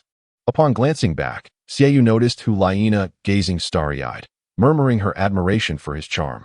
It was clear she would undoubtedly follow him. And Xiaoyu too felt a surge of anticipation regarding his own martial spirit, as it was intrinsically linked to his aspirations. Thus, he felt compelled to proceed. Arriving at the awakening hall of the Spirit Hall, Qian Xiaoyi exchanged a few words with a middle-aged man, who then stepped aside to bring forth an elder, a soul master, and the hall's overseer, who shared a cordial rapport with Qian Xiaoyi. To bestow great responsibilities upon an individual, one must first temper their will, strain their muscles, and deprive their body, he mused, perhaps as compensation for the siblings. Both exhibited extraordinary martial spirits and innate talent. Xiaoyu possessed a 9th-level innate soul power, with a weapon spirit known as the Moonblade, while Hulaina boasted a remarkable 10th-level innate soul power, a complete soul power, and a beast spirit, the Fox Demon. Bibi Dong was elated that her son had brought 2 prodigies to the Spirit Hall and took a particular liking to the pair. In a bid to retain them, she not only took Hulaina as her disciple, elevating her status immensely, but soon after, the former soul master was expelled from the Spirit Hall. The reason for his life being spared was Hulaina's plea. After all, she was but a young girl and harbored a deep-seated fear of death due to her parents. Following this incident, the restless individuals within the spirit hall exhibited a notable restraint that lasted for an extended period. Bibi Dong treated Hulaina with great affection, akin to that of a biological daughter, which stirred feelings of inequity in Qian Rinxue, who bore the weight of high expectations. Nevertheless, Hulaina found renewed fondness for the spirit hall, regarding it as her home, surrounded by family, friends, and a caring master. Though she shed tears, they were of joy. As she reflected on her days of begging and understood the essence of enduring hardship before tasting sweetness, cherishing her current circumstances, Hulaina devoted her leisure time to rigorous training and study. Through her exceptional talent and unwavering effort, she ascended to the position of the saintess of the spirit hall, further elevating her status. Approaching Bibi Dong's desk, Hulaina's gaze drifted. "Master, I am at a loss to repay your kindness. I vow to exert every effort to alleviate your burdens." Bibi Dong chuckled softly. "Repay my kindness? I believe you are mistaken in your recipient. Consider this, as the Pope. My duties are numerous and demanding, alongside my own cultivation. Do you truly think I could spare attention for you children? I may not even entertain the thought of accepting disciples." Hulaina was momentarily taken aback, and then she inquired, "Why, master?" Bibi Dong gently ruffled her hair and replied, "Is it not because of Ear's intercession? Ear is soft-hearted and wishes for you siblings to lead a more favorable life. Furthermore, both of you possess commendable talents, which is why I acquiesced. It was only after accepting you as my disciple that I began to take a liking to this little one. Is it him?" Hulaina murmured to herself. Bibi Dong continued, "Thus, if you truly wish to repay this kindness, you should attend to Ear. Without him, you would not even have the chance to meet me, let alone the current circumstances." Hulaina nodded. She understood the principle of repaying even the smallest kindness with profound gratitude. "Master, I wish to stay by the Holy Son's side to care for him." Bibi Dong nodded slightly. "Very well, go ahead. However, do not neglect your cultivation." "Understood." As she watched Hulaina walk away, Bibi Dong revealed a knowing smile. Upon learning everything, Qian Shaoi gazed in astonishment at the figure of Hulaina before him.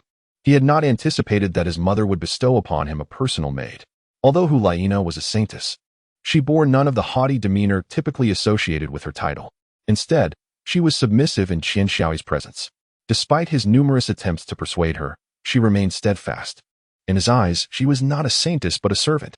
Remarkably, this servant possessed formidable combat prowess. Deep meditation, as the term suggests, is a state of immersion that can be all-consuming. Once entered, it may last a minimum of 10 days to half a month, or even extend for years, potentially spanning several years. While it may appear to be a waste of time, it is a cherished state among soul masters, as deep meditation is a rare opportunity. The longer the meditation, the greater the rewards. During this period, one's cultivation progresses steadily, and the body remains in a dormant state, preventing aging. Regardless of the duration of deep meditation, the physical age does not change. If undisturbed, it is entirely beneficial. Conversely, any interruption can easily lead to turmoil. Hulaina's innate talent was indeed remarkable, if not exceptional. On this day, she entered into deep meditation. The following day marked Qian Shaoi's departure for Shrek Academy. Hulaina lamented missing the opportunity to bid farewell, feeling a pang of guilt. Her master had left, and she, as a servant, was unaware. Such behavior was unbecoming. Yet, no blame was cast upon her, for she was a saintess after all. Upon Qian Shaoi's return, she seamlessly resumed her deep meditation. Fortunately, this time the duration was not extensive. She awakened just days before Qian Shaoi's departure and insisted on accompanying him, leaving no room for opposition. Bibi Dong found herself in a rather awkward position. With young master Qian Rinxue away on a mission and the saint's son heading to the Seven Treasure Glazed Tile School, the saintess was adamant about following, while the grand priest Qian Douluo was unavailable. Helplessly, she abandoned her own plans to venture outside. Otherwise, the spirit hall would be left unattended. Chapter 68.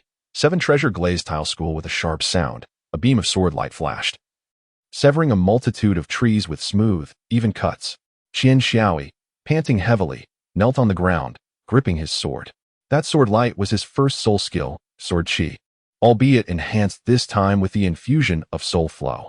Qian Shaoi, Hulaina, and Chun Xian have been at the Seven Treasures Glazed Tile School for half a year now.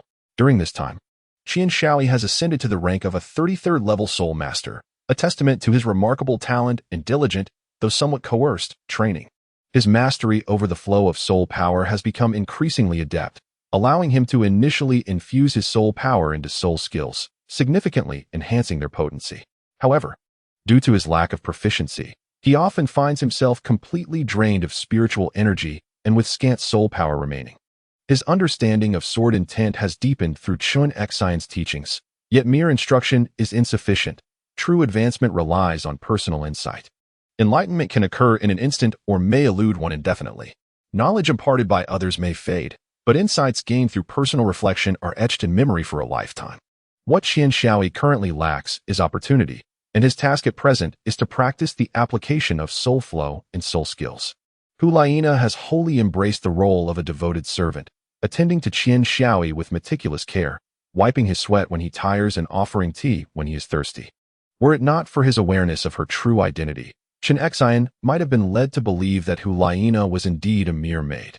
Who would have imagined that a revered saintess would assume such a role?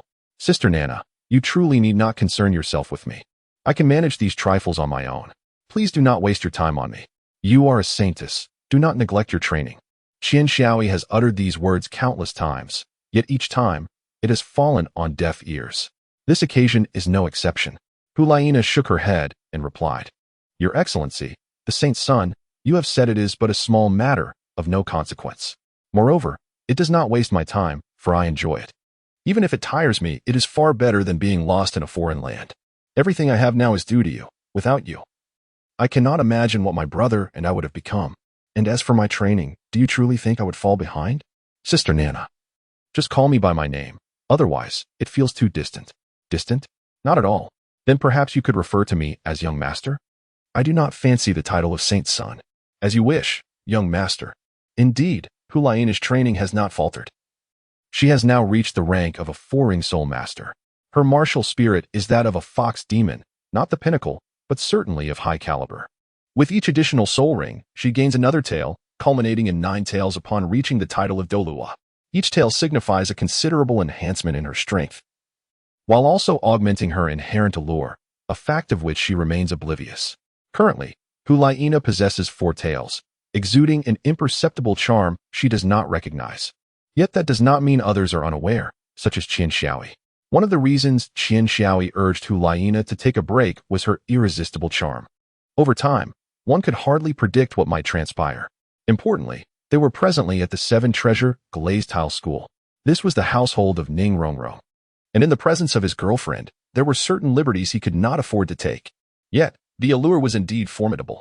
All of this was observed by Chun Xian, whose expression grew somewhat discontented as he cast a look at Qian Shaoi, akin to that of a scoundrel, only to shift to a more sinister demeanor, sending shivers down Qian Shaoi's spine.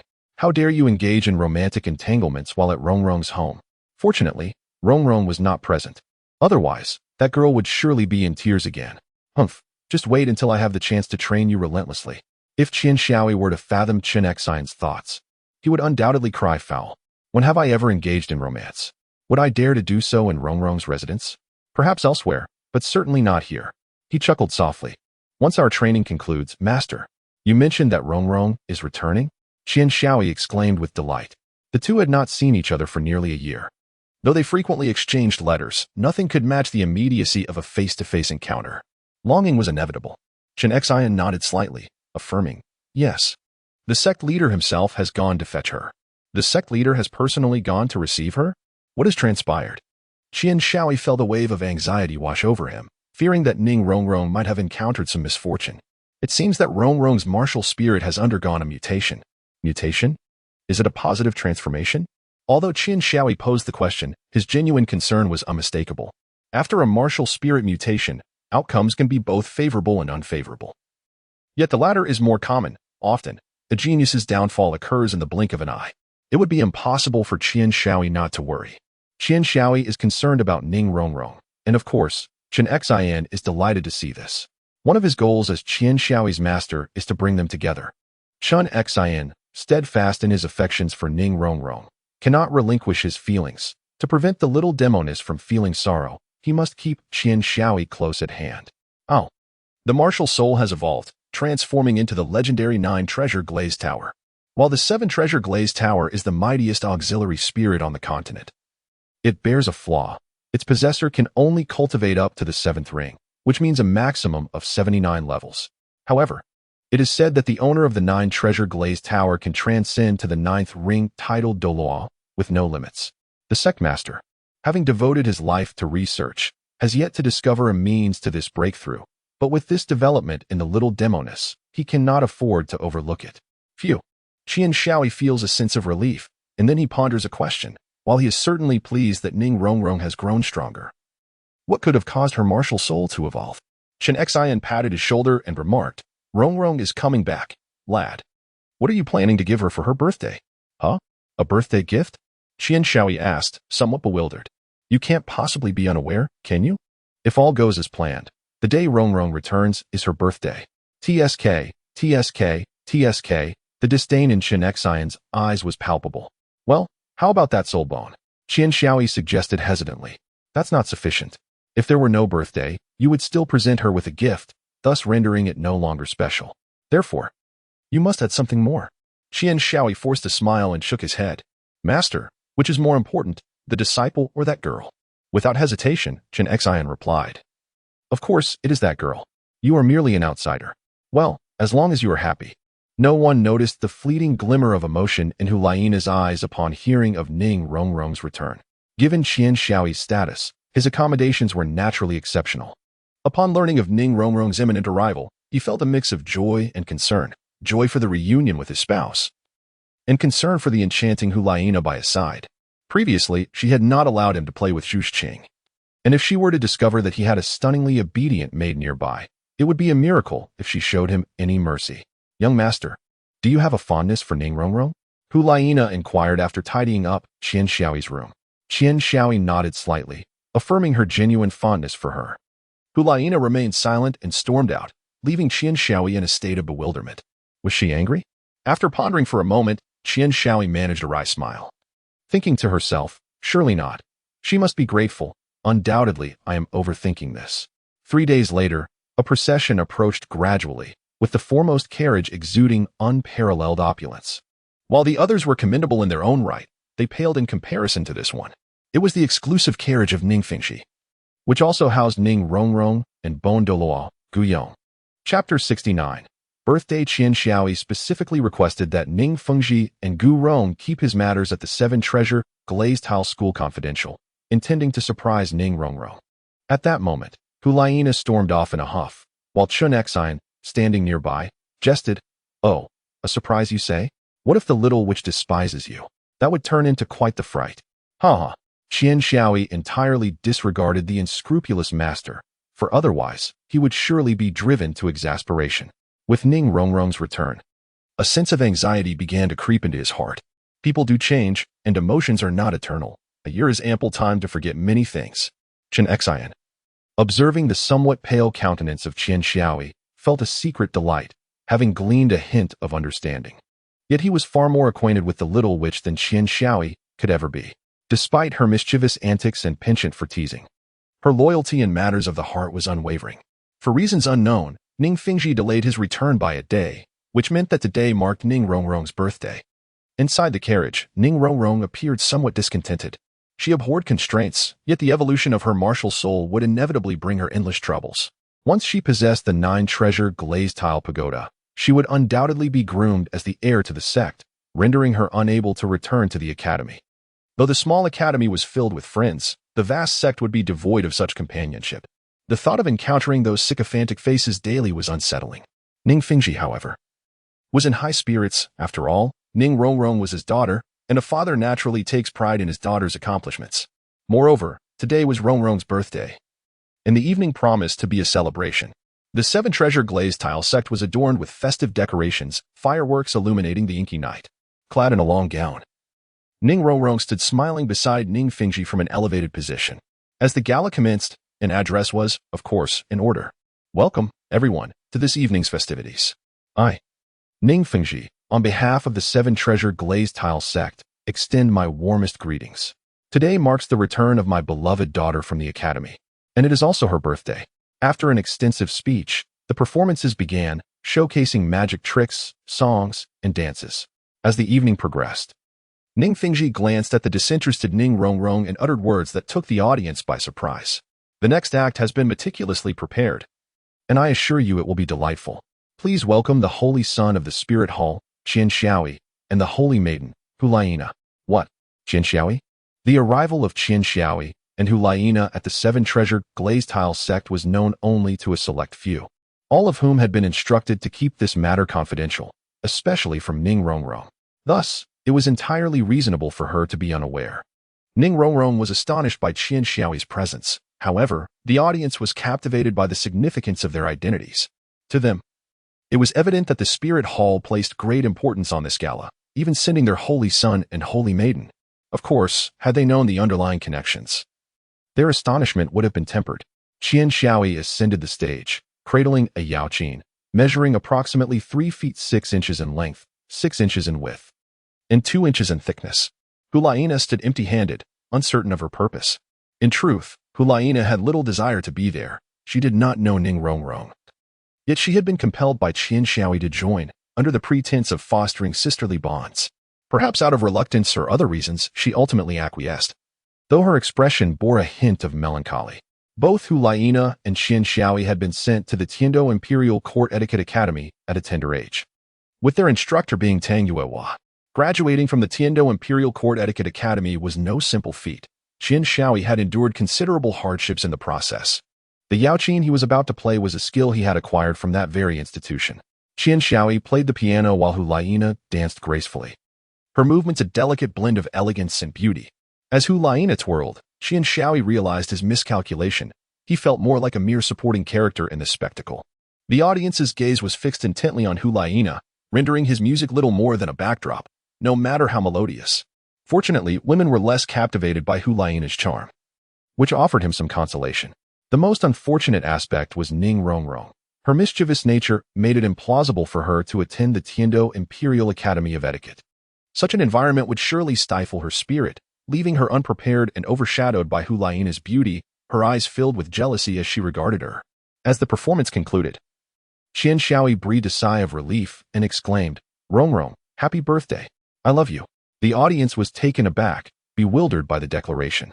Had the esteemed saint declared his affections? Ning Rongrong paused momentarily before breaking into a sweet smile, her previous discontent dissipating. Regardless of the circumstances, he held her in his heart, having prepared such enchanting music for her. Ning Fengji observed his smiling daughter and chuckled, remarking, "Youth is truly wonderful. Aren't you off to seek your little romantic interest?" Ning Rongrong's cheeks flushed crimson as she retorted, "Father, you are not old either. You could seek out mother as well." Ahem. Ning Fengji, though unyielding to anyone, found himself at a loss when faced with his daughter. Hee. Ning Rongrong laughed and darted away. "I truly did not expect you to come. I thought you had forgotten me," she said, leaning against Qian Xiaoyi's shoulder. Qian Xiaoyi playfully tapped her delicate nose and smiled. "How could it be? I have taken Sword Uncle as my master, and since he is not in the Spirit Hall, I naturally came here. Of course, the most important reason is to wait for your return, and now I have waited long enough." "Well, what about the woman accompanying you?" She emphasized the words "with you," leaving the implication for him to decipher. Indeed, what was destined to come would eventually arrive. Fortunately, Qian Xiaoyi had sent Hulaina away to rest, so she was not present. "Oh, that would be her. Her name is Hulaina. The saint is serving me." "Haha, the saintess comes to serve you. What an extravagant air you have. Nonetheless, you appear more charming now.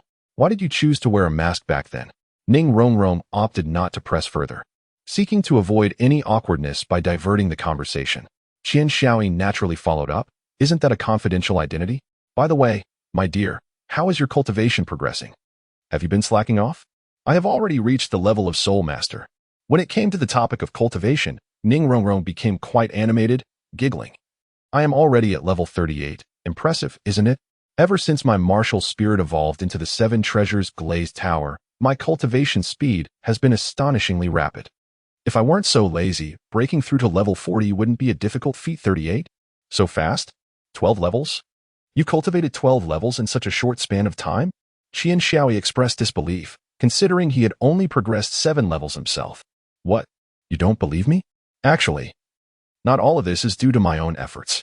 Qian Shaoi appeared bewildered. Was it not her own cultivation? Could it be that someone had made a sacrifice? Ning Rongrong playfully stuck out her tongue. Guess. Stop joking. Quickly tell me, does it have any adverse effects on you? After pondering for a moment, Ning Rongrong replied. None at all. It was a mystical herb gifted to me by third brother. He assured me that its use would only bring benefits, never harm. My martial spirit has evolved because of it. I am on the verge of reaching the soul sect. Just thinking about it brings me joy. As long as it has no repercussions, that's good. Remember, haste makes waste. By the way, do you wish to break through to the soul sect? Allow me to assist you. Assist me? How so? Did you not just say that haste makes waste? You are quite right. Yet since Tang-san has already bestowed upon you a gift, it would be remiss of me not to reciprocate. I would not want to appear miserly, would I? Moreover, rest assured, my method will be entirely beneficial, with no drawbacks whatsoever. I promise you will find it delightful. With a flash of the soul guiding device on Qian Shaoi's wrist, a soul bone materialized in his hand. The very right arm bone he intended to gift to Ning Rongrong. Is this a soul bone? Ning Rongrong exclaimed in astonishment, covering her mouth in disbelief. Qian Shaoi nodded and said, This is a right arm bone that is 70,000 years old. Although it may not be as precious as the celestial herb Tang-san gifted you, it is a token of my sincere affection. Please accept it. When Ning Rongrong initially received the celestial herb from Tang-san, she was unaware of its immense value and merely treated it as a novelty to absorb. Later, she discovered its rarity, which could not be quantified in mere currency. After having absorbed it, she had no choice but to cherish the favor. As returning it was not an option. However, she and Shaoi was different. They were lovers. Accepting the gift could create the impression that their relationship was born out of obligation rather than genuine affection. She desired a love that was pure and untainted.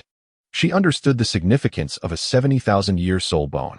The 7-treasure glazed tile pagoda had a drawback. Its wielder possessed low defensive capabilities. Unlike soul rings, soul bones had no absorption time limit. Even a novice soul master could absorb a high-level soul bone. Soul bones not only enhanced one's physical constitution but also granted an additional skill. For the frail Ning Rongrong, such a gift was exceedingly valuable. I truly appreciate this gift, but I cannot accept it.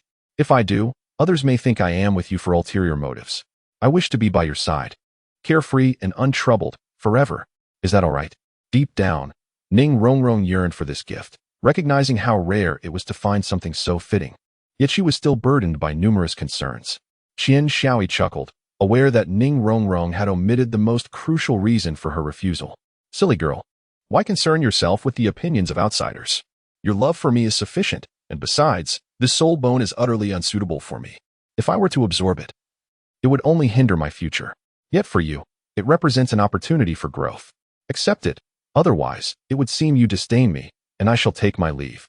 Upon hearing that Qian Shaoi intended to depart, Ning Rongrong, although cognizant that he was jesting, could not help but feel a fleeting sense of panic. Then go ahead. Leave the soul bone behind, and dare return. I shall break your legs. With that, Ning Rongrong seized the soul bone and retreated to her chamber. Qian Shaoi laughed heartily. Fully aware that Ning Rongrong was about to absorb a soul bone, and thus he followed her inside. As for the matter of breaking a leg, that could be addressed later. The process of Ning Rongrong absorbing the soul bone must remain a closely guarded secret. Otherwise, it would undoubtedly attract deadly peril. Therefore, to ensure absolute safety, Chen Xin also accompanied them. He placed the right arm bone in his hand and summoned his soul power to establish a connection with it. Gradually, the soul bone transformed into a liquid state, yet it did not drip. Instead, it enveloped Ning Rongrong's right arm uniformly, slowly being absorbed as if it were permeating into her arm. Qian Shaoi possesses a discerning eye to ascertain whether a soul bone is suitable for a soul master. One must observe the master's experience during the absorption process. The smoother the absorption, the higher the compatibility. An exceptionally high compatibility may even bestow a moment of enlightenment upon the soul master. Conversely, if the soul bone is ill-suited for the master, the process of absorption will be fraught with agony. However, it is important to note that not all soul bones that induce suffering during absorption are incompatible. Given that soul bones are derived from soul beasts, if the quality of the soul beast is exceedingly high, even a suitable soul bone can yield a challenging experience. The immense energy and noble bloodline are not easily harmonized by just anyone. The soul bone chosen by Qian Shaoi for Ning Rongrong was remarkably compatible with her. allowing for a seamless absorption devoid of any unforeseen complications or suffering. The process of absorbing the soul bone was gradual, and by the time Ning Rongrong completed the absorption, it was already the following day. "It is finished," Chen Xian remarked softly. Qian Xiaoyi was immersed in a shallow meditation, his awareness acutely attuned to the slightest rustle around him. Despite the presence of Chu Xin, the gravity of the situation weighed heavily upon him, especially since it involved his beloved girlfriend. He could not afford to let his guard down. "Is it over?" Upon hearing Chu Xin's voice, Qian Xiaoyi stretched lazily and remarked, "The absorption period is indeed prolonged, truly befitting of a soul bone that has existed for 70,000 years. I wonder what abilities this soul bone possesses after 70 millennia. It surely cannot be lacking. I am filled with anticipation." Chu Xin nodded in acknowledgement, affirming that the duration was indeed considerable, the higher the quality of the soul bone, the longer the absorption process. "Disciple, I have already informed you. My presence here suffices, and there is no need for you to concern yourself. You must be weary. Are you not?" Qian Xiaoyi let out a bitter smile and shook his head. "Master, how can one feel at ease without personally witnessing such an important matter?" Ning Rongrong slowly opened her eyes, albeit with a somewhat vacant expression, a typical phenomenon following the absorption of a soul bone. Once absorbed, the benefits conferred by the soul bone are directly communicated to the brain, which is why soul masters receive immediate information upon the absorption of a soul bone. Before long, Ning Rongrong's eyes sparkled with excitement, and she leaped into Qian Xiaoyi's embrace, joyfully exclaiming, I have broken through to level 40. Now, I only need one more soul ring to become a soul sect." The thought of having surged from level 30 to 40 in such a short span filled her with exhilaration. Qian Xiaoyi curled her lips and asked, "What? Aren't you going to chase me away? Not going to break my legs?" She added, "I was merely speaking in jest. Why take it seriously? Besides, with your tenacious character, would you even leave if I tried to dismiss you?" Surprisingly, the usually timid Ning Rongrong spoke with newfound confidence. Cough, cough, cough. Chen Xin, standing nearby, could hardly contain himself. Never had anyone dared to disregard him, a titled Douluo, in such a manner. It was rather awkward. Ning Rongrong remained nestled in Qian Xiaoyi's embrace, having been too excited to notice the sword Douluo. "Oh, Grandfather Jian, you're here too?" Chen Xin cast a fierce glare at Qian Xiaoyi, leaving him feeling quite helpless. "Of course I'm here. However, your heart seems to be entirely with your young lover, so it's only natural you didn't notice me. Alas, no one is paying attention to me." Ning Rongrong's charming face flushed a deep crimson as she buried her head deeper, almost as if wishing to disappear into Qian Xiaoyi's chest. With a serious tone, Chen Xin instructed, "Rongrong, you must never speak of the soul bone matter to anyone. It would be detrimental to both you and Xiaoyi." He then added, "Well, I shall take my leave now. You two carry on." "Busy? Busy with what?" Ning Rongrong inquired. Unsure. Once Chen Xin had walked away, Ning Rongrong lifted her gaze to the door, confirming that no one was around, and then gazed affectionately at her beloved. Qian Xiaoyi gazed at the rosy-cheeked Ning Rongrong, tightening his embrace before bestowing a tender kiss upon her. Ning Rongrong, with her arms wrapped around his neck, inadvertently brushed against the bracelet on his wrist. Suddenly reminded of something, she pushed Qian Xiaoyi away, exclaiming, I almost forgot. Sangu asked me to give this to you." In Chapter 71, titled Snow-Colored Tranquil Lotus, she revealed, "This is also a type of celestial herb." As she presented a flower resembling a lotus, Qian Xiaoyi expressed his astonishment. "Celestial herb? I have one too?" It was surprising to him that his friends still remembered him after his prolonged absence from school. Of course, Sangu mentioned that this is the snow-colored tranquil lotus, a symbol of purity, just like the white lotus. Although I am unsure of its effects, it is said to be quite suitable for you, especially since you possess no attribute. Oh dear, I forgot the specifics. In the world of Douluo, martial souls come in myriad forms, each possessing unique attributes such as elements, exotic beasts, poison, attack, defense, and support, with even the cosmos serving as a potential attribute. However, Qian Xiaoyi's martial soul is rather exceptional. It lacks any conventional attributes. Initially, Yu Xiaojiang believed it to be an attack attribute of slashing, yet it diverged from that notion. The essence of Qian Xiaoyi's judgment sword lies in the concept of judgment, evoking a sense of mastery over all rather than mere combat. Ultimately, Yu Xiaojiang ventured a bold hypothesis. It is formless, devoid of attributes. If one were to assign it an attribute, it would be the heart acting in accordance with one's feelings and desires.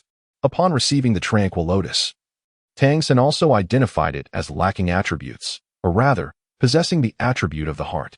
Qian Xiaoyi took the tranquil lotus and murmured softly, "Does the snow-colored tranquil lotus truly have a calming effect?" He genuinely hoped it possessed such qualities, as he had not forgotten about his second martial soul. To this day, he had yet to wield the eight-winged demon. When Qian Xiaoyi's emotions surged, the eight-winged demon would awaken on its own, at which point he would be lost to overwhelming power, consumed by rage and chaos, wreaking havoc around him. Qian Xiaoyi despised that feeling of being out of control. If this white lotus could indeed provide tranquility, it might alleviate his concerns. Determined, Qian Xiaoyi was not one to hesitate. He sat cross-legged in Ning Rongrong's chamber, eagerly absorbing the celestial herb. The process was not overly complicated, and he quickly finished. However, he was struck by a lack of sensation. Just as he voiced his thoughts, he discovered that the energy of the snow-colored tranquil lotus had divided within him.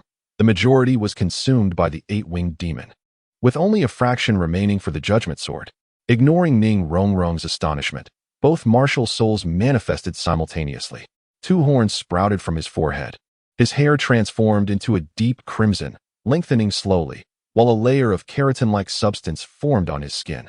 8 black wings gently fluttered from his back, and intricate patterns appeared on his face. Rather than becoming grotesque, he exuded an aura of dark allure. His eyes, now a mesmerizing red, brimmed with ferocity, and Qian Xiaoyi's only desire was to destroy everything in sight. At that moment, a surge of white energy flooded his mind, gradually clearing his vision. This was the energy of the snow-colored tranquil lotus. A smaller portion of energy flowed into the judgment sword, which began to hum with excitement, and Qian Xiaoyi sensed its eagerness for the energy it craved. Ning Rongrong stood in shock. While the history of Douluo continent had seen instances of twin martial souls, there had been no precedent for simultaneously wielding both. Qian Xiaoyi's summoning of the judgment sword and the eight-winged demon had undoubtedly set a new record. Qian Xiaoyi gradually returned to his original form, crouching on the ground and gasping for breath. Had it not been for the snow-colored tranquil lotus, he might have succumbed to another fit of rage. The recent occurrence was an exceptional circumstance that allowed him to summon both martial souls simultaneously. He was certain that he could not replicate such a feat again. As he retracted the eight-winged demon and gazed at the Sword of Judgment, he struggled to articulate the changes he perceived in it, merely sensing an increase in its power, though the specifics eluded him. The energy from the snow-colored tranquil lotus had been entirely devoted to enhancing his martial souls, resulting in no significant elevation in his cultivation. Nevertheless, Qian Xiaoyi felt a sense of contentment, having at least mitigated the negative repercussions of the eight-winged demon. Are you all right?" Ning Rongrong inquired with concern, fearing that the simultaneous summoning of two martial souls might have adverse effects on Qian Xiaoyi. Qian Xiaoyi shook his head and said, "It's all right. I feel quite good. This has been incredibly beneficial for me." "Thank you, Rongrong." Ning Rongrong smiled and leaned against Qian Xiaoyi's shoulder, remarking, "Isn't it a bit distant for us to say thank you to each other? By the way, Rongrong, what is the ability of your soul bone? Is it suited for you? After all, it's a soul bone that has existed for 70,000 years. Qian Xiaoyi inquired with curiosity. That's a secret," Ning Rongrong replied, placing her index finger to her lips. "However, I can reveal that its passive skill enhances both mental strength and soul power control. So, does that mean you have a chance to master soul power rotation?" Qian Xiaoyi asked. Ning Rongrong pouted, "As if I couldn't achieve that without this soul bone. Do you think I'm that foolish?" Qian Xiaoyi shook his head and remarked, "Not foolish, merely indolent." Ning Rongrong pouted, her eyes reflecting a hint of resentment. "Humph. I shall not pay you any heed." "Ha ha ha. Rongrong, I concede my fault. Will you forgive me? You are the most exceptional." At that moment, Hulaina entered the room, her expression devoid of emotion as she stated, "Young master, it is time for your training." Startled, Ning Rongrong glanced at Hulaina and then subtly winked at Qian Xiaoyi, her gaze laden with meaning. Qian Xiaoyi felt on the verge of tears. This sensation was truly unbearable. Your maid is indeed diligent, even overseeing your training," Ning Rongrong remarked with a tone that seemed somewhat amiss. Hulaina, unwilling to yield, retorted, "I merely wish to prevent the young master from becoming ensnared by superficial allure. A mere vase, pleasing to the eye yet devoid of substance." Qian Xiaoyi, fearing that Ning Rongrong might take some unforeseen action, took on the role of peacemaker. All right. Nana, you may leave for now. I do not wish to train today, and you have a competition to prepare for." During this period, You need not attend to me. Does she no longer need me in her life? Hulaina hesitated for a moment, nodded, and slowly retreated. After her departure, Ning Rongrong spoke up. Be kind to her. Can you not see that she harbors feelings for you? Qian Shaoi let out a wry smile and said, Rongrong, how could I possibly be oblivious? I am not foolish. It is just that she herself has yet to realize that her kindness towards me has long transcended the obligations of our roles. You cannot fathom how alluring this girl is. Her grace and charm ensnare men as though they were bewitched. Frankly, had I not deliberately distanced myself from her, I would likely have succumbed to her enchanting influence. Oh, why not accept her affections? Do you not think that is rather cruel? She harbors feelings for you, and your lack of a definitive rejection has instilled hope within her. If you were to ultimately deny her, can you imagine the heartache it would cause? You would squander her time, leaving her with nothing but a scar that is truly merciless. You know nothing of women. Qian Shaoi smiled wryly and asked, But what will you do? Chapter 72, The Continental Youth Soul Master Competition. But what will you do? Ning Rongrong bit her lip and replied, Father has several women, and mother has never complained. I have agreed to it. Sometimes you can be quite foolish by not explicitly rejecting Hulaina. Haven't you left yourself a glimmer of hope? You must have liked her for quite some time now. Qian Shaoi was momentarily taken aback, uncertain of how to respond. Had Ning Rongrong erred in her words? No, she had not. When Hulaina offered to care for him, he could have easily declined, yet he chose not to. Hulaina had subtly hinted at her feelings on numerous occasions. He could have put an end to it all, but he refrained. Every individual harbors selfish desires, and Qian Shaoi was no exception. He cherished Ning Rongrong while simultaneously maintaining an intimate relationship with Hulaina, unwilling to part with her. Hulaina, possessing formidable strength, exceptional beauty, and an extraordinary demeanor, was also adept at providing care. Furthermore, her humble origins rendered her neither arrogant nor complacent. It would be impossible to claim that Qian Shaoi was indifferent to her charms.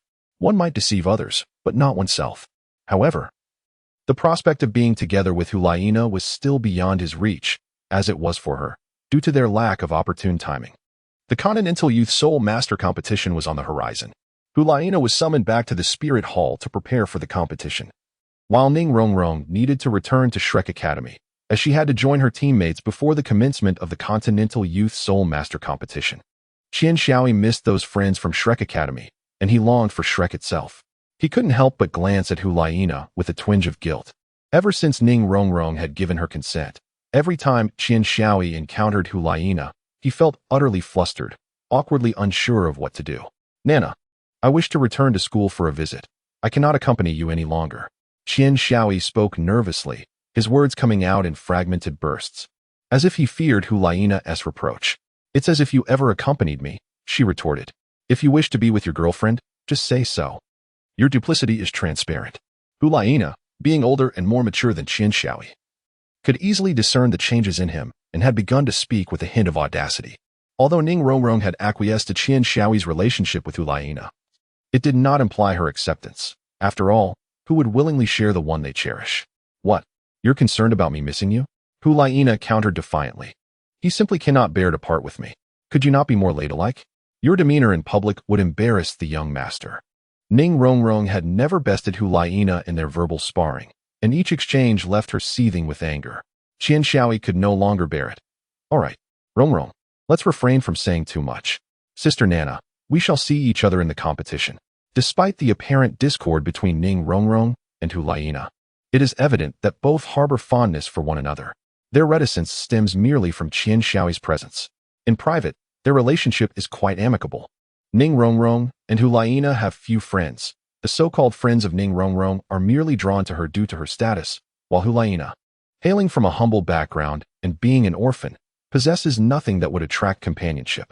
When she ascended to the role of the Holy Maiden of the Spirit Hall, many approached her as if she were a revered ancestor, eager to ingratiate themselves with the hope of forming advantageous connections. After all, the Holy Maiden holds the potential to become the Pope, and establishing such relationships could significantly lessen years of arduous effort. Thus, both women initially lacked true confidence. Although their personalities clash and they share affection for the same individual, neither harbors any peculiar sentiments towards the other. Consequently, Ning Rongrong and Hulaina became outwardly antagonistic friends. Upon returning to the Spirit Hall, Hulaina engaged in training with Bibi Dong, occasionally gazing into the distance. Bibi Dong, having once traversed the tumult of youth, instinctively understood the tumult within Hulaina's heart and could not help but smile faintly. Upon returning to Shrek Academy, Qian Xiaoyi discovered that the institution had undergone a remarkable transformation. The once modest and unassuming buildings had evolved into grand palatial structures, with multiple edifices showcasing impressive scale, accompanied by a significant increase in the student body. Qian Xiaoyi was taken aback by this change. Originally known as Lanbar Academy, this esteemed institution was indeed prestigious. As its name suggested, with a principal affiliated with the Blue Lightning Tyrant Dragon clan. This principal, a woman named Lu Erlong, held a unique position as the beloved of Yu Xiaojiang. However, Yu Xiaojiang was also connected to the Blue Lightning Tyrant Dragon clan, rendering their relationship akin to that of siblings. Lu Erlong appeared unfazed by this, but Yu Xiaojiang's traditional mindset led him to abandon her. Yet, destiny had its own plans, and fate brought the two together once more. Lu Erlong, a soul sage, possessed a commanding presence that left Yu Xiaojiang with no escape this time. Subsequently, Lu Erlong entrusted the academy to Flinder, assuming the role of a supportive partner, contributing little else. The seven monsters rejoiced at Qian Xiaoyi's return, as they had all reached the formidable rank of Soul Ancestor, with the highest among them, Dai Mubai, attaining level 46. Qian Xiaoyi continued to don his mask, maintaining his alias, Xiaoyi. Upon Qian Xiaoyi and Ning Rongrong's arrival at Shrek, they found themselves just in time for the preparations to depart. The objective for the seven monsters in this competition was straightforward: to claim victory. The Spirit Hall had invested heavily in this event, offering 3 soul bones as prizes for the champions. Furthermore, the victorious team would undoubtedly garner significant attention, with titles and wealth assuredly accompanying their success. Thus, this grand tournament also served as a venue for the 2 great empires in the Spirit Hall to scout for talented individuals. Today, Qian Xiaoyi found himself in a state of discontent. His gaze towards Tang San was tinged with unease. Just moments ago, he had learned of the grievous truth. The Spirit Hall was responsible for the demise of Tang San's mother, compelling his father to retreat into the mountains, and depriving Tang San of ever experiencing a mother's love. It is easy to imagine the depths of Tang San's resentment towards the Spirit Hall, and an inevitable confrontation looms on the horizon. Qian Xiaoyi understood that the Spirit Hall bore the blame, yet he struggled with the dilemma of loyalty versus justice, uncertain of how to proceed in the future. Chapter 72. Sister Tang San was aware that Qian Xiaoyi was the saint son of the Spirit Hall. Yet he remained oblivious to the fact that Qian Xiaoyi was, in truth, the Xiao Yi who stood beside him. For the time being, Qian Xiaoyi had no intention of revealing his true identity. All eyes were now turned towards the impending competition, and Yu Xiaojiang was not one to impose undue pressure. Securing a championship was sufficient. As the match commenced, only 4 members of the Shrek 7 Devils took to the arena, a decision made by Yu Xiaojiang to conceal their true capabilities. Their initial adversaries were the vice team of the Tiando Royal Academy. The Shrek team fought with ferocity, annihilating their opponents in a mere minute, all without exerting their full strength. Through Ning Rongrong, Qian Xiaoyi learned that the Do Royal Academy had insulted Flandra and Shrek on that day, which surely left a bitter impression. After the match, Ning Fengji visited Shrek and eventually called Tang San outside. Yu Xiaojiang, feeling uneasy, insisted on accompanying him, while Xiao Yi, feeling bored, followed suit, disregarding Ning Fengji's concerns. Shui Qinghe, the prince of the Tiando Empire, was a gentleman of refined manners and approachable demeanor. With a straight nose and square jaw, he donned a pristine azure robe that imparted a refreshing aura. His long black hair was neatly tied back with a blue ribbon, cascading elegantly down his back. Though his attire was quite unassuming, he possessed a unique charisma. Despite lacking exceptional martial talent, he harbored a profound love for literature, which was the very reason for his princely status. As Shui Qinghe sat at his desk, engrossed in a book, he looked up upon seeing Ning Fengji enter with the trio. He set the book aside, revealing a warm smile, and stood to greet, "Teacher." Besides being the sect leader and an elder of the Spirit Hall, Ning Fengji also held the esteemed position of Shui Qinghe's mentor, appointed by the Emperor Shui. Ning Fengji smiled gently, replying, "Qinghe, how many times must I remind you not to be so formal?" Shui Qinghe responded with a smile, "How can I? You are my elder and my teacher. If my father were to learn of my disrespect, I fear he would break my legs. So this is the son of the Haotian Douluo? Indeed, he is a sight to behold, truly, A tiger begets no dog. Tang San was already informed of his background by Yu Xiaojiang, who had warned him to maintain strict confidentiality. Thus, it was quite alarming that this prince was aware of it. What intentions lay behind his knowledge? Yu Xiaojiang's expression darkened, glaring at Ning Fengji as if to question how he divulged such sensitive information. Ning Fengji chuckled. Tang San, do not worry. The prince harbors no ill will towards you. On the contrary, he is quite opposed to the spirit hall. During his last visit to escort Ning Rongrong home, Ning Fengji had encountered Tang San and, with his astute mind, had easily deduced Tang San's identity. Ning Fengji glanced at Xiaoyi, who seemed to grapple with complex emotions. As the holy son of the spirit hall, forming a friendship with the son of an adversary would inevitably lead him to a challenging decision. Ning Fengji continued. Perhaps my words are somewhat inappropriate, but I must express that the spirit hall has been harboring many schemes of late, engaging in covert operations. Tang San, you must remain vigilant regarding your parents. Their conversation flowed for quite some time, with Xue Qinghe exuding an aura of springtime warmth. Yet he never cast a glance at Xiaoyi. Yu Xiaojiang finally said, Tang San, Xiaoyi, it is time for us to depart. Xiaoyi shook his head, responding, I feel an instant rapport with His Highness. Today, I have some inquiries to pose to the prince. Teacher, you may return. After all, this is a competition. And no one would dare act recklessly. Yu Xiaojiang hesitated briefly before nodding. Then do take care. Ning Fengji, aware of Xiao Yi's true identity, let out a sigh and followed suit.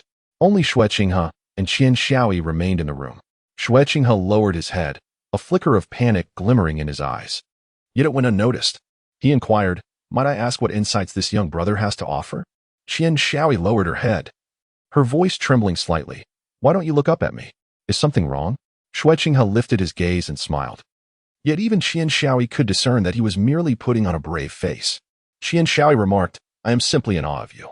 For so many years, you have masqueraded as the crown prince of Tiandou, and not even Ning Fengji, with his remarkable intellect, has detected any discrepancies. How unsurprising. A competent spy must remain undetected. What are you talking about? What disguise?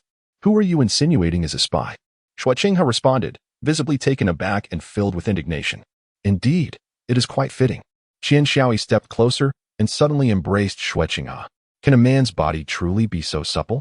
Can he possess an alluring fragrance? Will you continue this charade with me?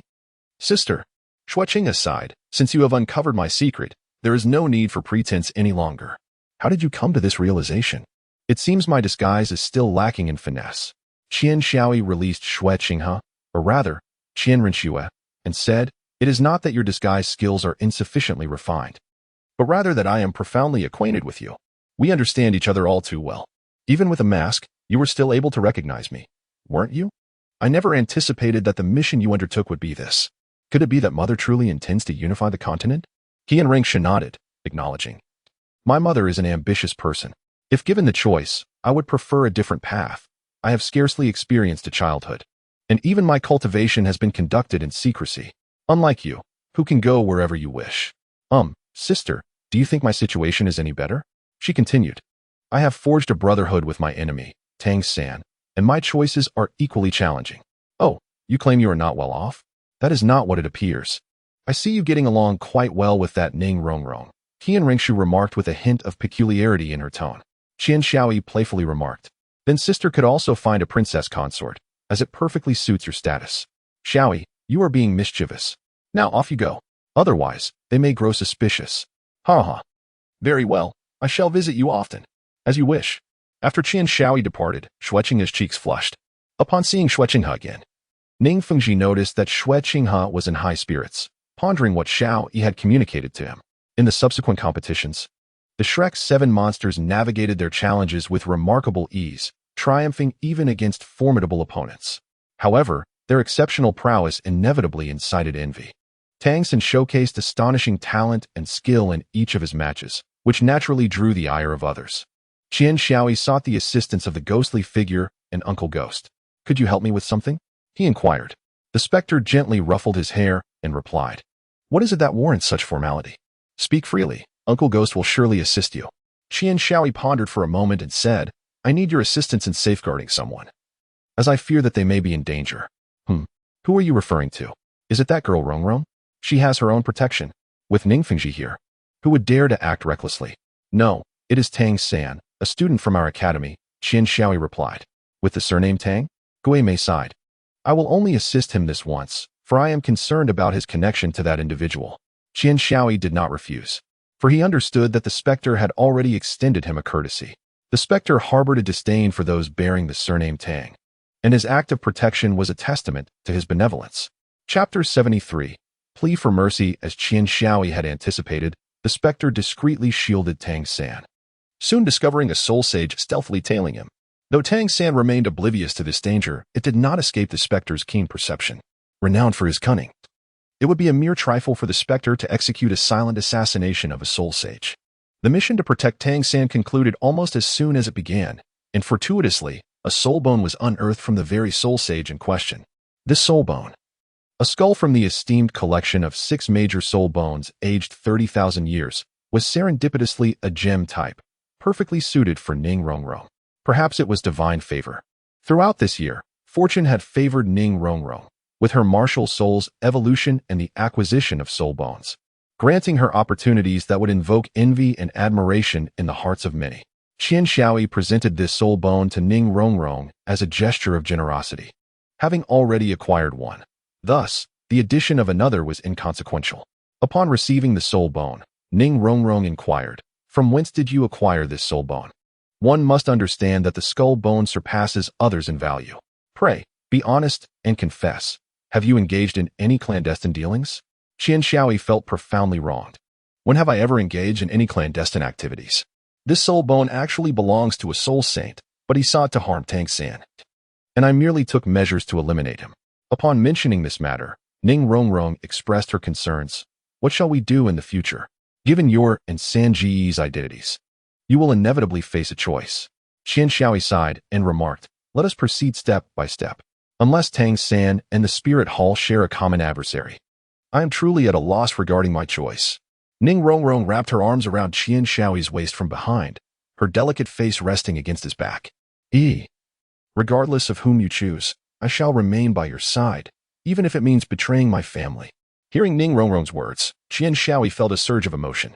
The notion of betraying one's family was spoken with such ease, yet the anguish that accompanied it was indeed beyond the capacity of the carefree Ning Rongrong to endure. In his heart, he believed that Ning Rongrong deserved to live joyfully and without a care, and it was he who had disrupted the tranquility of her life. Qian Xiaoyi turned around, grasping her shoulders gently. Dear child, he said, remember, no matter what happens, do not act foolishly. You are the hope of the 7 Treasures Glazed sect, and you are also my hope.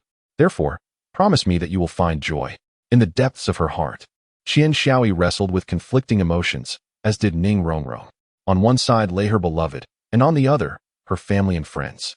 Regardless of her choice, the one who would suffer was inevitably herself. Ning Fengji, inherently benevolent, stood firmly against the nefarious deeds of the Spirit Hall, positioning himself as an adversary to their machinations. On that fateful day, Shrek Academy faced off against the Tianshui Academy in a one-on-one round-robin competition. The students of Tianshui Academy were all young women, and the girls competing that day were each exceptionally beautiful. Historically, water and fire are irreconcilable. In the first match, Ma Hongjun triumphed over 7 opponents with an overwhelming advantage. To defeat 7 opponents is no small feat. Exhausting one after another is a grueling endeavor. It was not that Tianshui Academy was weak, but rather that their members were primarily suited for group attacks, making it exceedingly difficult for them to contend with Ma Hongjun individually, compounded by the elemental disadvantage they faced. Despite Ma Hongjun ultimately exhausting his strength, he earned Shrek a splendid reputation, while simultaneously garnering affection for himself. The captain of Tianshui Academy, Shui Binger, wielded the Ice Phoenix as her martial spirit, a stark contrast to Ma Hongjun's attributes. Initially, she struggled to perceive Ma Hongjun's true prowess, as his prior performances had been overshadowed by others. However, upon sensing his formidable presence on the battlefield, she found herself irresistibly drawn to him. As the leader and the strongest member of her team, she was the last to compete. Observing Ma Hongjun vanquish her teammates, she felt only a mild apprehension. It was only when she faced him directly that she comprehended the extent of his strength. Although Ma Hongjun and she ultimately perished together, it was undeniable that he had defeated 6 opponents prior. His soul power had dwindled significantly, yet he managed to hold his ground in such dire circumstances, a testament to his formidable strength. Since absorbing the celestial herb, his malevolent fire had dissipated, and it was time for him to seek genuine love. At that moment, Shui Binger secretly harbored feelings for him, yet the poor fool displayed little emotional intelligence, remaining blissfully oblivious to her advances. It took Tang San's encouragement for the two to finally unite. Shrek Academy sailed smoothly through the competition until an unexpected twist arose in the final match. Their opponents were the Shunfeng Academy, led by the astonishingly talented Feng Xiaotian, who had triumphed over countless foes with his self-created soul skill. Nevertheless, even he might not best Tang San. Yet, in a fit of madness, Tang San inexplicably chose to reveal his second martial spirit, the Haotian Hammer, instead of relying on his other hidden strengths. Yu Xiaojiang nearly succumbed to frustration upon witnessing this. Qian Xiaoi, upon seeing the Haotian Hammer, sensed impending calamity and let out a sigh. He had long been aware of Tang San's second martial spirit's existence and had surmised that Tang San would eventually reveal his identity. However, he had not anticipated it would occur so swiftly. As expected, Tang San was in grave danger. In the aftermath, the specter beside Qian Xiaoi trembled and uttered, "Xiaoi, you knew Tang San's identity all along, didn't you? Haotian sect. I cannot believe I have been protecting a disciple of the Haotian sect." The tone of the specter was laden with profound regret. Qian Xiaoi, fully aware that he could no longer conceal the truth, nodded and said, "I am deeply sorry." Uncle Gue, the specter indeed indulged him. Yet even so, no punitive words were uttered. Alas, it matters not, but explaining the situation to His Holiness is quite another matter. His Holiness has even commanded me to assassinate them on their journey to the finals. Bibi Dong has issued a decree that those possessing the Haotian Hammer martial soul are to be mercilessly eliminated. I shall handle matters with my mother. Uncle Gue, please escort me back to the spirit hall. Bibi Dong gazed at Qian Xiaoi, who knelt before her pleading for Tang San, her expression laden with complexity. Do you know who Tang San is? He belongs to the Haotian sect, the very sect that caused your father's demise. Qian Xiaoi remarked, Mother, it was merely one individual from the Haotian clan who caused father's demise. Why must we impose suffering upon others for his actions? Please, spare Tang San. If such words were uttered by another, they might well bid farewell to this beautiful world. Bibi Dong sighed, and only this once did she relent. From now until the conclusion of the competition, you shall remain within the spirit hall, and you are not permitted to leave. With a flick of her sleeve, Bibi Dong departed, and Qian Xiaoi understood that Tang San was, at least for now, safe. Tang San, the favor I owe you has been repaid. What transpires thereafter is in your hands. With 3 days remaining until the finals and 7 days until its conclusion, it meant 7 days of confinement within the spirit hall. Yet still able to witness the competition, which felt akin to having no punishment for Qian Xiaoi. Hulaina lingered nearby, indifferent to Tang San's fate, yet apprehensive of Bibi Dong's potential wrath towards Qian Xiaoi. Fortunately, despite her anger, Bibi Dong still held a deep affection for Qian Xiaoi. Hulaina assisted Qian Xiaoi, secretly elated that from this moment until the end of the competition, Qian Xiaoi belonged solely to her, although their relationship was not officially defined. What was destined would eventually come to pass. After a prolonged silence, Qian Xiaoi stated, Nana, I need you to do me a favor when the time comes. Please, do not speak of it to anyone. In the grand finale, the competition could be described as a revelation for Shrek Academy. It was unveiled that Dai Mubai and Zhu Qing were members of the royal family of the Douluo Empire, which had a stipulation that each generation must bear 2 children, of whom only one could inherit the throne. Dai Mubai, being the younger brother, had no desire to vie for the throne, wishing only to live a life of ease. However, not all matters can be avoided through mere desire. Dai Mubai's considerable talent made him a thorn in his elder brother's side, compelling him to flee the Douluo Empire and seek refuge in Shrek Academy. Zhu Qing, too, had arrived at Shrek for reasons connected to her sister and Dai Mubai, and now fate had reunited these siblings in competition. On the battlefield, the 2 pairs simultaneously unleashed their martial soul fusion techniques, transforming into 2 ethereal white tigers in a fierce duel. Dai Mubai, whose innate abilities slightly surpassed those of his brother and who had worked diligently, benefited from the celestial herb gifted by Tang San. Though his cultivation time was shorter than his brother's, victory ultimately favored Shrek Academy. Shrek's triumph signified liberation for both Dai Mubai and Zhu Qing, alleviating a long-held burden. Meanwhile, the Spirit Hall's team, with overwhelming superiority, defeated the Tiando Royal team, which had previously posed significant challenges to Shrek Academy. Hulaina served as vice-captain. While the captain was a soul king of the 5th ring, the others boasted a minimum soul power of level 45. whereas the highest soul power among Shrek's members was Douluo, who also stood at level 45. I intentionally portrayed Hulaina and Xiaoyu as a few years younger.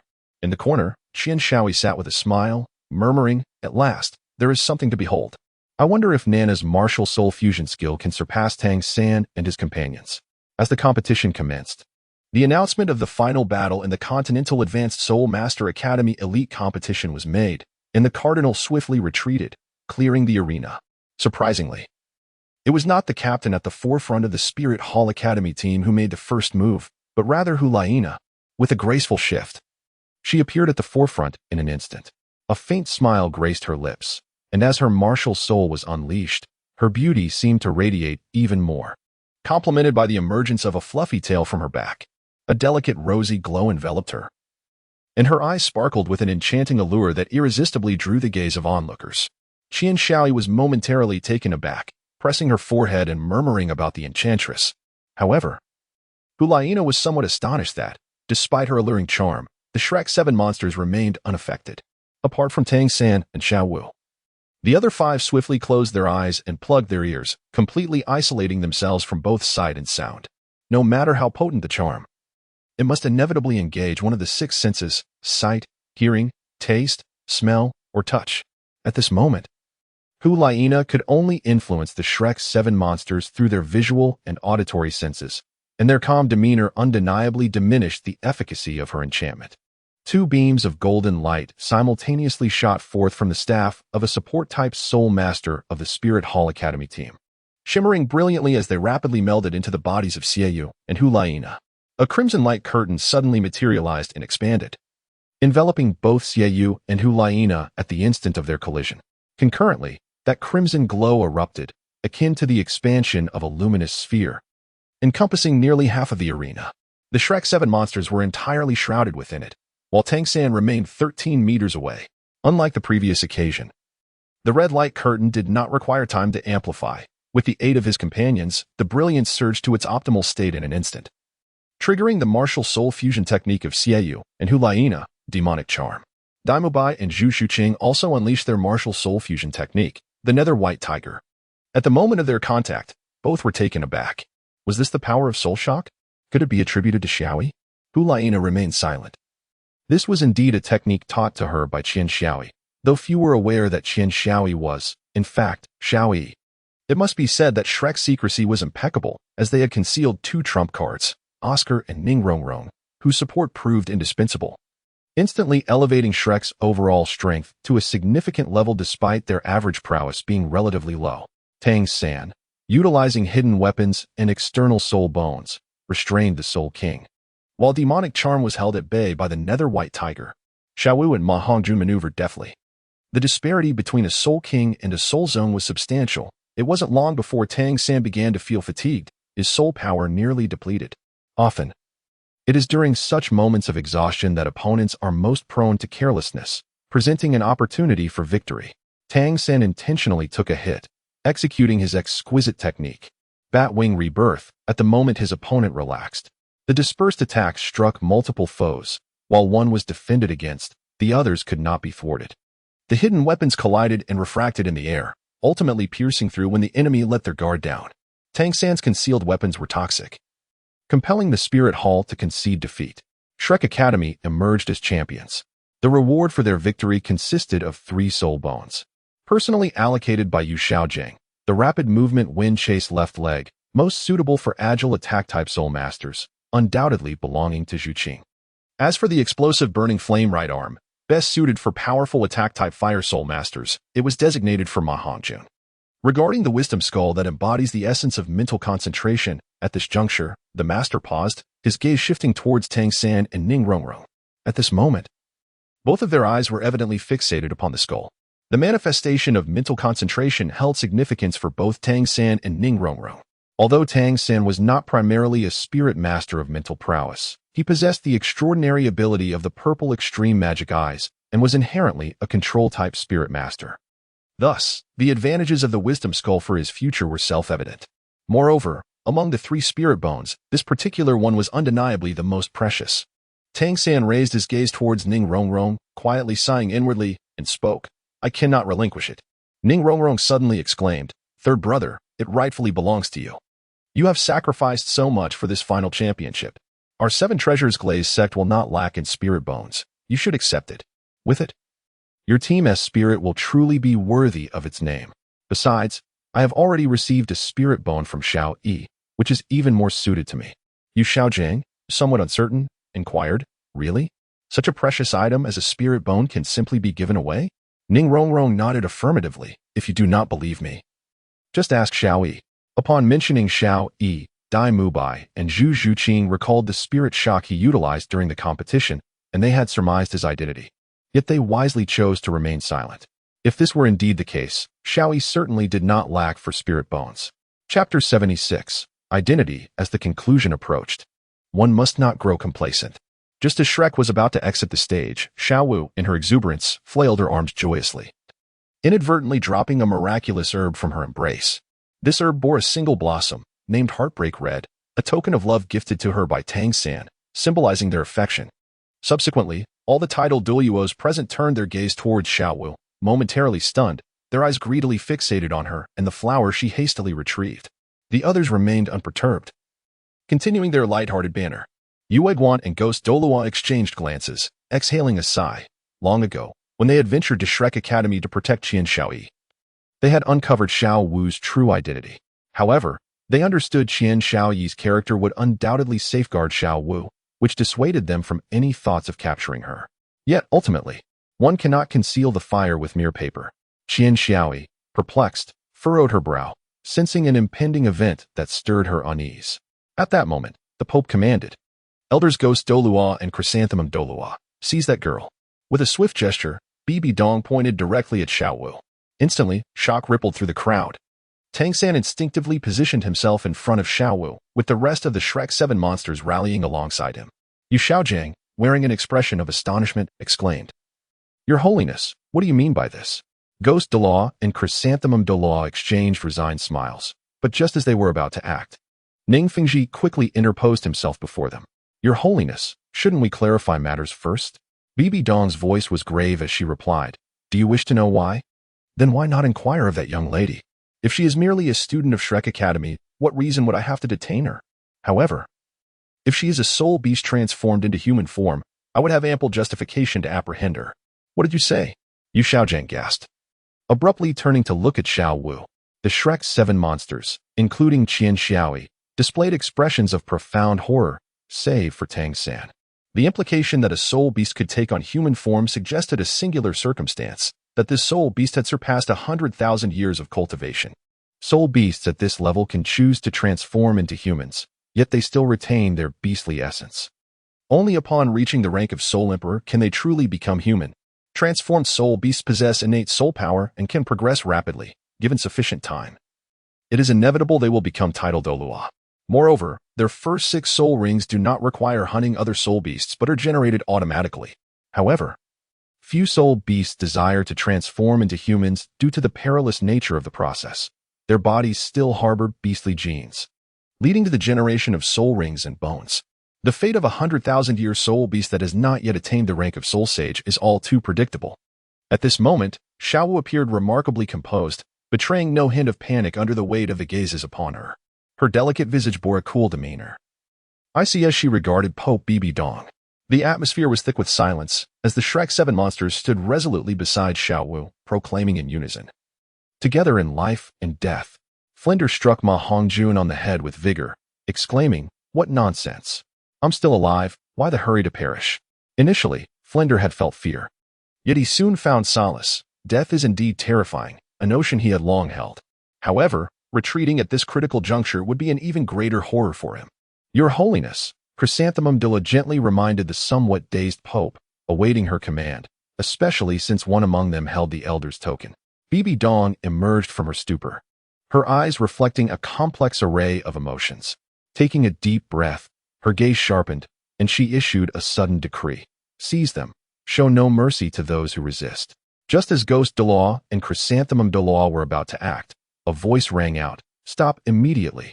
Following the sound, the 7 heroes of Shrek were somewhat taken aback. However, Daimubai and Zhu Zhuqing's astonishment was distinct from the others. They were surprised that Xiaoyi would step forward to assist them. Xiaoyi? Where have you been? We haven't seen you for several days. Gui Mei and Yu Guan recognized the individual and instinctively halted their steps. Yet, the cardinal clad in red was oblivious to Xiao Yi's true identity, as he was still masked. After all, not everyone was aware of his presence during his initial visit to Shrek. Who is this little ghost? Who do you think you are? Not even your parents would intimidate me. He scoffed. Gui Mei, Yu Guan, attack. The cardinal quickly discerned Qian Xiao Yi's soul power level, identifying him as a prodigy, likely from a wealthy and influential lineage. Nevertheless, he maintained his noble stature and confidence, unafraid of any royal or noble. Little did he know that Xiao Yi's mother was glaring daggers at him from behind. Two titled Douluos were not figures he could command as a mere soul Douluo, and both turned to Bibi Dong. Qian Xiaoyi let out a cold laugh. What audacity. She tore off the mask from her face and continued, I am Qian Xiaoyi. Mother, it seems that apart from me, there are others who are not afraid of you. If this continues, it seems some may dare to rebel. The cardinal, now trembling with fear, had been overly eager, hoping to gain a share from Xiao Wu, yet inadvertently clashing with Qian Xiaoyi. He had boasted of his indifference to the Pope. Coupled with Qian Xiaoyi's incisive remarks, it was difficult for him to escape unscathed.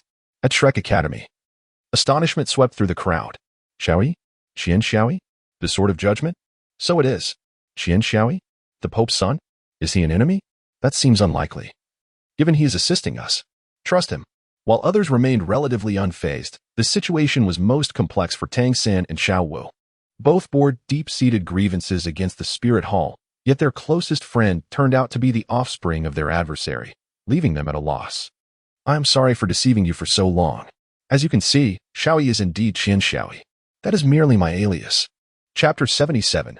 Heartless Tang San remained silent. He found no fault with Qian Xiaoyi, unable to summon any reason to blame her.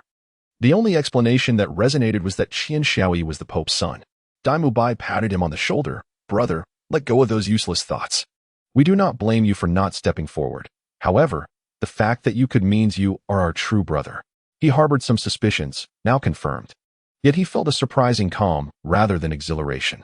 Qian Xiaoyi glanced at the members of Shrek Academy and then turned to Bibi Dong, saying, Mother, let them go. I vow in the name of my martial spirit that I shall hunt a 10,000-year soul beast for the Spirit Hall. Bibi Dong sighed.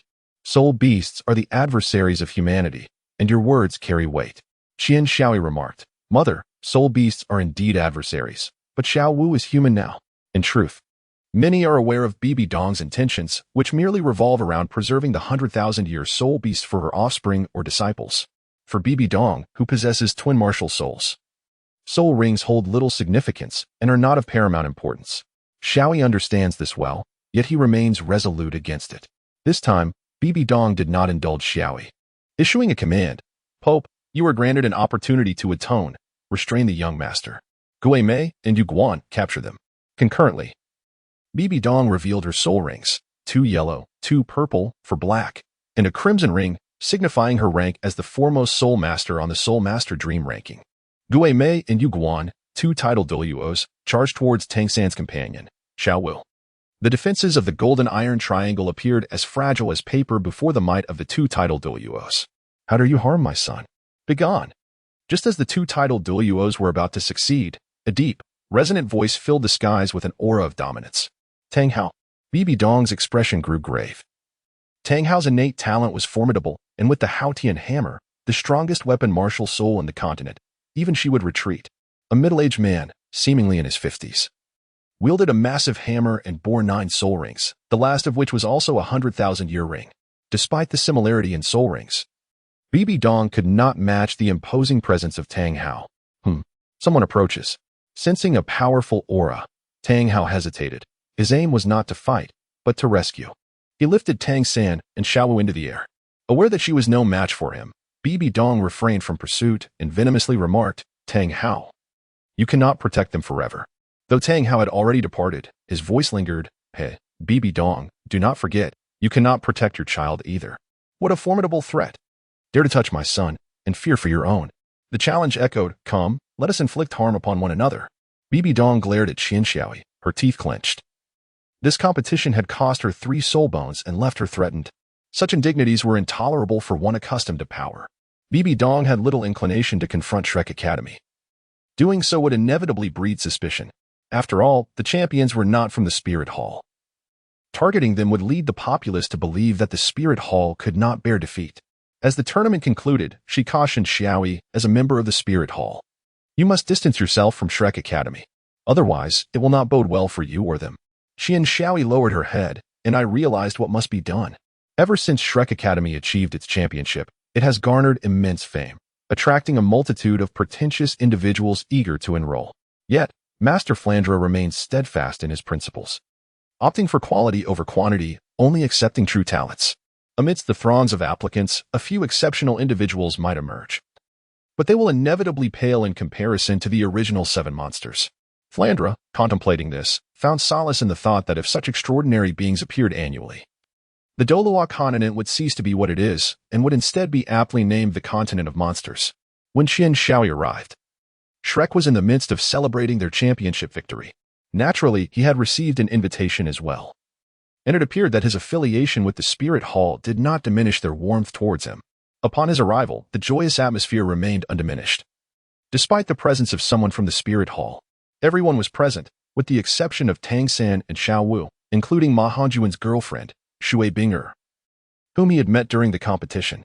Xiaoyi adjusted her expression and smiled, saying, "Teacher, friends." Daimu Bai, with his arm draped around Xiaoyi's shoulder, chuckled, "Xiaoyi, I truly didn't expect this. Without your mask, you look quite impressive. Even more handsome than Xiao Ao. I find myself feeling envious. Come, don't just stand there. Let us drink." "Impressive? I shall take that as a compliment. You're so slow. I was just about to call for you. Come quickly. Sit here," Ning Rongrong said, patting the seat beside her. Yu Xiaojiang also revealed an uncommon smile, saying, "Xiaoyi, you're the last one we needed." Xiaoyi felt deeply touched by the warm welcome from the crowd, yet he knew he had to proceed with his plan. "Teachers, elder brother, dear friends, I am here to bid farewell." Xiaoyi continued, "I am ready to graduate. I express my heartfelt gratitude to my teachers for their guidance and to my friends for their support. Thank you all." Before Xiaoyi could elaborate further, Ning Rongrong embraced one of his arms and inquired, "What is troubling you?" In the midst of astonished gazes, Xiaoyi shook off Ning Rongrong, who implored, "Ning Rongrong, I am truly sorry, I have deceived you." Ning Rongrong's fair complexion turned pale as she trembled and uttered, "What is wrong with you? Please, do not frighten me." Xiaoyi scoffed disdainfully, "I apologize. At that time, I regarded you merely as the little princess of the 7 Treasure Glazed Tile sect, contemplating a political marriage to elevate the prestige of the Spirit Hall. However, that is no longer necessary. The stance of the 7 Treasure Glazed Tile sect is unequivocal. Their support for Tang San marks him as an adversary of the Spirit Hall. I see no reason to entangle myself with you any longer. Do you truly believe that the me, not yet 10 years old at that time, understood the concept of love?" Tears glimmered in Ning Rongrong's eyes as she trembled and replied, "Impossible. You loved me. Otherwise, why would you have gifted me 2 soul bones? Furthermore, I could free myself from the constraints of my sect for you." Xiaoyi scoffed disdainfully and shot her a glare, saying, "Enough, Ning Rongrong. After all the effort I've made to distance myself from you, you still wish to cling to me. Do you not realize how exasperating you are? My Spirit Hall does not require your assistance. Furthermore, the gift of the soul bone was not intended to win favor with Chun Exine. Do not delude yourself. I hold no affection for you. I merely sought a diversion, and the alliance was politically motivated. There is someone I truly care for, and I have long grown weary of your incessant chatter." At that moment, Hulaina burst in, affectionately linking her arm with Xiaoyi's. "Are you not ready yet? You've been with that girl for quite some time. You haven't spent any time with me. It must be difficult for you to be with someone you do not like." Xiaoyi nodded and declared, "Yes. Let us depart. From this day forth, we shall be adversaries. I stand here to proclaim war on behalf of the Spirit Hall. To oppose the Spirit Hall will surely lead to dire consequences. I urge you all to tread carefully." Ning Rongrong raised her hand, blocking the entrance, and said, "Let us clarify this. What do you mean by not having accompanied her for a long time?" Hulaina replied with a flirtatious smile, "Of course. I have long been his. I have been with him since childhood. I am no less than you. What reason could he possibly have to prefer you over me?" Ning Rongrong could no longer contain her emotions. "No, this contradicts what you previously stated. You told me there was no relationship between you two. We are friends. Are we not?" Hulaina chuckled softly. "Ning Rongrong, it appears you were quite naive. I merely said that to dispel your doubts. Have you ever seen rivals become friends? Although Xiaoyi does not harbor feelings for you, it pains me to see you together. Now, step aside. You have outlived your usefulness. Qian Xiaoyi pushed Ning Rongrong aside, but misjudged the force, inadvertently causing her to fall. Ning Rongrong, frail in constitution, suffered a harsh landing. Yet the physical pain paled in comparison to the anguish within her heart.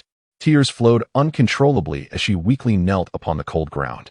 While those embroiled in the situation may be confused, the onlooker, Yu Xiaojiang, possessed a discerning intellect and quickly deduced Qian Xiaoyi's intentions. Others also gleaned fragments of understanding. For the flaws in Qian Xiaoyi's performance were glaring. Who resorts to soul bones to curry favor? Even the wealthiest of the Spirit Hall would not squander resources in such a manner. Moreover, if the Seven Treasure Glazed Tile School indeed aided Tang San, why would he advocate for Tang San's defense? Yet, they all tacitly concealed their insights from Ning Rongrong, aware that Tang San and the Spirit Hall were destined adversaries. And the Seven Treasure Glazed Tile School stood opposed to the Spirit Hall. As the future leader, Ning Rongrong could not afford any missteps. Thus, she must sever her emotional ties with Qian Xiaoyi. Was this truly the right course of action? Chen Xian pondered in the shadows. Invited by Qian Xiaoyi, he had remained in this vicinity, and with his formidable prowess, evading detection was an effortless task. Qian Xiaoyi, with a sense of helplessness, remarked, "There is no other way. This is the only means for her to forget me. If we were to be together, it would not bode well for her or for the Qibao Liuli sect. Moreover, I fear that she might truly sever ties with her sect for my sake, which would weigh heavily on my conscience. Cannot you depart from the Wuhuan Hall? That is impossible. My mother's nurturing grace surpasses all else. Her ambition to unify the continent compels me, as her son, to lend her my support.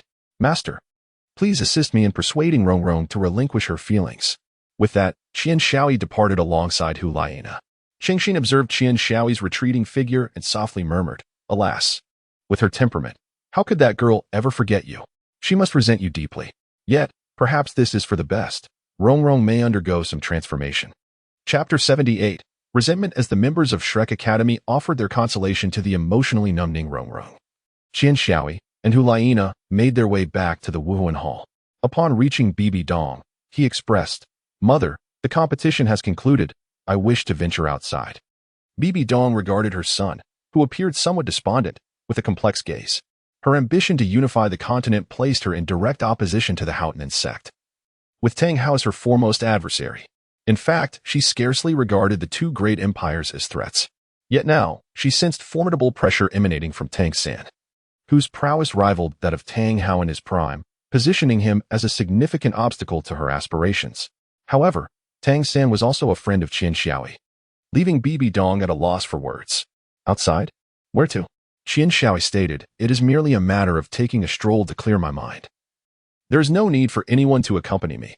Bibi Dong hesitated, clearly concerned, for she understood the gravity of Tang Hao's threat was not to be taken lightly. "Mother, there is no need for concern. The Hotian Douluo is a decent man. He would not trouble me unless absolutely necessary. Moreover, if someone is sent to protect me, it would defeat the purpose of my training. Years from now, if my friends have all become formidable and I remain weak, it would be quite embarrassing." Bibi Dong sighed with a bitter smile and shook her head. "Very well then. When shall you depart?" "Better early than late. I shall set off tomorrow." The following day, Qian Xiaoyi embarked on his journey alone. After Ning Rongrong was brought back to the Seven Treasure Glazed Tile School by the sword Douluo Chengxin, she secluded herself, gradually withering away, her form visibly frail, neglecting both food and drink. No matter what Ning Fengji said, she remained unresponsive, indicating the profound impact of her recent heartbreak. "Rongrong, come out to eat." Ning Fengji made one last attempt.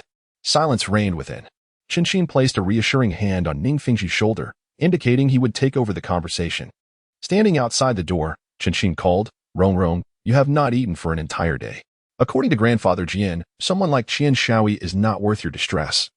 He has spent far more time with the Spirit Hall Saintess Hu Liana than he has with you.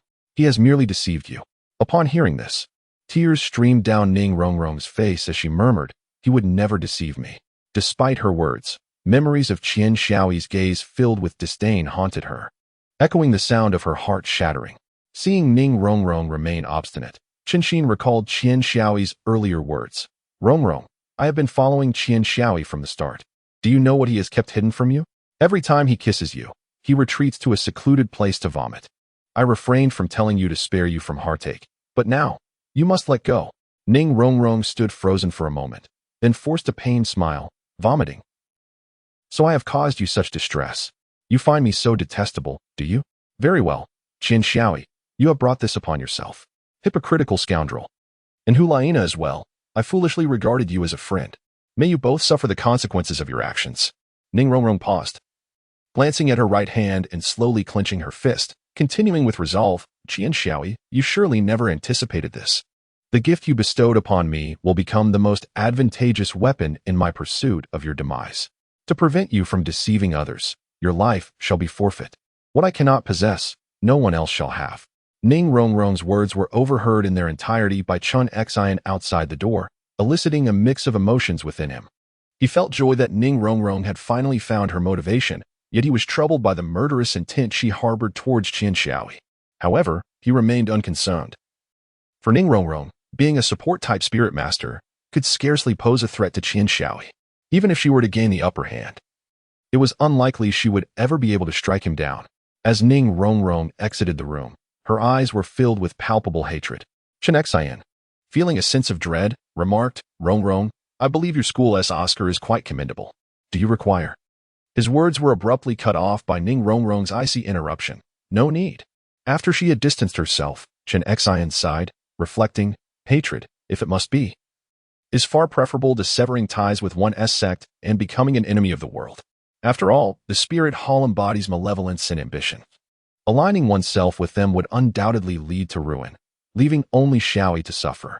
Qian Xiaoi pondered to herself, Rongrong must have developed a deep-seated animosity towards me by now.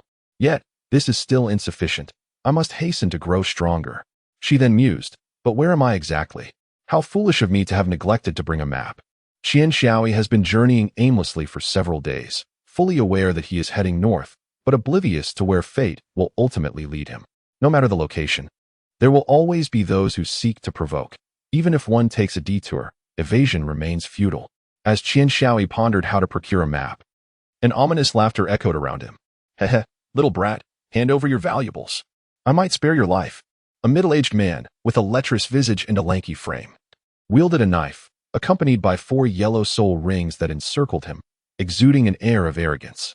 In the eyes of ordinary folk, a soul master commanded sufficient bravado. Brother, you're deceiving again. When have you ever spared anyone's life? A raucous guffaw followed. Beside the middle-aged man stood another, round in shape, indeed, rotund, lying down yet nearly the same height as Qian Xiaoi, and even shorter by a head. He bore no visible martial spirit. Adorned instead with 1 white and 2 yellow soul rings, his physique suggesting an imminent rupture of the rings. Fool, don't say that out loud. How can we appreciate their expressions plummeting from paradise to the depths? Qian Xiaoi thought exasperatedly. Kid, given your prowess, achieving the rank of soul master at such a tender age, you must be a prodigy. I harbor the utmost envy for geniuses, so prepare to meet your demise. Those with heightened mental acuity could discern the ranks of soul masters with lesser mental fortitude, as mental strength generally correlates with soul power. The greater the soul power, the stronger the mental prowess. With a soul master and a soul scholar before him, Qian Xiaoi's situation appeared dire. Yet, undeterred, he innocently inquired, do you happen to possess a map? I seem to have lost my way. The 2 robbers stood dumbfounded, bewildered by the turn of events. Was he not supposed to kneel and beg for mercy or flee in terror? Had they encountered a fool? Are you an idiot? Qian Xiaoi twitched her lips in irritation and exclaimed, I asked whether you possess a map, not for an abundance of idle chatter. I am lost and wish to leave. Do you not comprehend? Are you foolish? Individuals like you are the first to meet their demise. The 2 robbers were momentarily taken aback, then began to whisper amongst themselves, ultimately reaching the conclusion that this person was lacking in intellect. Even after being robbed, she dared to confront her assailants with such attitude. One could hardly blame them for feeling the urge to strike her, even if only slightly irked. Seeing the 2 individuals regarding him with what could only be described as bewildered expressions, Qian Xiaoi felt a surge of indignation. In a rather foul mood, he decided to toy with them for amusement before searching for a map. Grasping the sword of judgment, he could not be bothered to reveal his soul rings. Instead, he channeled his sword intent and soul flow. The figure, who was nearly as tall as he was when lying down, appeared frightened as he charged towards him. He was, after all, one of the weakest among the soul masters. Help! Boss, save me. Don't be afraid, little brother. I'm coming. Ah, that hurts. Please don't hit me. Help. I'm being killed. Are you insane? How can a mere soul master be this formidable? Ah, little brother, retreat. Chapter 79. Journey to the starry doe. With the sword of judgment pointed at the two individuals quaking on the ground, he declared, hand over the money. No, the map. Perhaps if I am in a generous mood, I might spare your lives. The portly soul master trembled as he replied, you won't be like my elder brother, will you? We give you the map, and then you decide to slay us when you're in a bad mood. Qian Xiaoyi displayed a look of astonishment and remarked, oh, how do you know? Judging by your appearances, you must have taken many lives, haven't you? Do you truly believe that you can escape unscathed after committing such heinous acts? Murder demands retribution, and debts must be repaid. I am here to administer justice upon you. The two robbers turned ashen, believing their end was near, when Qian Xiaoyi continued. However, sparing your lives is not entirely out of the question. Upon hearing there was a chance for survival, the two men were overjoyed and exclaimed, young master, if you can spare the lives of my brother and me, we shall serve you faithfully. Serving you faithfully is not necessary. You both are steeped in wrongdoing. If you wish to live, then you must earnestly serve the people. Should I encounter either of you engaging in criminal activities again, you shall know the consequences. The two men nodded fervently. Their eagerness to comply was palpable. Suddenly, an idea struck Qian Xiaoyi as he turned to them and said, merely this is insufficient. I require you both to undertake a task for me. Young master, please instruct us. We will accomplish the mission even at the cost of our lives. Qian Xiaoyi curled his lips in skepticism, unconvinced that these two cowardly souls would risk their lives for him. Nevertheless, he spoke up. I need you to assist me in eliminating someone. The portly soul master interjected, kill someone? Did you not forbid us from taking lives? Allow me to finish. Qian Xiaoyi replied, a hint of displeasure in his tone. I require you to feign the assassination of Ning Rongrong, the young master of the Seven Treasures Glazed Tile School. Ah, boss, this. Silence. If you interrupt me again, I shall end you right here. Seeing the two of them clasp their mouths in compliance, Qian Xiaoyi nodded in satisfaction. Given your capabilities, you certainly cannot kill her. You must pretend to assassinate her. An actual attack would undoubtedly fail, and once captured, they will inquire who sent you. How will you respond? The two soul masters, believing Qian Xiaoyi was testing their loyalty, fervently declared, of course. We will assert that no one instructed us. We simply found her displeasing. With that, they wore proud expressions, thinking that this time the young master could finally place his trust in them. Qian Xiaoyi pressed her forehead, letting out a sigh. You two are truly foolish. Remember my appearance and name. When she inquires, respond truthfully without a hint of error. Furthermore, I am Qian Xiaoyi. You shall say that Qian Xiaoyi sent you to kill her. Understand? But do not divulge my plans. The two nodded vigorously. Qian Xiaoyi waved her hand, leaving them with a parting remark as she strode away. If you fail, prepare for death. Such timid souls are best coerced by the threat of demise. A few days later, at the Seven Treasure Glazed Tile School, Ning Rongrong stared blankly at a plush bear resting on her bed, a gift from Qian Xiaoyi, her first and most cherished present. In recent days, she had devoted herself to rigorous training, her strength surging, even showing progress in the notoriously difficult soul rotation. During her leisure, she often found herself lost in thought, her mind adrift. Cradling the plush bear, tears began to flow. She could hardly believe that those joyous days were mere illusions, that the sweet words spoken were falsehoods. Is this the target? This little girl? A voice chuckled. Hurry up and complete the task. Just as Ning Rongrong was engulfed in sorrow, two figures burst into her room. Both clad in the uniform of the Seven Treasure Glazed Tile School, having infiltrated through this means. One was tall, the other short, one stout, the other slender. Wiping away her tears, Ning Rongrong refused to let anyone witness her grief for a scoundrel. With a sweep of her spiritual energy, she discerned that one of them was a soul sovereign and the other a soul master. These two were the robbers tasked with executing Qian Xiaoyi's orders. They should have arrived earlier, but the map was in Qian Xiaoyi's possession, leading them astray. Fortunately, the Seven Treasure Glazed Tile School was vast. A few inquiries revealed their location, or else they might have taken an eternity to complete their mission. Who are you? Ning Rongrong demanded.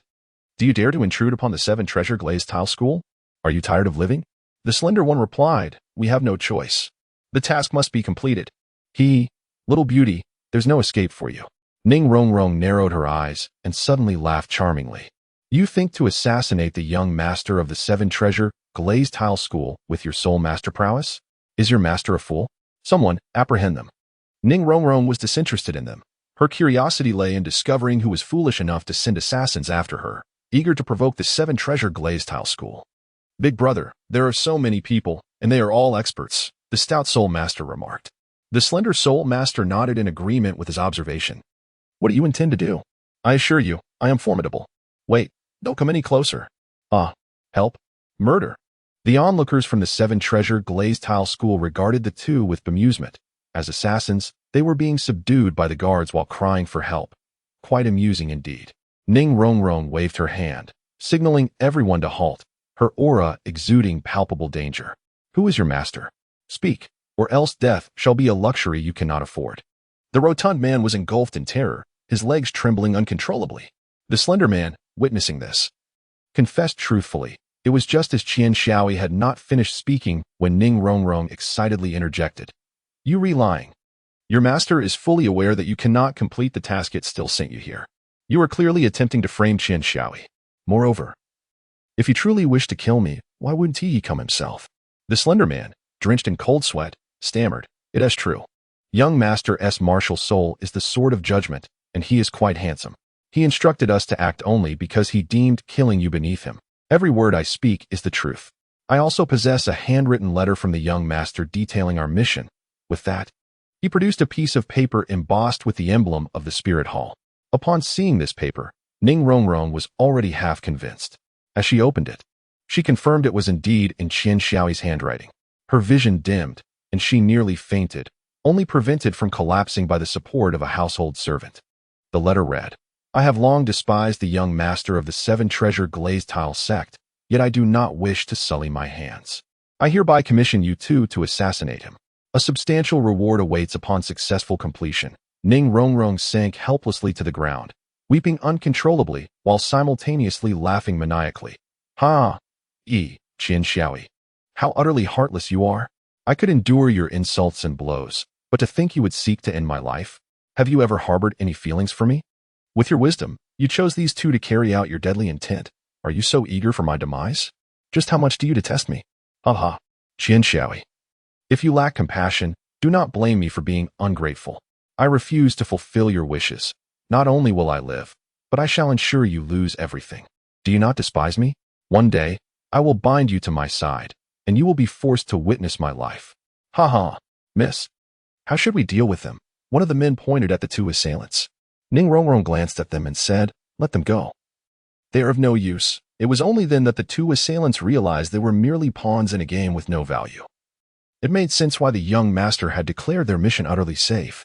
In the distance, Qian Xiaoyi seemed to grasp something profound as he gazed towards the 7-treasure glazed tile sect, sighing, Rongrong, I am truly sorry. Being with me will only lead you to a fate worse than death. In my eyes, your safety and reputation are paramount. It's better to harbor hatred for me alone. Perhaps we should never have crossed paths. He surveyed the forest before him, murmuring, The Star Doe forest is fraught with peril, yet it also brims with opportunities. Whether I perish here or transform into something greater depends on my fate. Chapter 80. The two-winged white tiger and the silkworm. The sword of judgment was planted firmly in the ground as Qian Xiaoyi, with a blade of grass between his lips and his arms crossed behind his head, reclined against a grand tree. Beside him lay a tiger, tranquil and majestic, measuring 3 meters in length, resting alongside Qian Xiaoyi as if it were a mere pet, apart from the black crown-like mark on its forehead. Its fur is a radiant golden white. It possesses 2 immaculate wings at its back, and its tail sways gently from side to side. With its eyes closed, it breathes steadily and powerfully, as if in slumber, yet, even in repose, it cannot disguise its imposing stature. The twin-winged white tiger, a legendary soul beast, is said to be a variant of the divine beast Baihu. Tales of the white tiger abound in the Douluo continent, where it is believed to have emerged in response to the world's needs. The powers of the divine Baihu are rivaled only by those of the dragon lineage, sharing a realm alongside the divine offspring. The lineage within the twin-winged white tiger has mutated, rendering it even more formidable than the typical white tiger. Although it currently appears diminutive, it is destined to become a formidable force in the future. The likelihood of such mutations is exceedingly rare, and the chances of a beneficial variation are nearly negligible. It is estimated that this singular twin-winged white tiger is unique across the entire continent. Despite its grand size and fearsome presence, Qian Shaoi is aware of its youth. It is merely a few months old. Its significant growth has solely stemmed from its consumption of food. The cultivation of soul beasts is measured by their age. The greater the age, the stronger the cultivation. Some soul beasts can enhance their cultivation through unique methods such as absorption and consumption, allowing certain beings to possess 10,000-year soul rings despite having lived only a few thousand years.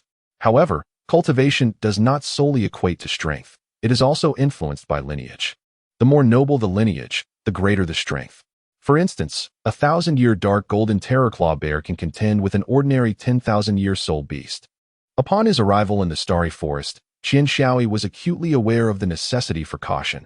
He approached every task with meticulous care, refraining from provoking the spirit beasts. Even when confronted with trouble from these creatures, he would either fend them off if he possessed the strength or flee if he did not. To this day, he had not slain a single spirit beast, not out of fear, but rather from a belief in the sanctity of life. If he could let them be, he would. One day, while wandering through the forest, Qian Shaoi suddenly sensed a surge of energy in the air. The further he ventured, the more intense the energy became.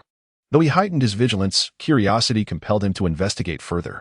He remained alert to his surroundings, wary of any unforeseen events. Yet, peculiarly, within this realm of energy, only insects and birds flitted about, with no spirit beasts in sight. As the saying goes, anomalies often herald the extraordinary. Just as Qian Shaoi contemplated whether to push forward, the energy converged before him, coalescing into a form not far away. He attempted to absorb this energy, but it resisted his command, gradually assembling into a sphere over a meter in height. Upon closer inspection, he discerned that it was an egg. The richness of the energy surrounding it was remarkable. Even after the egg's formation, the energy diminished only slightly. Yet, the phenomenon did not conclude there, as the remaining energy was voraciously consumed by the white egg. Qian Shaoi was captivated, harboring a premonition that today he would witness the birth of something extraordinary. Energy is not infinite. Even the most abundant will eventually be fully absorbed.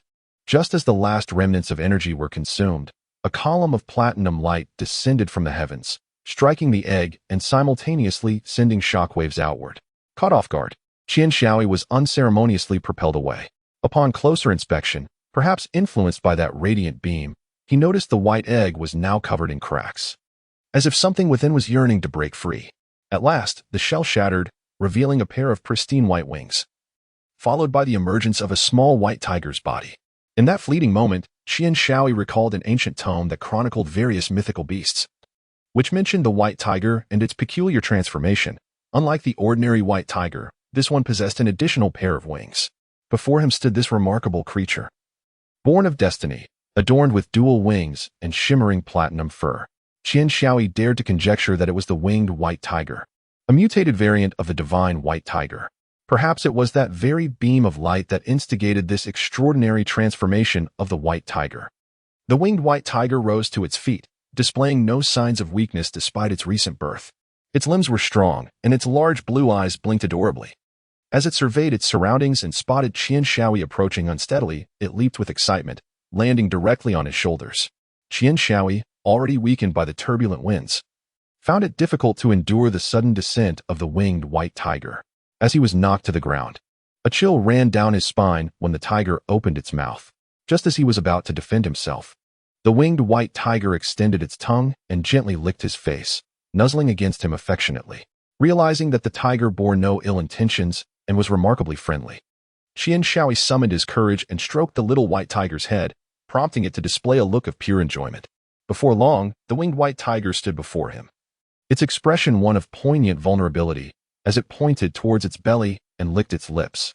Even someone as naive as Qian Shaoi could comprehend the situation. It was clearly hungry. Though tigers are carnivorous creatures, the only meat present was his own, and in the interest of his own safety, he decided to seek out a notorious spirit beast instead. Qian Shaoi vanquished a serpent-like 1,000-year soul beast. Following this, the dual-winged white tiger began to grow in size.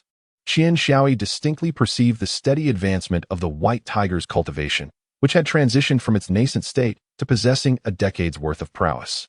A few months later, The dual-winged white tiger had reached a length of 3 meters, its cultivation having matured to a century's worth. Its passions were limited to slumber and sustenance. Devoid of the regal demeanor befitting the king of beasts, the dual-winged white tiger had developed an attachment to Qian Xiaoyi.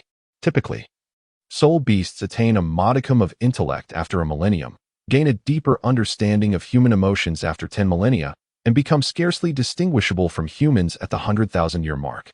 However, the dual-winged white tiger was exceptional. From its birth, it exhibited an inclination for affection and charm, its intelligence rivaling that of a 10,000-year soul beast.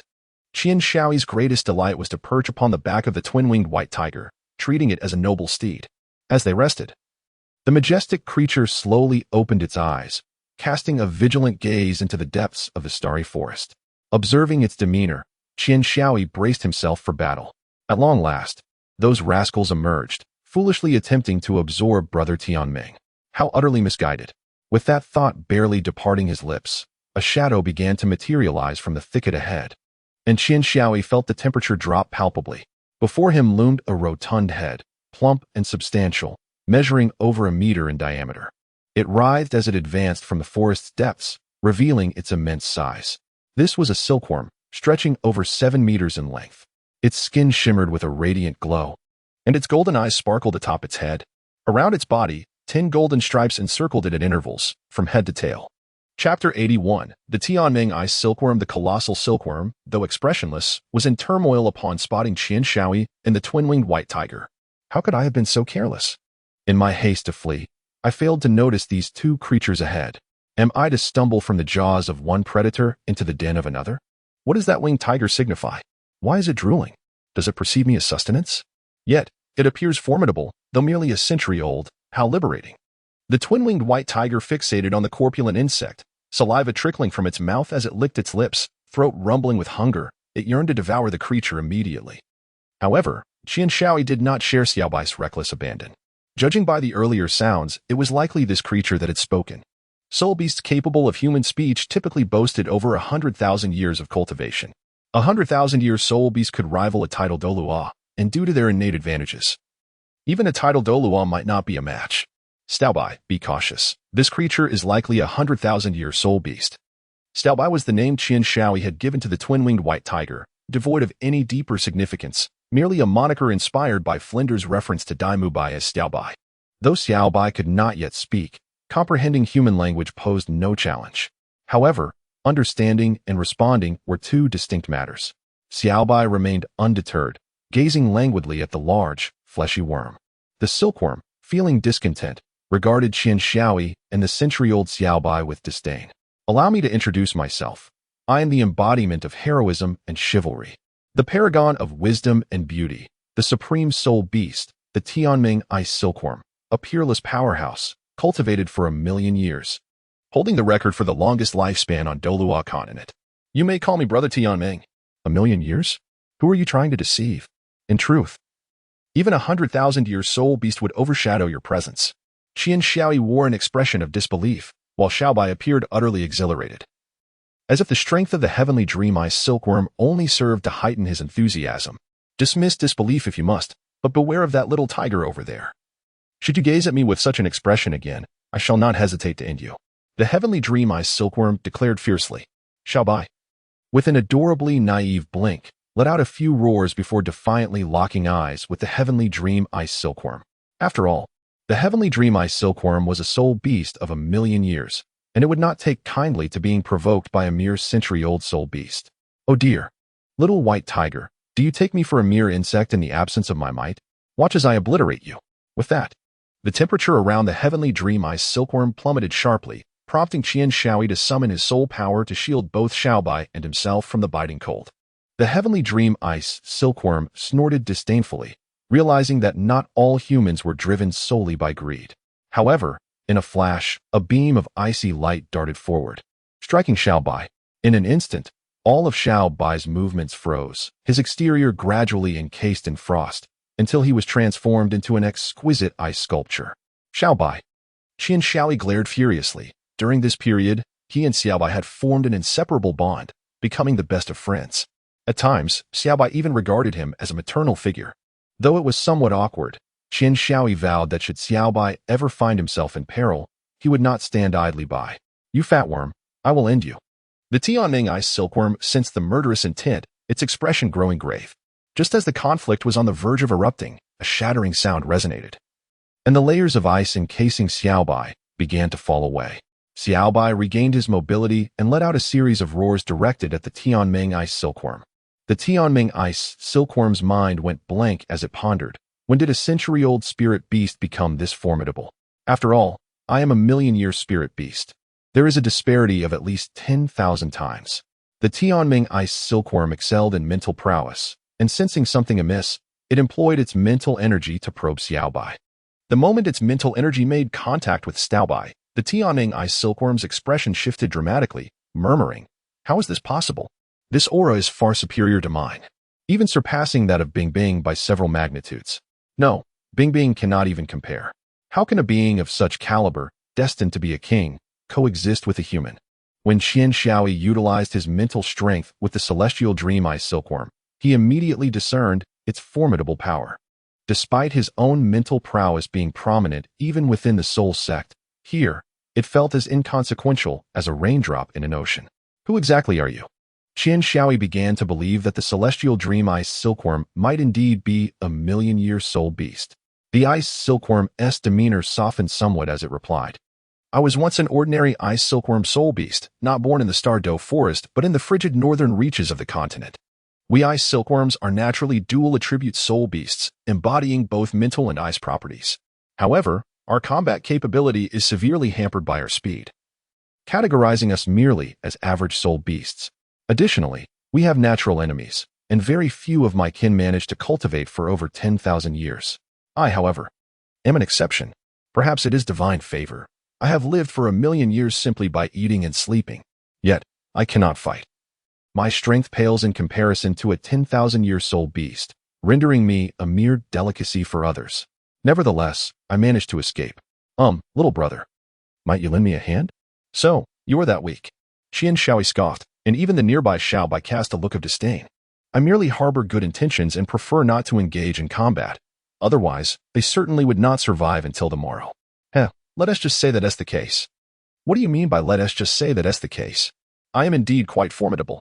Qian Shaoi, feeling disinclined to argue, acknowledged that although the plump creature possessed limited strength, its spiritual prowess was formidable, being a million-year-old soul beast.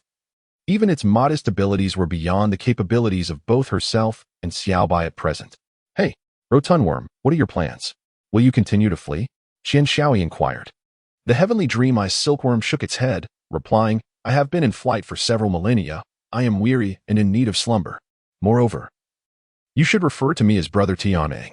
If you require rest, why not simply succumb to eternal slumber? All you seem to know is sleep, much like Xiaobai." Xiaobai let out a resounding protest towards Qian Shaoi before gesturing to its own mouth, signifying, "I am also aware of the necessity of sustenance."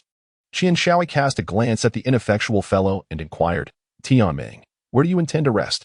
While the Douluo forest is vast, it is hardly your most suitable refuge."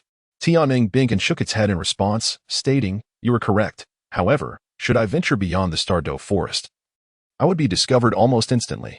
Even if I were not, humans would not spare me." The words of Tianming blinked evoked memories of Xiaowu in Qian Shaoi's mind. And he sighed, "Human desires are insatiable. In the past, when soul beasts acted recklessly, humanity merely sought survival.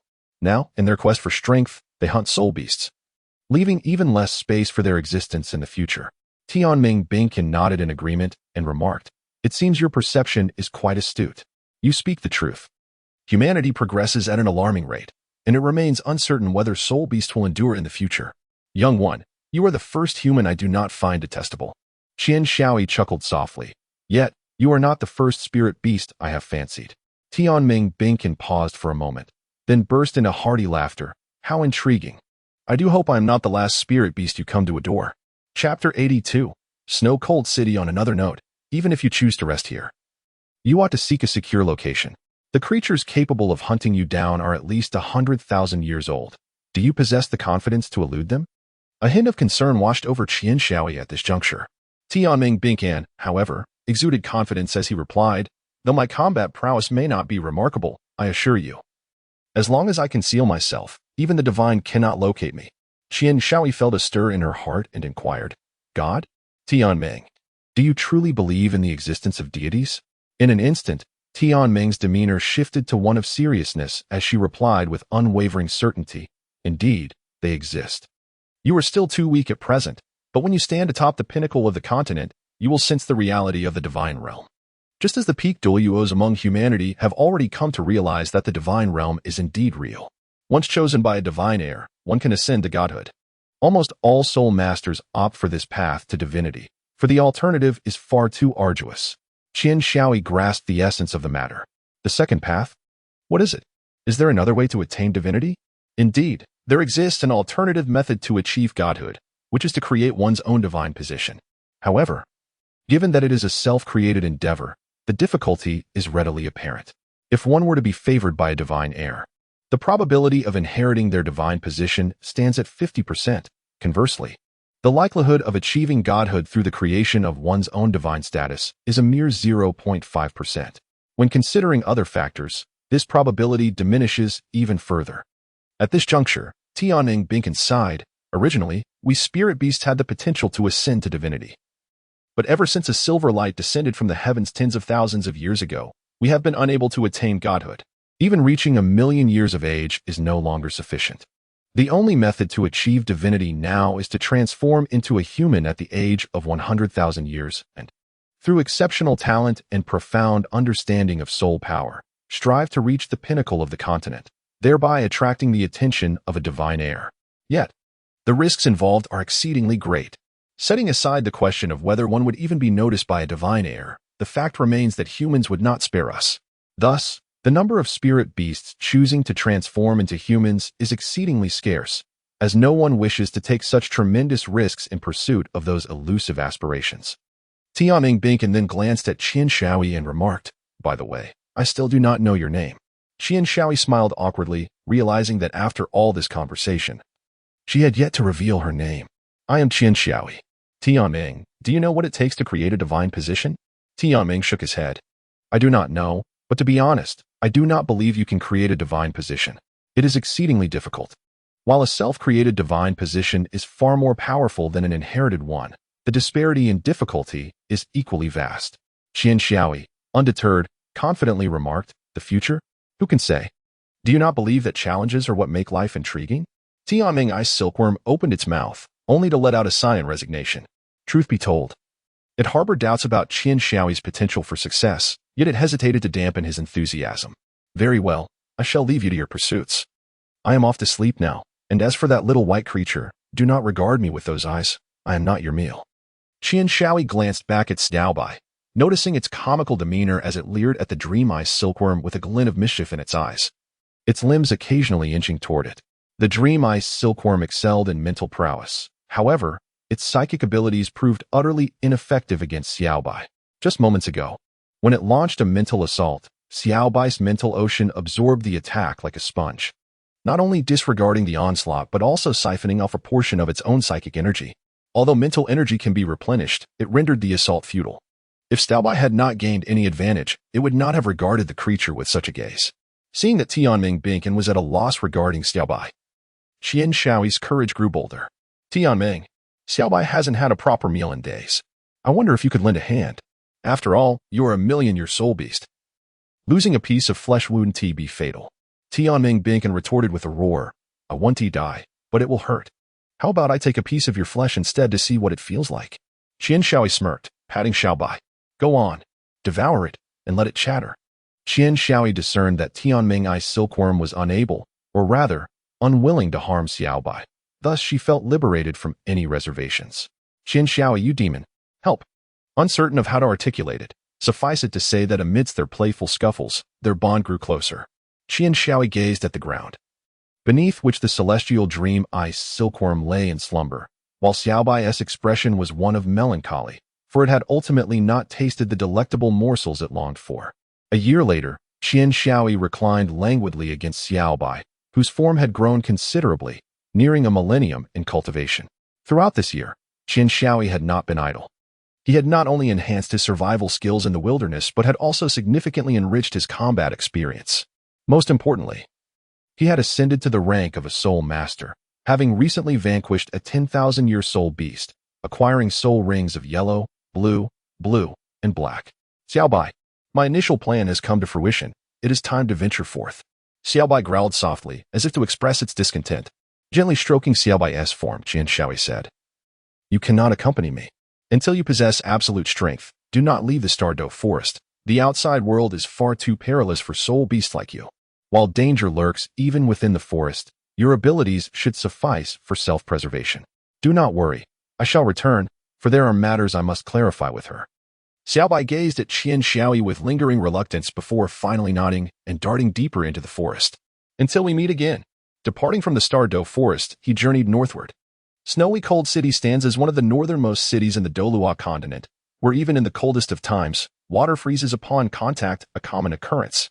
Yet, despite this, the city thrives with vibrancy, showing no signs of desolation due to its remote location. Qian Shaoi, clad in a thick cotton coat, shivered uncontrollably and pondered to himself. How on earth did I find myself here? He decided to regard it as an opportunity to strengthen his resilience to the cold. In contrast, the others within the city, though dressed warmly, did not appear nearly as disheveled as he did. Perhaps they had already acclimated to their surroundings. Qian Shaoi entered a tavern bustling with patrons, likely seeking warmth from the chill in the air through the indulgence of spirits. Taking a seat in a dim corner, he summoned a server, exclaiming, "Bring me a fine jug of wine. I am freezing to death." "Certainly," the server replied, hastily finishing his tasks before swiftly approaching with a jug of wine. Noticing that Qian Shaoi appeared to be merely in his teens, he refrained from comment, as it was not uncommon for individuals of such age to be married in this region.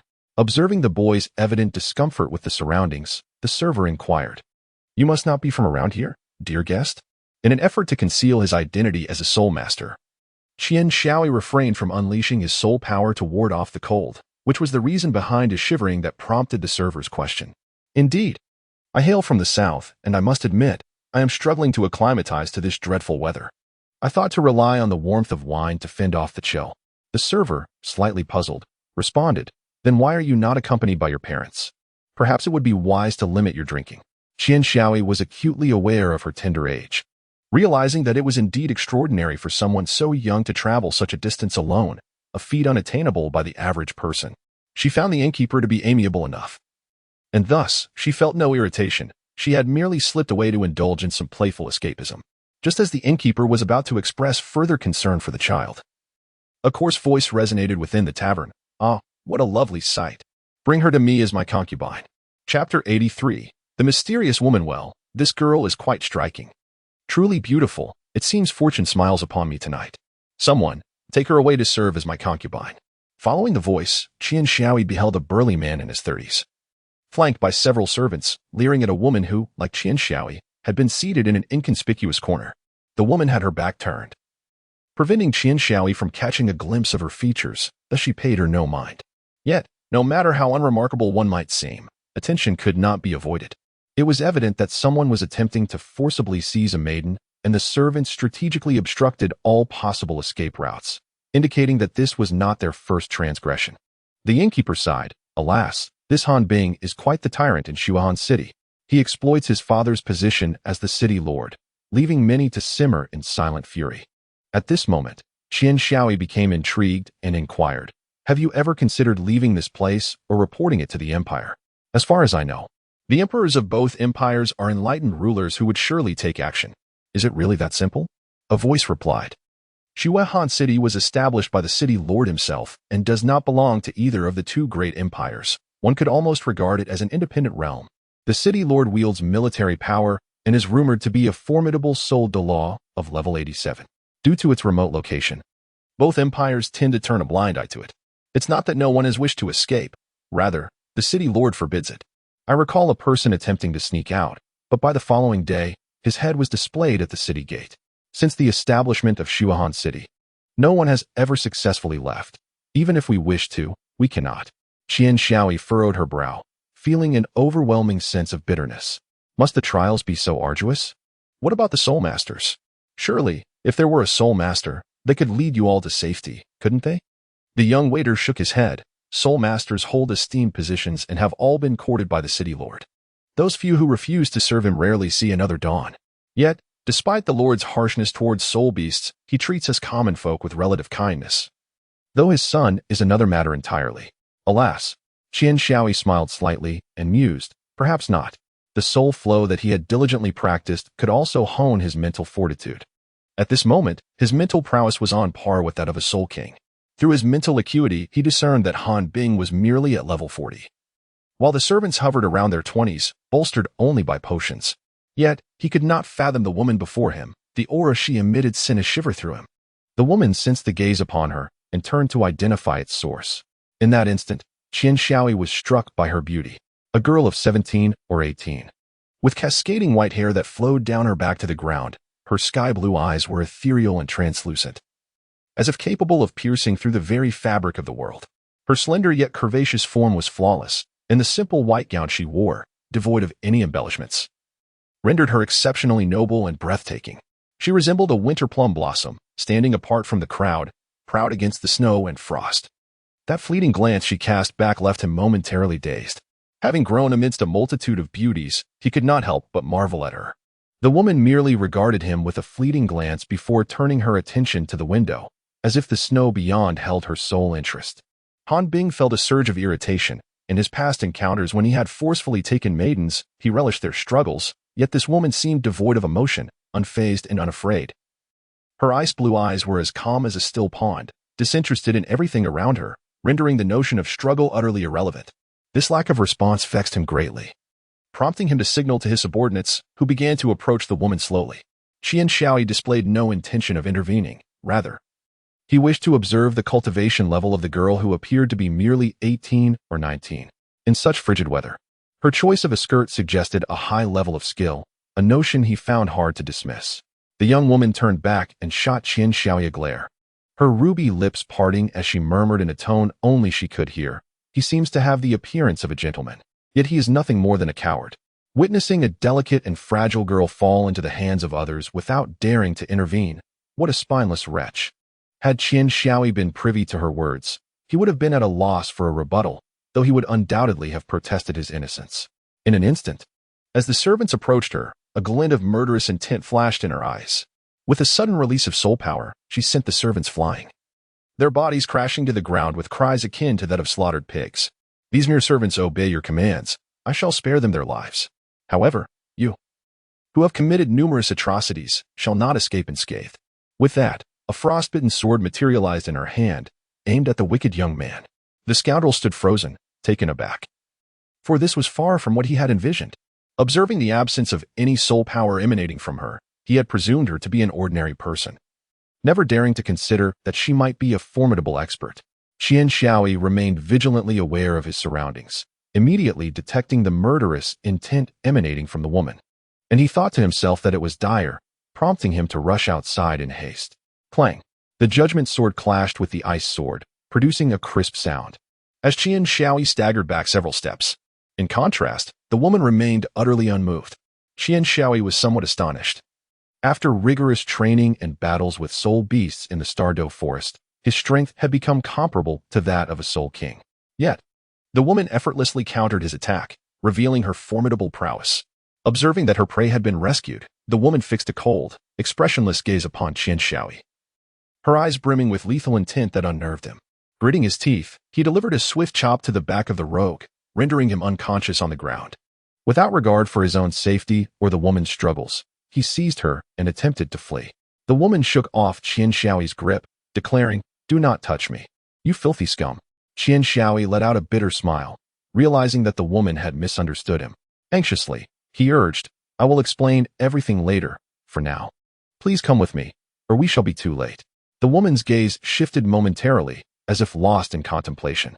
"Lead the way," she replied. Qian Xiaoyi occasionally glanced back to check for pursuers, twisting and turning, fearful of being discovered. In contrast, the woman displayed a leisurely demeanor, showing not the slightest hint of anxiety. Qian Xiaoyi led the woman to a secluded corner and turned back to meet her questioning gaze. "Why didn't you help me before?" the woman said coldly. Qian Xiaoyi realized that she had not deterred the ruffians from approaching her at the very beginning. She sighed in exasperation and remarked, "Why should I assist you? You are also a soul master, and indeed stronger than they are." Should I intervene merely because you are a striking beauty? There is no imminent threat to life, so I see no reason to intervene. The woman's tone became increasingly brusque. Am I to believe that by eliminating that scoundrel, I would put my life in jeopardy? Qian Shaoi curled her lip in disdain. Foolish woman. Can you not think for a moment? Killing those servants may have gone unnoticed by the Lord, who is well aware of his child's nature, turning a blind eye. However, if you were to slay that scoundrel, the Lord would certainly not take it lightly upon discovering that his son met his end at your hands.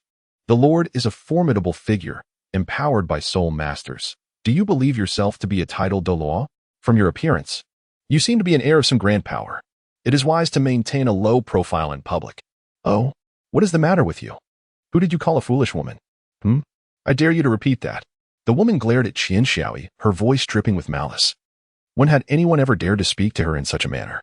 For reasons unknown, Qian Shaoi found delight in her anger, yet when she truly was enraged, a sense of trepidation enveloped him. Ha ha. Well, I was merely jesting. Do not take it so seriously. I just wanted to caution you against acting impulsively. It could lead you into peril. Qian Shaoi chuckled nervously. And what of it? In my eyes, no one surpasses me, the woman retorted before striding away. Goodness, how arrogant. Qian Shaoi exclaimed. Hey, where are you going? To kill. Upon hearing this, Qian Shaoi felt a surge of displeasure. Did you truly disregard all I have conveyed? Treating my words as mere whispers in the wind?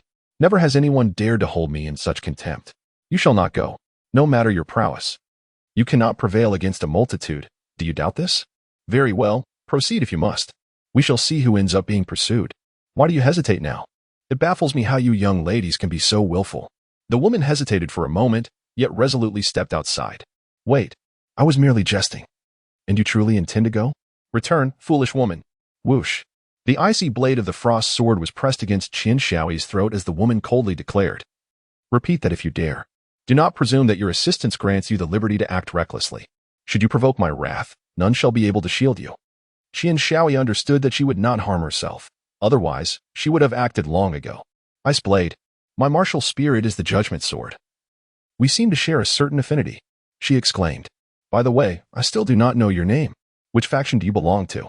The woman's gaze flickered, her eyes sharp as she scrutinized Qian Shaoi, as if attempting to discern his true intentions.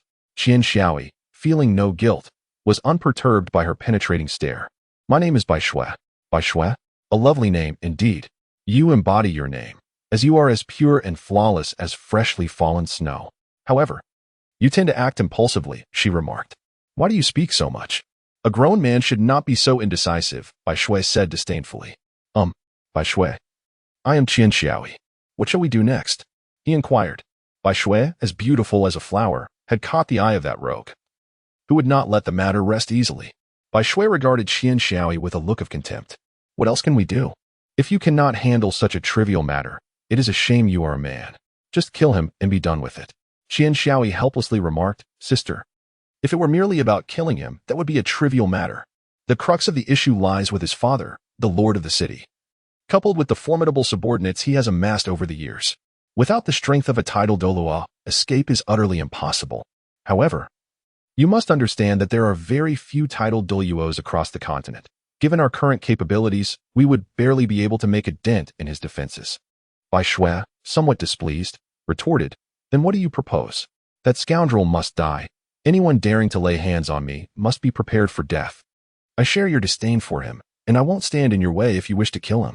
However, we must devise a meticulous plan. If you recklessly charge in and slay him, his father will ensure that you suffer a fate worse than death.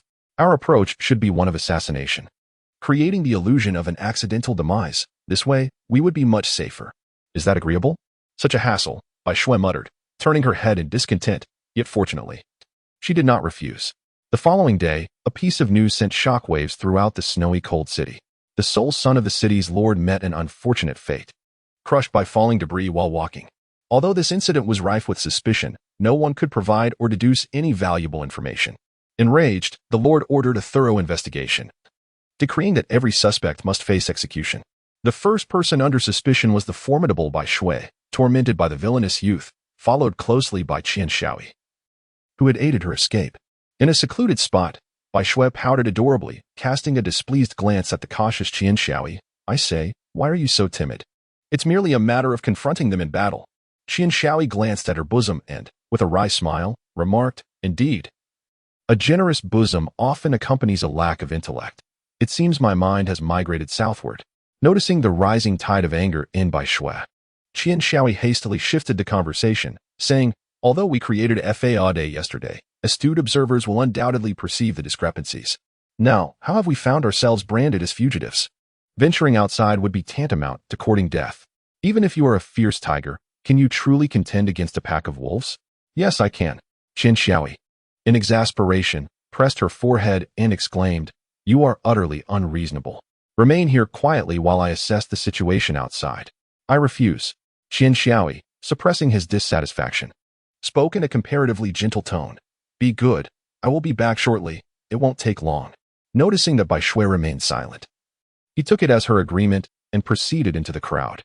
Little did he realize that, regardless of her usual icy demeanor, Bai Shui gazed at his retreating figure with a warm smile, akin to a delicate flower blooming shyly amidst the harshness of winter. Soon after, Bai Shui saw Qian Shaoi return with a troubled expression and inquired, "Hey, what happened?"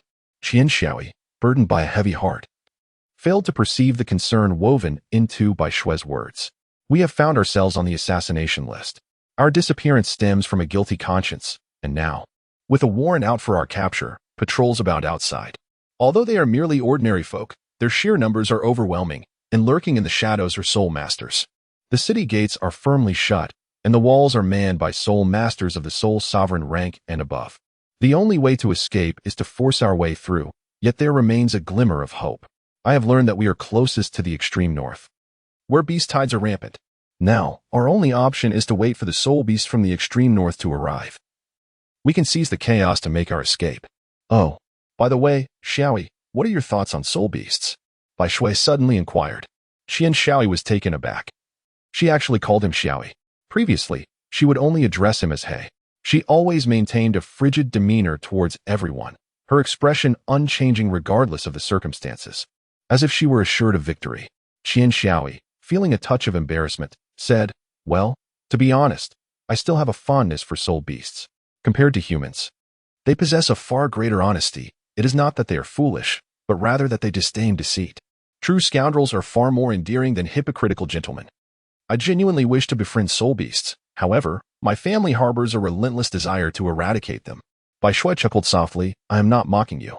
In fact, I share your admiration for soul beasts. One could say that among my friends, their numbers surpass those of humans."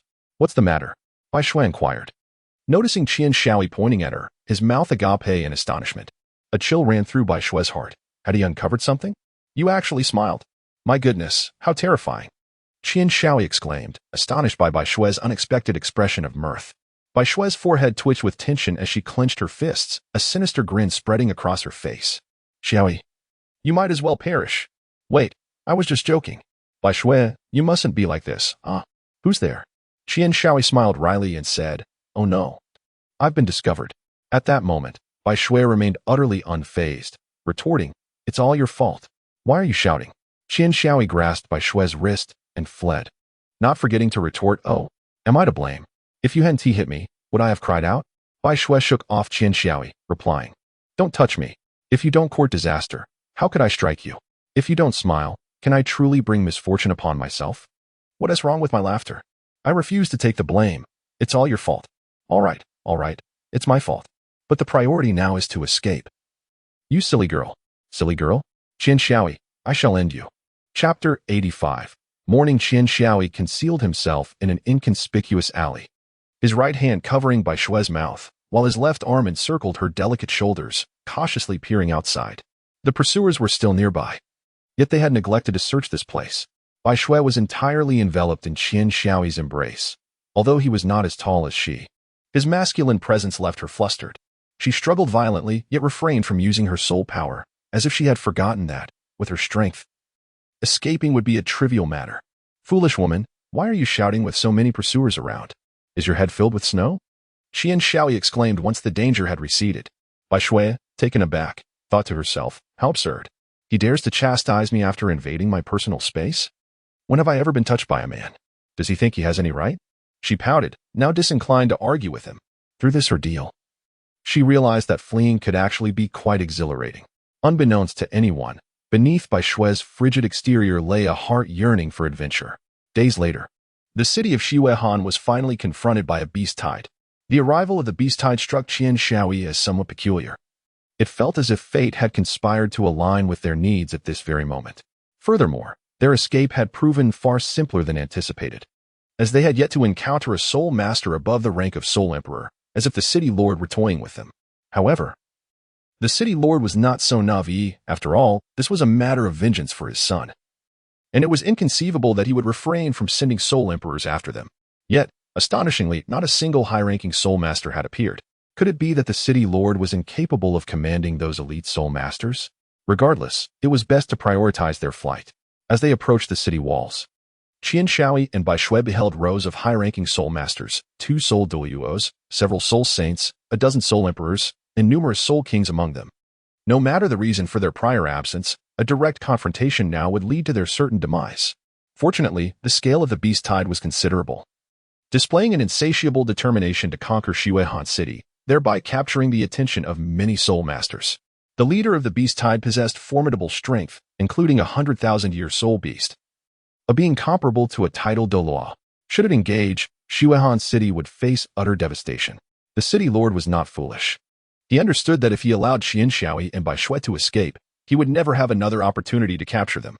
Yet, to withstand the beast tide, he had no choice but to abandon the pursuit of Qian Shaoi, opening the city gates and deploying all soul masters to the front lines. Though he felt a sense of reluctance, he was left with no alternative. He could only keep a watchful eye on the battlefield, ready to strike should Qian Shaoi and Bai Shui attempt to flee. Positioned near the city gates, his strength would ensure he could eliminate them with a single blow as they attempted their escape. Qian Shaoi and Bai Shui mingled within the ranks of the soul masters, engaging in a symbolic skirmish against the soul beasts. They fought valiantly, yet retreated gradually towards the edge of the battlefield.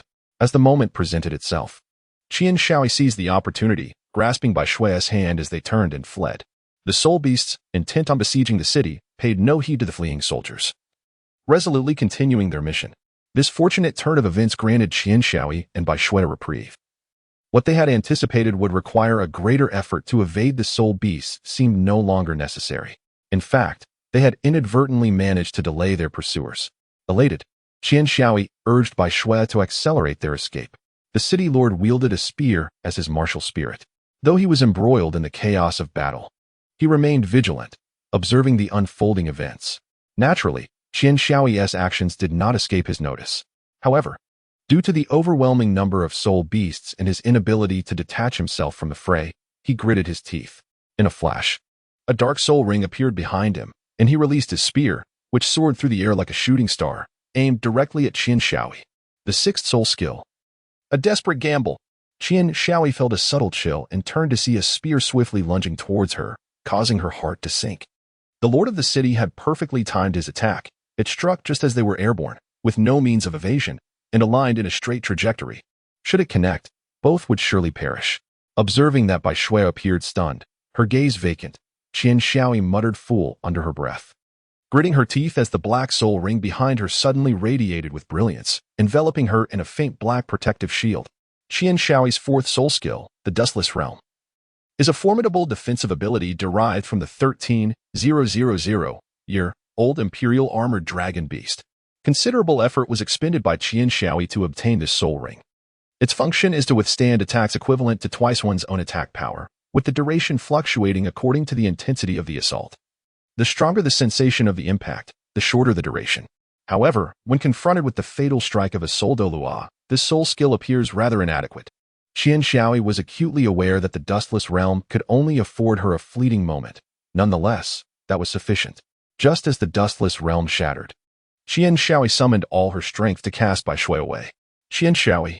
Bai Shui had only just awakened from her stupor when she was met with the harrowing sight of a spear piercing through Qian Shaoi.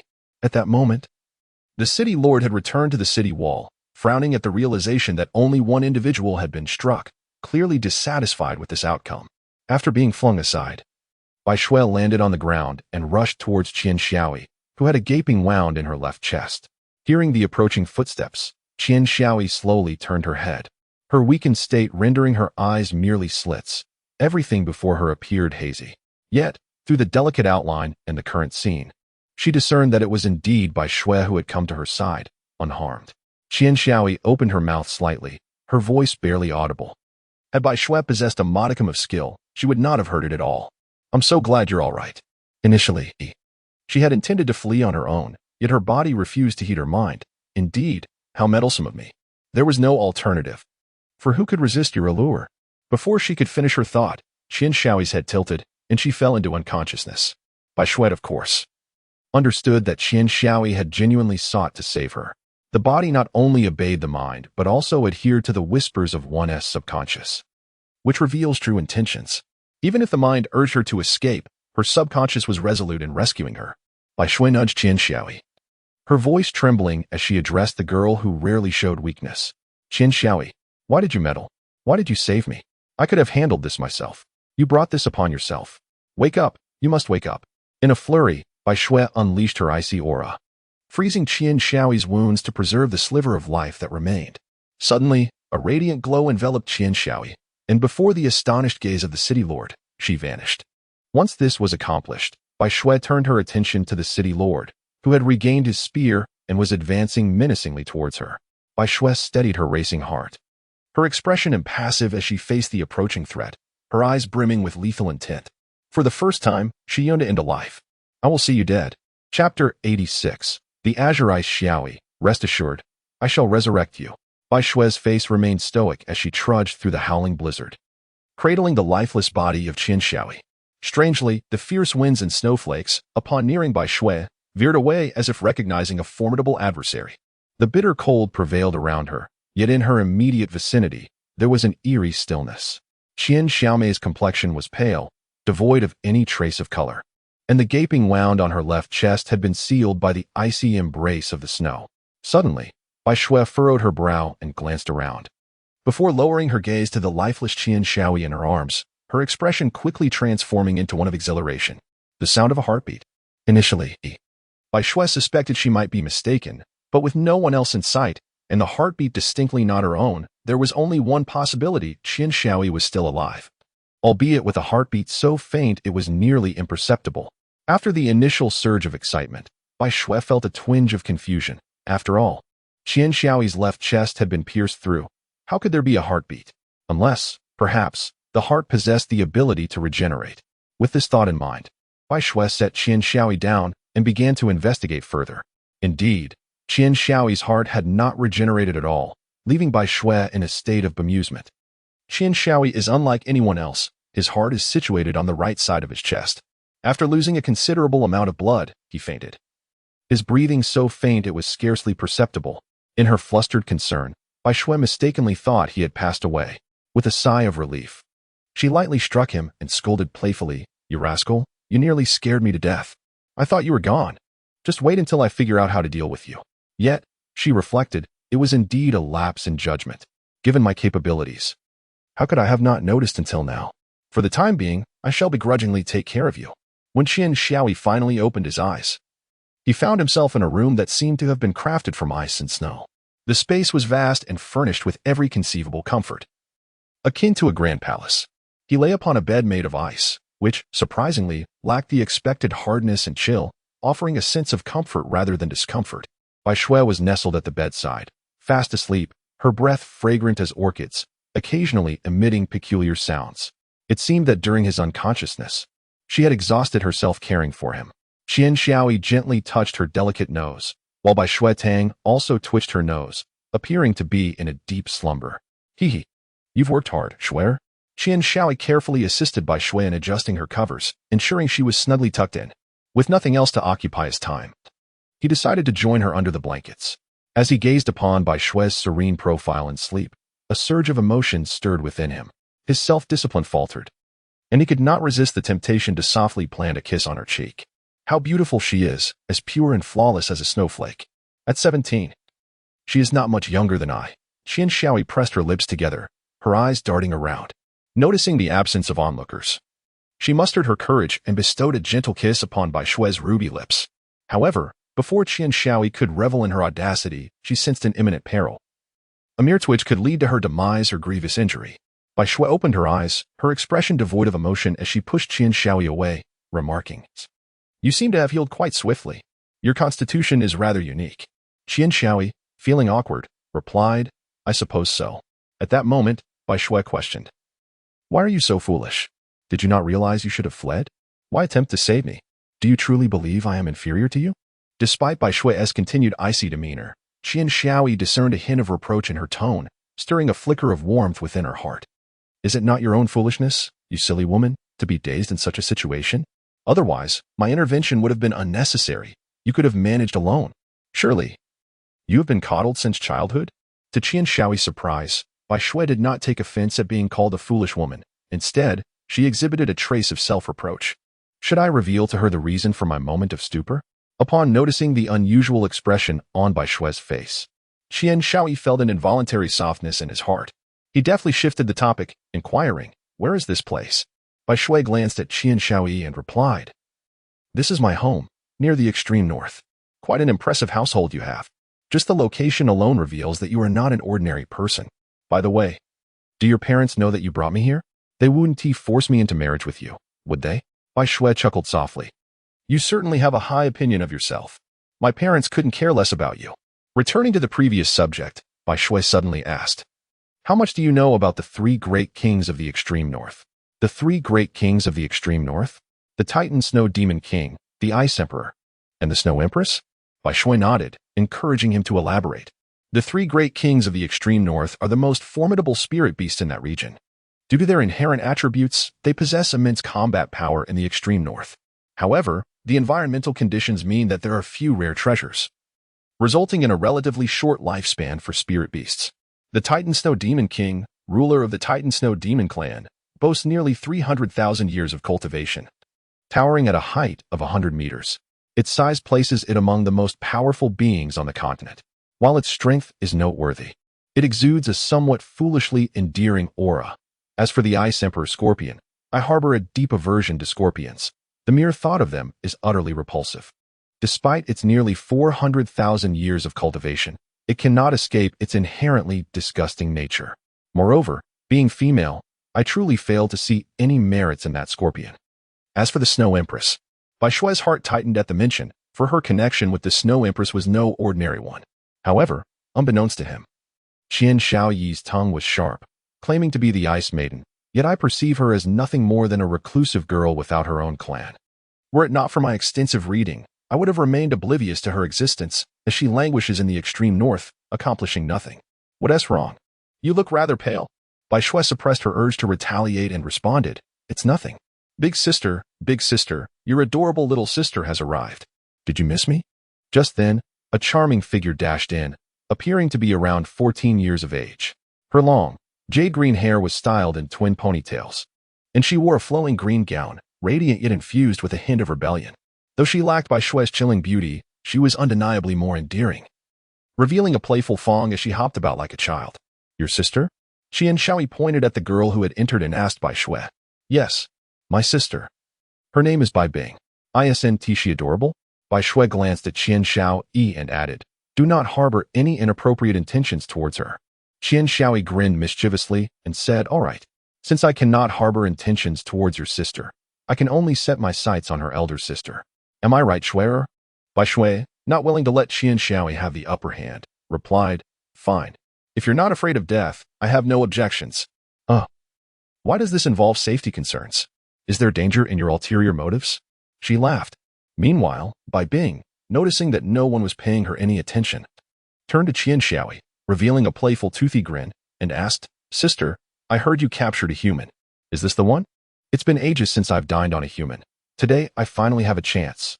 Should we steam or braise? You decide, sister." "Your sister? Wait, human? What do you mean?" Qian Shaoi looked at Bai Bing in confusion, wondering what she meant. Bai Shui sighed and, with a teasing glance at Qian Shaoi, said, "I had hoped to keep it a secret a little longer, but that girl exposed it. The homebody Snow Empress you mentioned is indeed me. And the revolting Ice Bai Emperor is my sister, that is her." Bai Bing firmly believed in her sister, since her sister claimed this human found her repulsive. It must be true. Repulsive? You vile human, you are the first to call me repulsive. Speak up, would you prefer to be steamed or braised? Bai Bing retorted. though her anger lacked any intimidation and instead appeared rather endearing. All right, don't stoop to his level. Arguing with him will only aggravate you more. This person is sharp-tongued. You must remain calm in his presence, Bai Shui advised, stopping Bai Bing from rushing forward. Haha, you two still dare to impersonate the Ice Emperor and Snow Empress? They are ancient soul beasts of hundreds of thousands of years. Just look at how adorable Bai Bing is. How could she possibly be a soul beast? As he spoke, he affectionately ruffled Bai Bing's hair, and given their similar height, it was not awkward at all. Bai Bing's expression hardened, her brows furrowing as she crossed her arms, revealing a vibrant green segmented scorpion tail behind her. Together with Bai Shui, they shot a teasing glance at the dazed Qian Xiaoyi. Now do you believe it? I am indeed the Ice Emperor. As soon as the words left her lips, Qian Xiaoyi collapsed to the ground, wailing, Don't eat me. I'm not tasty. Woe is me. 100,000-year soul beast. How terrifying. Bai Shui, her voice quivering with suppressed laughter, asked, Why are you crying? Were you not so formidable before? I saw you face the soul Douluo without flinching. Where did that audacious Qian Xiaoyi go? You even called me a foolish woman. Speaking ill of them in front of the two great kings of the extreme north. You are the only one on the continent bold enough to do so. I didn't know you were them. Besides, I'm only in my teens. Crying is perfectly normal, isn't it? Unlike you two, who are ancient crones of hundreds of thousands of years. The Ice Emperor clenched her fists, glaring fiercely, and declared, Are you seeking death? Don't you know that a woman as beautiful as me loathes discussions of age? Qian Xiaoyi wiped away her tears and, with a disdainful pout, exclaimed, Humph. A disgusting scorpion, yet claiming to be as beautiful as a flower? The mere thought is revolting. Ugh, vomit? You dare to vomit? You wretched scoundrel, I will kill you. Sister, do not hold me back. This person must perish. Calling me disgusting? Calling me old? This is the first time in my life that a creature has dared to speak to me in such a manner. If I do not slay him, my heart's resentment shall remain unquenched. I have changed my mind. I shall not consume him. Instead, I will tear him to shreds. I shall kill him, pierce him through. The Ice Empress was seething with fury, the sky transforming into a vivid green hue. The 10,000-year soul beasts quailed in terror, unsure of the cause of such rage from the second in command. Those who had provoked her would surely meet their doom. A soul beast nearing 400,000 years in age. Such wrath is not something everyone can withstand. To declare oneself as old lady yet refuse to acknowledge one's age. Witnessing the Ice Empress's heightened wrath, Qian Xiaoyi swiftly hid behind the Snow Empress, then reflected, if Bibi is the Ice Empress, then is Bai Shui not the Snow Empress? A soul beast of 700,000 years. Even my mother could not contend with her. Upon this realization, she retreated further into the corner. The Snow Empress glanced at Qian Xiaoyi, who was keeping her distance, and teased, What is the matter? Have you forgotten the kiss we shared moments ago? Now that you know I am a soul beast, do you still wish to pursue me? Haha. Today marks one of the happiest days for the Snow Empress in many years. Oh, it seems that Binger is about to approach. What shall you do? If I do not intervene, you may very well meet your end. Would you like my assistance? Qian Xiaoyi nodded gratefully. Do you wish for me to intervene on your behalf? Qian Xiaoyi nodded slightly. Do you wish for her to spare your life? Qian Xiaoyi nodded slightly. Please. I beg you, she implored. Just as she was about to acquiesce, her expression and actions suddenly froze. Observing Qian Xiaoyi's turmoil between life and dignity, the Snow Empress urged, Come on, plead with your sister, and she will assist you. Doesn't that sound like a fair exchange? A mere phrase or a life, you choose. Oh dear. Binger is so formidable. I fear I cannot withstand her any longer. Sister, could you perhaps elevate your performance? Your current display leaves me quite uncomfortable. Isn't it simply that if I do not beg you, you will unleash a scorpion upon me? Just say it outright.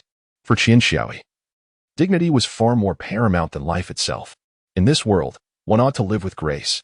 Even if life were to be extinguished, dignity would remain. However, without dignity, existence would hold no significance. Moreover, if the Snow Empress truly wished to see her perish, she would not have to resort to such means. Thus, upon witnessing the Snow Empress allow the Ice Emperor to charge forward, Qian Xiaoyi made a resolute choice to protect her dignity. She decisively pleaded for mercy. Swear, help me. They are trying to kill me. Qian Xiaoyi cast aside her dignity without remorse and begged for forgiveness. The Ice Emperor halted, looking down upon her with disdain. I had thought you possessed some spirit. Qian Xiaoyi retorted defiantly, What does this have to do with ambition? I have not knelt before anyone. Then, with a hint of caution, she glanced at the Ice Emperor and inquired, So, you are not going to kill me? The Ice Emperor let out a disdainful huff, declaring, I know my sister all too well. As long as she is present, I could never bring myself to slay you. However, do remain vigilant. She cannot protect you for eternity. I shall seek an opportunity to end your life. Do not entertain thoughts of escape. With your abilities, you would surely perish from the cold, for this is the very heart of the extreme north. Isn't this supposed to be the outskirts? Qian Shaoi turned to the Snow Emperor and asked. The Snow Emperor blinked, placing her index finger upon her lips, and replied, Of course, I was merely teasing you. Qian Shaoi's eyes twitched slightly. You, a soul beast of 700,000 years, dare to masquerade as a 17-year-old maiden. I might have remained oblivious. But now that I am aware, how can you still act so adorably? Are you not aware of your own age? Such shamelessness. The Snow Empress's expression abruptly froze, and she forced a smile, saying, Ice, go ahead and strike him. Remember to put some strength into it, just don't kill him. This fellow has a unique constitution and can withstand quite a beating. Qian Shaoi gazed at the encroaching Ice Emperor, mustering her final resistance. Hey, what do you intend to do? I warn you, do not come any closer. I am quite formidable, and I am not afraid of you. Stay back. Schwer, help me. Chapter 88. Tempering the Body with Coldness. Hee, sister, I adore your words. Qian Shaoi gazed at the approaching Ice Emperor, making one final struggle. Hey, what do you intend to do? I warn you, do not come any closer. I am quite formidable. Please stay back. Help. Schwer. The room echoed with a cacophony reminiscent of a pig being slaughtered. Qian Shaoi, with a bruised face and swollen features, gazed at the Ice Emperor, feeling a heavy sense of discomfort. A glance at the Snow Empress, who feigned interest in the scenery, revealed a depth of resentment in his eyes. The Ice Emperor lashed out with her tail once more, her voice tinged with dissatisfaction. Enough. Cease looking at your sister with such eyes. If it weren't for your sharp tongue, would you be in this predicament? Had I been in a foul mood, you would already be a lifeless corpse. Furthermore, I have already extended ample assistance to you. As a man, how can you constantly rely on women for help? Qian Shaoi murmured softly. What does it mean to be frequent? It hasn't helped me much, has it? What did you say? After all, it is a soul beast that has existed for over 300,000 years. It is inconceivable that it could not hear Qian Shaoi's grievances. You foolish creature. How dare you call your sister foolish? Were it not for her, how many times would you have perished? In Snow-Cold City. If your sister had not unleashed her soul power to repel those formidable soul masters, would you have been able to escape? If she hadn't sent me a message to initiate the beast tide, you would still be clinging to life in desperation, though the initial trouble may stem from her. Would you have avoided complications without her? Your unique constitution, with your heart situated on the right side, would have led to your demise from excessive blood loss had she chosen to neglect you. Do you understand? Your safe passage has been a result of your sister quietly alleviating your burdens. Do you truly believe yourself to be someone of great importance? If your sister were not present, I would not hesitate to eliminate you at once. The Snow Empress cast a reproachful glance at the Ice Emperor, chastising him for his excessively harsh words. Qian Shaoi was momentarily taken aback, bowing her head with a somewhat dejected expression. It was no wonder that she had been of no assistance to her. Rather, it was she who had resolved one predicament after another for her. Although those troubles had arisen because of her, without her presence, Qian Shaoi realized how profoundly inadequate she truly was. Qian Shaoi gazed gently at the Snow Emperor, who averted his face, refusing to meet his eyes. Undeterred, Qian Shaoi turned resolutely to the Ice Emperor and declared, by Bing, you are a soul beast of 100,000 years. Your knowledge and experience far surpass mine. I yearn to know how I might grow stronger. He was weary of being a burden to others and no longer wished for their protection. He desired to be the one to safeguard them. The Ice Emperor and Snow Emperor exchanged astonished glances, and Qian Shaoi continued, I wish to become stronger, by Bing. Is there a way? After a moment of contemplation, the Ice Emperor replied with a mischievous smile, Indeed, there is.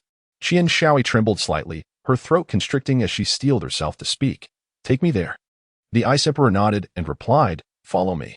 The Snow Empress, observing the Ice Emperor's smile, expressed her concern, Binger, you. The Ice Emperor turned, revealing a warm smile. Sister, rest assured, this human will not perish. I promise to return you a living being. The phrase will not perish is indeed a thought-provoking expression. Moreover, the Ice Emperor specified living, rather than whole. The Snow Empress waved her hand dismissively. You may go. I shall remain here. Indeed, she is quite the homebody. Once outside the room, the Ice Emperor instantly transformed his demeanor, smirking wickedly. Your name is Qian Shaoi, is it not? I possess a method that can enhance your abilities, specifically tailored for humans. If successful, your combat prowess will soar. Do you wish to accept this challenge? Qian Xiaoyi is rather cautious and inquired. Does this mean we are destined to fail? However, even in the event of failure, there is little cause for concern, unlike other cultivation methods. This approach is remarkably safe and poses no threat to life. Qian Xiaoyi nodded. Very well. I shall accompany you. But could you refrain from smiling? It frightens me. It seems your ability to foresee danger is quite remarkable. It's not my prowess, but rather that your thoughts are clearly etched upon your face. She retorted. By the way, I am nearly frozen to death. Would you dare assist me? If I perish, how will you explain it to Schwer? Upon exiting the room, Qian Xiaoyi immediately felt a wave of chill. After all, they were at the heart of the frigid north. If he were to remain outside, with the strength of his soul sect, he would surely not survive a minute. The Ice Emperor scoffed, casually enveloping him in a barrier of soul energy. Ignoring Qian Xiaoyi's protests, he lifted him into the air. The Ice Emperor was undoubtedly intentional in his actions, as the biting wind would occasionally pierce through the barrier, freezing him in those exposed areas, while a barely perceptible smile graced the Ice Emperor's lips. I have been dreadfully bored these years. At last, something to entertain me. Just thinking about it brings me joy. Hey, you there. Your motives towards the Snow Empress are rather questionable, aren't they? Qian Xiaoyi trembled in the cold, afraid to retort, for the Ice Emperor had truly harbored murderous intent towards him. Before he could utter a word, the Ice Emperor continued. If you truly harbor any thoughts towards my sister, I advise you to abandon them. Why? Qian Xiaoyi instinctively inquired. The Ice Emperor gazed at him for a long while before replying. Because my sister is devoid of a heart. Devoid of a heart? The Ice Emperor nodded slightly. She was born into existence without a heart, which is why she ventures into the human realm for training. Though she has begun to acquire some emotions during this time with you, she harbors no genuine feelings for you, and she certainly will not in the future. Moreover, your races are fundamentally different. Even if she were to accept you, your family would never accept her. Furthermore, consider the issue of lifespan. Even if a human were to cultivate to the pinnacle of Douluo, their lifespan would barely reach 300 years. To my sister, 300 years is but a fleeting slumber. Imagine, if you were to be together, how painful it would be for her to lose you after such a brief time. If you truly care for my sister, for her sake, you must let her go. Qian Xiaoyi focused her mind and then spoke. In comparison to the Ice Emperor and the Snow Empress, I prefer to call you Blue Ice and White Snow. For I hold a fondness for both of you. You are correct. My lifespan is considerably shorter than yours. However, there exists a method to attain divinity.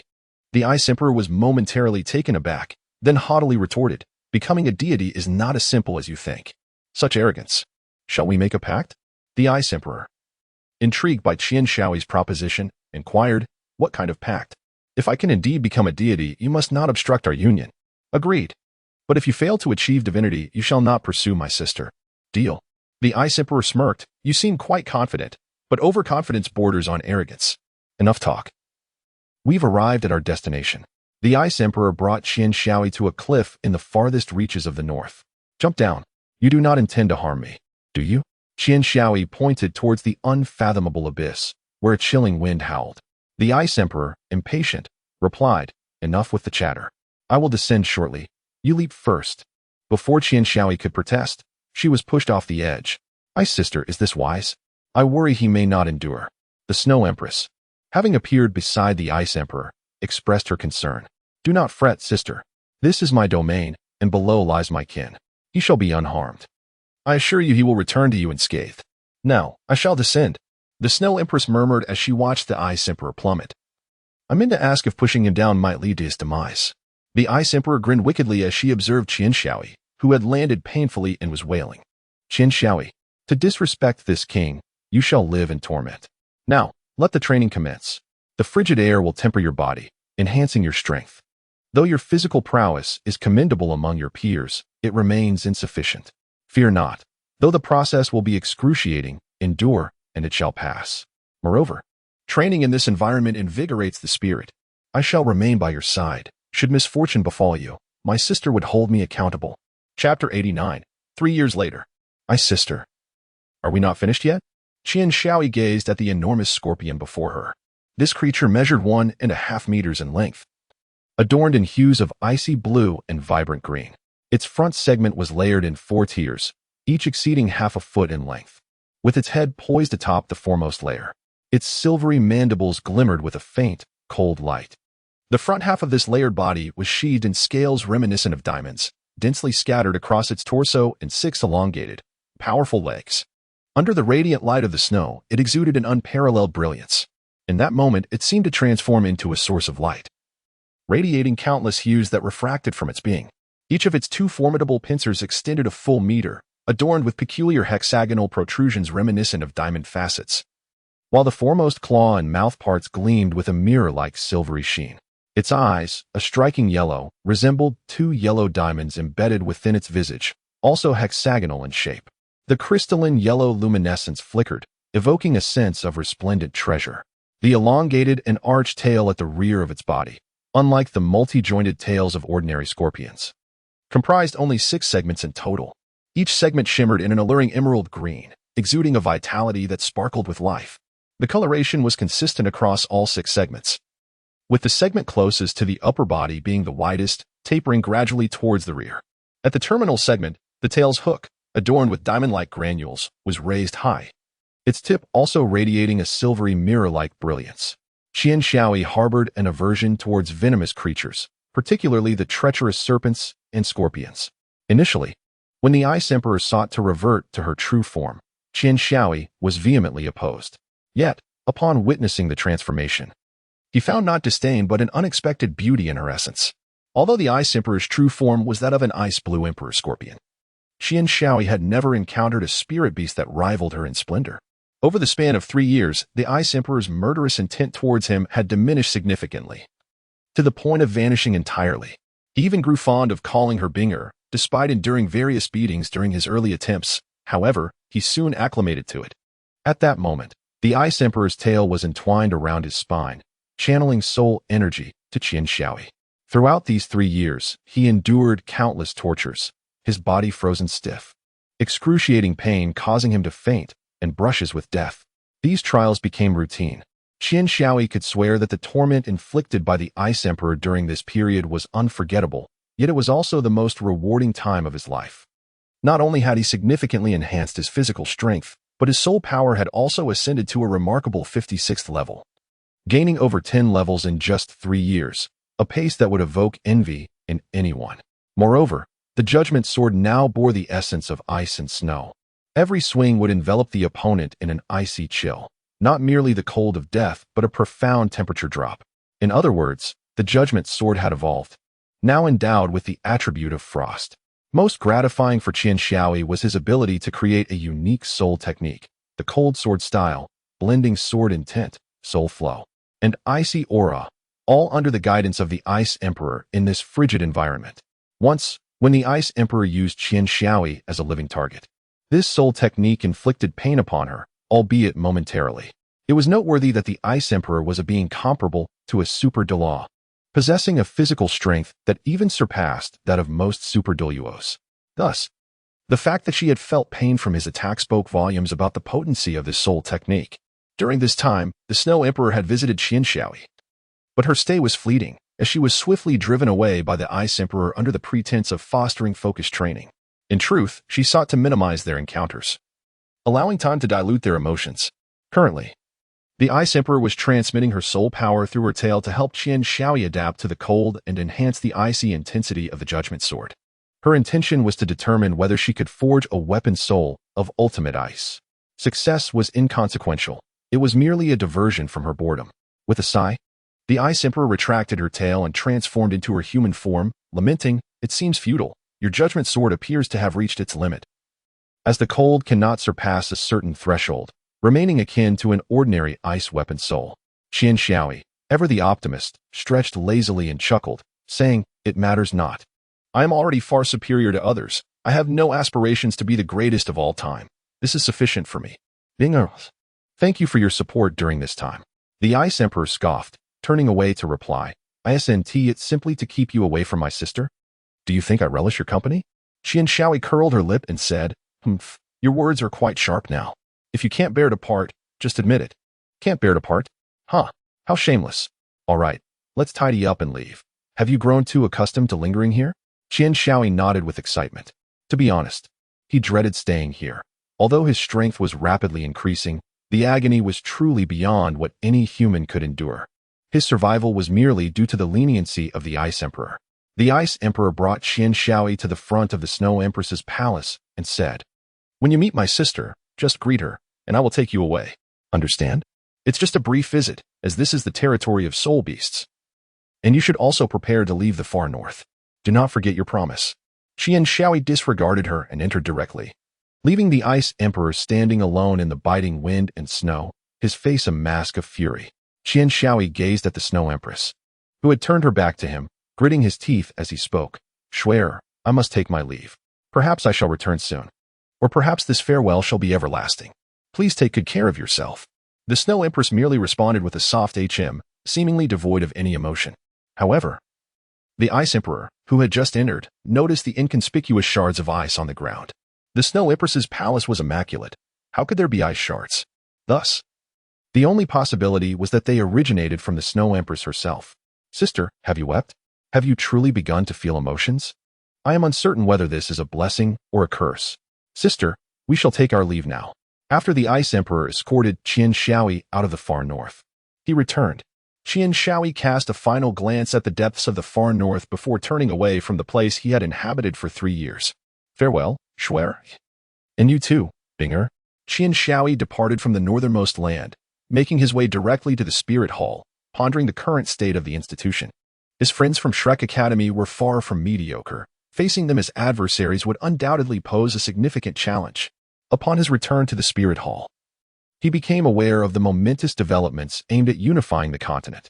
The Pope, Bibi Dong, had resolutely implemented the doctrine that those who comply shall prosper while those who resist shall perish, meting out death to all who oppose her. "Shaoi, where have you been? Why did it take you so long to return?" Bibi Dong inquired, her voice laced with deep concern. It's a long story. Mother, I've been meaning to ask, why is it so crucial to unify the continent?" Qian Shaoi queried, looking towards Bibi Dong. Bibi Dong affectionately ruffled his hair and replied with a smile, "I understand that you are troubled, but you must realize that nothing is ever perfect. With gain comes loss. And loss does not guarantee gain. This is the essence of the saying, fortune does not come in pairs, and calamities do not come alone. My aim is to restore peace to the continent. Although the two great empires have not engaged in major warfare, the skirmishes behind the scenes have never ceased. While these minor conflicts may seem trivial to them, they are calamities for the common people. How many families have been shattered by war? How many lives have been lost? Not everyone encounters a savior like Nar, and I cannot attend to every individual. The only way to cease the warfare is through the unification of the continent. If victorious, peace will grace the land. If defeated, the two empires will understand the value of peace. Thus, regardless of the outcome, our objective will be achieved. However, if we fail, I too shall meet my demise. Moreover, I sense that the continent's tribulations are imminent. Unbeknownst to Bibi Dong, the impending fate of the continent was already lurking beside her. Tribulations? Qian Shaoi pondered briefly, letting out a sigh. The world is divided into two sides. Where there is good, there must also be evil. A truth that remains constant through the ages. Mother, no matter what, I shall stand by your side. Though I am not your biological son, I am still your child. And I will assist you, Qian Shaoi declared. Bibi Dong was not devoid of emotions. She held a profound affection for this son. "Shaoi, rest assured, I will spare the leaders of the Seven Treasure Glazed Tile School." Bibi Dong had anticipated that Qian Shaoi would be pleased, but instead, he shook his head. "Mother, I have my own convictions." That night, at the Seven Treasure Glazed Tile School, a figure cloaked in black glided towards Ning Fengxi's study. The robe was loose, concealing the figure's shape and features. "Ah, so it is you who has caused me to squander so much time." "Stop. Who are you?" As the master of the school, Ning Fengxi had ensured that his study was well guarded, especially with him present. Ning Fengxi, an avid reader, cherished his quiet evenings to indulge in literature after a day filled with duties. "Inform your master that I have urgent matters to discuss." Quickly, the cloaked man urged, his tone tinged with urgency. "Please leave." After dismissing the guards, Ning Fengxi continued, "I wonder, esteemed guest, what brings you to visit me at such an hour?" At that moment, Ning Fengxi pushed open the door and stepped outside, a subtle smile gracing his lips, his gaze as tranquil as an ancient well, exhibiting no signs of panic in the face of the unknown. As Qian Shaoi surveyed the surroundings and found no one, he lowered his cloak. "Uncle Ning, it's me." Xiui? What brings you here? Ning Fingji regarded Qian Xiaoyi with a mixture of caution and affection. After all, the boy belonged to the opposing faction. Uncle Ning. The situation is dire, and there's no time for pleasantries. We must leave at once. The Spirit Hall is launching an attack on the Seven Treasures Glazed Tile School. No sooner had he spoken than a long, piercing siren echoed through the air, shattering the tranquility of the night. Is it too late? Qian Xiaoyi murmured to himself. An enemy assault. Ning Fengji gritted his teeth in indignation. Uncle Ning, we need to discuss something. Shortly thereafter, a figure soared in on a sword. Fengji, it seems your instincts were correct. The Spirit Hall can no longer remain idle. Uncle Jian? Master. The newcomer was Jian Douluo, who was also Qian Xiaoyi's mentor. Qingxi nodded. I heard the alarm and came to check on you. It seems I've stumbled upon an unexpected windfall. Qian Xiaoyi managed a wry smile and shook his head. Master. I merely came to deliver a message. Although I may be a tad late, is it truly necessary to regard me in such a manner? Young man. Rongrong harbors an intense hatred for you now. How dare you show your face here? Qian Xiaoyi smiled and remarked, it would be better if you truly despised me. Yet, this level of disdain is still insufficient. Chen Xian replied, you should just leave. Regardless of the circumstances, you are still my adversary, and your presence here is rather inappropriate. Qian Xiaoyi shook her head, declaring, no, if I leave, the Seven Treasure Glazed Tile School will perish. The title Douluo dispatched by my mother possesses formidable strength, and besides, isn't the bone Douluo absent? Even if my master is strong, 2 fists cannot contend with 4 hands. If they take me hostage, perhaps the Seven Treasure Glazed Tile School might survive. Here they come, Chen Xian exclaimed, soaring into the sky on his sword, gazing into the distance. Oh, Chen Xian. Ha ha, it seems you are the only one here. Today, the Seven Treasure Glazed Tile School is destined for annihilation. Soon, 2 figures emerged on the horizon, one of whom spoke. Chen Xian's expression turned grave as he focused his mental energy on these 2 individuals. Each was a title Douluo, their strength comparable to his own. If he did not prepare himself, the risk of falling was imminent. Their presence indicated that the first line of defense for the Seven Treasure Glazed Tile School had already been breached. Behind the 2 title Douluo was a dense throng of soldiers from the Spirit Hall, steadily advancing towards the Seven Treasure Glazed Tile School. Release the arrows. Chen Xian commanded as the enemy drew near. The disciples of the Seven Treasure Glazed Tile School, armed with Juga crossbows, unleashed a barrage that inflicted considerable casualties on the Spirit Hall forces. However, such losses were negligible in the grand scheme of the battle. Is that Tang San's Juga crossbow? Yet, at that moment, the bolts hovered around Chen Xian as the 2 title Douluo fixed their gaze upon him, astonished by his actions. Chen Xian manipulated the crossbow bolts to create a tempest of metal among the Spirit Hall troops, instantly clearing a wide swath of enemies. He smiled, aware that these bolts were crafted from rare metals at great expense, designed specifically to turn the tide of battle in dire situations. You can actually control those bolts? That is not your martial spirit. One of the title Douluo commanded. Stop. Everyone halt. No matter how many there are, they cannot withstand a massacre. The 2 title Douluo were enraged, realizing their miscalculation. Once Chen Xian could control those bolts, combined with Ning Fengji's unparalleled support, they would only be able to match him at best. However, as Chen Xian noticed a faint smile on one of the title Douluo's lips, an ominous feeling crept into his heart. Swift and decisive action. Ning Rongrong, who had been cultivating in her chamber, furrowed her brow at the sound of the alarm. Making her way to Ning Fengji's study, the alarm signified an impending attack on the Seven Treasure Glazed Tile School, and her immediate thought was to be by her father's side to command the front line. The study was not nearby, and by the time she arrived, the battle had already commenced. Standing beside Ning Fengji, she beheld the man she had longed for, whose love coursed through her very being. Any lingering resentment dissipated upon seeing him. Just as she contemplated rushing into his embrace, he extinguished the last flicker of hope within her heart. As Qian Xiaoyi seized the opportunity while Chen Xian was engaged in battle, he wielded his martial soul to slice through Ning Fengji's throat. Qian Xiaoyi turned his head, feigning surprise at the sight of Ning Rongrong, and with a sinister smile remarked, Ning Fengji truly is a fool for trusting me so completely. Ha ha ha. Ning Rongrong, her voice hoarse with anguish, cried out, why? Her eyes brimmed with hatred. The love that had once been ingrained in her soul had transformed into pure loathing.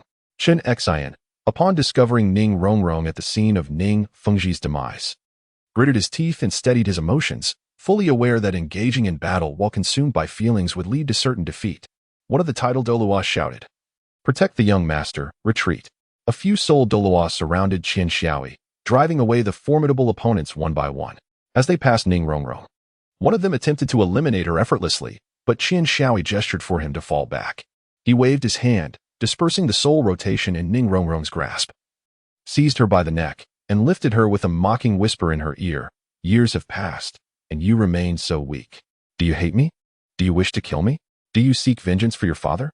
Then hasten to grow stronger. You have yet to unleash even a fraction of the soul rotation's power. I have no desire to slay the weak. Ha ha ha. Now, be gone." With that, he cast Ning Rongrong aside. Seeing the foe's retreat, Chen Xin approached Ning Fengji's lifeless form, carefully examining him.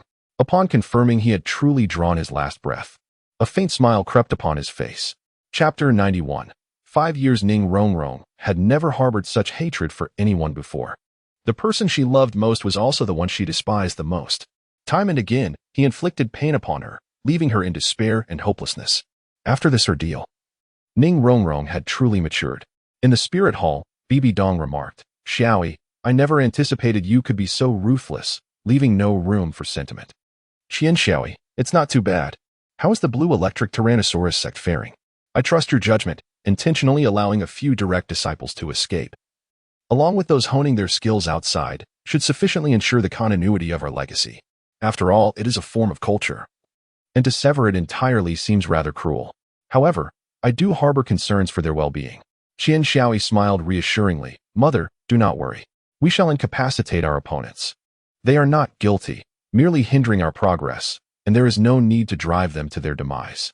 Moreover, we need not concern ourselves with them, nor with the Haotian sect. The only ones we should be wary of are 7 individuals, including the Haotian Douluo, at most 8. You are still too soft-hearted." "Wait, 7? Are you referring to your friends?" Bibi Dong inquired. "You are mistaken. Time will reveal the truth. They may not appear formidable now, but those who will ultimately stand at the pinnacle of the continent will undoubtedly be them. I have grown alongside them and fully understand the extent of their terrifying power. Speaking of which, tomorrow marks the 5-year pact, does it not?" The next day, Shrek Academy. Qian Xiaoyi strolled along the path, his heart swelling with pride and satisfaction as he beheld the ever-thriving Shrek Academy. After all, he was an alumnus of this esteemed institution. Today, Shrek Academy is widely acknowledged as the premier academy on the continent. As he wandered, no one recognized him. He was merely there to take in the sights. "Xiaoyi?" Upon hearing someone call his name, Qian Xiaoyi paused for a moment, and without turning around, he instinctively knew who it was. In the current Shrek Academy, aside from the dean and the former teachers, as well as a few friends, no one else recognized him. Qian Xiaoyi turned her head and said, "Brother Dai, Sister Zhuqing, it seems you have arrived early for our 5-year pact." After 5 years apart, Sister Zhuqing has become even more beautiful, while Brother Dai seems to have fallen short in comparison. Dai Mubai had undergone significant transformation. The youthful naivety he once possessed had faded, and now he exuded an air of dominance simply by standing there. "How can you speak like that? Besides, when have we ever arrived before you? The academy has changed remarkably since our time. It is far superior now. Ma Hongjun has an excellent eye, which is why he chose to remain as a teacher, making him the earliest to return. Ha ha ha." Zhu Zhiqing maintained her icy demeanor, speaking little. Her figure remained as alluring as ever, now possessing an aura reminiscent of a noblewoman. "Oh, are you talking about me? What is going on? Brother Dai? Yuqing? Xiaoyi? Why are you all here today?" At that moment, Ma Hongjun and Shui Binger slowly approached, pointing at the 3 and inquiring. Qian Xiaoyi pressed his forehead, finally understanding why Ma Hongjun remained at Shrek Academy. With such a mind, he would hardly notice if he were sold off outside. Perhaps he was aware of his own lack of acuity and chose to stay at the academy, where forgetting things would matter little. Ma Hongjun appeared much the same, taller yet still clad in layers of flesh. Should he succeed in shedding some weight, he would undoubtedly be a strikingly handsome fellow. But his insatiable appetite ensured that his belly was well cared for, fearing it might suffer from hunger. It was a pity for Shui Binger, who had blossomed into a stunning beauty, as the fire phoenix seemed somewhat overshadowed by the ice phoenix. "Are you still together?" Dai Mubai inquired. Zhu Zhiqing responded with a sharp slap to Dai Mubai, sparing him no dignity. "What do you mean, still together? Can you not articulate properly? Ah, that hurts. Does it matter if it hurts? What significance does it hold to strike you? Daimubai, in the presence of Zhu Shiqing, resembled a sickly cat. Too intimidated to utter a word after receiving a beating. Boss Dai is still so submissive at home. Quite disappointing. Oscar approached from behind Ma Hongjun. Since leaving the academy, Oscar had ventured forth alone, shedding his former timidity and now exuding a newfound confidence. Is his lack of ambition your concern? Do you require me to assess your own prospects? Well, I am lacking in ambition. No need to trouble yourself. When did you arrive? Qian Xiaoyi asked. Yesterday. I even managed to treat the dean to a meal, and seeing his mournful little eyes brought me immense joy. Ha, Qian Xiaoyi? What brings you here? This seems to have nothing to do with you. Upon hearing this voice, Qian Xiaoyi's previously pleasant mood abruptly turned somber. Qian Xiaoyi smirked and said, hee hee. Is that you, Rong Rong? What is the matter? From the look in your eyes, it seems you've been weeping for several days. Zhu Shiqing, possessing the keenest insight among them, discerned the complexity in Qian Xiaoyi's gaze upon seeing Ning Rongrong. However, he concealed it adeptly, quickly donning a mocking expression. Though she was far from naive enough to expose this matter, Ning Rongrong gritted her teeth, her eyes brimming with hatred. At this moment, I am no match for you, but one day, I shall personally ensure your demise. Now get out of my sight. As Qian Xiaoyi approached and brushed past Ning Rongrong, he remarked, to kill me? With your own hands? Do you truly believe you can? Very well, I shall await your attempt. However, I urge you to be swift. Should I grow impatient, the 7 Treasure Glazed Tile School will cease to exist. You appear to be thriving, and I have little more to convey. I must take my leave before Tang San returns. Perhaps our next encounter will find us as adversaries. When that time comes, do not show any mercy. Zhu Shiqing trembled as she watched his retreating figure. She perceived a message conveyed through his soul power. Please take good care of Ning Rongrong, and ensure that she does not stray down the path of misguided vengeance. After Qian Xiaoyi departed, Zhu Shiqing patted Ning Rongrong and said, Rongrong, we have all heard about your predicament. Fear not, for we shall assist you in seeking justice. Ning Rongrong shook her head in response, thank you. But I wish to avenge myself. As Qian Xiaoyi exited the academy, she encountered a striking young man with blue hair approaching her. In his arms, he cradled a fluffy pink rabbit, its eyes gently closed as if in slumber. What terrible luck I have today, she thought. The blue-haired young man was none other than Tang San, though he had undergone a remarkable transformation. Once an ordinary face, he now exuded a charm surpassing even that of Dai Mubai. His demeanor transformed from a previous naivety to one of profound sophistication. As Tang San glanced at Qian Xiaoyi, he continued without breaking his stride, brushing past her with a nonchalant remark. Next time, we shall be adversaries. Qian Xiaoyi discerned that Tang San's aura was unsteady, clearly indicating he had sustained injuries. Upon noticing the rabbit in Tang San's arms, Qian Xiaoyi grasped the entirety of the situation. It appears you have not escaped this calamity. Xiaowu. Chapter 92. The confrontation with Tang San. In the ensuing period, a formidable faction known as the Tang sect emerged across the continent. The Tang sect was divided into 5 halls, each presided over by a leader, with the sect master being none other than Tang San, an adversary of the Spirit Hall. Today marked the day for the Spirit Hall to advance its next scheme. A piece of news reverberated throughout the entire continent. The Emperor of the Heavendo Empire, the Snow Knight Emperor, was gravely ill. To thwart any nefarious individuals from taking advantage of the situation, entry and exit from the royal palace were strictly prohibited. Many deemed this a reasonable precaution, but only a select few found the circumstances suspicious. How could the Snow Knight Emperor, who had been in good health, suddenly fall critically ill? Although he had reached an advanced age, enduring a few more years should not have posed a problem. Thus, there were only 2 possibilities. The Snow Knight Emperor suffered a sudden illness, or, more ominously, someone was plotting a rebellion. If it were indeed the latter, the instigator would surely be within the palace, wielding significant power. Otherwise, sealing off the entire palace would be inconceivable. Numerous speculations surrounded the Snow Knight Emperor's condition. Yet none ventured to investigate further, adopting an attitude of avoiding unnecessary trouble. For many, as long as they could live peacefully, they cared little for who ascended the throne, how they ruled, or even the existence of an emperor. However, those who had gleaned the truth of the matter felt compelled to breach the palace to thwart the ulterior motives of others, striving to save the Snow Knight Emperor. Among them was Tang San. Accompanied by 2 individuals, Tang San entered the palace. One was the poisoned Douluo, and the other was the master of the Medicine Hall, one of the 5 halls of the Tang sect, the Soul Douluo Yangwudi. Douluo, a guest elder of the Heavendo Empire, wielded considerable influence. Upon reaching the Snow Knight Emperor's chambers, they were halted. "Who are you?" A soldier clad in full armor inquired.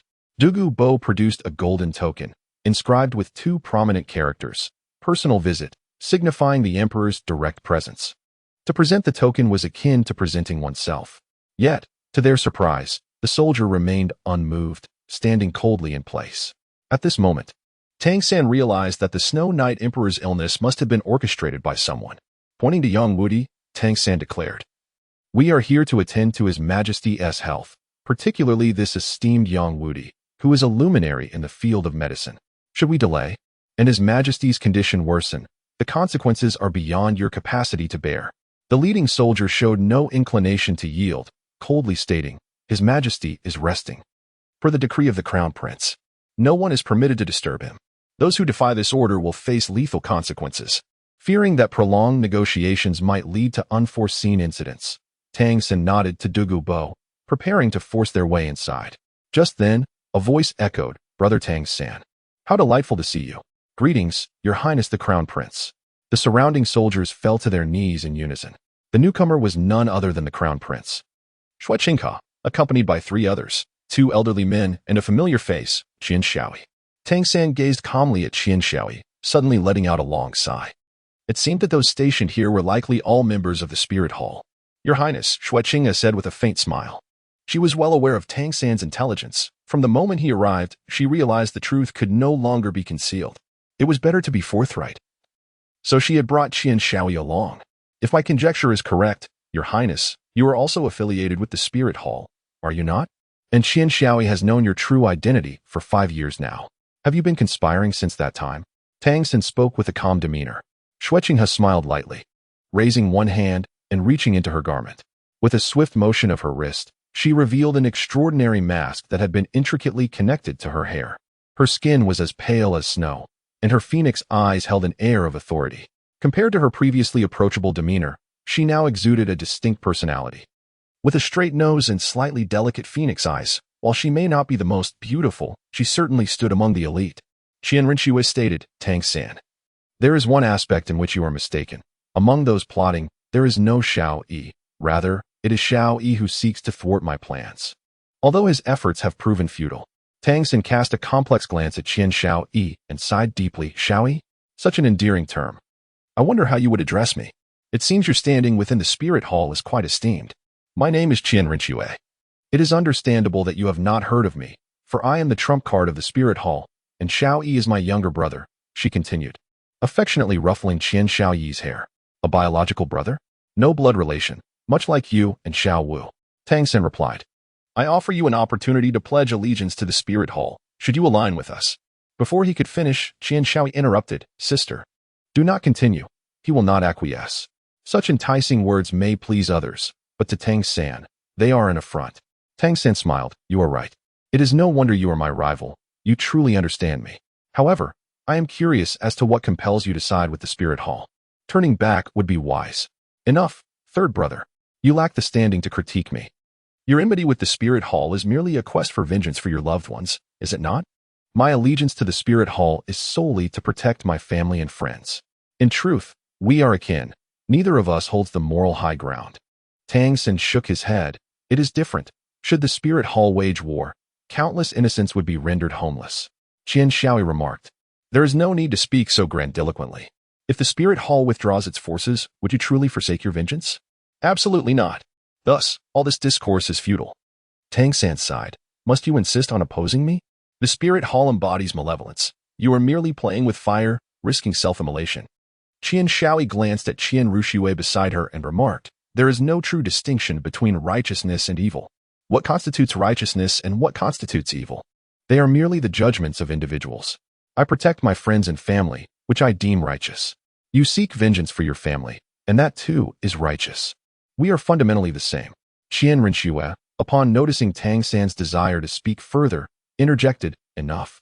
Since they are our adversaries, there is no need for verbal sparring here. Uncles, please engage. With only one title Douluo among them, they are hardly our match. Leave Tang San to me." "Wait." Qian Shaoi called out to Qian Rinxue, saying, "Sister, do not underestimate anyone. Although he may merely be a soul Douluo, his presence is formidable. While he may not surpass the serpent spear Douluo, capturing him will not be an easy feat. A fierce battle may attract unwanted complications. Let us duel, Tang-san. If you prevail, we shall depart. If I win, you will leave. During this encounter, no one is permitted to interfere. What do you say? We have yet to engage in battle, and I have long wished for this opportunity. Tang-san smiled confidently, responding, very well. I accept. Old monster, young Woody, step back. Shout, my master once told me. Should you choose to be my enemy, you will become my greatest foe. Initially, I did not believe it, but now I wish to ascertain your strength. Teacher, you has imparted similar wisdom to me. Let us see, third brother, who truly is the strongest graduate of Shrek Academy. Chapter 93. The battle. Qian Xiaoyi and Tang Sen made their way towards the door, expressing, many believe that I am the weakest among this year's graduates of Shrek Academy. To be honest, I am quite eager to ascertain where our differences lie. Come on, Tang-san, whether the Snow Knight Emperor can survive depends on you. With unwavering confidence, Tang-san replied, this matter is of great significance, and I firmly believe I shall not be defeated. Moreover, I am curious to see what kind of troubles my greatest rival can present. Besides, are you not yet a Soul Emperor? Qian Xiaoyi nodded in agreement, acknowledging that he was merely 2 levels away from his goal, yet progress was swift. Enough delay, let us commence. With that, Tang-san surged forward, simultaneously unleashing his martial soul and soul rings, 2 yellow, 1 blue, and 3 black, totaling 6 soul rings of blue silver grass. He was unmistakably a Soul Emperor. However, Qian Xiaoyi discerned that Tang-san's blue silver grass appeared markedly different from before, exhibiting enhanced strength. It seemed that the evolution of the martial soul was not limited to Tang-san alone, rather than evolution. It would be more accurate to describe Tang-san's martial soul as having awakened. His original martial soul was indeed blue silver grass, yet it lacked the inherent flaws associated with it.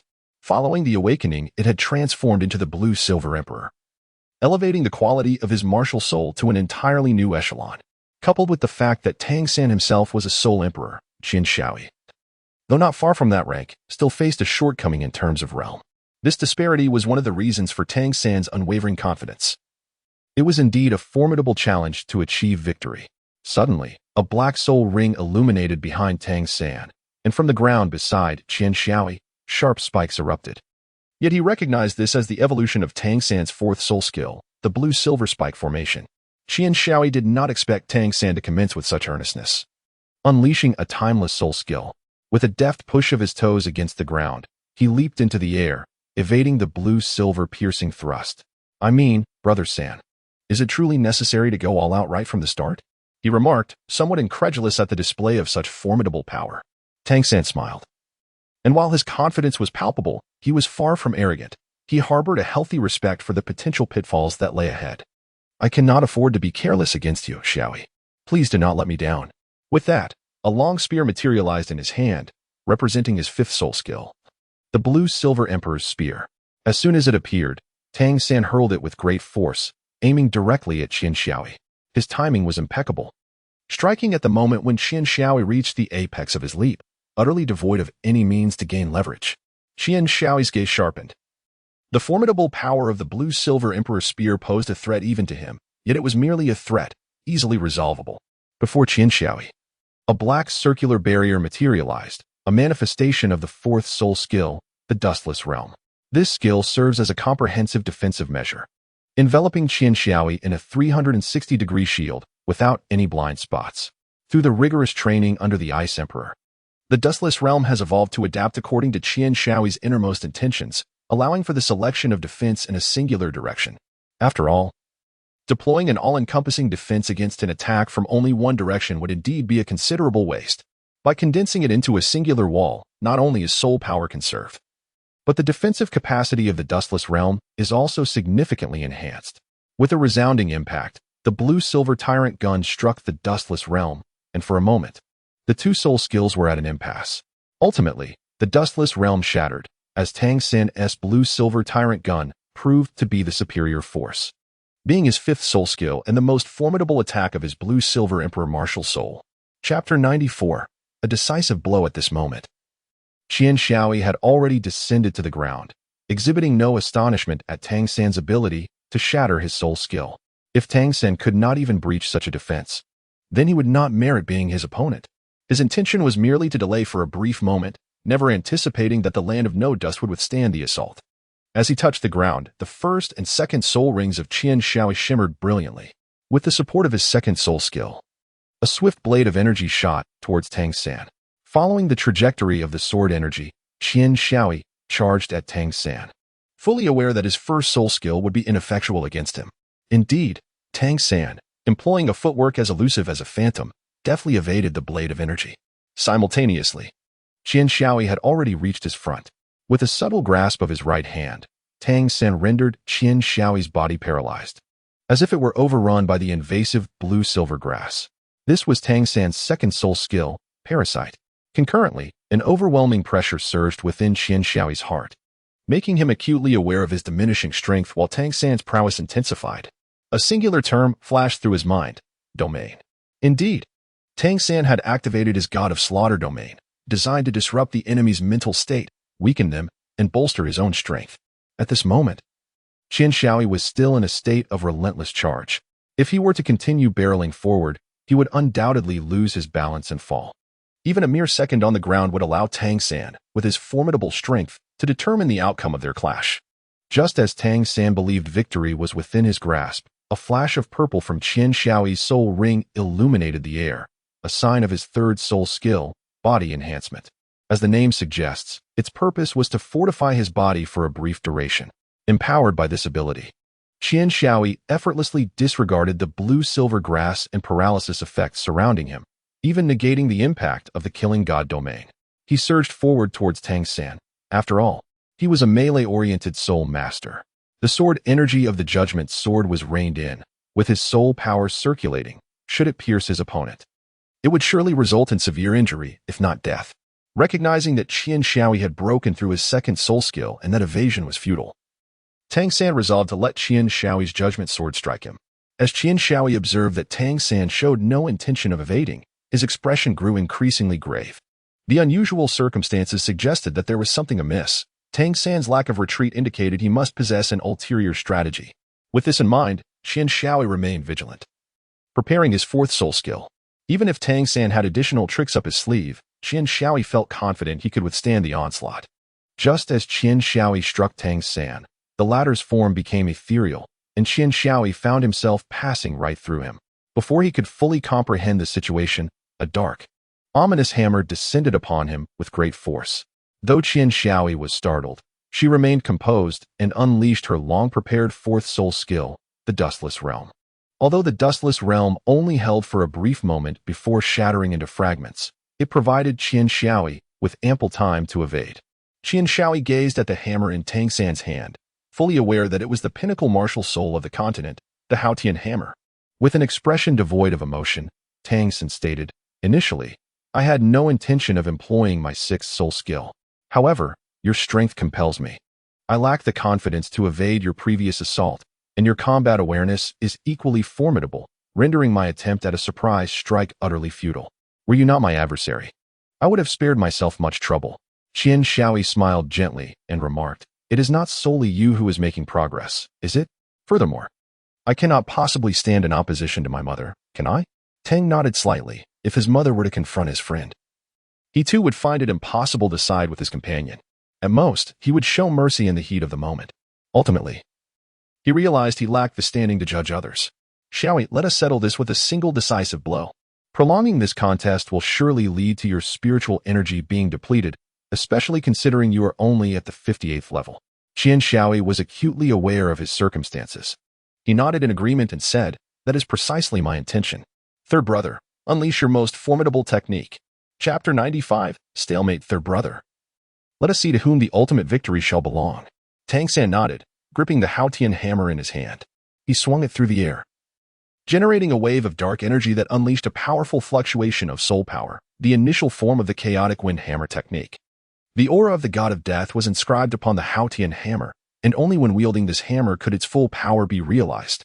Thus, as the Haotian hammer manifested, the oppressive aura of the god of death, which had previously been mitigated by the dominant body, became increasingly formidable. Despite the Haotian hammer lacking any attached soul rings, the inherent quality of the martial soul, combined with Tang San's 66th level of soul power and the inscribed aura of the god of death, produced an exceptionally potent effect. The fierce killing intent of the god of death harmonized beautifully with the imposing presence of the Haotian hammer. With each swing of the hammer, Qian Xiaoyi felt an intensifying pressure. Utilizing the momentum from one strike to amplify the next was indeed an impressive self-created soul skill. He could no longer allow Tang San to continue. Otherwise, he would be in grave trouble. Just as Qian Xiaoyi was about to take action, a soul bone appeared on Tang San's right leg, propelling him into the sky. Qian Xiaoyi was momentarily taken aback.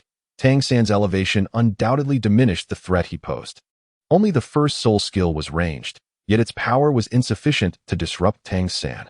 Of course, Tang San did not let his guard down simply because he was airborne. Although Qian Xiaoyi had expended considerable soul power, Tang San did not underestimate him. He had witnessed Qian Xiaoyi defeat opponents without relying on soul skills or soul bones. What he relied upon was the flow of soul energy, which Qian Xiaoyi had scarcely utilized thus far. While his soul shock had reached a minor success, its potency still paled in comparison.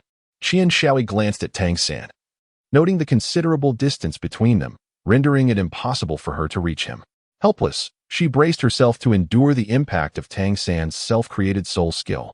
This technique, known as the chaotic cloak hammer method, is a skill passed down through generations of the Haotian sect, renowned for its formidable power. However, the number of individuals who have successfully mastered it is exceedingly rare, underscoring its immense difficulty. Moreover, when executing this skill, the user is rendered immobile. Tang San barely managed to ascend into the air with the aid of his soul bone. During the execution, the user becomes a living target, which deters many from pursuing its cultivation. Qian Xiaoyi remained ever vigilant, her gaze unwaveringly fixed upon Tang San, who, in turn, did not allow his eyes to stray from her. As Tang San prepared to deliver his final strike, Qian Xiaoyi was also gathering her strength. At the moment Tang San swung the hammer for the 80th time, she descended from the heavens, channeling gravity and her hammer technique to unleash a decisive blow. At this moment, Qian Xiaoyi was thoroughly prepared, as the temperature around them plummeted rapidly. The sword of judgment emanated a blue glow and hummed ominously. Tang San narrowed his eyes. Even in midair, he could sense the blade's sharp aura, brushing against his skin like a searing cut. Nevertheless, Tang San remained confident. For while the hammer was a blunt instrument, the sword was a sharp one. In terms of destructive capability, the hammer held the advantage. The sword's strengths lay merely in its ability to breach defenses. When the two weapons clashed, the hammer was slightly superior. Yet, in the very instant Tang San and Qian Xiaoyi were about to collide, Qian Xiaoyi's fifth soul ring shimmered briefly, causing her to retreat a short distance. However, that fleeting distance allowed Tang San's attack to miss entirely, meaning his strike had fallen to the ground without connecting. Qian Xiaoyi's fifth soul skill, instant teleportation, allows her to transport herself to any desired location, enhancing her attack power upon arrival. Tang San suppressed the urge to spit blood. The sensation was more excruciating than colliding with a wall. Yet, Tang San was not one to be easily defeated. He mustered the last of his strength to deliver a final strike, though its power was significantly diminished compared to before. Bang! As Qian Xiaoyi and Tang San collided, a resounding crash erupted, stirring up a cloud of dust that obscured the vision of all onlookers. Xiaoyi, young master, sect leader, little monster, the four spectators simultaneously exclaimed, their expressions tense as they gazed into the haze enveloping the two figures. Gradually, the dust began to dissipate, revealing Qian Xiaoyi, who had expelled a mouthful of blood and collapsed, unconscious. Tang San fared little better. His entire body was encased in ice, his skin marred by a myriad of wounds. The external spirit bone, the 8 spider lances on his back, was riddled with cracks, an indication of his last-ditch effort to protect himself. Yet, the sword aura had still penetrated through the gaps, and though he remained standing, he too succumbed to unconsciousness. This battle ended in a stalemate. Chapter 96. The sect leader of the 7 Treasure Glazed Tile School. Although this confrontation concluded in a draw, discerning observers recognized that, in terms of their respective combat performances, Tang San had ultimately lost. Qian Xiaoyi, being inferior in both age and soul power, achieving a tie under such circumstances showcased her superior combat efficacy. However, in terms of the battle's outcome, it was Tang San who emerged victorious. Shortly after the clash, the Sword Douluo and Bone Douluo from the 7 Treasure Glazed Tile School arrived, accompanied by Flinder, Lu Erlong, Yu Xiaojing, and the Shrek 7 monsters. Upon witnessing Tang San encased in ice and Qian Xiaoyi lying prone, They were momentarily taken aback, having hastened their pace upon sensing the conflict. They now realized that it was merely a duel between the two. A draw? Murmured the young master of the Azure Sea Douluo. Neither I nor the Serpent Lance can contend with Chun Xian and Gu Rong, especially with the addition of Dugu. Bo Qianrenshua waved her hand and stepped forward slowly. At that moment, Ning Fingji and the others finally recognized her, though their gazes held a hint of unfamiliarity, being in the company of those two. She must be from the Spirit Hall, Dai Mubai remarked. Yu Xiaojing nodded in agreement, affirming, "You are correct, she is indeed affiliated with the Spirit Hall, and her status is likely quite significant." Xiaosan speculated accurately, suggesting that she might be impersonating the Crown Prince. Despite their conjectures, verification was still necessary. "Hey, who are you?" Qianrenshue seemed oblivious to the arrival of a group of people, as she lifted the unconscious Qian Xiaoyi and murmured to herself, "You've truly grown. Even your sister is struggling to carry you now. After several years apart, your strength has nearly matched mine. However, what is the use of boasting? Just look at you. You're injured." Qianrenshue gazed upon the crowd before her and remarked, "Tang San is indeed remarkable. He has ingeniously leveraged Xiaoyi's past affections for you all, engaging in a wager wherein the victor would have the liberty to pursue their plans, unimpeded by the vanquished. Although he did not emerge victorious, he has nonetheless afforded you ample time. Yet, it matters not. This scheme merely serves to embellish our endeavors, and a defeat holds little consequence." Qianrenshue smiled. Though her smile was frigid, her eyes brimming with murderous intent. "However, having harmed my brother, I shall not let this matter rest easily. Had it not been for Xiaoyi's restraint, that Tang San would have perished before your arrival. Choose your path wisely. We shall take our leave. By the way, my name is Qianrenshue. Remember it well." Qianrenshue, cradling Qian Xiaoyi, turned to leave, only to be halted by a voice. It belonged to the Seven Treasures Glazed Tile sect, which barred their passage. "You may depart, Qianrenshue, but you must leave Qian Xiaoyi behind." Chen Xian sighed upon hearing this voice, shaking his head in resignation. Ning Rongrong's voice was somewhat hoarse, her eyes reddened, clearly having wept, following Ning Fingji's demise. With Chen Xian's backing, Ning Rongrong ascended to the position of sect master of the Seven Treasures Glazed Tile sect. Though the process was brief, not a soul opposed her. Ning Rongrong's martial spirit, soul power, and innate talent earned her the unwavering loyalty of her subordinates. Qianrenshue furrowed her brows, confessing her disdain for this woman. Were it not for her, Qian Xiaoyi would not be enduring such hardship. The threat you pose to us is considerable. I truly wonder why Xiaoyi has not simply eliminated you."